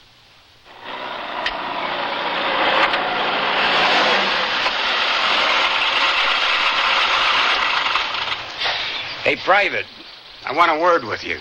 Yes, sir. X-time report, sir. Damn it, Private. Don't salute me on the bunker line. You want to get me snipered? Oh, no, sir. Never mind. No sniper would take that for a salute anyway. What is going on around here? Well, sir, we're rebuilding this bunker. Me and my crew, that is. I know that, Private. These gooks been giving you any trouble? My crew? Oh, never. Why, Captain? Well, nearly had a mutiny at Bravo Bunker. You know anything about that? What, sir? This gook revolution has hit this base. Now, half of them didn't show up for work this morning. The rest came to make trouble. You know anything about that? I think so, sir. How? They told me, sir. Hey, Mama-san, what's all this buzz about, huh? Private, what's wrong with these gooks? They don't speak English, sir. Well, if they don't speak English and you don't speak gook, how do you tell them anything? Sign language? No, sir. I really don't know, sir. I'll ask Bow. Why can we talk to each other, Bow? We care for you, Harvey. We have magic words. You care for us. You have magic words. Strong magic. Better than dreams. Very strong magic, Harvey. What did she say? I don't know, sir. Inscrutable, aren't they? Come over here, Private. Now, every linguist we got couldn't get a hint about this. But you say you know something about it. So lay it on me. Yes, sir.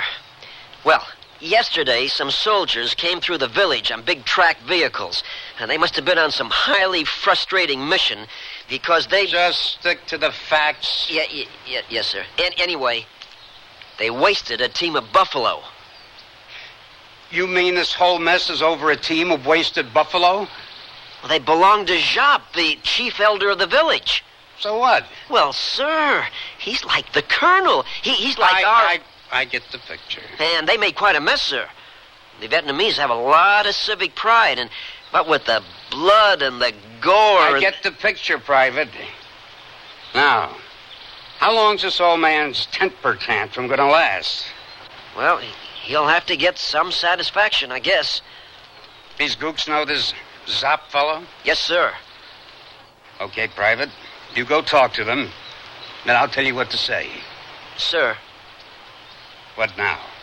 Well, when you speak of Zop, would you please say Ong Zop and try not to use the word gook, okay? Right. Babao, my captain wants me to ask you some questions. Let him ask his own question. Oh, Babao, please. He really wants to help. Oh, very well. Ask her if Zop reported this incident to us. Has Ong Zop told his trouble to the soldiers at the gate? Oh, of course not. What did she say? Farmers don't speak to soldiers. Don't get smart, Private. Yeah, but they don't, sir. Look, Private, you have got to persuade her that we can't clear this mess up unless we contact Ong Zop. Now ask her if we can go into the village and speak with him. Oh, no way, sir. I'll decide that, Private. Ask the question. All right, sir. Babao, will Ong Zop consider holding audience with us? Ong Zop had entertained the idea of audience with you for a number of days. I have spoken to him about you. Ong Zop would be very pleased to meet you, even in this bad season. Come here, Private. What was she saying? Well, sir, she says Ong Zop will meet with me, but not with you. What in the Sam hell? Hey, listen, will you? She's invited me to meet with the elders. Now, there's no refusing such an invitation. To do so would cut them off from me. I couldn't work with them again. Okay. Now, here's what I want you to do. Tell those goots to take off. When you get back from the gate, get yourself shaped up. And by all means, polish those boots. I'm sure the old man will want to see you, and he'd flip if he sees you like that. Sir, when am I supposed to tell Bao? You weren't here last June, were you? Well, no, sir. I don't see what that's got to do with it. Yeah, I thought so. 2 grunts slipped across a perimeter. For some women, I guess. And we found them in the morning hanging in barbed wire. 3 guesses, Private. What's the old man going to say about this? You have no idea, sir, how important this is. Private, if it was up to me, I'd take you there myself. You are a washout, Private. A total washout. You could mess up a 1-truck convoy. Now, I think it's high time you did something around here in terms of your whole act. Yeah, I'd let you go. You'd come back dead or a silver. Either way, that's one hell of an improvement. Yeah. What can you tell that old bag? You're not going. That's what you can tell her. Why? Because that's the way it works around here. We don't send duds into combat. We let them play in the sand. Did I get through? You are not going.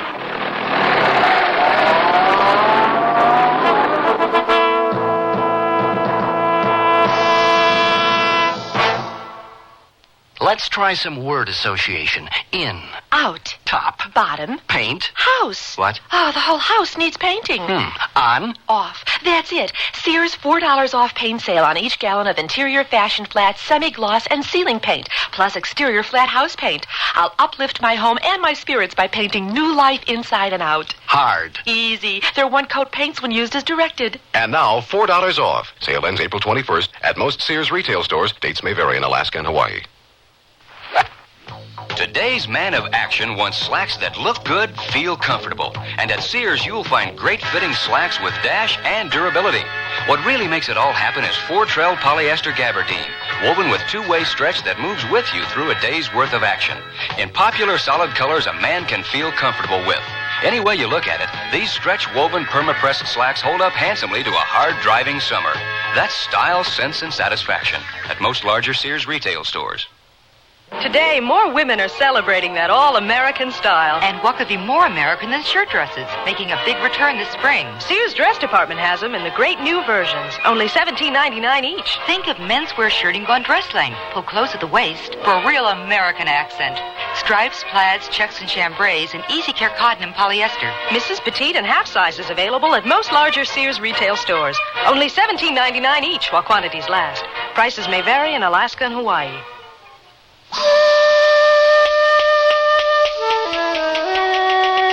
They stood there silently, the old Vietnamese woman, the young American soldier.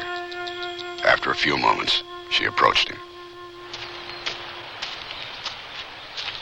Did he insult you? He was afraid I'd get hurt. You might be right. There could be some danger. There were some young men in the village this morning. They wore clothes like my son, but it is said they are not choosemen. But no problem. You can walk to the village with us. You come now. I can't go now, but I'll be there. I'll get there for sure. You come with us right now. I'll be there, Babao. Let me try the best way first. I don't know. Yeah, I will. Just trust me. I'll come. Tonight, for sure.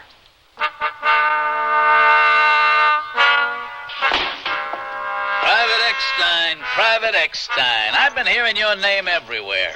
All Captain Dawson talks about this evening is Private Eckstein. The same with Lieutenant Ozorowitz. The same with Top. I gotta go see Colonel Marshall. I know. The Colonel wants you front and center at 1900 hours. Even the old man has Private Eckstein on his mind. All this worries me, Eckstein. You know why? I gotta convince him to let me go into the village. It worries me because all these people are talking about Eckstein. And I don't know what's going down with Mr. Eckstein. And when they talk about Eckstein, they're talking about me. Eckstein's my man. I own Mr. Eckstein, lock, stock, and barrel. You read me, Eckstein. Now, what's the buzz? Well, sir, something awful happened in the village.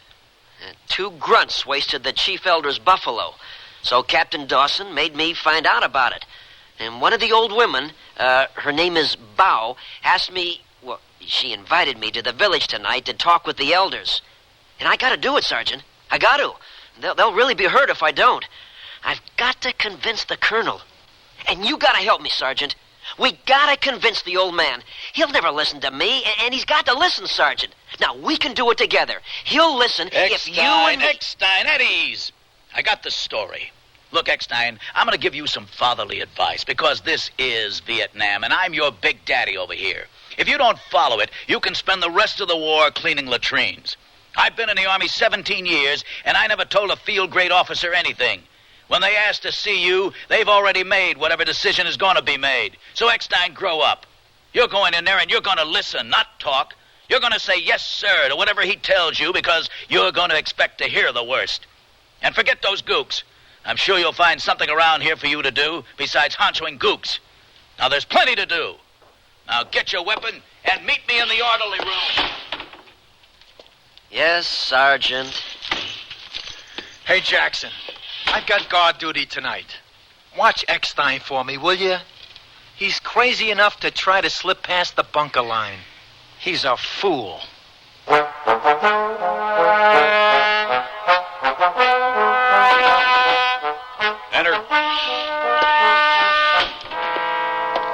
Private Eckstein reports, sir. Eckstein, someday I'm going to teach you how to salute an officer. Is that a gleam I see in those boots? What happened? Did you spill some polish? No, Colonel Marshall, sir. Well, anyway, what have you decided? Are you going to town this evening? I didn't know I had a choice, sir. I know you didn't, but now you know. I'm the one who has no choice in this matter. There'll never come a day when I order a dud into combat.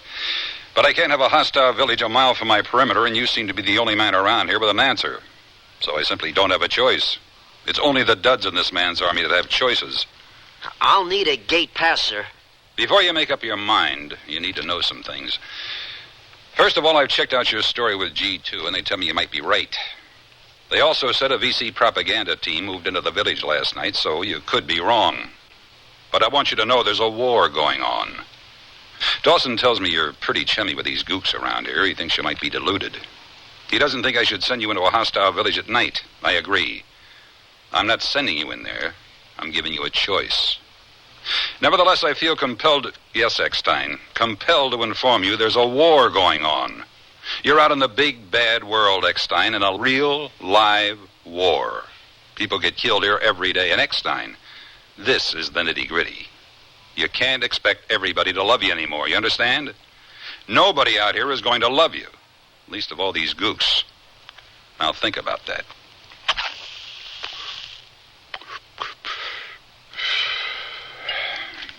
Well, what have you decided? I'm going.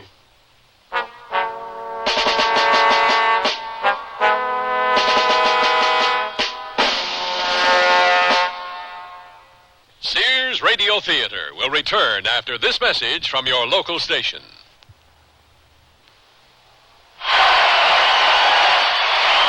All right, it's question and answer time. I know the questions, you know the answers, or do you? First question, who is the detective hero created by a famous female British mystery writer? I don't know. Right.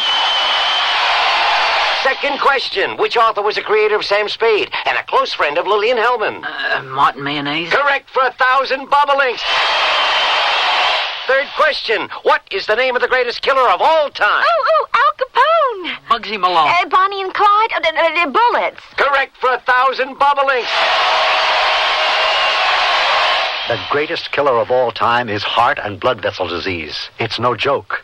More people die of heart and blood vessel disease each year than of all other causes of death combined.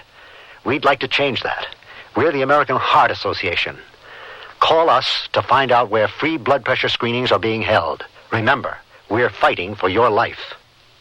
I'm lost and lonely, scared and sad, trembling at the thought of making you mad. My love is yours, but at times you're so cold. If life's like this, take me before I grow old. This song was written by a man now serving time in a state prison. Most of the men and women in prison today were abused children, and many abused children grow up to abuse their own children. Child abusers can be helped. Find out how. Write Prevent Child Abuse, Box 2866, Chicago, Illinois, 60690. Please stop the hurt I've suffered since my birth. Join the abused child's fight. Put an end to the sleepless night. A message of the Ad Council and the National Committee for Prevention of Child Abuse.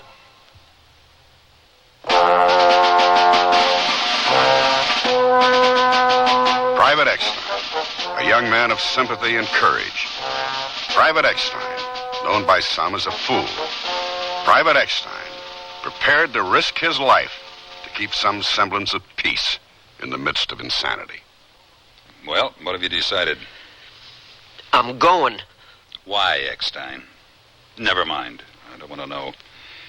Now, let's get down to business. What's it going to take to satisfy this Jap fella? I don't know, sir. Well, you promise him anything he wants. The old goat's got us over a barrel. Your job is not to bargain. Your job is to report to me exactly where, when, and how much. Is that clear? Yes, sir. Now, that's the first step to getting you back here alive. The next is neutralizing that propaganda team. There's around 6 gooks in one of those outfits. They're a shrewd bunch, but they only carry handguns. I think you and 2 Rangers can handle any firefight, but the key, Eckstein, is not to let them get close in. I don't think they'll try to waste you. They count 3 rifles. The main thing, Eckstein, is you gotta stay alive. Now, the Rangers know their business. You're our only connection with Papasan, so I want you to draw about 60 magazines of ammo. Let me see your weapon. Oh, damn, Eckstein. You can't go into combat with a weapon like this. Here, take mine. If you plan to come back, you better have it with you. I know what I'm doing, damn you. What are you trying to do, get me killed? You never asked me what... You want a courts-martial, Private? Yeah, I apologize for my language, sir, but I wanted You're insubordinate, Private. Are you going to listen to me, sir? I have no intention of listening to you. I've had enough about you. You're dismissed. This is not going to work, sir. The Vietnamese... That's quite enough, Private. You're dismissed. You got to hear me out. I can have the guards haul you out of here right now, and that's what this is coming to. I don't give a damn. You're a coward if you don't hear me out. I'm not going to call the guards. I'm going to throw you out myself. You're a coward because my way will work and your way never worked, and you don't want to hear about it. You're right, Eckstein. I don't want to hear about it. Well, then you're a coward. At ease, Eckstein. I'll hear what you got to say. I'll hear it. Then I'm going to read you your rights, handcuff you, and lead you to the stockade.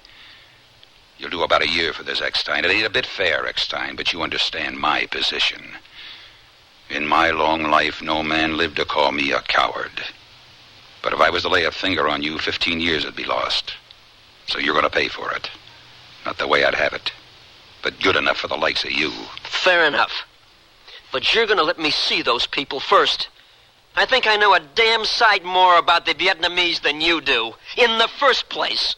The right to talk formally with the elders is a high honor. There are thousands of ways to cause insult and abuse. The only thing worse than coming armed is coming with an armed guard. Besides, if you have Rangers standing outside the elders' hooch, that propaganda team will have the whole village convinced we've wasted the elders. A propaganda team won't shoot an unarmed man in public. It's bad showmanship. Now, it's got to be done my way. I can do what you've asked me to do, but they aren't Indians, and we aren't cowboys. Oh, yes, there's a war going on, but it isn't between me and Jop. After this, I truly don't care. I'd be sending you to certain death. Do you understand? The other way won't work?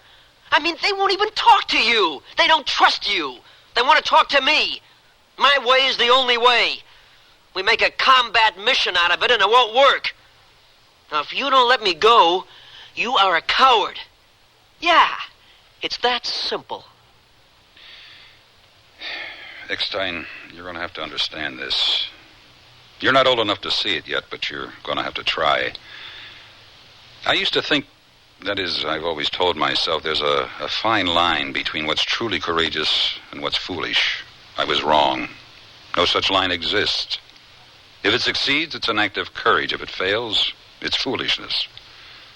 To be a coward or to be a fool, that's the choice.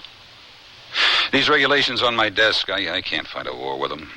I've got to try things. That's how wars are fought. What works wins. What fails is part of the cost. I think I understand. I don't think you do.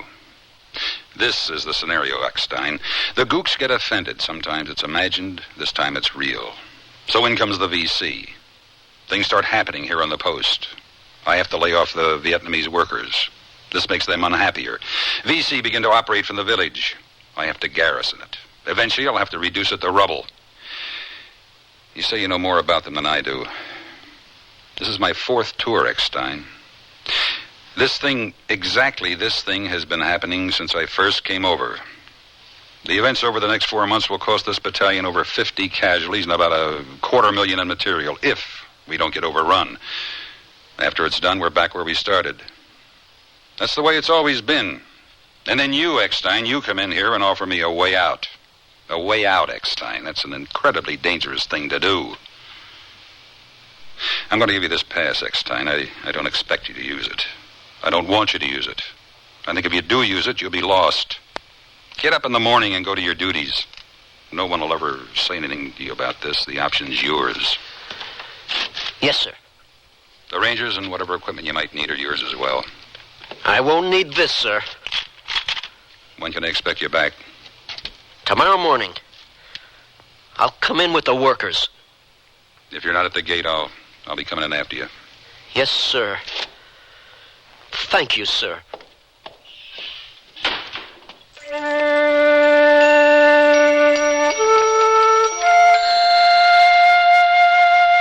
I watched the coming of Harvey for a very long time.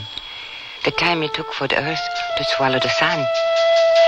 At first, they were tiny figures struggling along the berms from the fire base to the village. They grew larger as they waded the rice paddies. In the tangerine sun, two raised rifles. Evil omen. I doubted Harvey then. No good could come from this.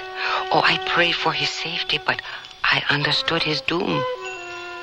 Then they stopped at village gate. A long moment passed, and then as my heart stopped, the two armed men turned away. Harvey, alone, unarmed, entered the dark streets of Bakha. His body diminished, his step uneasy, all eyes hidden in darkness. And yet I knew, as he walked, he felt them. Then a shadow swallowed him. And when he emerged, he met the young man of whom it was said were not Jews men, idling in a market stall. Harvey stopped.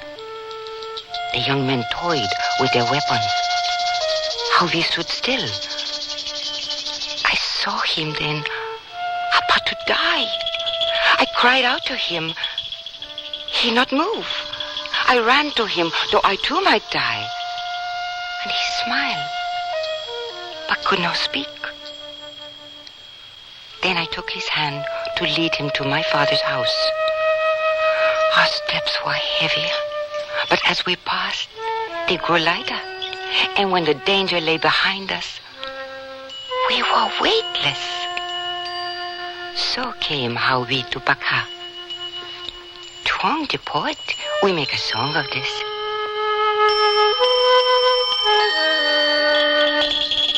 Would you like some rice beer? Oh, thank you, Your Honor. You must be Harvey. I am Truong, a farmer. This is our leader, shop. I am much too honored by your presence, sir. You need not worry, Harvey. If you become too honored, we will remind you of your humility. You come at the most opportune time in our conversation. We cannot conceive of the cause of a recent incident. Two young men like yourself came to the village yesterday and committed a most unreasonable crime. They destroyed my two buffalo. They riddled the animals and then drove their machines over them, bloodying these holy streets. We want to know why, Harvey. I don't think I can give you a reason. No one told me why this thing happened. I was sent by my elders to make amends for it, but I don't know why it had to happen. It's a bad season. Harvey, you are young, and of course you do not know, but all the seasons I remember have been bad. I know, Harvey, the question we are asking is difficult. But we must learn the answer before we may proceed. You may meditate, if you like. Your Honor, I have to confess, I don't know how to meditate. We're just lonely men, Your Honor. We come over here puzzled over the reasons we have come. It doesn't even seem to matter. Our honor is measured by our loved ones, and they're too far away for us even to imagine the distance. Our free minds live with them, talk to them. We're here as machines of war, like the machines that trampled your buffalo. And when the season has come for our return to our villages, then we will be men again. We are men without families, men without guidance. Why did the soldiers execute my buffalo? There was no command given to slaughter the animals. It was like an act of passion. Passion for what? Time, I guess. Time passes very slowly for a soldier. Now, I know it's going to be hard for you to understand, but time favors the farmer. It's a a moral confusion, I guess. I can't find the words for it. Harvey? Harvey, my son? Yes? Harvey, my son, are you meditating? No, Your Honor. I am inexperienced with rice beer. I thought it was a bad idea. You must leave the rest for us to drink. There was a question in my mind. That is most unusual by our custom.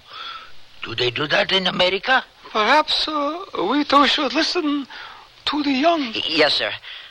I need to know what we can do to amend the crime we committed. Ah, yes. What do you think you should do? Well, we should give you something of value. How much? As much as you want. How much is that?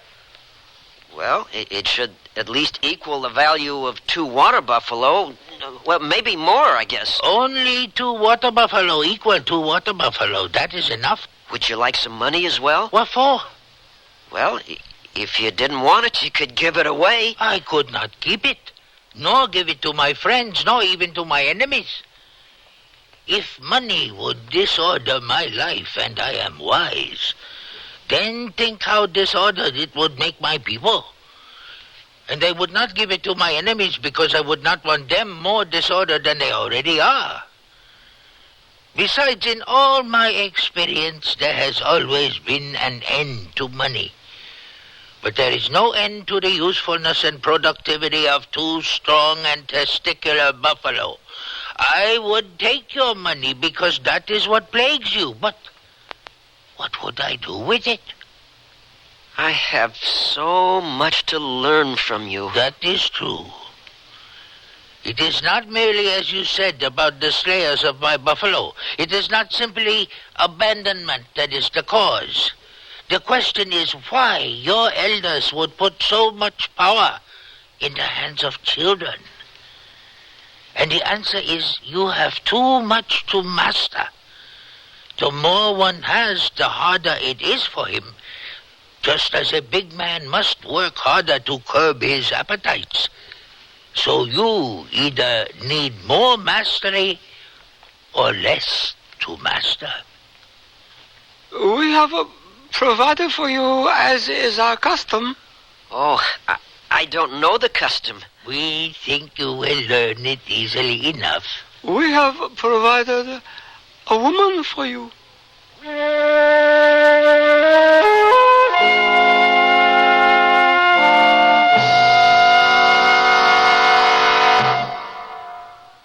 Sears National Automotive Sale.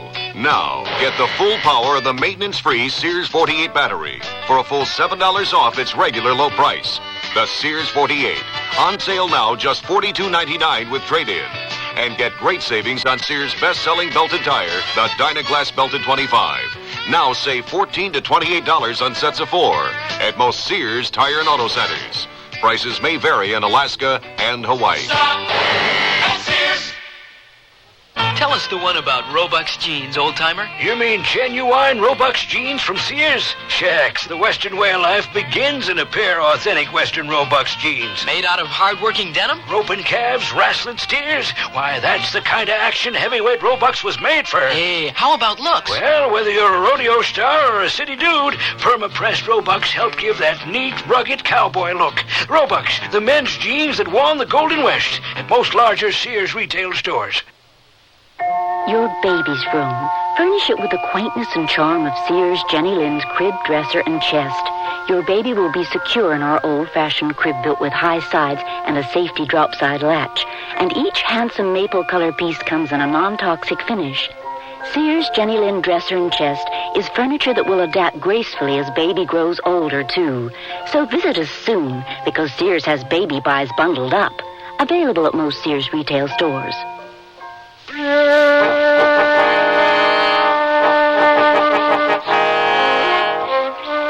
Howard Duff again with the concluding act of A Short History of Bakha.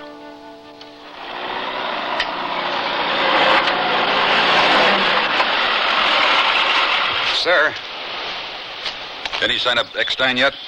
The guards reported seeing him and a group of Vietnamese out there. He's halfway in, Colonel. Let's go, Captain. We'll pick him up in my Jeep. Yes, sir.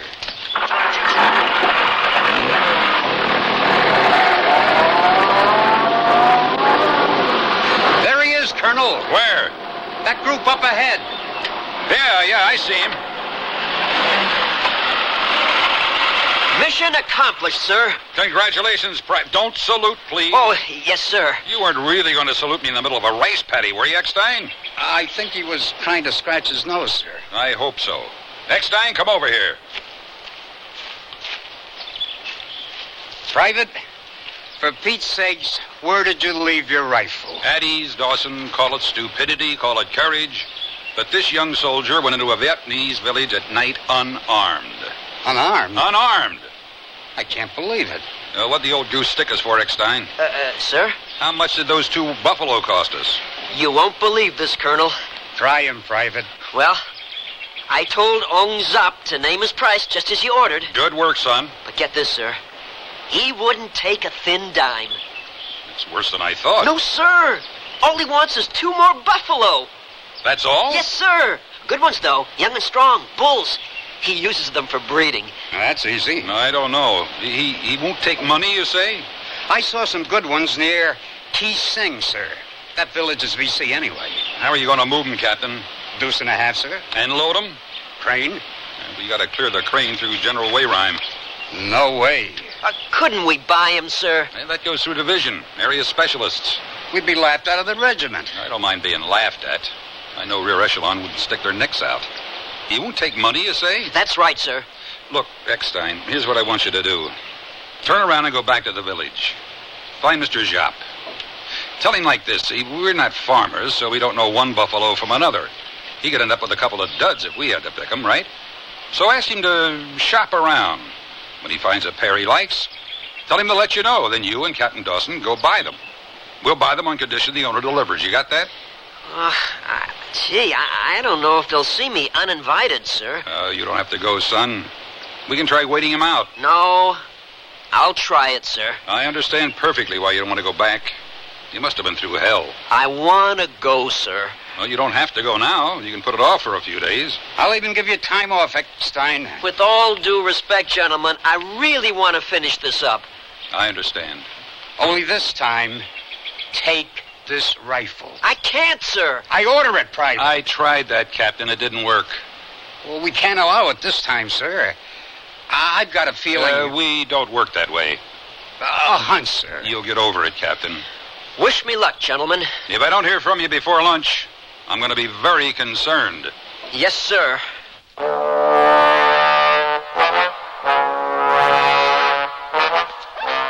Ong Trung!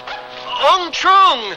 Harvey, I hoped you were safely inside the barbed wire. Why, yes, Your Honor.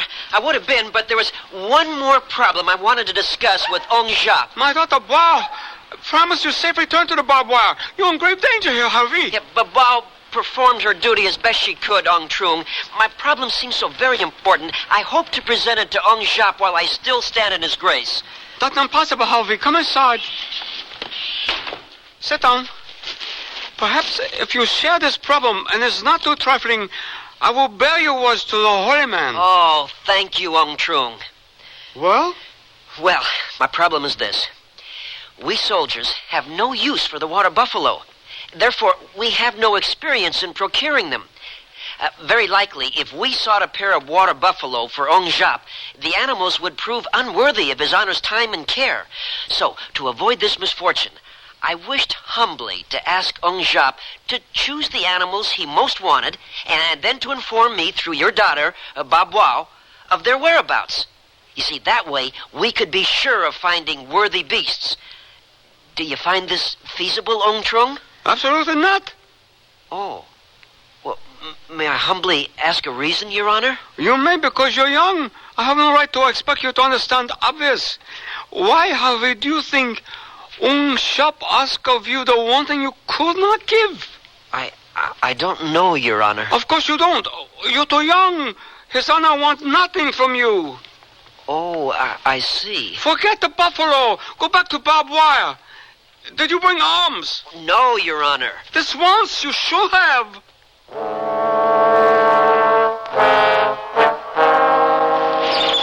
Babao, please, I must ask you. Harvey, how could you do this to me? Babao, forget that and please help me think. How am I going to explain this to the Colonel? Oh, the white-haired one. I thought you were safe with him. Now I have lost face with my father, Harvey. Harvey!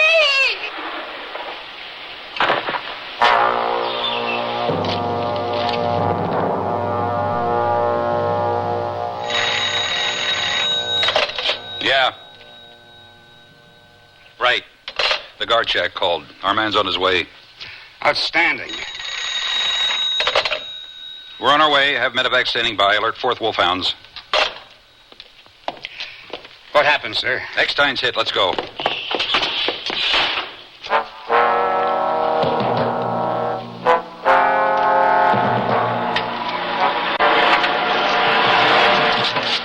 Where is he? That clump of villages 100 yards off, 2 o'clock. Shall I open fire, sir? No. You want medevac ordered forward, sir? No. What are they doing, Corporal? They're coming in, sir. Bring up 4th Platoon, Wolfhounds. I want these bunkers bristling. Yes, sir. All out! I want safeties on and weapons unloaded. Yes, sir. They've stopped, sir. Let's go, Dawson. Look, sir. That old man has Eckstein slung across his back. I see.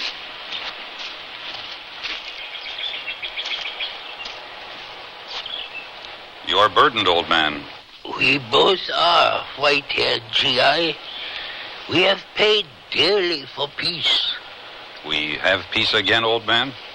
The swine who have slain Harvey and who have stirred my people's anger, they have lost face in our village. I'll open my gates to your people. Does Harvey have people? I'll send a medal to his mother. She won't be insulted? I hope not, old man. I sincerely hope not. Soldiers have strange ways. If ever there's trouble again, we'll talk. I would be honored. So long, old man. Peace, white-haired one.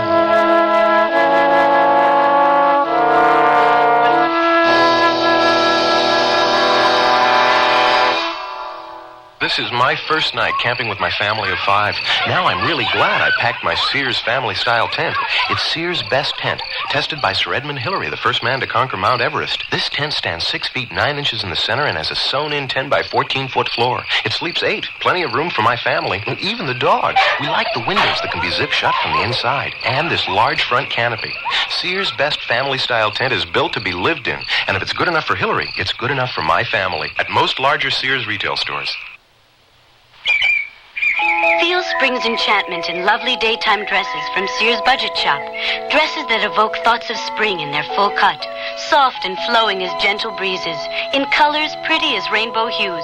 And in styles as varied as wild flowers. All are lightweight textured polyester. You'll feel delightfully feminine in these flowing spring dresses. So visit Sears Budget Shop soon. Spring's already there in full bloom. Available at most larger Sears retail stores.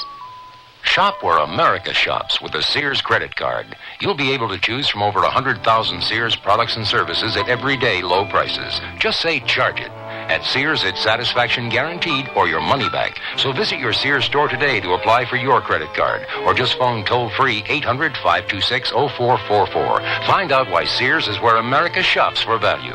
Remember, phone 800-526-0444. In New Jersey, residents call 800-652-2777.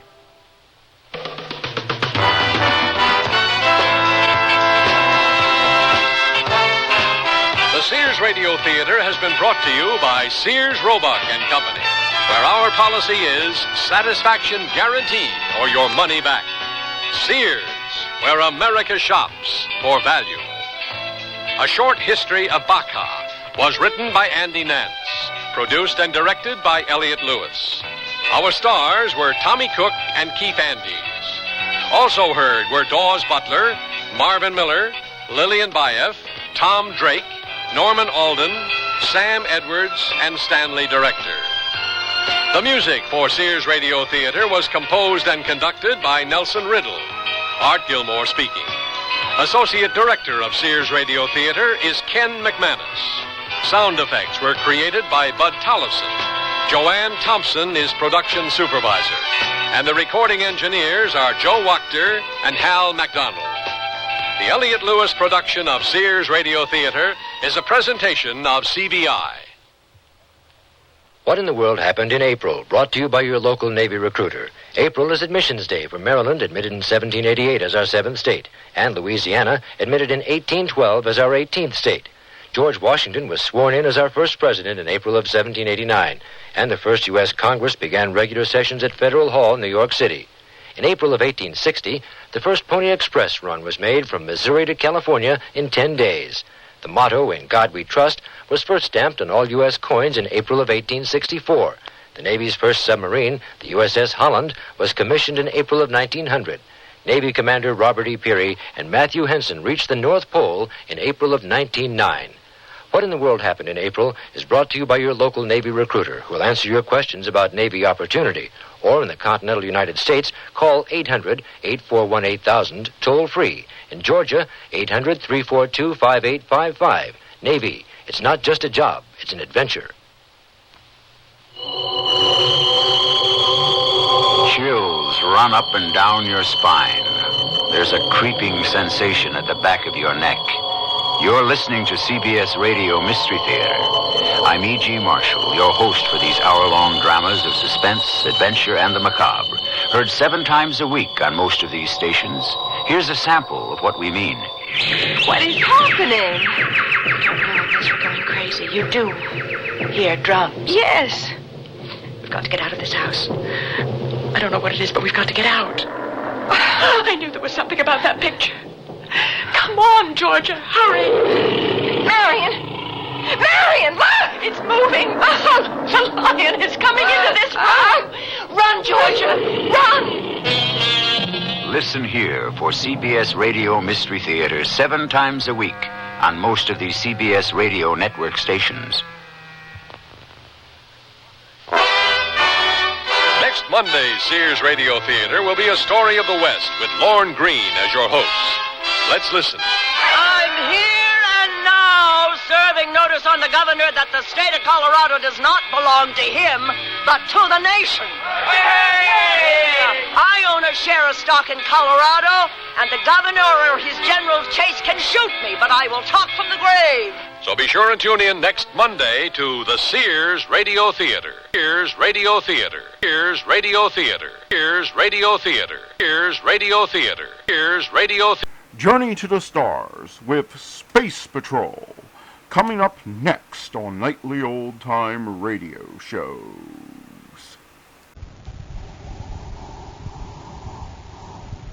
Wheat checks, rice checks, and good hot roastin' present Space Patrol. High adventure in the wild, vast reaches of space. Visions of daring in the name of interplanetary justice. Travel into the future with Buzz Corey, Commander-in-Chief of the Space Patrol. In today's transcribed Space Patrol adventure, Buzz and Happy are in a private space cruiser heading toward Jupiter when suddenly... It's a cosmic torpedo right off our port side. Who could be firing at us? I don't know, but he's within range. The next blast will get us shore. He hit us that time, sir. The power's gone. Well, that's not all, Hap. The hull's punctured. We're losing all our air. We'll return in just a moment with today's exciting Space Patrol adventure, Treachery in Outer Space. Say,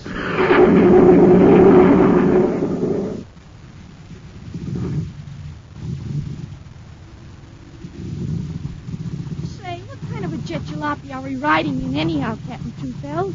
We'll never get to Terror City at this speed. I know what's the matter. This surface car's just got ordinary fuel in it. Well, we'll drive her to this filling station here and fill her up with super fuel. Let's try her now.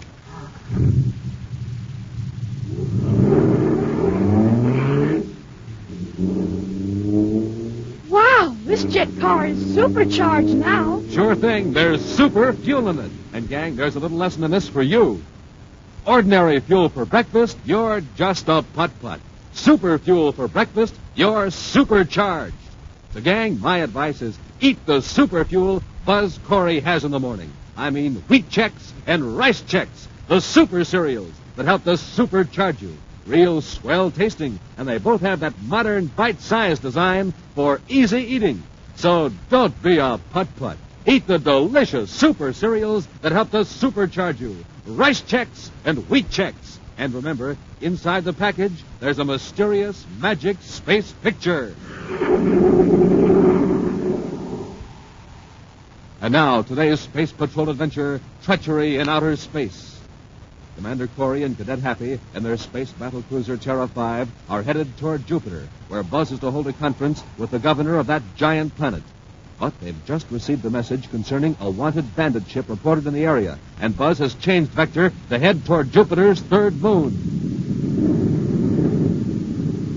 There's no sign of another ship in the viewscope, Commander. Maybe the pilot of that Saturn patrol ship was mistaken. The ship he was chasing may have already landed on Jupiter's third moon. Then it's going to take us a long time to locate it, sir. Number 3 isn't a very big moon, but it's still got a lot of surface. More area than we have time to search right now, even for 1 million credits worth of amplitron.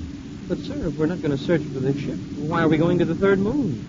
I'm going to pay a visit to the Gold Star Express spaceport. It's the one spaceport on number 3 moon where they don't ask many questions. Well, didn't he say it was a small cargo job? But that's all. There are dozens of small cargo ships shuttling between Jupiter's 12 moons, and the Saturn's moons, for that matter. The Gold Star Express operates 3 or 4. Not a very big outfit. No, but you get a lot of revenue by repairing ships owned by even smaller operators. The workmanship isn't always of very high standard, you remember. Yeah, that's what Gold Star got in trouble about last year. Of course, Rex Scranner may have learned his lesson. We'll have a talk with him, and then we'll blast off for Jupiter City.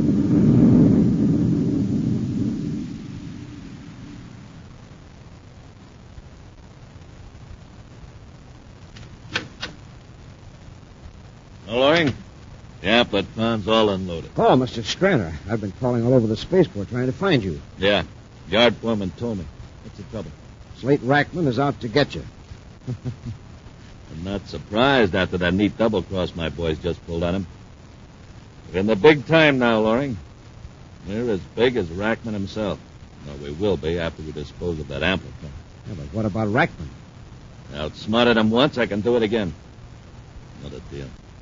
Let him plan the whole robbery, how to get the crates of amplitron out of the Saturn warehouse, then we step in a day early and do it ourselves. So we don't have to split them. Now stop worrying and see that my ship's ready. I want to blast off at Venus in an hour. You can't blast off. What do you mean I can't blast off? Got to make arrangements to dispose of the amplitron. It's just what Rackman's waiting for. He's going to blow your ship to bits. You sure of this, Loring? Ask Broder. He overheard a couple of Rackman's men talking about it in that Saturn City hangout of theirs. Well, he's not going to bluff Rex Scranner. I'm blasting off of Venus on schedule. Yeah, but Mr. Scranner, you know that cruiser of his. He's got weapons on it that could fight off a space patrol squadron. You wouldn't stand a chance. Commander Corey aboard Terra 5 calling Gold Star Express, Jupiter Moon number 3. Commander Corey? Commander Corey calling Gold Star Express Spaceport. I'll talk to him. Gold Star Spaceport to Commander Corey. Rex Scranner here. Mr. Scranner, I'm 5 minutes out of Moon number 3. I want to land at your port and talk to you. Why, certainly, Commander. What about? I'll explain when I get there. I need your cooperation. Of course. I'll have the space lock cleared for you. Fine. Hurry out. Why do you suppose he's coming here? He must suspect something about the amplitron. If it was a regular Saturn to Jupiter patrol ship, I'd say you were right. But Corey wouldn't be here so soon after the robbery. Suppose he starts looking around. You won't find anything. We'll hide the amplitron cases underground. We'll spray the rocket exhaust of the ship that brought it in with liquid air. It'll be as cold as if the ship hadn't been spaceborne for 2 days. Get the crew on that right away. Yes, Mr. Scranton. Say, why can't we get Corey to go after Rackman? After all, Rackman threatened your life. Corey'd want to know why. Wouldn't be smart to tell him. Yeah, but maybe we could work it something like this. Tell Corey that you want to make up for that jam you were in last year and tip him off about some crime Rackman pulled. You'd get Rackman out of the way. But he might suspect who informed on him. I'd still have Rackman's gang to contend with. There must be somewhere you can use him. Wait a minute, I've got it. Instead of getting Corey to go after Rackman, we get Rackman to go after Corey. Now listen, in Corey lands, I'll bring him in here. You have one.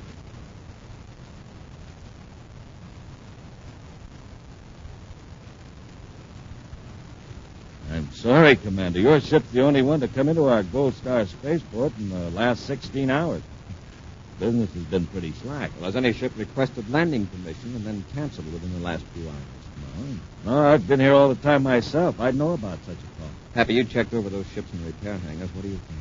Well, 2 of them were small cargo jobs, but by the looks of them, they've been there for days. The rocket exhausts aren't even warm. I see. And as I promised you, Commander, I'll notify the Space Patrol Jupiter whenever a ship does come in, for any reason at all. Fine, Mr. Scranner. What was that? Came from the direction of our ship. Come on. It sounded like the whole atmosphere dome collapsed.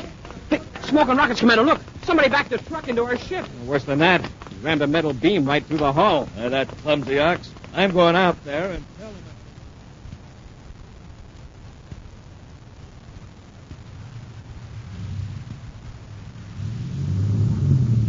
You tell your driver to pull the truck straight ahead now. I think the Endurium beam will pull out without causing any more damage. You heard the commander, Mr. Loring. Tell that driver to move that truck. Yes, Mr. Scranner. All right, Davis, move it. Forward this time.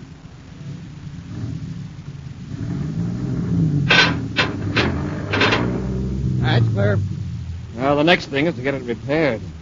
Commander, I hold myself personally responsible for this inexcusable accident. My company will repair the damage. All right, Mr. Scranner. But let's wait till Happy comes out of the ship. Maybe you won't have the men and equipment. Some delicate wiring is affected.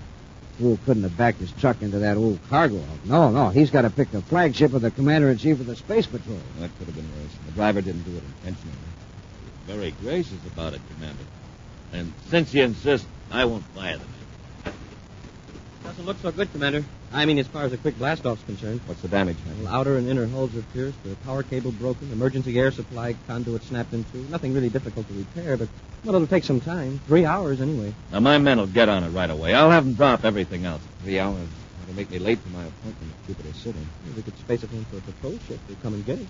Why don't you take my private cruiser over there? It's quite fast. I'm sure you'd have no trouble operating it. Won't you be needing your ship? No, not until tomorrow. By then, your ship will be ready. Well, if you're sure it's not an inconvenience, I'll take you up on it. Excellent. That makes me feel a lot better. And if you don't mind, we'll blast off right away. The ship's all ready. Good. Hap, let's get some of our gear out of Terra 5. Right. Good work, Mr. Scranner. Now, Loring, let's see if Rackman will carry out his threat to blast my ship to bits. Don't worry, Chief.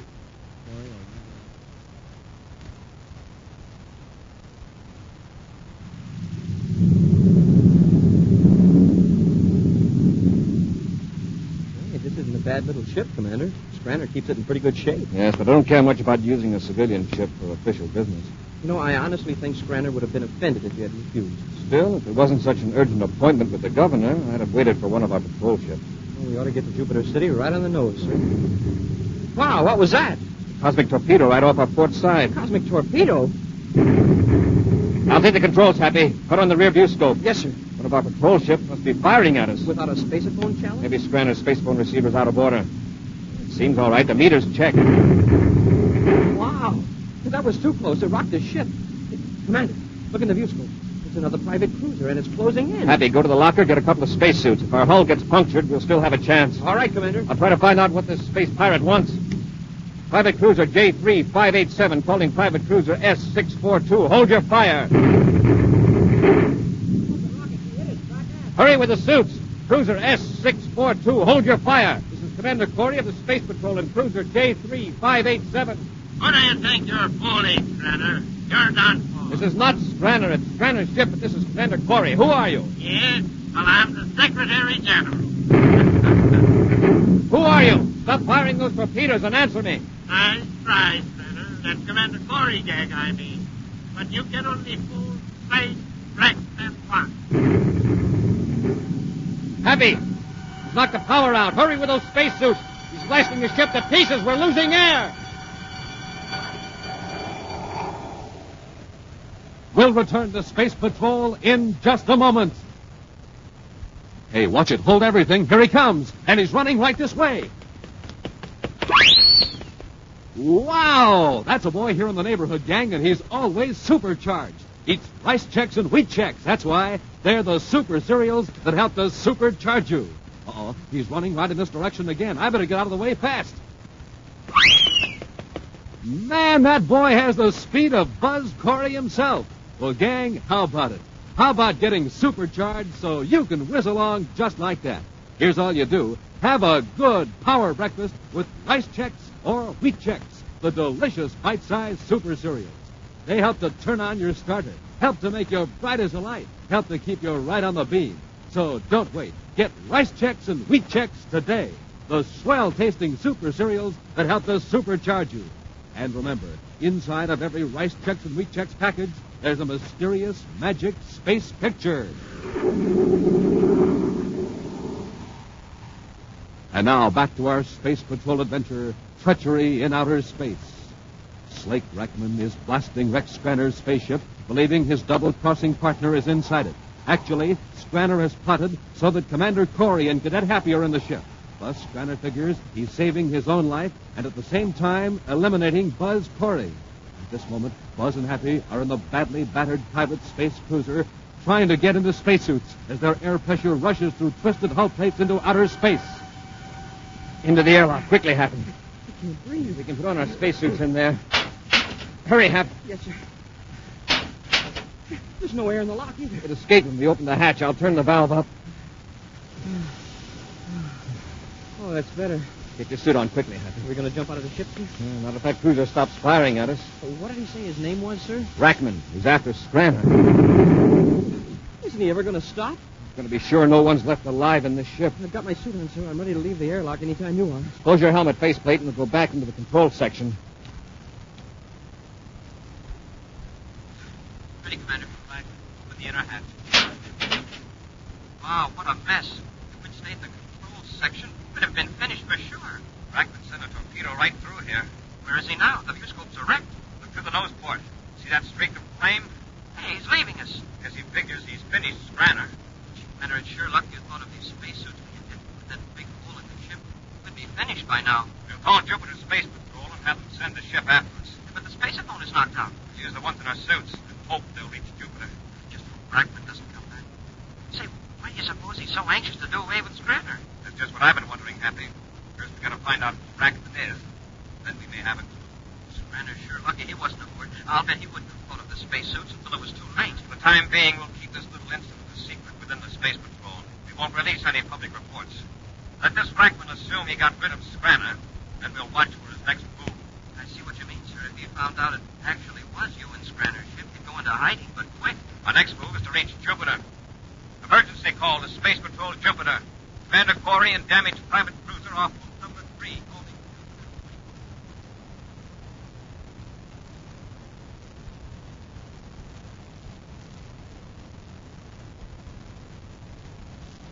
Well, Loring, I'd say Corey's had plenty of time to reach Jupiter City. Should we check to see if he's arrived yet? Just to be sure? Yeah. We'll notify Jupiter City Space Patrol that the commander's ship has been repaired, that it can be picked up any time it's convenient. That'll show the Space Patrol that we're very cooperative. Then maybe they'll let us know if something happened to Corey. What do you mean, if? What chance would Corey have in your ship against Rackman's armored job? Right. Now, while I call Jupiter Space Patrol, you give the boys orders to start loading those crates of Amplatron. I'll take them to Venus right away. But suppose the Space Patrol comes to pick up Corey's ship while we're loading. What if they do? Are they going to suspect us of loading stolen goods right in front of them? I guess you're right. You're sitting pretty, Loring. Rackman got rid of Corey for us. And when he finds out it was Corey and not me, he'll go into hiding. He won't dare show his face anywhere. Order the men to load the Amplatron. I'll call Jupiter Space.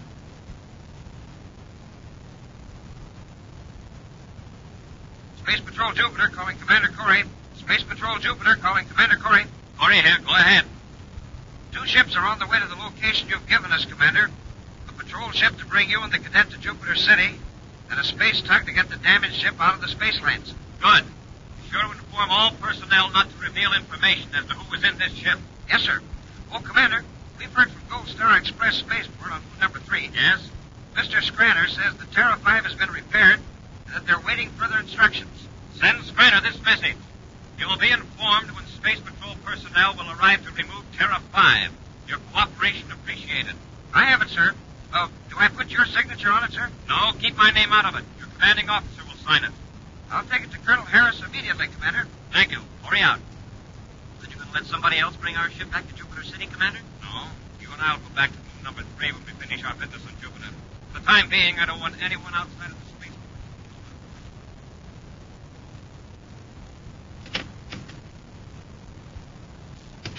Men are loading the Amplitron cases into that Class C cargo ship, Mr. Scranner. They ought to be ready to blast off in an hour. Good. Heard anything about your ship? Or Corey? I received a spaceogram saying that Space Patrol personnel would pick up the Terra 5. It was signed by Colonel Harris of Jupiter Space Patrol. If it's just a routine pickup of the ship, why would the Colonel be involved? Exactly. Well, why wouldn't Corey's name be on the message? Obviously, because there's no longer a Commander Corey. I've seen it happen before, Laurie. This is the kind of official smokescreen that always goes up before some important announcement. Private Cruiser S642 calling Gold Star Express Spaceport on Jupiter Moon number 3. That's Rackman. I know what he wants. But remember, you don't know anything about me except that I blasted off some time ago. Private Cruiser S642 calling Gold Star Express Spaceport Jupiter number 3. Gold Star Express, Jupiter number 3. Go ahead, Cruiser S642. I would like to speak to the person in charge. Oh, that'd be Mr. Scranner, but he isn't here now. I know that. But who is in charge in Mr. Scranner's absence? Why, I guess I would be Bart Loring. Oh, Loring. Yeah, sure. Well, this is Slade Rackman. Yes, Mr. Rackman. Well, you probably know I had an arrangement with Mr. Scranner. Yes, he mentioned it. I'm sure he did. However, since Mr. Scranner isn't coming back, that puts you in charge of Gold Star Express. I don't understand. What do you mean Mr. Scranner isn't coming back? Well, he made the mistake of double-crossing me on that Saturn Amplitron deal. I have just blasted his spaceship apart. Now I want to land at your port and talk to you. Oh, what about? My share of the Amplitron. I don't know what you're talking about. Now, don't be a fool, Loring. Now that Scranner is gone, come in with me. If you don't, I'll send a cosmic torpedo into your atmosphere shell and destroy every one of you. Now, what do you say? All right. When you make a deal, act scared. What do you mean, act? You heard what he said. Mr. Rackman. Yeah, Loring. I'll be glad to discuss your proposition. Good. And in case you plan anything clever, one of my men in another spaceship has instructions to blast your atmosphere shell down. If I'm not spaceborne in 13 minutes. Just come in, Mr. Rackman. I'm sure we can reach him. Come in, Mr. Rackman. I'm glad to see you're a man of sense, Loring. Far more sensible than Scranner. Now, let's get down to cases. Where's the Amplitron? It's being loaded into a ship, Rackman. Scranner, You left me to die in my ship. But who was in it? And the Corey of the Space Patrol? He did say it was Corey on the spaceophone. You thought it was a trick. Of course, you were so anxious to do away with me. Well, I'm glad it was Corey. Now you and I can operate without much fear of being caught. Now, look here. Here's my proposition. Let it, Rackman. I don't need you anymore. But I can give you a small job in my outfit. In an advisory capacity. Me? Work for you? Why, you're nothing but a space mechanic and a small-time one at that. You got your choice, Rackman. Come in with me and keep quiet. I'll tell the Space Patrol who blasted my ship and destroyed Commander Corey. Well, which is it? All right, Scranner. I'll come in with you. I hope that you appreciate how big-hearted I am. Yeah, sure. Space Patrol Cruiser J-83 calling Gold Star Spaceport, Jupiter Moon number 3. I'll handle it. You keep quiet. Gold Star Spaceport to Space Patrol. Go ahead. I'm acting on instructions of Colonel Harris at Jupiter Space Patrol headquarters. I'm bringing in the pilot who will fly Commander Corey's space battle cruiser back to Jupiter. Do I have permission to enter your atmosphere shell? Of course. The Terra 5's all ready. Good. Space lock will be ready at your approach. Thank you. Space Patrol Cruiser J-83 out. Yeah. Well, Rackman, it looks as though you did a good job sending someone after Corey's ship. You must have finished him all right, Rackman. You hear that, Pirate? He said he was acting on orders of Colonel Harris. What about my ship out there on the port? Well, let's send a few men to work on it. It'll look just as though it's in for repairs. Until Corey's ship blasts off, Rackman, you keep on.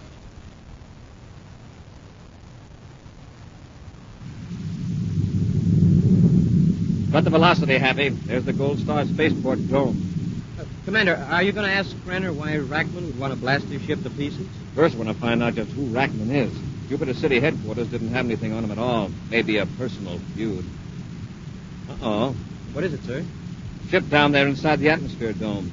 It's a private cruiser, number S642. Rackman's ship? Yes.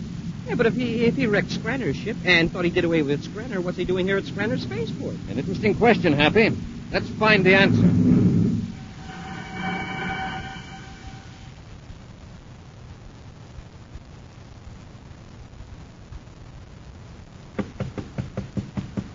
Come in. Well, gentlemen, as the ship's... And a Corey. Yes, Scranner. Why the surprise? Oh, hey. Didn't you expect me to come back to my ship? Yes, except that you didn't identify yourself when you called in for landing procedure. Well, where's Rackman? Who's Rackman? The man who brought in that private cruiser out there near the east hangar? That ship was merely brought in for repairs, Commander. It seemed to be in good condition when it was blasting cosmic torpedoes at your ship. I don't understand.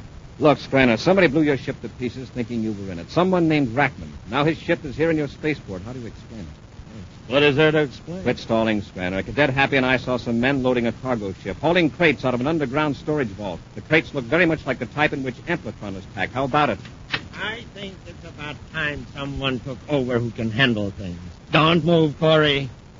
I suppose you're Rackman. That's right.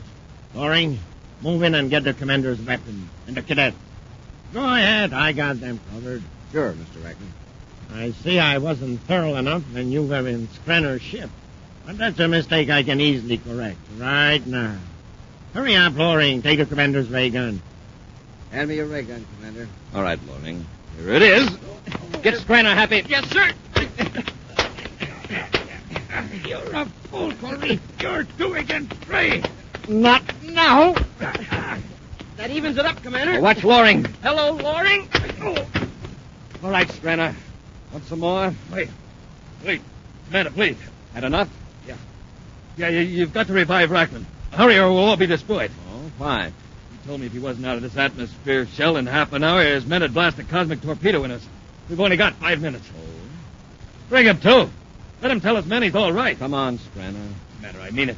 A torpedo through this shell would destroy us all. Forget it, Scranner. I don't think Rackman's men are worried about him right now. Look out there, above the dome. Spaceship? Dozens of them. I took the precaution of making a space phone call when I was inspecting Terra 5. You're safe, Scranner. Yeah, Scranner. Where you're going, you'll be safe for a long, long time. We'll return in just a moment with a preview of next week's exciting Space Patrol adventure. Gang, there's not much time. What do you mean, Captain Tufel? No, sirree, there's not much time. Hey, Captain, not much time for what? To get a projectoscope. This offer will soon end. You had me scared. I already got my projectoscope. Ah, lucky you, but say, gang, how about you?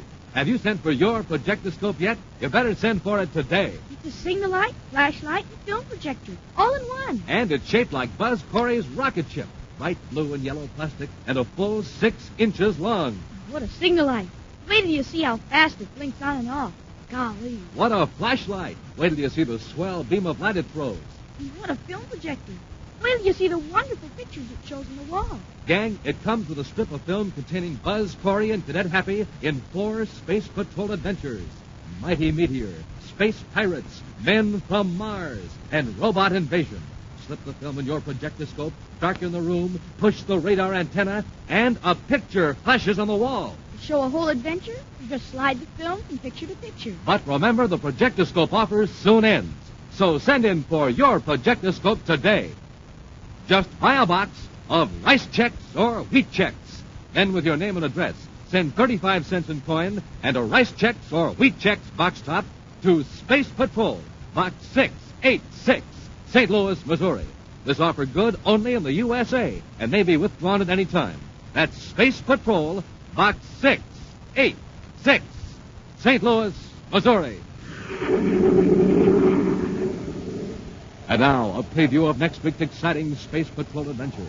Buzz and Happy are in a surface car driving through the Venus Mountains toward the Space Patrol testing grounds. As they speed over the dangerous road, they're unaware that a container of sleeping gas hidden in the car is expelling a dangerous vapor. Wow, I've seen these cliffs from the air, but I never realized how high they really are. Oh. From this road, it's 1,000-foot drop to the bottom of the gorge. Hey, Commander, you sure you don't want me to drive it? If you get sleepy, it would take us to doze off. Hey, Commander. Hmm? Hey, Commander, look out. We're headed for the edge of the cliff. Hey, Commander, wake up. We're going over.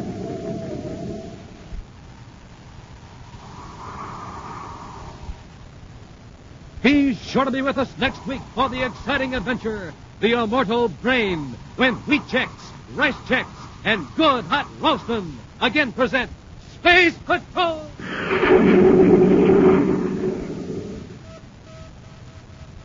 Special bulletin for boys and girls in Columbus, Ohio, Wilkes-Barre, and Scranton, Pennsylvania. Buzz Corey's own space battle cruiser, the Ralston Rocket, will be in your area next week. Don't miss it. The Ralston Rocket. Space Patrol, an original Mike Moser production starring Ed Kemmer as Commander Corey and Lynn Osborne as Cadet Happy, was written by Lou Houston and directed by Larry Robertson. Other players were Ken Mayer, Bela Kulbach, Norman Jolly, and David Duval. Dick Tufel speaking. Now, don't forget to tune in next Saturday and every Saturday when Wheat Chex, Rice Chex, and Good Hot Roastin' again present Space Patrol! And be sure to see another exciting Space Patrol program on your local ABC television station. Consult your local paper for time and channel. Space Patrol comes to you transcribed from Hollywood. This is ABC Radio Network. This is ABC Radio Network. This is ABC Radio Network. This is ABC Radio Network.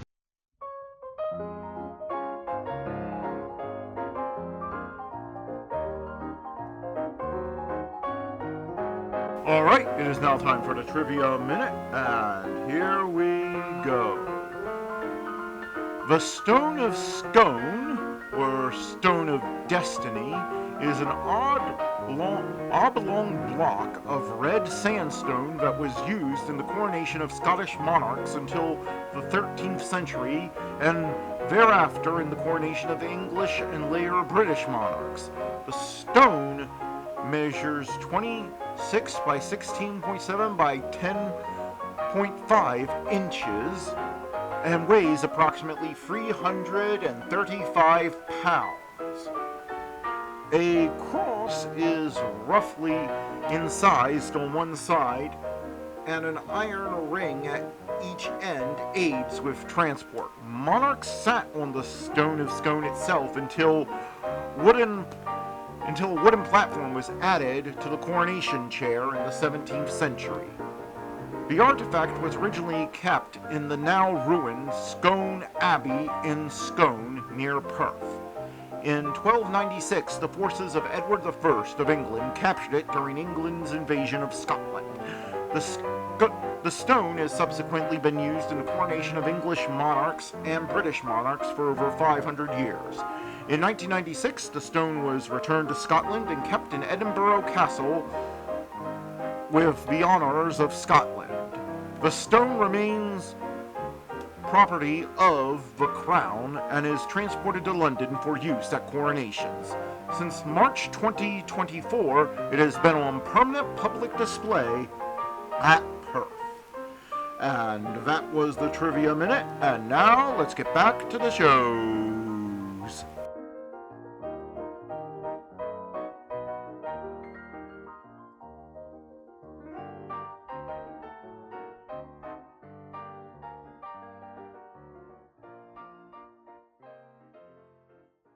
Look, up in the sky. It's a bird. It's a plane. It's the adventures of Superman on nightly old-time radio shows. Coming up next. Presenting the transcription feature, Superman. Up in the sky. Look, it's a bird. It's a plane. It's Superman. And now, Superman. Superman had left the blazing inferno of Stonehouse and gone winging his way back over the Sound toward the wrecked autogyro of the Indian priests, who had recovered the emerald of the Incas from Dr. George Haven Beecham, world-famous scientist and explorer, and set fire to his temporary home. Remaining on the grounds of Stonehouse to watch the blaze and summon help, Dr. Beecham and his daughter Elsie had both made startling and important discoveries.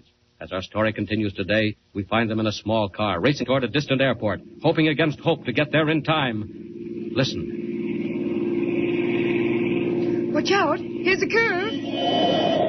Elsie, you almost hit that car. Oh, Dad, it's all right. Look here. That thing you picked up on the lawn. You hardly told me about it at all. Providential, simply providential, if we can only find those native priests. Well, what'll you do? I'll show them what I found, the sacred amulet of the head priest. Almost as sacred as the emerald itself, Elsie. Not quite, but almost. And you really think you can bargain with it? Only if I can get there. Only if we can make the airport before they can take off in their plane. Dad, what will you do? I'll return the amulet and borrow the emerald. That's all I want of it. I don't mean to keep it. I never intended that. Dad, this emerald, is it really as important as all that? Yes, Elsie, I've told you once, and I'll tell you again. If I can recover the emerald of the Incas and decipher the writing carved on its base, I may have found the secret of life itself. Possibly the secret of life everlasting. Oh, hurry, dear, faster if you can. I'm doing my best, Dad. We must get there in time to head them off. I tell you, we must. I wonder if that reporter, Kent, has found the autogyro.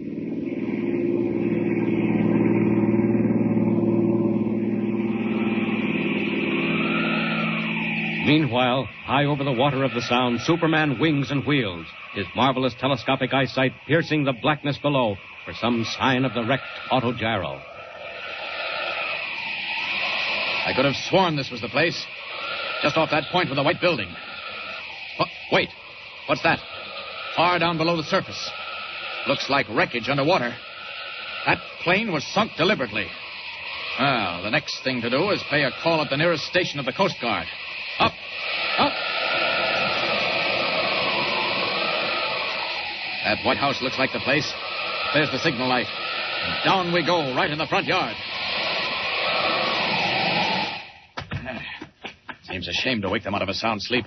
The chances are they keep somebody on duty all night anyway. And for the moment, I'll have to become Clark Kent. Superman might amaze even the Coast Guard. All right. What's the big rush? Oh, I'm sorry to disturb you, but... What is it? I'm looking for some friends of mine who set out this afternoon in an autogyro. Oh, an autogyro, hey? Yes. You know them fellas? Well, we're acquainted. We've met. Well, they ain't here, but they've been picked up all right. Oh? Seems they had trouble and came down on the water about a mile out. Indians, wasn't they? Oh, well, yes, more or less. Well, if they ain't, they sure got a swell tan. Anyhow, we brought them in and they beat it. Well, can you tell me where they've gone? Central Airport, they said. We couldn't understand half their lingo. They don't speak English so hot. Central Airport? You mean they've chartered another plane? I mean they're leaving for parts unknown.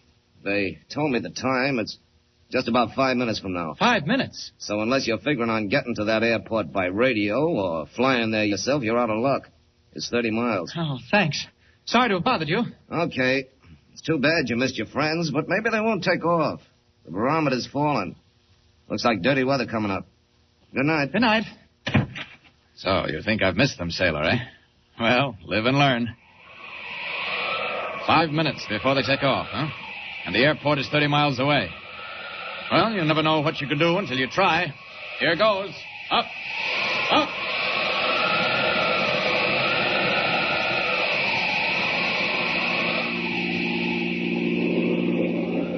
Dad, look, there it is. That's the airport. Oh, and there's the gate. Elsie, what are you doing? You'll put us in the ditch. Sorry, can't help it, Dad. I had to make that turn. Would have gone right by if I hadn't. Look, what's that? Out there on the runway. That isn't a runway. It's a seaplane anchorage. Oh, there was a flash of light. It's a plane. It's going up. I saw it in the flash. Elsie, stop.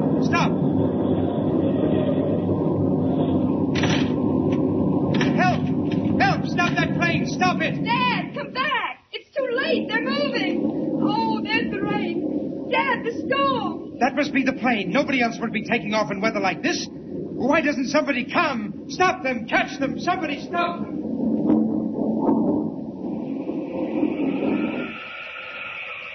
High over the airport, a great white seaplane rocks and slips in the sudden grip of a storm. Lightning jabs wickedly through low cloud. Shows figures running wildly for shelter on the field below. Shows another figure, faster than the storm itself, racing down in the wind. Superman, come just in time to meet a seaplane heading south with the Indian priests of Azatlan. Ah, there she is. Must be. Private seaplane swinging toward the open water. And what fools to take off at a time like this. Great Scott, the lightning shows it up like daytime. Not that I need it. Sorry, gentlemen, you've got a fast ship there, but it's not quite as fast as Superman. I think we'll just put a sudden stop to that trip south. If I brought down an autogyro, shouldn't wonder if I could do the same with a seaplane. Here I come.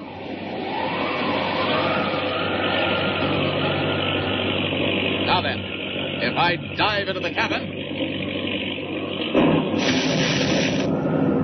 What the... Great heavens, lightning. Bolt of lightning struck the plane and smashed to pieces, on fire. The men are falling into the water. If I don't catch them, they'll be drowned. Gotta get there fast. Down, down into the sea. Faster, faster!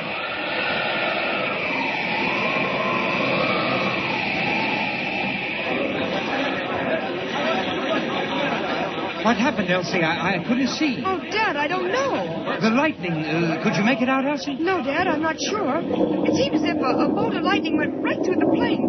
And then I didn't see anything at all. Yes. Here, stay under the shelter. But, Dad, good heavens, here comes Mr. Kent. Kent? What, Kent, what did you... Good evening, Doctor. Or rather, good morning. You got room in here for 3 more? Why, those men with you. The brown men, Kent, the priests. Oh, yes. Strangest thing. I was on my way here following the autogyro when there was a flash of lightning and a seaplane went down in the sea, just off the breakwater. And you rescued them? All but one, Doctor. Pilot was done for. The lightning bolt went right through him. But these two, well, call it luck. Why, Kent, it's amazing. Simply unbelievable. Well, here we are. There's one thing I must tell you, Doctor. I had a choice. A choice? Yes, come over here a minute, will you? Yeah, that's better. Yes, a choice. I could have saved the baggage with whatever might have been in it. You understand, Doctor?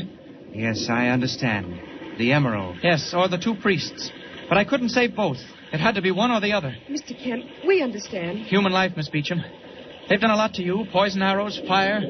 But after all, well, there was something on their side, too. And I couldn't just sit there and let them drown. No, Kent, of course not. You did exactly right. Oh, I hoped you'd think that. It's too bad about the emerald, of course. No telling where it is now. The emerald of the Incas is gone. Forever. Mr. Kent, one of the priests. He's coming this way. White men, you save our lives. We of Azatlan, we thank you. Oh, don't mention it. You have great magic, white man. Magic greater than ours. I have seen you fly through air. Oh, that's enough of that. Never mind the rest. There's just one thing we wanted. We know what you want. The sacred emerald. But it is at the bottom of the great water. And then it's all over. And if that's the case, there's no use my keeping this any longer. What's that, Doctor? Well, white man, where you find that? On the lawn outside my house. It's an amulet, a priest's amulet of the Azatlan Indians. Could it, by any chance, be yours? White man, give it to me. Of course. Take it. Oh, my goodness. Seems to mean everything to him. White man, you think you have lost, but you have not. What? Well, what does he mean? My magic tell me you do not want emerald to steal. No, of course not. On the emerald was writing. It was writing you wish to read? Yes, that's it. That's all I wanted it for, believe me. Very well. Writing is here. Dad, what does he mean? Well, he's tapping his head. You mean to say you'll tell me everything that was on the emerald? You can remember it? We will do that. Every last sign on the jewel of the immortals. But no one know what it means. Yeah, that's all right. My studies, that's what I want to do. Work it out. It may take me years. But, Kent, do you hear what he says? Dad, I can't believe it. Maybe the secret isn't lost after all. Once my people know what writing on emerald mean.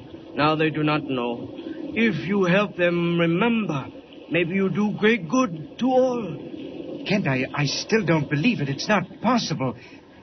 Why, Kent, where are you going? Mr. Kent! Look, the emerald's gone, but everything else is all right. And I've just remembered something. After all, I am a newspaper man. This may be the biggest story since the flood. So long, folks. I'm on my way.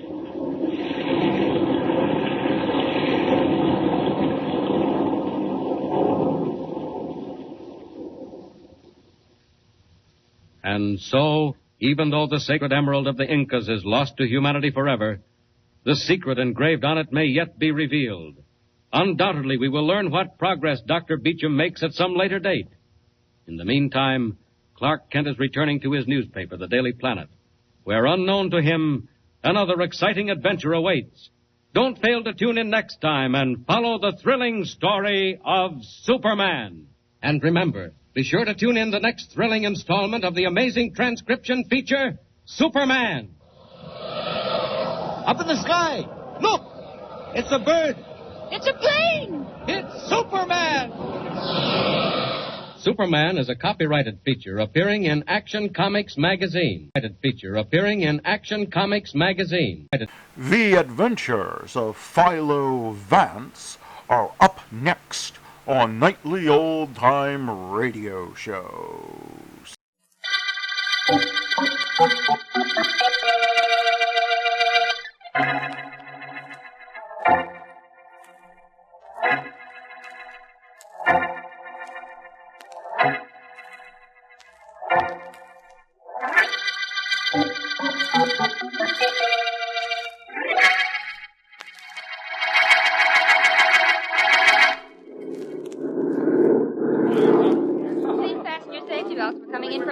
That includes us, you know, Ellen. I know, Vance. You chew this piece of gum, Mr. Vance, you'll find you won't mind our coming down quite so much. Oh, thank you, miss. No trouble. We'll be landing in less than a minute now. If there's anything you want, let me know. Thank you, I will.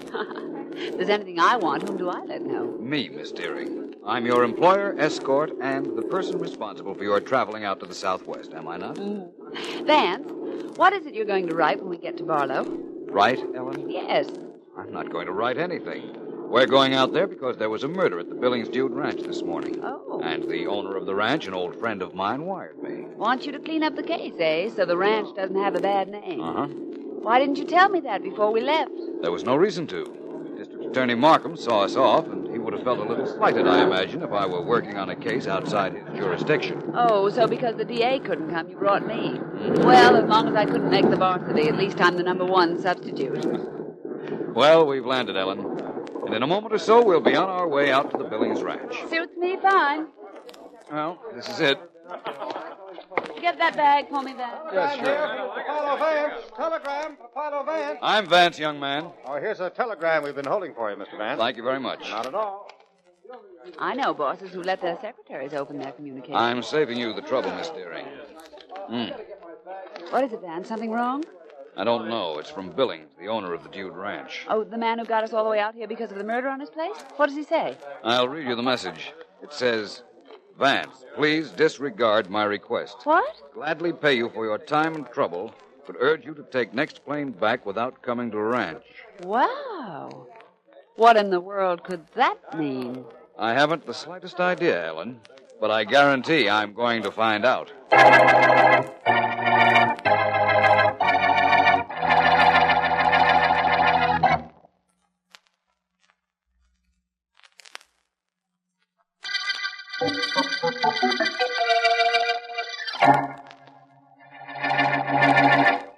Now, look, everybody, let's all relax around the campfire and do some community singing. I'll start you off with Home on the Range, okay?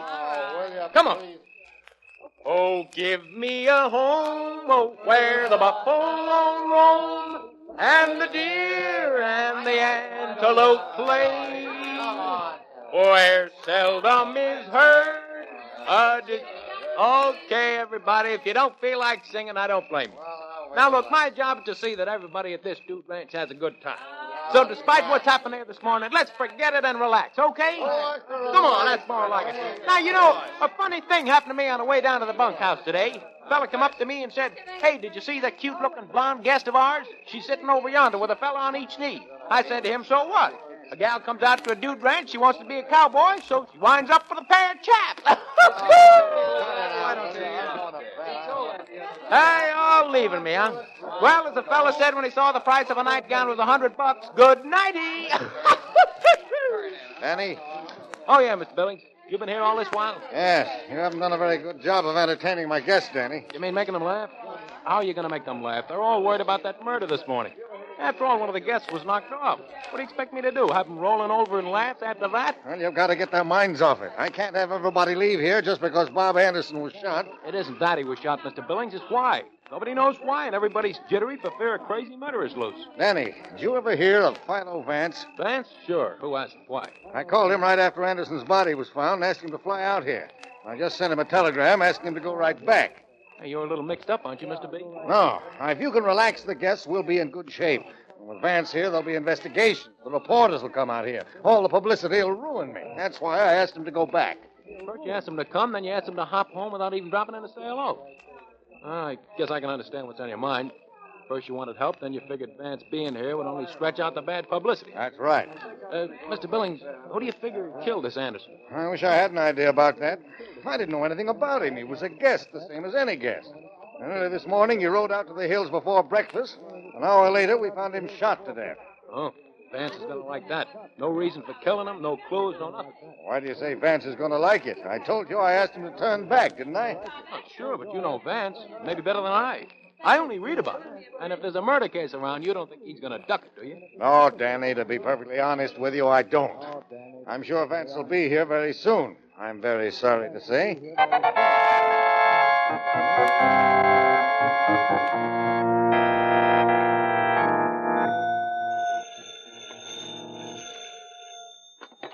Hello? Mr. Philo Vance? Yes? Our long-distance call has been put through, sir. We're ready with Mr. Markham. Good. Put him on, please. Hello, that's you, Vance? Yes, good morning, Markham. Morning. How are things in the wide open you-know-what? Excellent so far.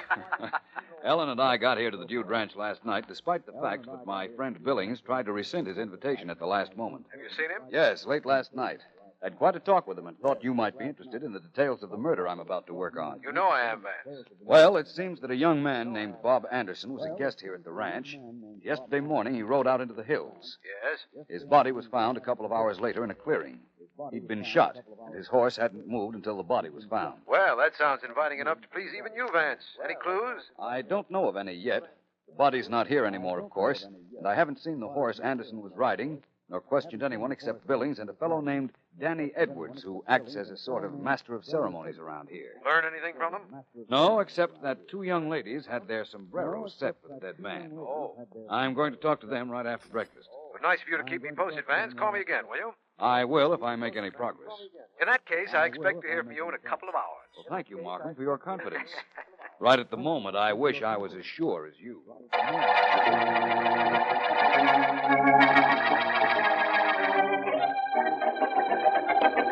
Now, Tony, you just sit still and let me fasten this saddle on you like a good little horse.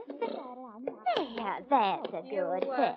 Don't do that with men, but you have trouble with horses, don't you, Mary Lou? Well, Carol, good morning. Good morning. Oh, brother, that southern accent of yours is as phony as your blonde hair. I declare, I never heard you talk like that in my life before. On the old plantation? Never you mind about me.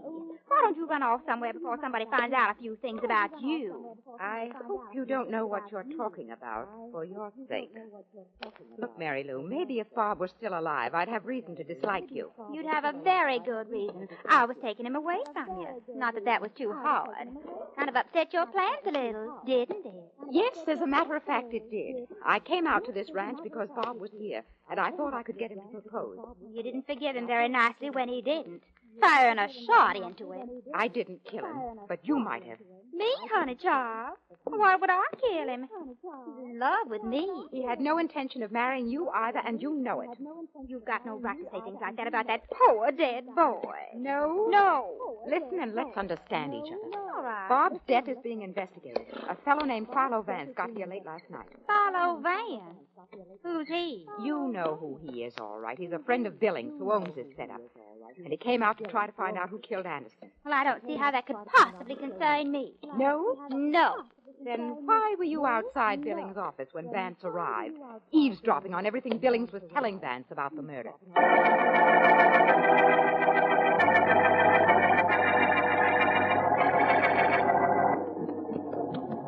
Vance, Yes? What good is riding out to the place where Anderson's body was found going to do it? If we don't find out anything, at least the scenery is good and the air is healthy. We didn't have to travel all this distance just to breathe air.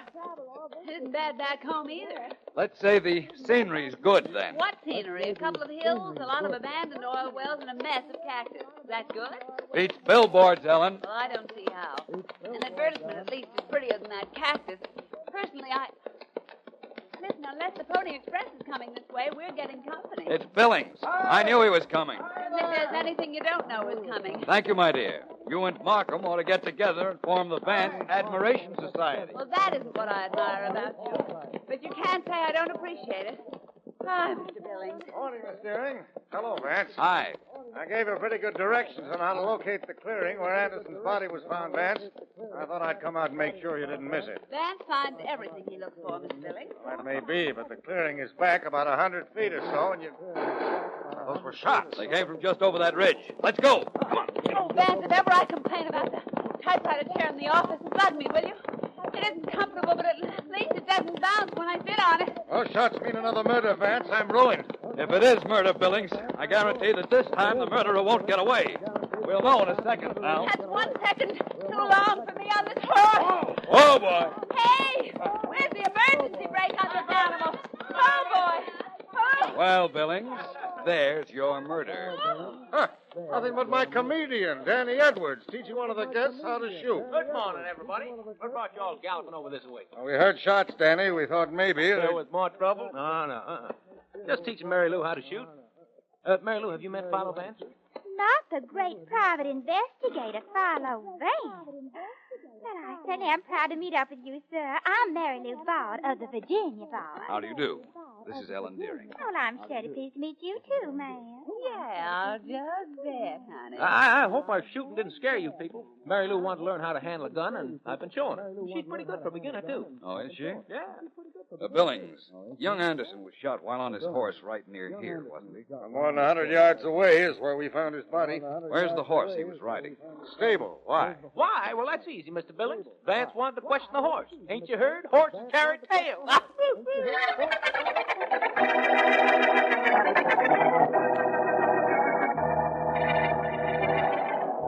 Vance, I'm scared of horses. Now, I'm not going near that animal. All right, Ellen. Stay here outside the stable if you like. I'm not going to look at him either if the truth has to come out. I want to see this saddle. Why? It just looks like a saddle to me. It's the saddle Anderson was riding when he was shot. Ellen, come here. How close can I get? This will do. Take a look at the middle of this saddle. I'd rather look at it than be in it. What do you want me to look at? That scratch in the leather? Yes. How could a scratch get in the middle of a leather saddle? A scratch that was made only recently. You can tell by the color. How could a scratch get there?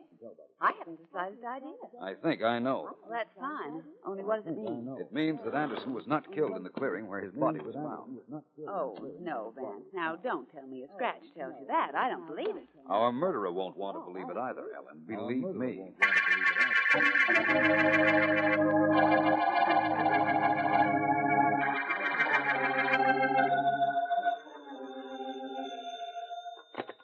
District Attorney Markham speaking. Mr. Markham, Mr. Philo Vance is calling long distance. Oh, please put him on. Markham? Hi, Vance. What's up?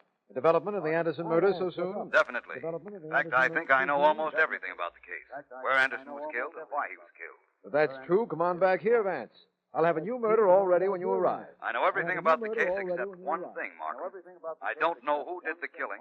And not only that, I don't even suspect anybody.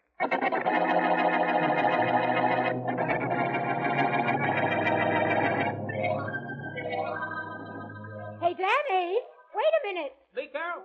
Sure. Always at the service of the guest.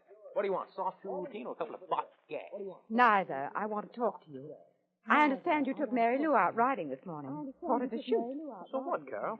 part of my job. Entertain the guests, the boss told me so. I entertain them. If you want to learn to shoot, I teach you. That phony dame doesn't need any instructions. Hello, you two. May I join you? Oh, hi, Vance. Sure, come on. What's up? Just a couple of questions I want to ask both of you. About Bob Anderson's death? Yes. I might as well tell you, Vance. I knew him in the city, and I... Followed him out here thinking perhaps he'd propose in so romantic a setting.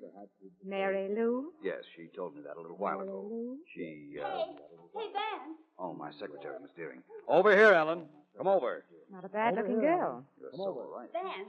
Oh, Vance, I've really got something to tell you. Whew. Well, it can't be that whew, Ellen. It isn't, but I just got to catch my breath. Billings just sent me to find you. Guess what's happened? They found oil in this territory. They found oil. Huh? How did you know that? I reasoned it, Ellen. In fact, unless I'm very much mistaken, it's the motive for Anderson's murder. What does that mean, Vance? You'll find out soon enough, Carol. Perhaps too soon to suit you.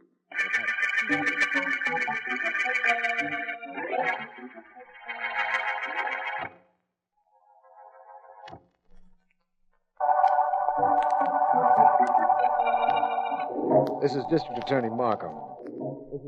The Black Gold murder case, a name given to it by Philo Vance, originated in a dude ranch in the Southwest and started when a man named Anderson was shot. Philo Vance, summoned by the owner of the ranch, arrived to find a scratch on the saddle of the horse the murdered man rode, which leads him to believe Anderson was killed at a distance from where he was found. Vance also told me on the phone he knew the murder motive, and when oil was discovered in the vicinity of the ranch, that confirmed Vance's theory. Vance is still away, but is reporting the progress of the case to me on the phone. He said that Honey, child, Danny boy, I'm getting kind of scared. Up the dialect, Mary Lou. We're alone. What are you scared about?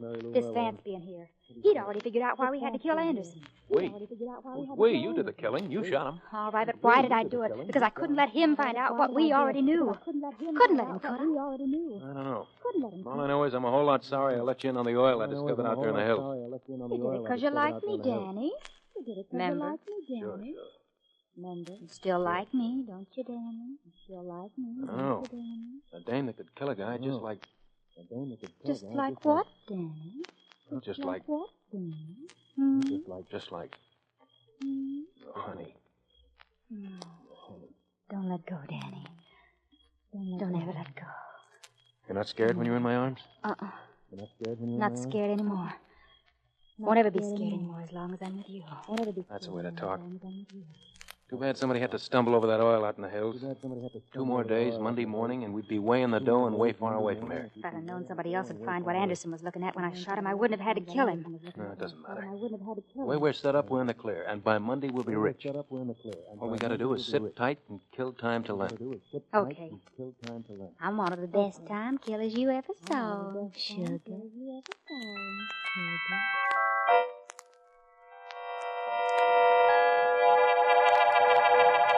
Are you listening, Markham? Go ahead, Vance. I can hear you. Good. I'll bring you right up to date then. All right. Here's what happened in this case. Yes? Somebody, Billings, the ranch owner, or one of his guests, or somebody who worked for him, found oil in this territory during the past week. Oil?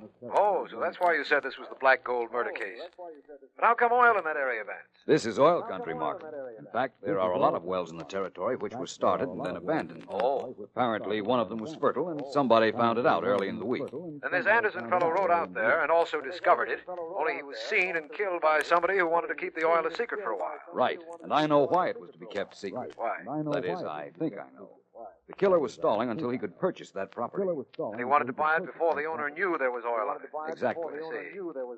Vance, how did you know Anderson wasn't killed where his body was found? You never told me that. No, but I will, as soon as I find out who killed him. Markham, I have a plan that will bring our murderer out into the open. I'm anxious to hear it, Vance. Kindly fire when ready. You didn't know it, Markham, but that's exactly the plan I have in mind.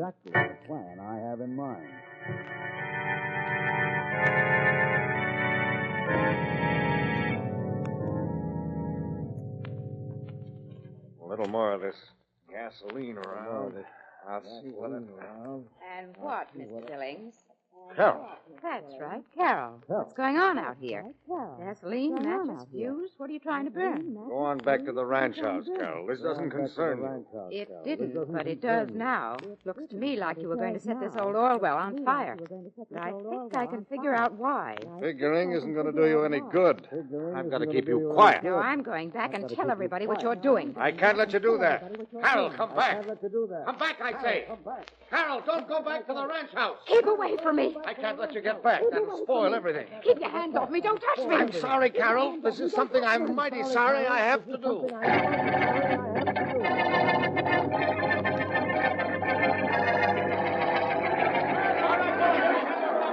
So that's how an oil well looks when it's on fire, Vance. Yes, I've never seen anything quite like it except in a newsreel. Too bad it had to go up just after oil was discovered, Mr. Billings. That doesn't bother me. It isn't my land out there. I declare that's the most spectacular fire I ever did see. I'm sure glad we're at a distance from it. Isn't it beautiful, Dan? It sure is. I remember one time I was playing one-nighters in the East. I got so hot on stage, the theater burned down. Danny, Danny, come here a minute, won't you? Sure, Mary Lou. Excuse me, folks. Be right back for an encore. What's up? Chicken Southern style? Danny, there goes $50,000 of mine up in smoke. I know. Only what can we do about it? I mailed a certified check to the farmer who owned the land that oil well was on. He'll get it tomorrow morning. Monday, that is. And if we don't get it out of the mail first... 100 miles from here where the guy lives, Mary Lou. It'll be tough for me to get away. You've got to.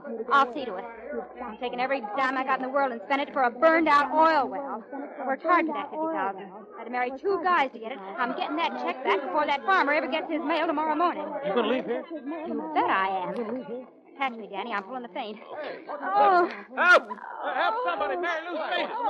What happened, Danny? What's the matter? I don't know. Here, honey, child. She started to shake and said something about the murder, and now this fire, and then she fainted. She seems to be coming out of it now, though. I've got to leave here. All this excitement is just too much for me. I'm going to leave here. It's all right, Mary Lou. You leave if you want to. You can move out tonight if you like. Ellen, Yes, Vance. she's moving out tonight. But I'm making my move right now.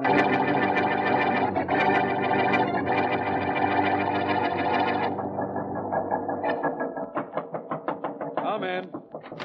Oh, hi, Ellen. Hi, Vance. Well, I've got all the dope. I called the county seat, found out the clerk's name, got him at home, and got the information you wanted.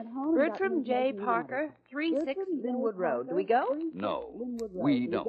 Well, I do. We don't. There's liable to be trouble, Ellen. You don't know how much trouble I'm going to make if you don't take me. Sorry you might get hurt. But I wouldn't want that to happen. You really wouldn't, Vance? No. Why, that's the first friendly remark you've made to me all week. No, I wouldn't want you to get hurt, Ellen. After all, we've got a lot of work to do when we get back to the office.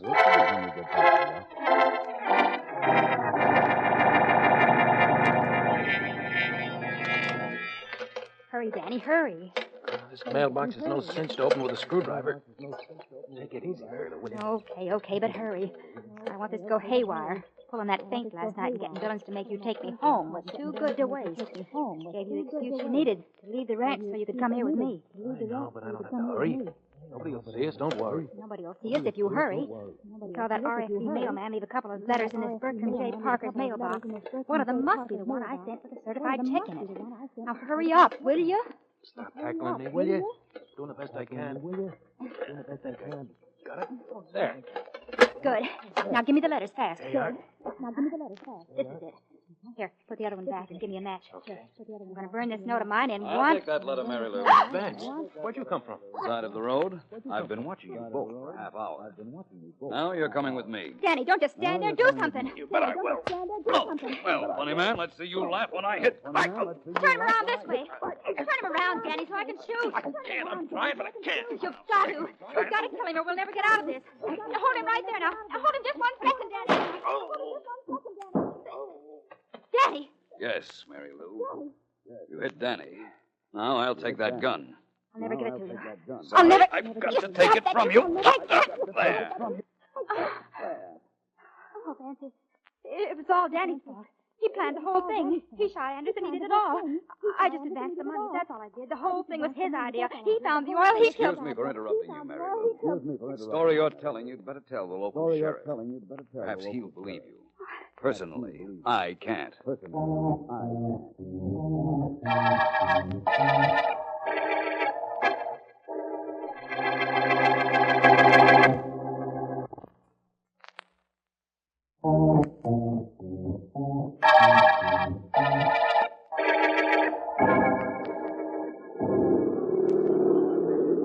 good thing about being away from home, Vance, there always comes a time when we're headed back. I know we wound up the case all right, but I don't know how you figured out the details. Well, Ellen Anderson's body was found in a clearing. There was a mark, a scratch on the saddle of his horse. Now, what would make a scratch on the saddle? Well, I'm sure I don't know. Something sharp, no doubt. That's right. Something like a belt buckle. Now, everybody on dude ranches wears those huge silver buckles on their belts. Yes, I know. Now, how could a belt buckle scratch a saddle, except if a body were thrown face down over the saddle? Oh, I see what you mean. Anderson was shot somewhere else, thrown over the saddle, and his horse led to the clearing some distance away. Right. And why? Because somebody didn't want him found where he was shot. There was one explanation for that, and the abandoned oil wells told me that explanation. Yes, I know that. That much I understood. I hope you understand that in trapping Mary Lou and Danny, you did get one lucky break.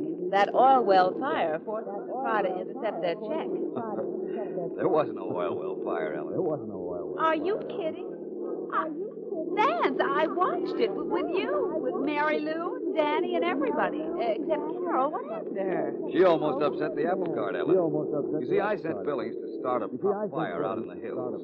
Fire that was to force Mary Lou and Danny out into the open. But she saw him do it and threatened to announce what he was doing. We couldn't let that happen because then Mary Lou and that comic of hers would have known the fire was a prop. Exactly. Billings just kept her tied up until after the blaze. Then he let her go with his apologies and mine. I see. Then because of a plan of yours, it wasn't the oil well that went up in smoke, just the plans of a murderer. Very nicely said, Ellen. Very nicely said, Excuse me for not curtsying. I'm still a little stiff from riding that horse. How near are we to the city? Oh, about 20 minutes to the end of this plane trip, I'd say. The end of the plane trip and the end of the black gold murder.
And now you will hear the rest of the story with Paul Harvey up next.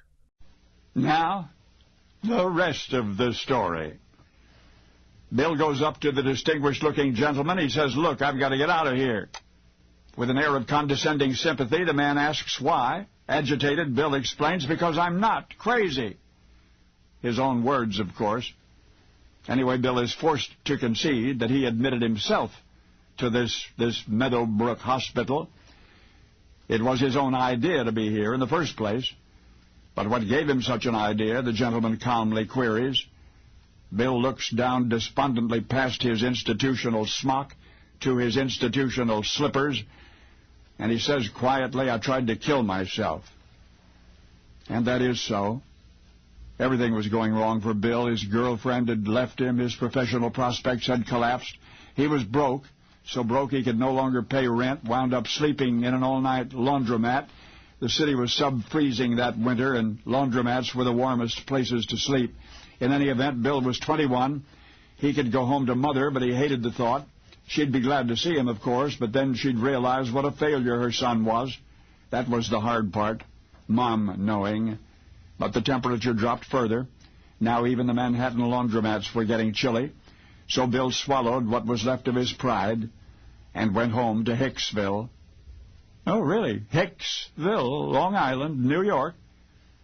Mom was not home. Just as well, Bill thought. He let himself in. And feeling lower than ever before in his life, he went to the hall closet and looked for something with which to poison himself. There was some chlorine bleach and some furniture polish. Based on how bad the Clorox would probably taste, Bill took the pledge, literally. No, it didn't kill him. Gave him gas. Bill's reflective gaze returned to the distinguished gentleman to whom he was pouring out his heart. You see, he said, I'm not crazy. I was just feeling sorry for myself. I don't belong in a mental hospital. And the gentleman, smiling, agreed. By the way, said Bill, I didn't get your name. The man stiffened slightly.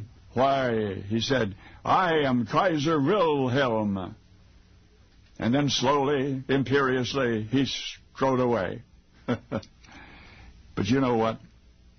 Right then and there, Bill decided if he ever got out of Meadowbrook Hospital, and if he ever felt depressed again, he would recall all of the people he'd met during those dreadful weeks, the incurable schizophrenics, the chronic heroin addicts, the sedated serial rapists, the hopeless alcoholics, and yes, Kaiser Wilhelm, the people with real problems. And wherever Bill stood at that moment, he vowed he would leap for thankful joy. For Bill was eventually released from Meadowbrook, and he kept that promise to himself. And now whenever you hear his music, and that music makes you happy, you will remember that it was written and performed by a very happy man. The world of popular music, populated by a multitude of pretenders, and only a handful of heroes. But you've always placed among the latter, the heroes, a gifted songwriter and performer named Billy Joel. Billy Joel. And now you know the rest of the story.